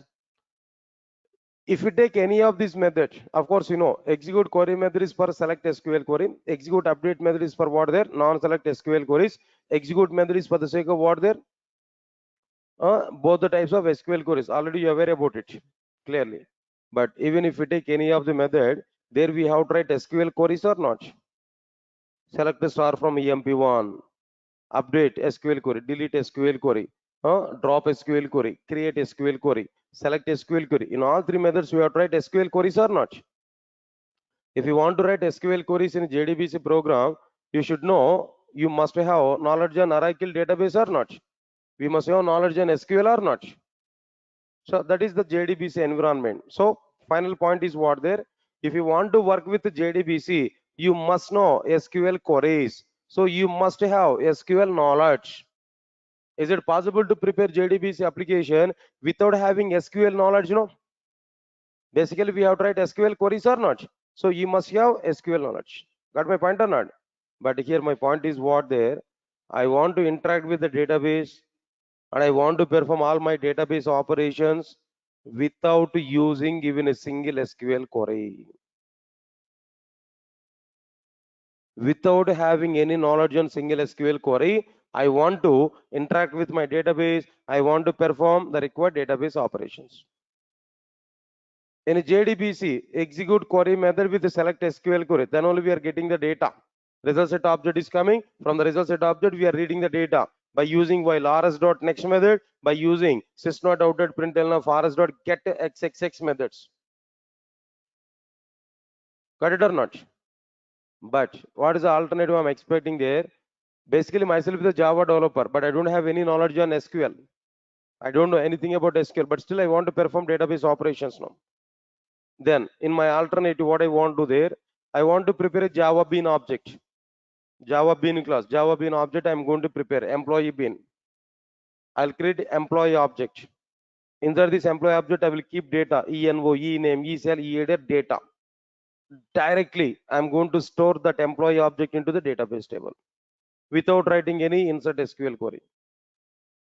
Without writing any insert SQL, just I want to use a Java method. That method is what their save method or a persist method.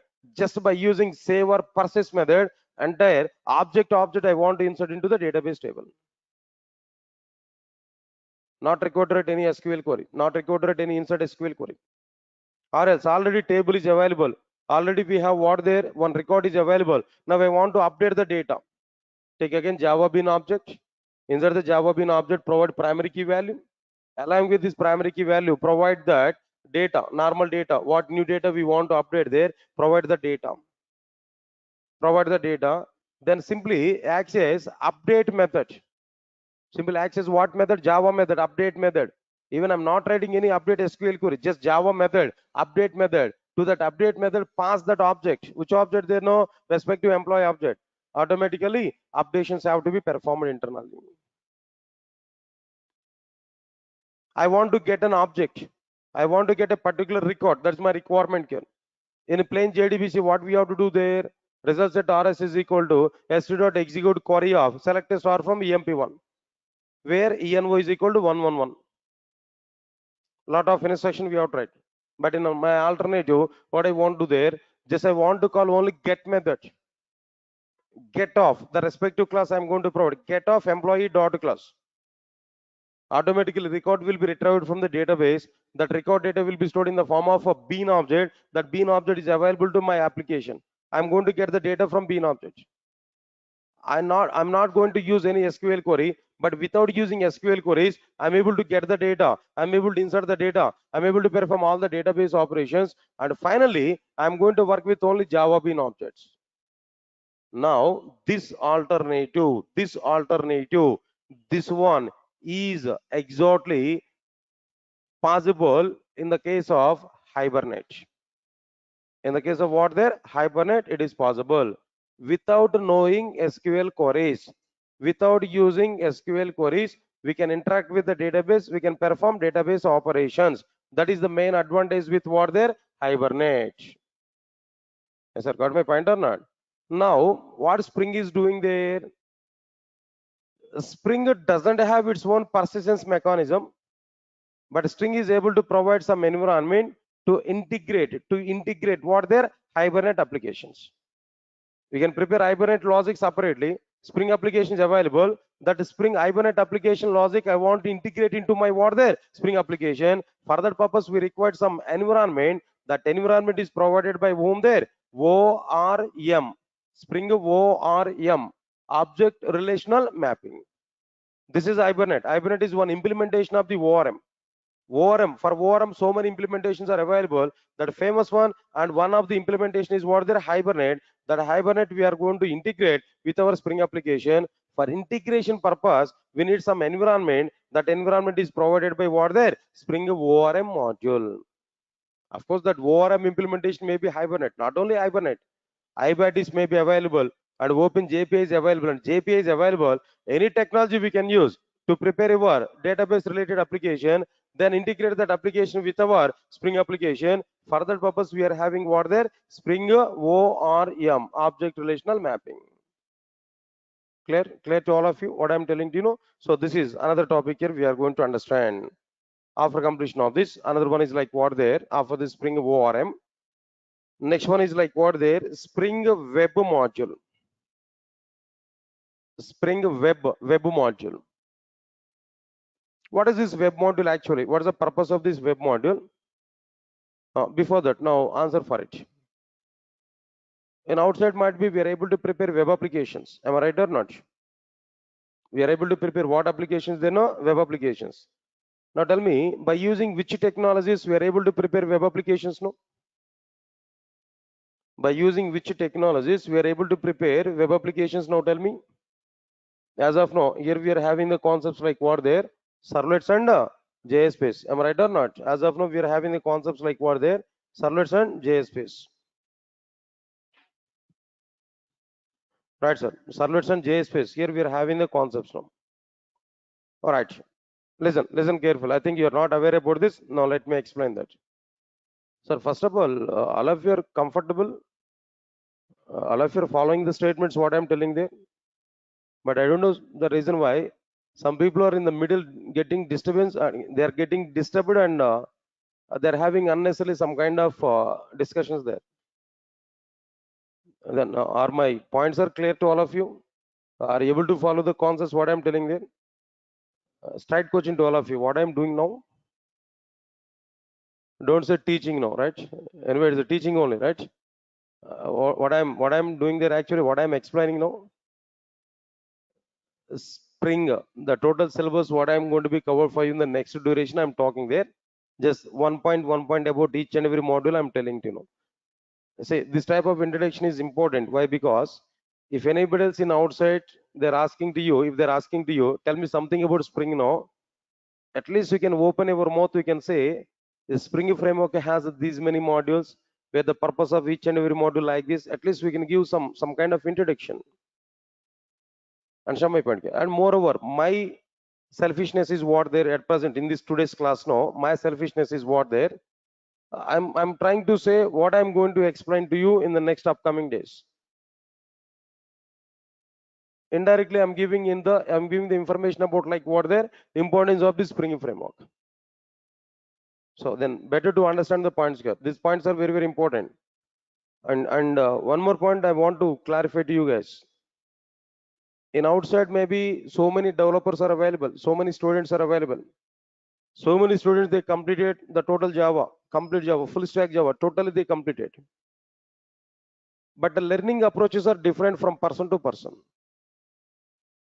One category of persons, what they're able to do about their learning, no, they don't like these introductions, they don't like this theory, they don't like anything. Directly they want to go for program. Of course, some trainers are also available like that. Yes, their approach is like that. Trainer's approach may be anything, leave it. But student approach must be very, very important. One simple example I'm telling there. If trainer is not taking one day class, nothing is going to be happen for everybody. But trainer is taking the class, but student is not attending the class, definitely student is going to lose that. Identify that relation, what I'm telling there. Similarly, the learning process, if we come there, one category of students, they're getting boring by seeing that theory and all the concepts. So directly they want to go for what their program. Directly they want to go for program. They're trying to prepare the first program by hearting the syntaxes now. But it is not at all worthwhile. It is not at all worthwhile. If you go for interview will not ask to you directly a program. Interview will not ask you directly a program. Interview will ask you why this concept is coming. What is the need of this particular topic? Already we have some existed system. Then what is the requirement to go for this new system? Already we have XML documents. What is the requirement to go for annotations? In this way, that interview is going to ask the question where we have to give answers now. If you are moving to the programming directly, you may not give answers for all these things. That is one category of people. And second category of people are available. What is the second category of people know? When they have the requirement, then they want to come to know about the each and every point here. In their company, when they want to go for Spring Boot, then they're trying to start a Spring Boot learning. They're not getting 100% knowledge. Without up to that time, they worked with the .NET project. All of a sudden, they have a requirement on Spring Boot. The company people have given information to him. Tomorrow onwards, we have to work with the Spring Boot. That persons are not taking any tensions in there. What they think there, that today night they are going to start to learn what is Spring Boot. They are going to start it now. They are going to work on it. But without knowing answers, without knowing anything about Spring, Advanced Java and Core Java. But there also be complete knowledge is not available. If any client is conducting some interview there, if that interviewer is asking some questions on Java, he is unable to answer for that questions. Why? Because he had only Spring Boot knowledge, that too light knowledge. Understand my point? What I'm doing. But some other people are available. They're going to start any kind of technology right from pre-page onwards, first page onwards. Other page onwards, they're going to start. Their intention is what there, everything they want to know.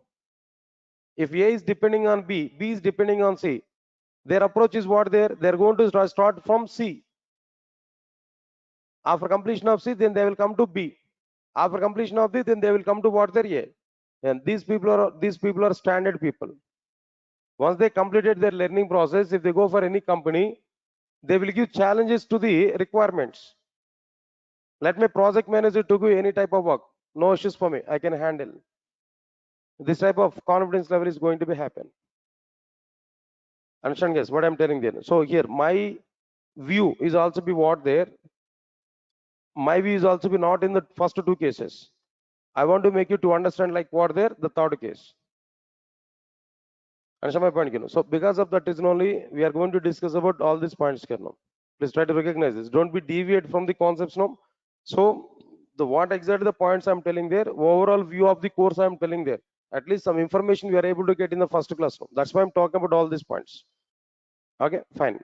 Don't think much about it. When I'm going to complete these classes there, when I'm going to start Spring Boot and everything, I will take care about it. Understand it now? But anyway, then I have a clear-cut plan for your classes there. Maybe first weekend, maybe next tomorrow and day after tomorrow may not go for this continuation of this. Monday onwards, I'm going to start again. The next upcoming weekends, we are planning to take long sessions. On a Spring framework, we are going to work on weekends, minimum 3 to 4 hours of time we are going to work. As early as possible, we are going to complete the Spring framework. Then after that, we'll go for what there, some other. Okay, forget about it now. But don't be deviate now. Try to understand something what I'm telling you now. Now let's understand this point clearly, all of you know. Web applications, we are able to prepare. Web applications, we are able to prepare. Web applications, we are able to prepare by using what there? Servlets and JSPs, guys. Yes, sir. All of you are getting clarity on this now? Yeah. Here I want to give one example to you. Now try to understand this example. I think at evening 6 o'clock, I have given the same example, but again, I'm telling the same example to you. Now try to understand it now. For example, in India, maybe at the south and at north, two regions if we take, no, but I'm not partitioning like that, but example I'm taking, no, try to understand it. If we go for any marriage occasions at south, then food items are very good, right? Then what food items we used to take, no? Example I'm telling to you. What food items we used to take, no? Definitely right from, what's that? Lemon rice onwards, maybe veg biryani. Next one is what there? And pappu, right? Dal, sambar, right? These are main items. Am I right or not? If you take exactly the same thing, if you take at north side, what is going to be happen there? Rotis, naans, salads. They're as per their locality, their food items now. They're also be good. Assume the situation I'm telling to you guys. Understand it now. For example, listen carefully. I have some catering service. Not only catering service, no. For example, I have a company, food preparation and as well as catering. That services we are providing for marriage occasions. Then we have a team of 10 members or 15 members. Then we used to attend for what their marriages occasions where we are serving the food. Then we have some kind of catering service. No? Got it or not? So unfortunately, we have a client, very good client, and they had some marriage occasion in their home. They are giving that catering, the total catering support to us. Then what we have to do? That cooking masters are available with me. One day before or 2 days before, we have to go there. We have to set at that environment. There we have to prepare the food. It's a North Indian marriage actually. North Indian marriage, there we have to serve the food. That's the requirement. Observe carefully. What they are given order to us, please all of you listen carefully. What they are given order to us, so many delegates are coming to this marriage occasion, the crowd will be very more. So here, 50,000 chapatis you have to prepare. Chapatis only. 50,000 chapatis you have to prepare. It's a large quantity. 50,000 chapatis you have to prepare. There's a task we are having. It's a big task. Here, two cases I'm telling there. Case number one. Listen carefully. We don't have any machinery. Just only we have manpower. Maybe 20 members people I can get. What these 20 members are, they have to do right from one day before onwards. They have to go to the customer's home. There we have to take some room, cooking room. There we have to start preparing the chapatis or not? First of all, raw chapati we have to prepare or not? Then we have to prepare the chapatis or not? Then what we require the raw items? No, maybe at one side the powder is required.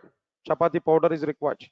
At some other side, what there? No, some plates we required for preparing chapati. Some kind of sticks we required. Some kind of oil we required. Some type of water is required. All items here we have to gather or not? That all items are available with each and every cooking master or not? Then along with that master, these items are available. They're manually preparing the chapatis now. How many chapatis they have to prepare there? 50,000 chapatis they have to prepare.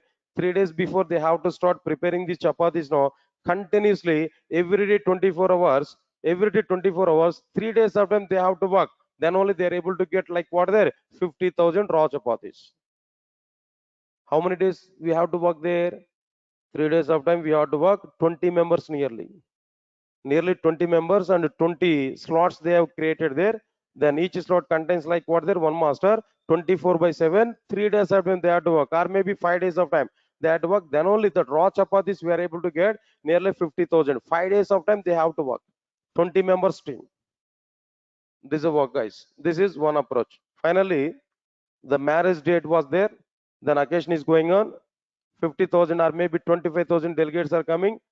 Each delegate contains is required like what the 2 chapatis. Along with the chapati might be some salads or maybe some kind of curry preparation and everything. It's so going on. So finally we serve all 50,000 members. It's okay, well and good. Services are very good. Then fine, finished. That occasion is finished. We got that required amount of money from the respective. Even some appreciation also we are getting. That's okay, good, nice, clear up to that. Now tell me, what is my total productivity? How many days of time we worked for that particular occasion? 5 days of time we worked there. 5 days of time, 20 members. As the manager of this catering service, every day salary I have to give for all 20 members or not? Per day, for one master, nearly 5,000 rupees I have to give. How many days? No, 5 days. Each day 20 members. 20 members and 5,000 in the sense 1 lakh rupee. 5 days, 5 lakh rupees for only cooking masters. Then for other expenditure is going to be available there. Anyway, then its overall cost is 10 lakhs rupees for me. Then I got the contract is what there 15 lakhs from the occasion. 10 lakhs I invested and 5 lakhs is the profit. That's okay. Good, nice. Understand? Productivity I'm telling there. How much time, then how much effort, how much money. That is called as productivity. Leave it. This is case number 1. Again, I'm telling there in case number 1, you have to take the responsibility. As a master, we have to take the responsibility. First, you have to prepare that powder with oil or some water. We have to prepare a paste. Then divide that paste into the small like what there, small nuggets. Then the nuggets we have to go for like what there. We have to get like what there chapatis. Everything we have to do. As a master, I have to do everything. Am I right or not? Sir, all of you are following or not? Case number 2, I'm talking now. Nowadays, chapati prepared machines, chapati preparation machines are available. In outside might be some machines are available. Am I right or not? Some machines are available. In that machines, what we have to do there? Just we have to keep that machine, then attach some power sockets. Then inside this machine, just give maybe 10 kgs of chapati powder, and give might be then 1 bucket of water, required amount of oil. Everything just we can pour. That's it. It's a matter of 5 minutes. Then switch on that machine. What that machine is doing there? No, it is preparing that paste. It is dividing that paste into the number of equal parts, and it is preparing chapatis there. Per 1 hour, for 1 hour, it is preparing 1,000 chapatis. Like this, 10 machines I will take. Now tell me, within how many days we are able to prepare 50,000 chapatis there? Within 1 day we can prepare or not? Within single day, 1 day, 50,000 chapatis we are able to prepare or not? Even they are not raw chapatis now. Then final product we are getting directly after having some, what I'm telling there, the final product we are getting directly, they're ready to serve. That product is ready to serve. First of all, in the first case, we have to prepare raw chapatis. Then after that, we have to make it is what their final product. Then that final product we have to serve. There again, lot of work. But in the chapati machine, directly raw final product we are getting. That final product we are going to serve to the respective delegates. Now, in this case, how many days of work we have to work there? One time. 1 day of work we have to do. How much manpower we require? 2 to 3 members. Not, we don't require 20 members there. 2 to 3 members are sufficient. but power socket is required, power support is required. That's finished. Automatically, we are able to get what there? The chapatis, 50,000 chapatis in 1 day effort. We are able to get it. Now tell me guys, all of you now tell me, as a manager of that catering service, no, 15 lakhs is the contract for me. Out of this 15 lakhs, how much investment I'm going to put with these missions? No, missions are my own missions only. Missions are my own missions only. No need to give even rent. Even if we give rent, no, each mission per day maybe 1,000 rupees. 5 missions, for example, 5,000 rupees. Finish. 2 to 3 members labor work, maybe labors in the sense like what their manpower. 2 to 3 members, no. Then it's more than less than 25,000 or not. But where 5 lakhs rupees, but here 25,000. Out of this 15 lakhs contract, no, less than 1 lakh is an investment. Then remaining 14 lakhs are remaining or not? Is a profit or not? Observe carefully. Then which case is a benefit for the catering service people? Which case? Second case or first case? No. Second case here. Got it or not? First case is totally everything that caterers have to be prepared. Second case, missions we are using there. Through that missions we are simplifying our work. Am I right or not? Right. The first case is without framework preparing an enterprise application. Second case is preparing enterprise application with framework. Understand my point here? First case is what there? No framework support. Directly we are preparing application with our own hands, everything. That's only by using servlets and JSPs we are preparing that. But second case is what there? Servlets and JSPs we are using, but with the machinery we are using that. That mission is nothing but what their framework. That mission is what their framework. Understand it clearly. With the framework, if we prepare the application, no, within 1 day we are able to finish our entire enterprise application. But manually, if we do that without using frameworks, no, there it may take like how much time, you know, maybe 5 days of time it is taking there. More time, more development time. But here less development time. More development time in the sense, more development cost. But here less development time in the sense, less development cost. Here more time, same result. Less time, same result. Now tell me where productivity will be more. First case or second case now? Second case. In second case only productivity will be more. Understand my point here? Productivity in the sense what there? Less time, more result. Less time, more product.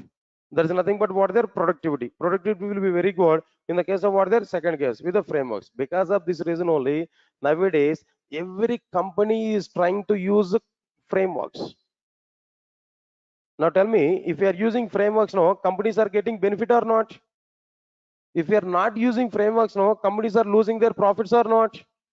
Because of that reason, frameworks are getting very much famous in outside. As part of that only Struts framework is available previously. As part of that only JSF is available previously. As part of that only nowadays Spring framework is available. Or maybe Spring Boot or microservices, whatever it may be. All these are because of improving productivity only. Moreover, one more example I'm telling you. Try to understand it now. One human being is preparing all the chapatis now. That master, the cooking master is preparing chapatis now. How many masters are working together to get that 50,000 chapatis? No, 20 masters they have worked there. Am I right or not? Now tell me. You only tell me, guys. Observe carefully. Do you have any guarantee all masters are preparing the chapatis with the same size, with equal size? Do you get any guarantee? Will you give any guarantee? Where accuracy of the application development is reduced or not? Application is not coming in the form of accuracy or not? No accuracy is available or not? All chapatis are not at all equal. Definitely some sizes point of view differentiation is available. Am I right or not? Work performance is not good. Am I right or not? But if you use mission, no, then mission is nothing but one program, right? Then it able to divide the total chapati paste into the equal parts or not?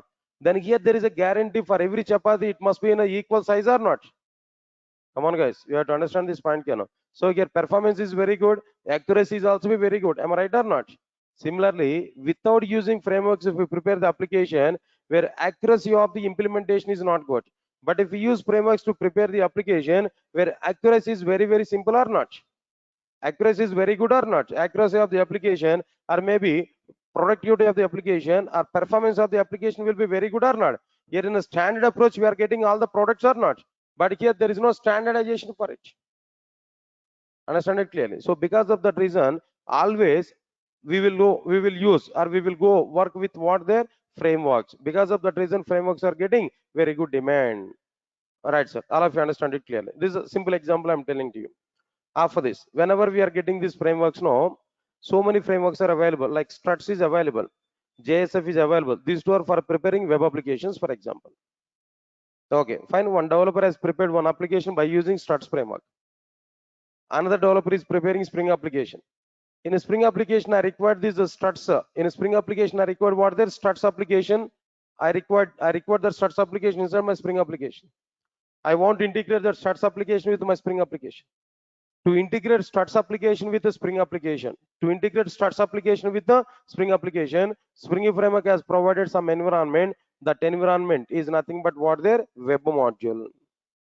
Spring web module is providing an environment to integrate struts application with the Spring application. Spring web module is providing environment to integrate JSF application with what there with the struts application. I'll show. Then by the time you may not aware about the struts and JSF, no, but don't worry. I will give the basic information of struts framework, how to prepare struts application, then how to integrate the struts application with the Spring application. We are going to understand that point clearly. But before that, understand it, no, struts, JSF, all these are MVC based frameworks. All these are what they're MVC based frameworks, model view controller based frameworks. That applications which are prepared on struts and JSF are integrated with the Spring framework just by using what there Spring web module. Spring web module here we are able to get clearly. Right, sir. Understand it now. After that, all of listen carefully. The next module is what there Spring MVC module is available. Listen carefully. All of you listen carefully. Web application we prepared by using struts means that MVC framework. That application is available. You want to integrate that application with the Spring application. Spring web module here we are using. Got it or not? But what Spring is providing now, to prepare MVC based application, first we have used struts. We prepared application separately with the struts that we are integrating with the Spring framework. Instead of doing that work, Spring framework itself is having its own framework on the base of MVC. That framework is what there Spring web MVC. Spring MVC module, that is what there web MVC. That is in which way struts is available outside to prepare web application. In the same way, Spring has its own MVC framework to prepare web applications in a simplified manner that we are able to prepare directly without integrating other technology product into our Spring framework. Directly we can prepare MVC based web applications by using Spring provided MVC framework. So further purpose we have to go for like what there Spring web MVC module. Directly we have to go for what there Spring web MVC module. This we are going to understand clearly. First of all, we are into integrate struts application with the Spring application, JSF application with the Spring application that I can show. After that, how to prepare our own web applications by using Spring own MVC. By using Spring own MVC, how we are able to prepare web application that we are going to show clearly. That is another part here we can understand now. Next one is after completion of this, another content is like what there Spring security. Security in our web applications. How we are able to provide security for our web applications. So in a Spring, basic Spring security in the sense like what there, just we can understand it is like what there, authentication and authorization services. Authentication and authorization services only up to this part only. Here we are going to see in case of like what there in a basic Spring. In a Spring security, authentication and authorization services only, we are able to understand max. So all of you are getting it or not? So these are the various modules. This is the content here we are going to understand inside like what there Spring framework, not more than this. But the security, Spring security here we are discussing at one level. In a Spring Boot again security module is available. There we are going to discuss some advanced security techniques. Read my point or not? Then OAuth like this, some other technologies are available there, security related things, no? That I'm going to use in Spring Boot, but here basic security only here we are going to use. What Spring framework is providing security, up to that we are going to use that, but in Spring framework, in a Spring Boot, we are going to use some other advanced level of securities for us. But as of now, in a Spring framework, these many things here we are going to understand. Sir, all of you are getting my point or not? Okay, fine. Out of all these things, what dependency level is available? Introduction anyway, no need to have any knowledge on programming, leave it. Steps to prepare first Spring applications also be okay. But if you want to go for this core module, there we required core Java knowledge. Core Java knowledge, complete knowledge is required. Okay, fine. Spring DAO JDBC, if you observe this, there we required JDBC knowledge. In advanced Java, JDBC is available, the JDBC knowledge is required. Next one is if you want to go for Spring AOP module, again here, what is required? What knowledge is required here? We need to have core Java knowledge. Definitely here we required what there? Core Java knowledge is required. Observe carefully. Now here if you want to go for Spring transactions, no, what knowledge is required here? No, core Java knowledge is required. JDBC knowledge is required. Maybe some extra, some other. But when we go for the Spring ORM module there, ORM module where definitely core Java, next one is what there, JDBC, and what next one get little bit. That idea is on what there, Hibernate is required. Especially Hibernate knowledge is required. Hibernate knowledge in the sense definitely core knowledge is required. Core Java and as well as like what there, Hibernate knowledge is required. Web module, if you want to go for this web module, then what is required here? Struts awareness and JSF awareness is required. Don't worry, I will discuss about the struts and JSF basic programming. I will discuss. I'll show how to integrate these two applications with the struts, Spring framework that we are going to understand. Next one is when we go for this one here, MVC module here, there we require directly servlets, JSPs. Then what next one here? Better if you are having struts and JSF, better. Knowledge is not mandatory but required. If you know, then it will be very good. Then security model, if you want to observe this security model, there we required servlets and JSPs we required. And the Spring, remaining part of the Spring, that's also required here. Observe carefully. After completion of the core module, in every module, core module is required. Core module is required. Without core module, we can't do anything. Answer my point, guys, what I'm telling you now. So, introduction part, steps to prepare Spring application, core module, JDBC module, AOP module, or maybe up to transaction module. Up to completion of this one, core Java and JDBC, the knowledge is sufficient. But when we go for ORM, Hibernate is required. Meanwhile, we are going to complete, we are going to enter into the Hibernate at 7 o'clock there. The moment when we come this, where some basic programming we are able to see, unlike what there on this content. Then after that, web module, where I will talk about struts and JSF. No need to join for any other courses there, like struts and JSF, no, but they are totally outdated. But still, I will give basic programming approach. Then I will start integrating that struts and JSF applications with what there, Spring applications. I'm able to show that clearly. I had very good knowledge on the struts and JSF previously, but nowadays nobody is using that. That's why even I'm not teaching that content there. Okay, then after that, this MVC module we are going to say effectively. More content we are going to discuss there. So there we are going to understand the content here. Anyway, this is my total content here we are able to use clearly. Right, sir. Just examples I'm telling there. Web, that means web module in the sense any web framework applications we can integrate, sir. Any web framework, web application framework we can integrate with Spring by using web module, where examples I have taken struts and JSF. If we have any other web framework there, that we can integrate with the Spring application through web module. But examples I'm taking the struts and JSF. These two are the majorly used frameworks for web application development. Okay, clear. Once if we complete this part, then I'll go for Spring Boot and microservices content. Yes, all of you are getting my point or not? Okay, fine. Then apart from this, do you require any other concepts here? Do you require any other concepts there? No, apart from this, like anyway, then if you come for the services, no, regular things here we are going to provide. What services here we are going to provide there? Every class is being recorded, then recording videos will be provided. Classroom applications and classroom notes. Classroom notes is very important. Clear cut document I will provide there. So I will give that access of it. Anyway, I need to prepare the link. Then tomorrow, that means in the next class, I will give the link to access these notes also. No need to worry for it. Then after that, after completion of this, What else required here? No. Anyway, deep concepts we are going to discuss. Definitely deeper and deeper knowledge here we are going to provide. Understand it clearly. No.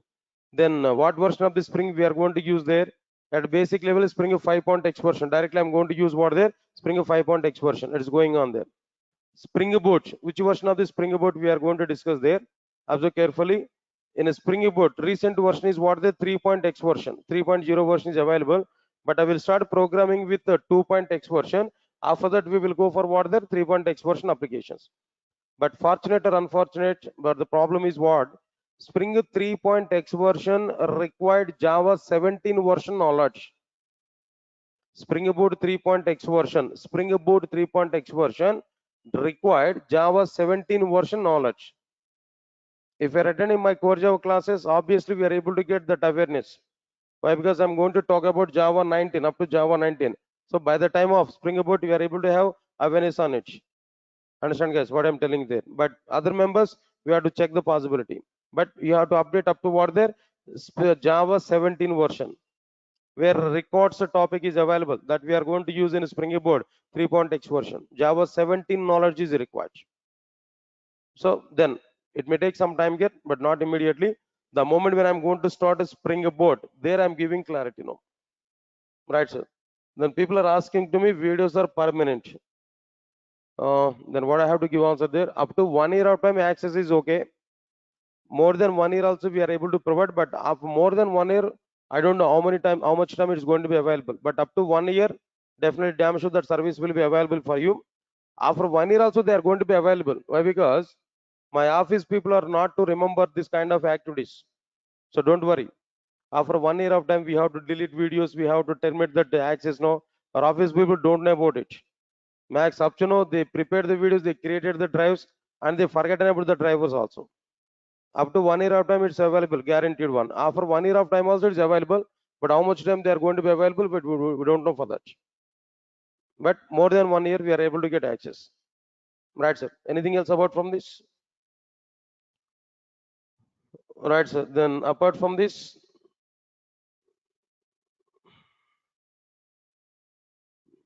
right, sir. That's okay. Then tomorrow and day after tomorrow, we don't have any class for this Spring framework. Next class will be on what? Monday. Next class will be on Monday. And one more thing I'm requesting to everybody. I think some offline students are attending in online. Please, I'm requesting to you at least Monday onwards, come to the offline classes. Those who are registered for offline, then come to the offline classes. This link on online link, demo link, maybe up to next 2 to 3 days of time only. After that, private links will come. The private links will be provided for what there? For online students there. But anyway, videos are available for everybody. But I'm requesting to everybody, those who are in offline, without depending on videos, at least come for the offline classes. If you come for offline classes, that will be more effective one when compared with your videos. Of course, videos are always available for you. I can give that video support to you. Don't worry for it. But the point is what there, better to attend for offline classes. At least I want to see your faces, those who are registered for offline. No. If you don't want to show your face to me, then it's okay. That depends on you. At least come here and show your face. No. 1 or 2 classes at least try to attend for it. Then after you can, depending on your what there video support. No, but I'm suggesting to you, even though I'm giving video support to you, then try to attend for the class. So if you don't want to attend for offline classes there, I may think about to provide video support. Now this time definitely people will come. Huh? Right, sir. So fee structures and everything, just you can contact with the admin people, guys, not related to me. Maybe our office numbers might be existed there. Just we can go for it. Right, sir. Anyway, then for offline people may leave for that. And today I wind up this session. And tomorrow and day of tomorrow not required to come for this. On Monday directly we have to come for these classes now. Thank you. Thanks a lot. I'll meet on Monday. Thank you. For online people, guys, just give a minute of time. I'll talk with you regarding this fee related things and all. We are able to get 1 minute, guys. 1 minute, 1 minute, 1 minute. End of it.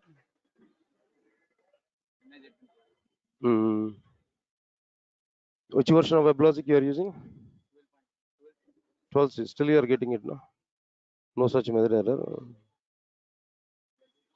Okay, fine. 1 minute. It's a security problem basically, right? Open your JDBC program. Yeah, guys, 1 minute.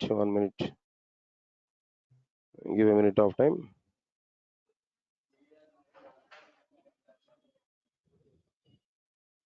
Guys, I'll give some numbers to you.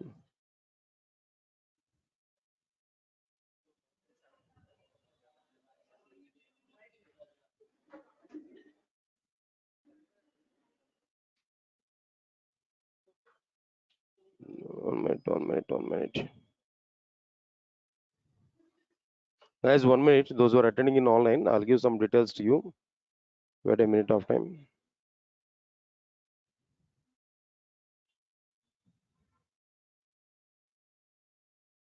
No errors. It's okay, fine. Security problems, no? The security related thing, right? So then I'll check one time there. Then I had the same type of problem. Which version of Java we are using? Better to use 8 version. Java 8 version. That WebLogic server you installed with Java 8 or 18? No. 1.8 or 1.18? 8. 8 is okay. 1.8 is okay. Then here in our project, 19 we are using now. One time check with 8. I think so. This may not be the problem, but try to check one time there with 1.8. No, but let me check once. That problem is coming frequently anyway.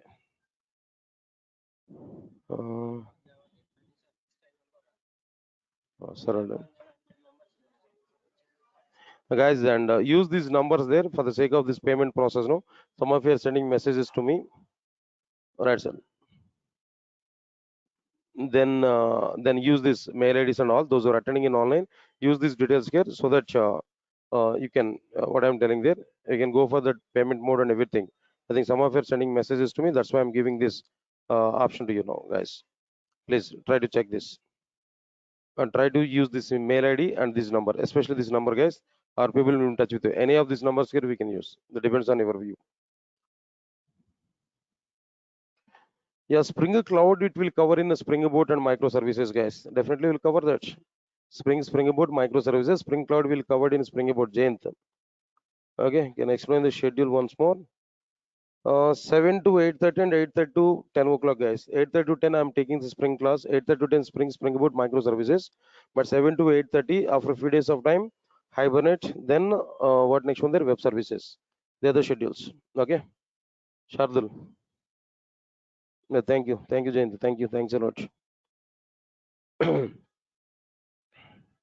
Yeah, Prachi Singh use Zoom app. I think then when compared with the Zoom, then go to webinar is more comfortable, guys. The more security features are available. Tomorrow no class, guys, and tomorrow even core Java also be at night time. Today at night time core Java class at 9 to 10 remaining topics. No, tomorrow and day after tomorrow also be core Java classes will be at the night time only, not at the morning time. Okay, tomorrow no core Java class at 8:30. Core Java class is at what time there? 9 o'clock only. 9 to 10 I will take the sessions for core Java. Okay, all right, sir. I'm attending of advanced Java. This is Spring also covered, or should I separately pay? Exactly. So, Teja, the Spring course is totally different, and advanced Java course is totally different now. Yeah, please check it or off is there. Then they're able to give more clarity.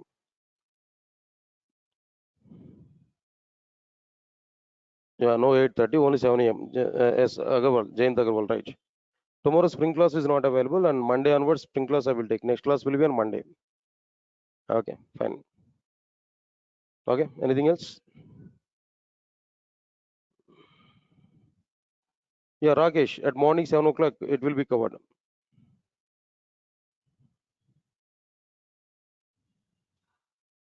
Santosh, not required to quit it. If you have any another company offer letter, then only we can quit.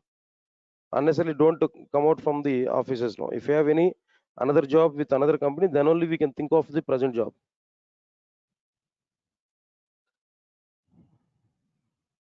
Yeah, then Shabaz Hussain. Yes, it will take like that. Yes, exactly. Your thought is right. Yeah, sure.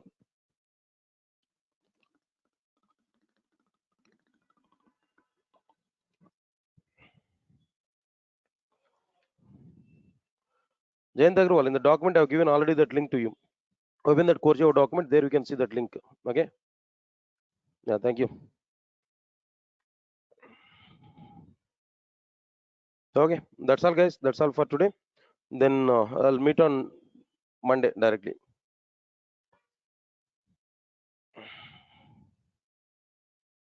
Yeah, I'll start advanced Java new batch at evening time, guys, but not immediately. It may take some time.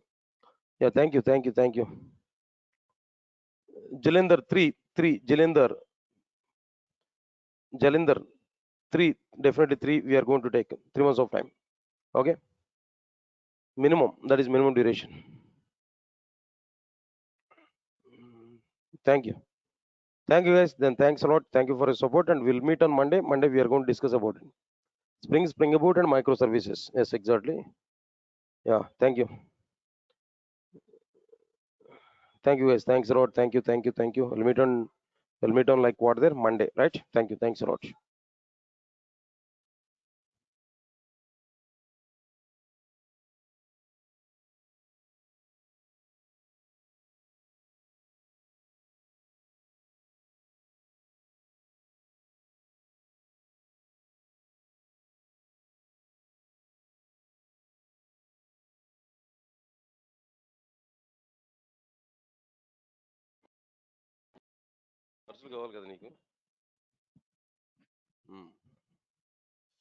Guys, please confirm to me. All of you are getting my voice on screen.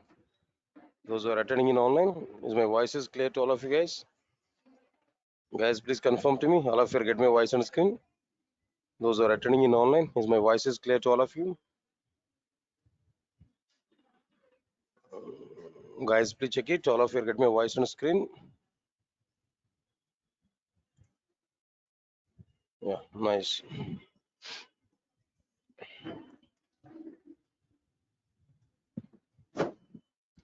All right. Good morning, guys. And just give clarity for me. How many of you are attending both the sessions like 7 to 8:30 and 8:30 to 10? Almost all of you. Nice. And how many of you registered for Advanced Java not attending servlets and JSPs? Any of you are available here? Registered for Advanced Java but not attended for servlets and JSPs at morning 7 o'clock. Okay, fine. Right, I'll talk it separately. So people are taking advantages from videos actually. At least courses startup days also you have to come to. At least first 1 week of time. Then if you come at offline there, I can see how many members are coming there. Really you are not aware about it. Almost all the registrations for this class, these frameworks, advanced Java with frameworks and basic pack, complete Java package and all, almost all, nearly more than 250 members. Maybe 60 or 70 members are sitting now in front of me. At least first 10 days of time, basic classes is a course start of Spring framework. If you come to the offline classes, no, then it will be a good thing. Then for core Java evening, we made a call to the students, no? Then I got the responses what there. Completely we are depending on videos, or every day video is coming. So we are attending that through that videos, no? Maybe tomorrow or day of tomorrow, for this batch also our admin people will call them why people are not attending there. No? Any other reasons, any exams or kind of things, no? Any exams are going on for academic students? If they're academic students, they will not attend this 8:30 to 10 class. I'm sure about it. But still, see, then you are coming here for offline classes. But by thinking about your benefit, I'm giving that video support. But don't depend completely on that video support now. At least few days of time, up to first application development, come to the offline class. Those who are registered for offline class now. If you are in online, then no chances for you.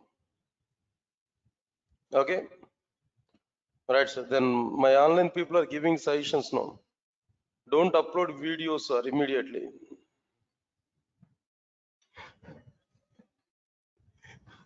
Right, sir. No, not like that. Then anyway, then once you are committed for the service, no, then max level we are trying to give that service there, but don't depending on it. Yeah, definitely we are going to upload the videos on time and everything going on. At least I want to see your faces now. How many of you registered for this course? Of course, whether you like to see my face or not is a second. I want to see your faces at least. All right, sir. Then why I'm talking about this? No, I think these statements are going to be recorded. When they see this video, maybe today or tomorrow, at least they'll realize no. So next 2 to 3 days of time, I will check it whether all members are coming or not. Otherwise, next 10 days of time, I will not upload videos. Not lately. I will not upload videos next 10 days of classes. Sure. Today and tomorrow, I'm giving time there. Those who registered for offline classes, at least first 10 days of time, you have to come for offline. Otherwise, next 10 days of time. Even after 10 days of time also, if you are not coming there, I will think about your admission. Okay. Right, sir. Now let's come for the point here.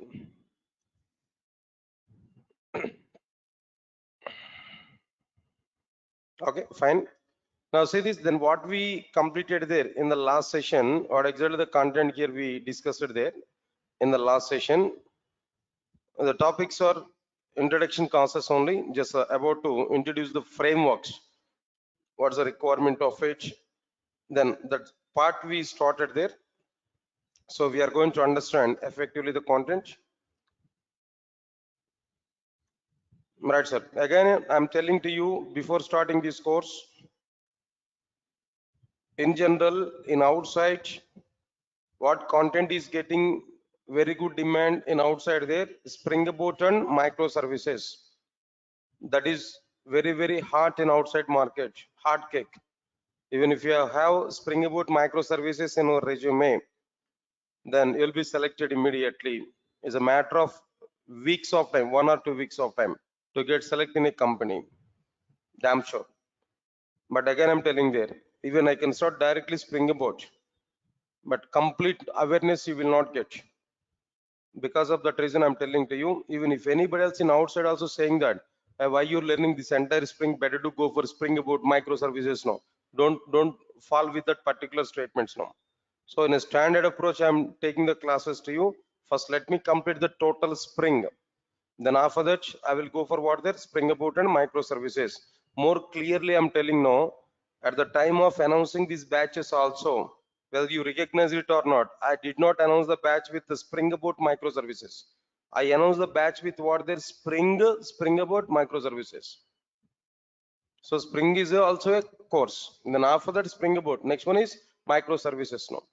So for your better understanding, for your completeness, for our complete clarity point of view, first we have to understand the total Spring framework. Of course, still some companies are using Spring framework before this Spring Boot. Without Spring Boot, only Spring framework is also be going on. But very good demand is going on for what there, Spring Boot and microservices. I have to accept that. So because of that reason, first we have to understand complete Spring framework. Why? Because your status I know clearly.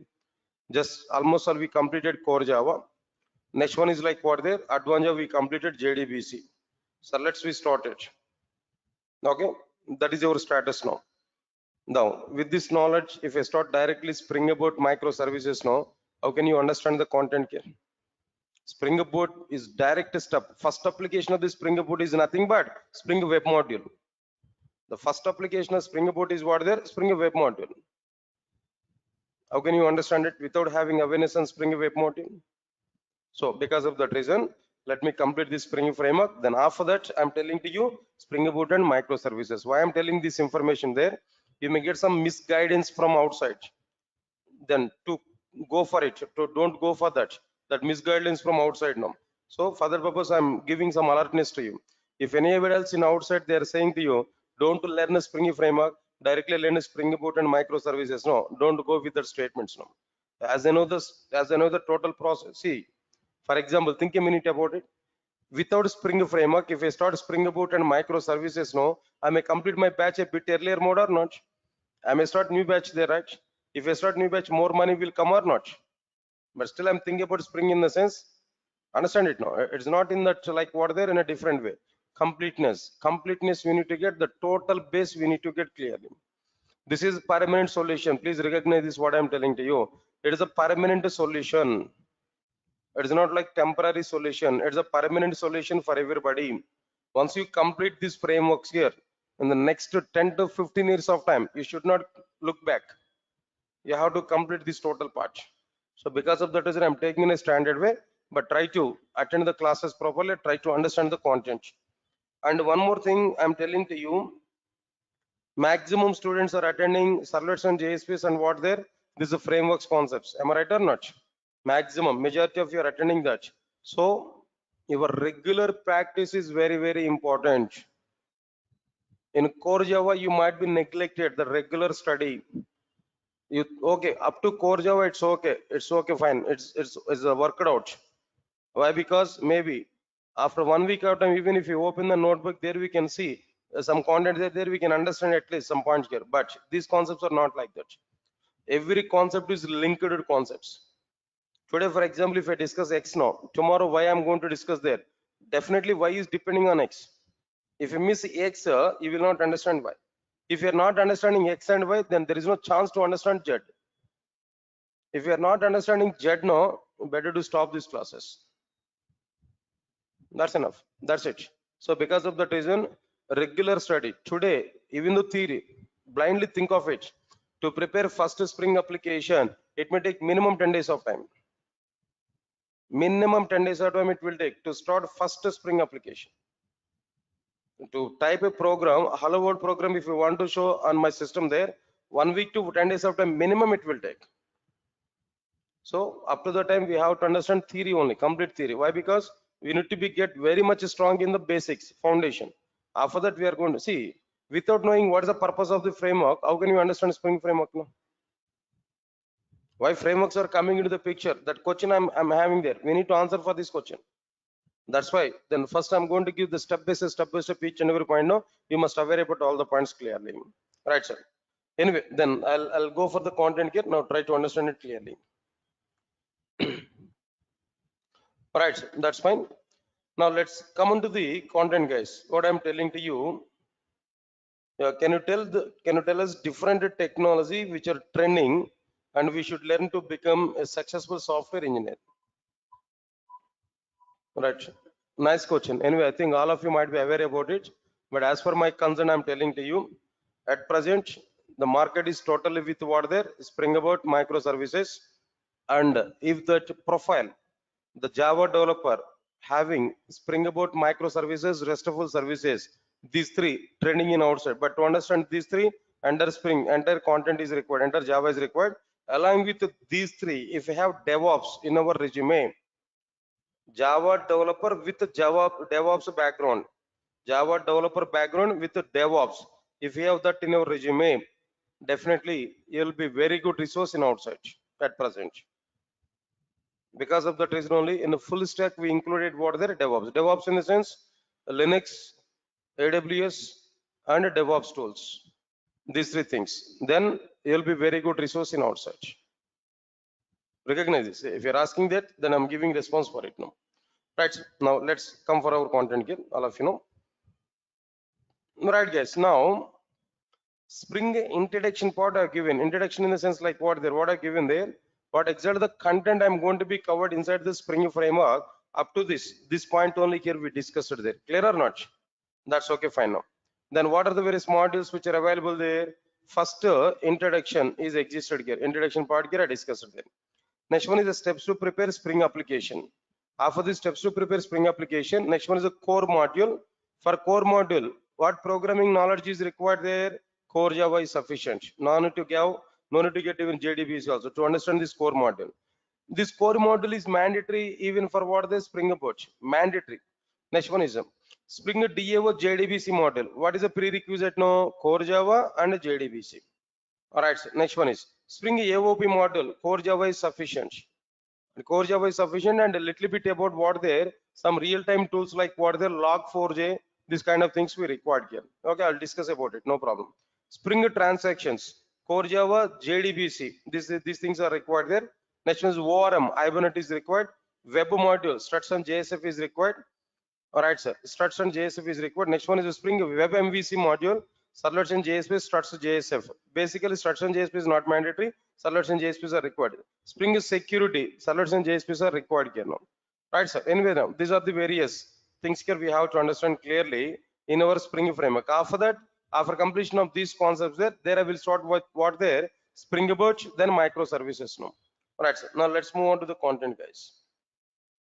All of you observe carefully. First of all, I'm telling to you, by using Spring framework, we are going to prepare enterprise applications. Of course, so many applications here we are able to prepare by using Spring framework. Of course, standalone applications we can prepare, database related applications we can prepare. Not only that, web applications we are able to prepare, distributed applications here we are able to prepare. So all the types of applications here we are able to prepare, but Spring framework is mainly for what their enterprise applications. Spring framework is mainly for what their enterprise applications. Yes, sir. All of you are getting my point or not? Now here I'm asking one simple question to all of you. Now try to answer for it. What is an enterprise? First of all, what is an enterprise? After that we will think about an enterprise application. First tell me, what is an enterprise? What exactly the meaning of an enterprise?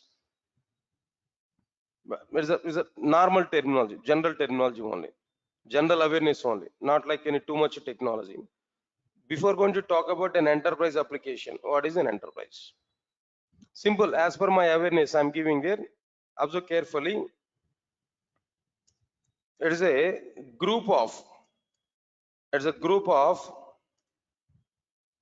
organizations come under a single label.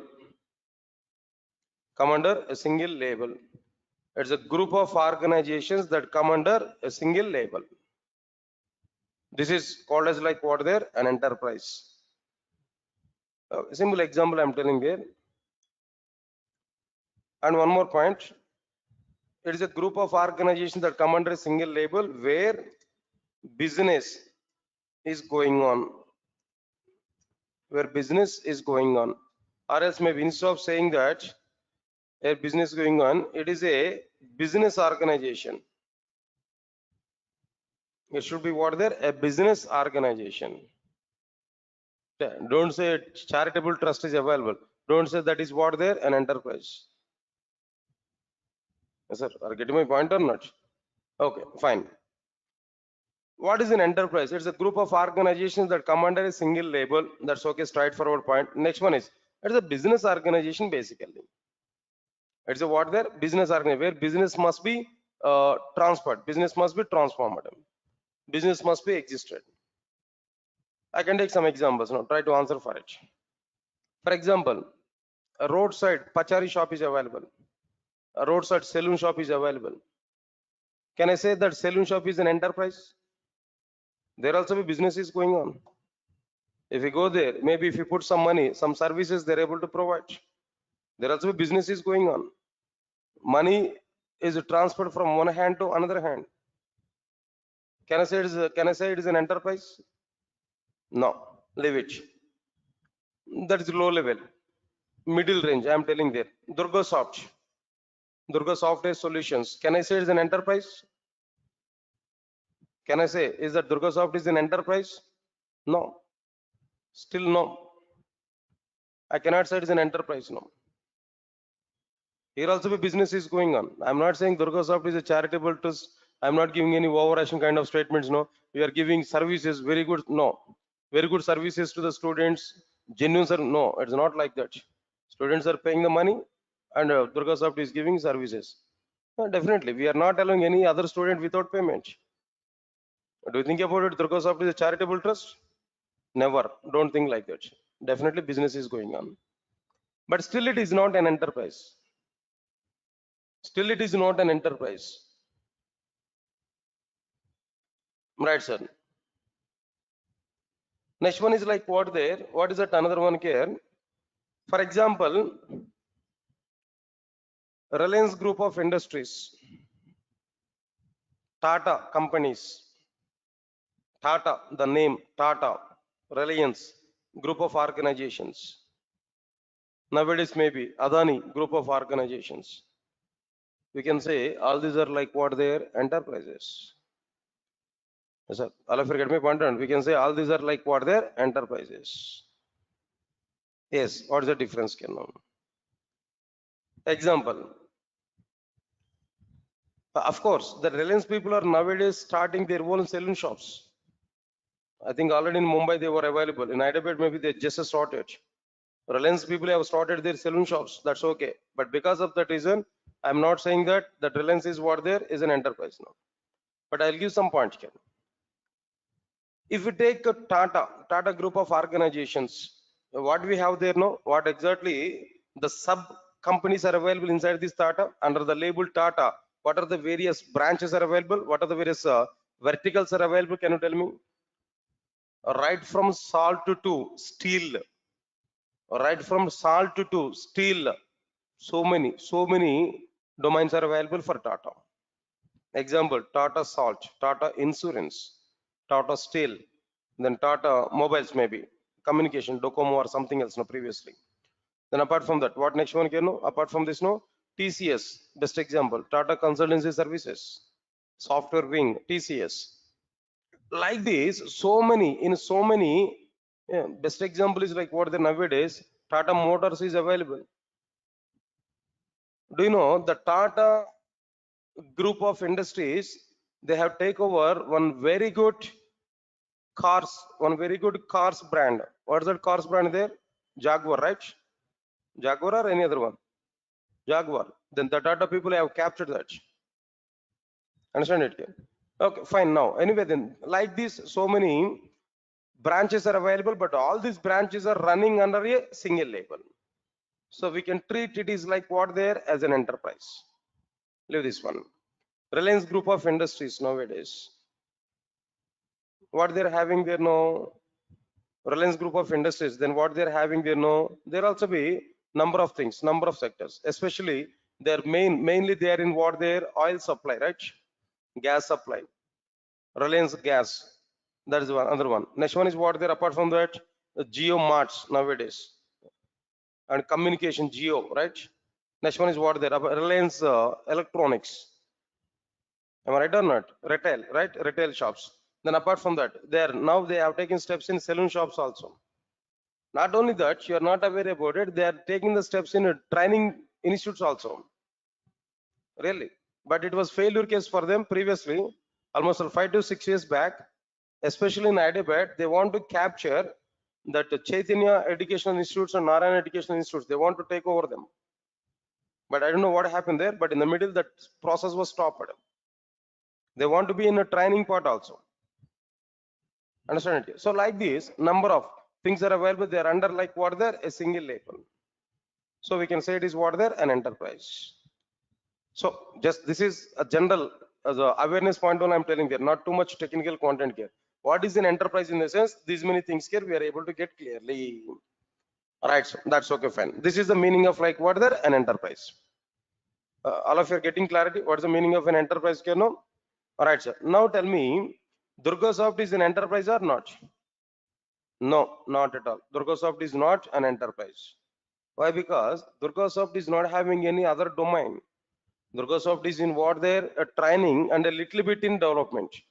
That do previously. Now at present we are not maintaining any development center.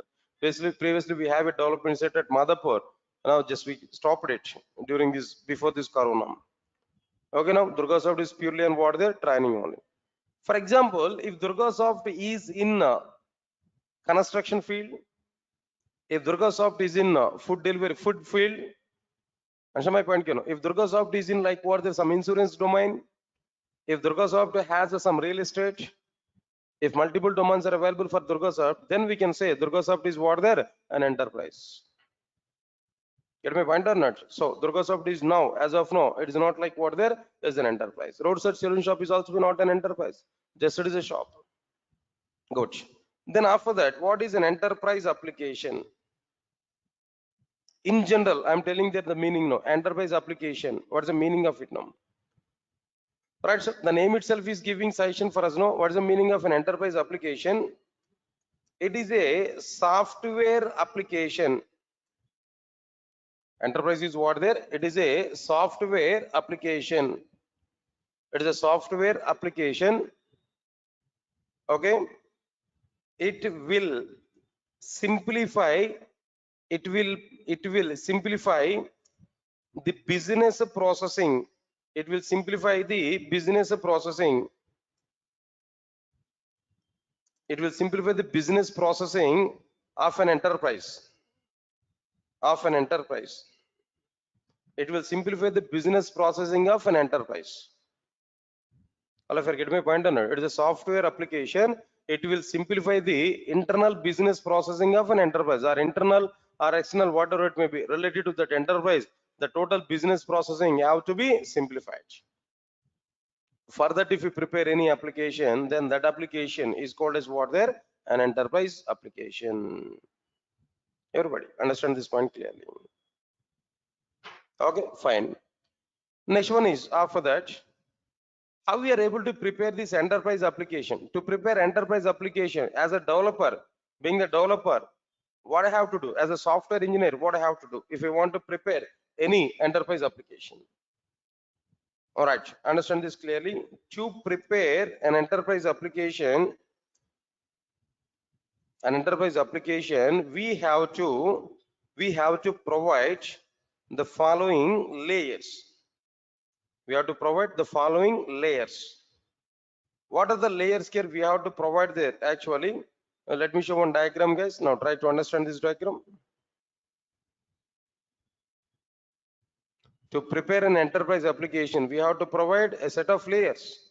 What layers? Mainly. Then one more thing I'm telling to you, this is a high level representation. High level layers only. High level, topmost layers only I'm talking there. But if we open any topmost layer, where again sub layers are available, I'm not moving to the total sub layers immediately, but topmost layer. What are the various topmost layers are available to prepare an enterprise application there? The first one is like what there? User interface layer. User interface layer.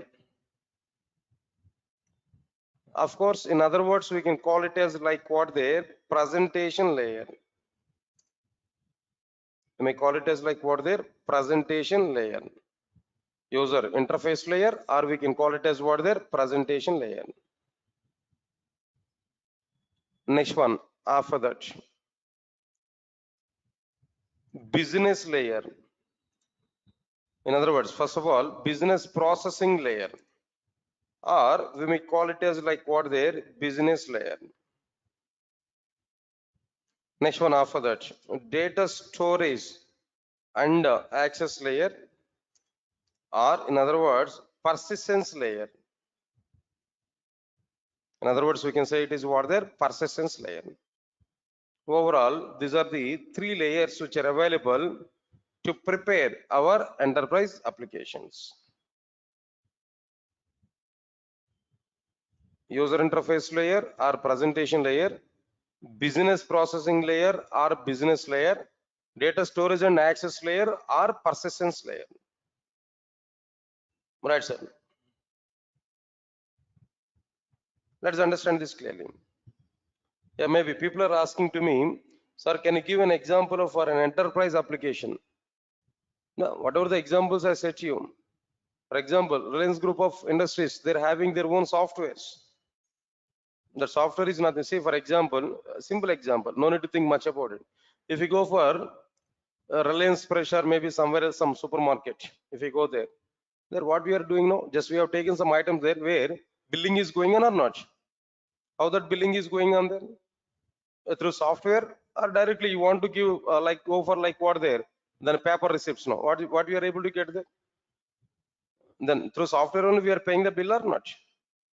It's also be the part of like what there? An enterprise application. Not only that, say for example, I want to book a Tata car, Tata Harrier, for example. Now maybe in a Tata also be so many cars are available, very good cars are available, right? I want to book a car. How we are doing that? Of course, we'll go to the Tata showroom. There we are going to select some car, maybe something else. But where your details and everything must be entered in that software or not? Customer details and everything will be entered in that software or not? That's also be what they're part of the enterprise application. Not only that, If you go for TCS, for example, TCS is an organization where internal softwares are working or not, internal softwares are running or not. For the sake of tracking our employees there, they definitely they require some internal software. It's also with a part of like what there, like an enterprise application there. Get my point or not? Like this, in every domain we can get like what there's some software. Nowadays everything is through softwares only. With respect to Tata, whatever the softwares they are using there, they are nothing but like what they're like an enterprise application. Of course, in a single enterprise in a single enterprise, a single application may be available or maybe multiple applications are available. Say for example, Tata Motors is available. It has its own application. Tata Insurance is available. It has its own application. The domain has its own application. Am I right or not? But altogether we can say an enterprise application, or individually each and every one is treated as what there, an enterprise application. Finally, applications are prepared for what there, an enterprise. That's a simple example here I'm telling to you, right? Of course, might be Flipkart and e-commerce applications there. Amazon or Flipkart, so many applications are available, not only this. Right, now let's come for the points here now. Next one is after that user interface layer or presentation layer or business processing layer or business layer or data storage layer or what next one here no persistence layer. These are the various layers which are available in an enterprise application. If we want to prepare an enterprise application, what layers here we have to provide, in the sense these are the various layers here we have to provide. That's okay, fine. Now first let's understand the first one is like what there, user interface layer. User interface layer or presentation layer. Right, sir. What exactly the purpose of this user interface layer? What is the need of it? Why we need to go for this user interface layer? That part here we have to understand. Let's say this one, the very first point here I'm telling to you, all of you observe carefully. What is the purpose of this user interface layer? The very first one is what there? It will provide starting point to the users in order to interact with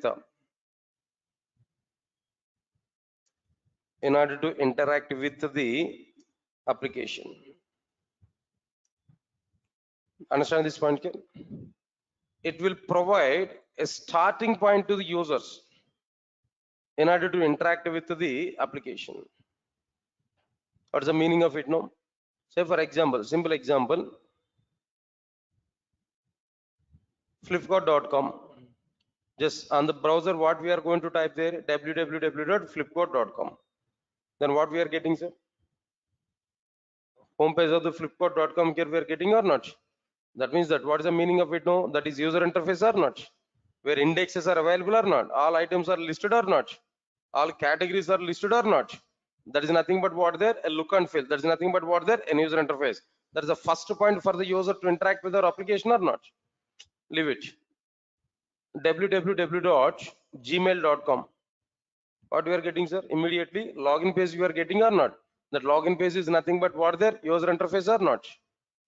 Observe carefully. So definitely it will provide what there, starting point for the user or entry point for the user to interact with our what there, an application. So that's why that user interface is mandatory. Understand my point here? Is it possible to check our authentication without having login page? No. Without having username, password fields, text fields and labels, without having that, is it possible to check my authentication? Not possible. Definitely we require that user interface or not. So that is the reason why it will provide a starting point for the users in order to interact with the application. That's point number one. Next, another one. It will improve look and feel. It will improve what there, look and feel to the enterprise applications. It will provide look and feel to the enterprise application.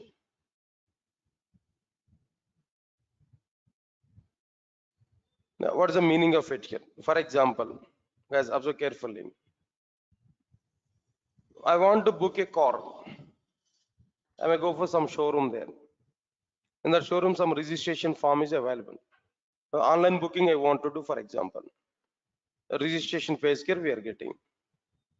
In that registration phase, then what is available? Maybe some details here we entered. Customer details are entered. Along with that, booking date we have to provide.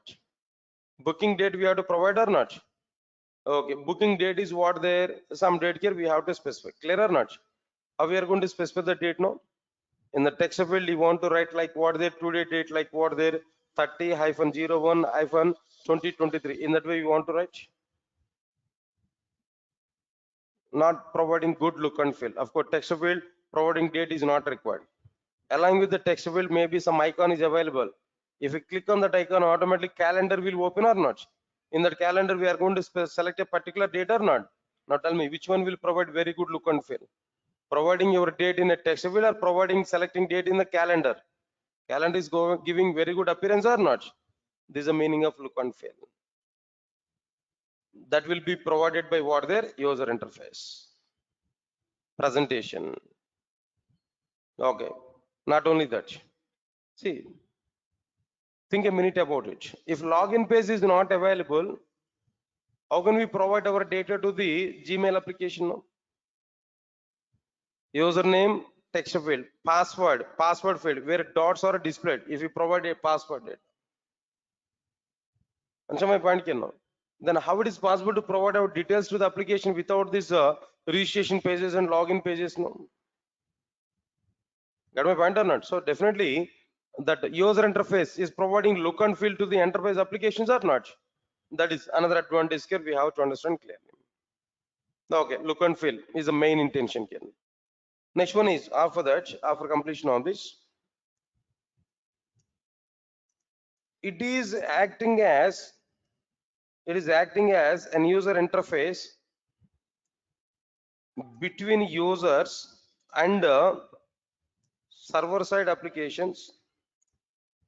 It is acting as an user interface between users and server side applications in order to get to data from users.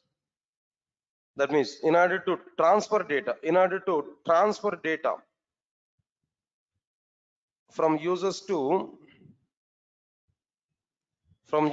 the server side application and from server side applications to the users. Am I right or not? Please check this statement here, what I've given. This is very, very important statement. It is acting as an user interface between users and server side applications in order to transfer data from users to the server side applications and from server side applications to the users. Simple example. For example, what I want to do there, I'll go for some examples like what now. As a simple durgasoft.com is available, for example. Not even durgasoft.com there. For example, I want to go for facebook.com. I want to provide. Where immediately what we are getting there, Facebook login page here we are getting. If you are new to the Facebook, sign up process is available. Click on this sign up. Where registration page is open or not. In that registration page, I have to enter the data. When I enter the data, when I click on submit button, automatically user interface is sending the data what I entered to the server side application or not. Means that user interface is collecting data from user. The data is transferred to what the server side application. Server side application has done some process there. Then after completion of that process, server side application will send some data to the user through the user interface. Now user interface is collecting data from server side application and the data is displaying to the user. User can see the data, can get the data. So what is the meaning of it now? User interface is acting as a mediator or middle one between users and server side application in order to carry the data from user to server side application and from server side application to user care. Answer my point here. So that is nothing but like what they like as a user interface care now. That's okay, fine. Right, guys. Now I'm asking one more question. Now try to answer for it. I want to create Guys, all of you observe carefully. I want to create an application. In that application care, what I want to there, I want to take some user registration. User details I want to take through registration form. Observe carefully. In the user registration form, there are some fields. What fields are available? Date of birth field is available. Date of birth field. Okay. Right, sir. Date of birth field. For example, date of birth field is available. There, unfortunately, I provided the date of birth value is like what there. Say, for example, 45 hyphen 11 hyphen, say, for example, 2025. Is it a valid date for date of birth? Tell me, guys, is it possible? Huh? First of all, what is this 45? We thought of it, it is a day. What is the day maximum value? No, 30 or 31st, that depends on that calendar, right? Depends on the month. What is this 11 here? No, month. It's okay. 11 is okay, valid. Like here, we have 1 to 12. But date of birth in the sense, what is the meaning of it now? It must be a fast date or not? The date of birth, that year should be what their past year or not? But here, what we provided there, future year we provided. How much it is valid there? No, not at all possible. That's why if we provide data like this, then internally what our program has to do, internally what our application has to do. Come on, guys, our application has to take the data, it has to check whether this data is valid or not. Then it has to, if it is invalid, then it has to display some error message or not. Date of birth value must be a past date. It should not be a future date. Like this, we need to get some message or not. So before using this data in our application, in our business logic, first we have to check whether this data is valid or invalid. First we have to check whether this data is valid or invalid. Am I right or not? Right, sir. The process of checking whether the data is valid or invalid is called as data validations. The process of checking whether the data is valid or invalid is called as data validations. Answer my point now. Right, sir. There are two types of data validations. How many types of data validations are available? Two types of data validations are available. What are the two types of data validations? No, client side data validations and server side data validations.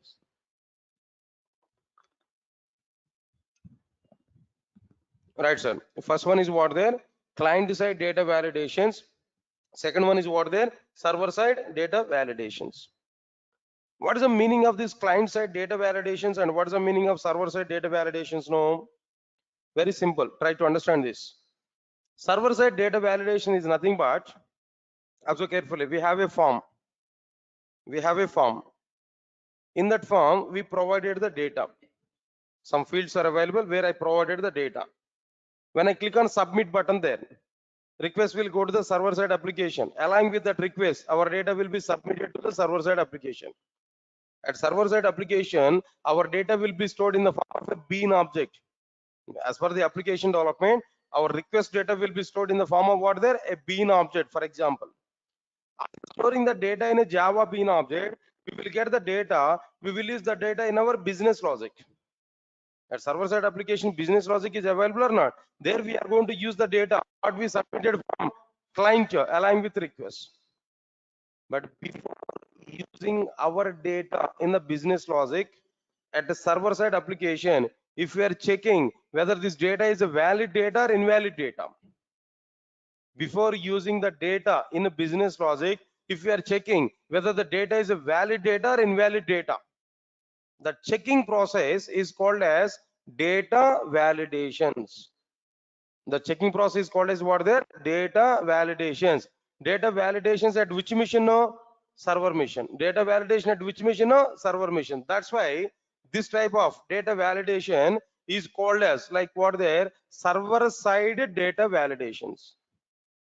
This type of data validation is called as like what there? Server side data validations. Got my point or not?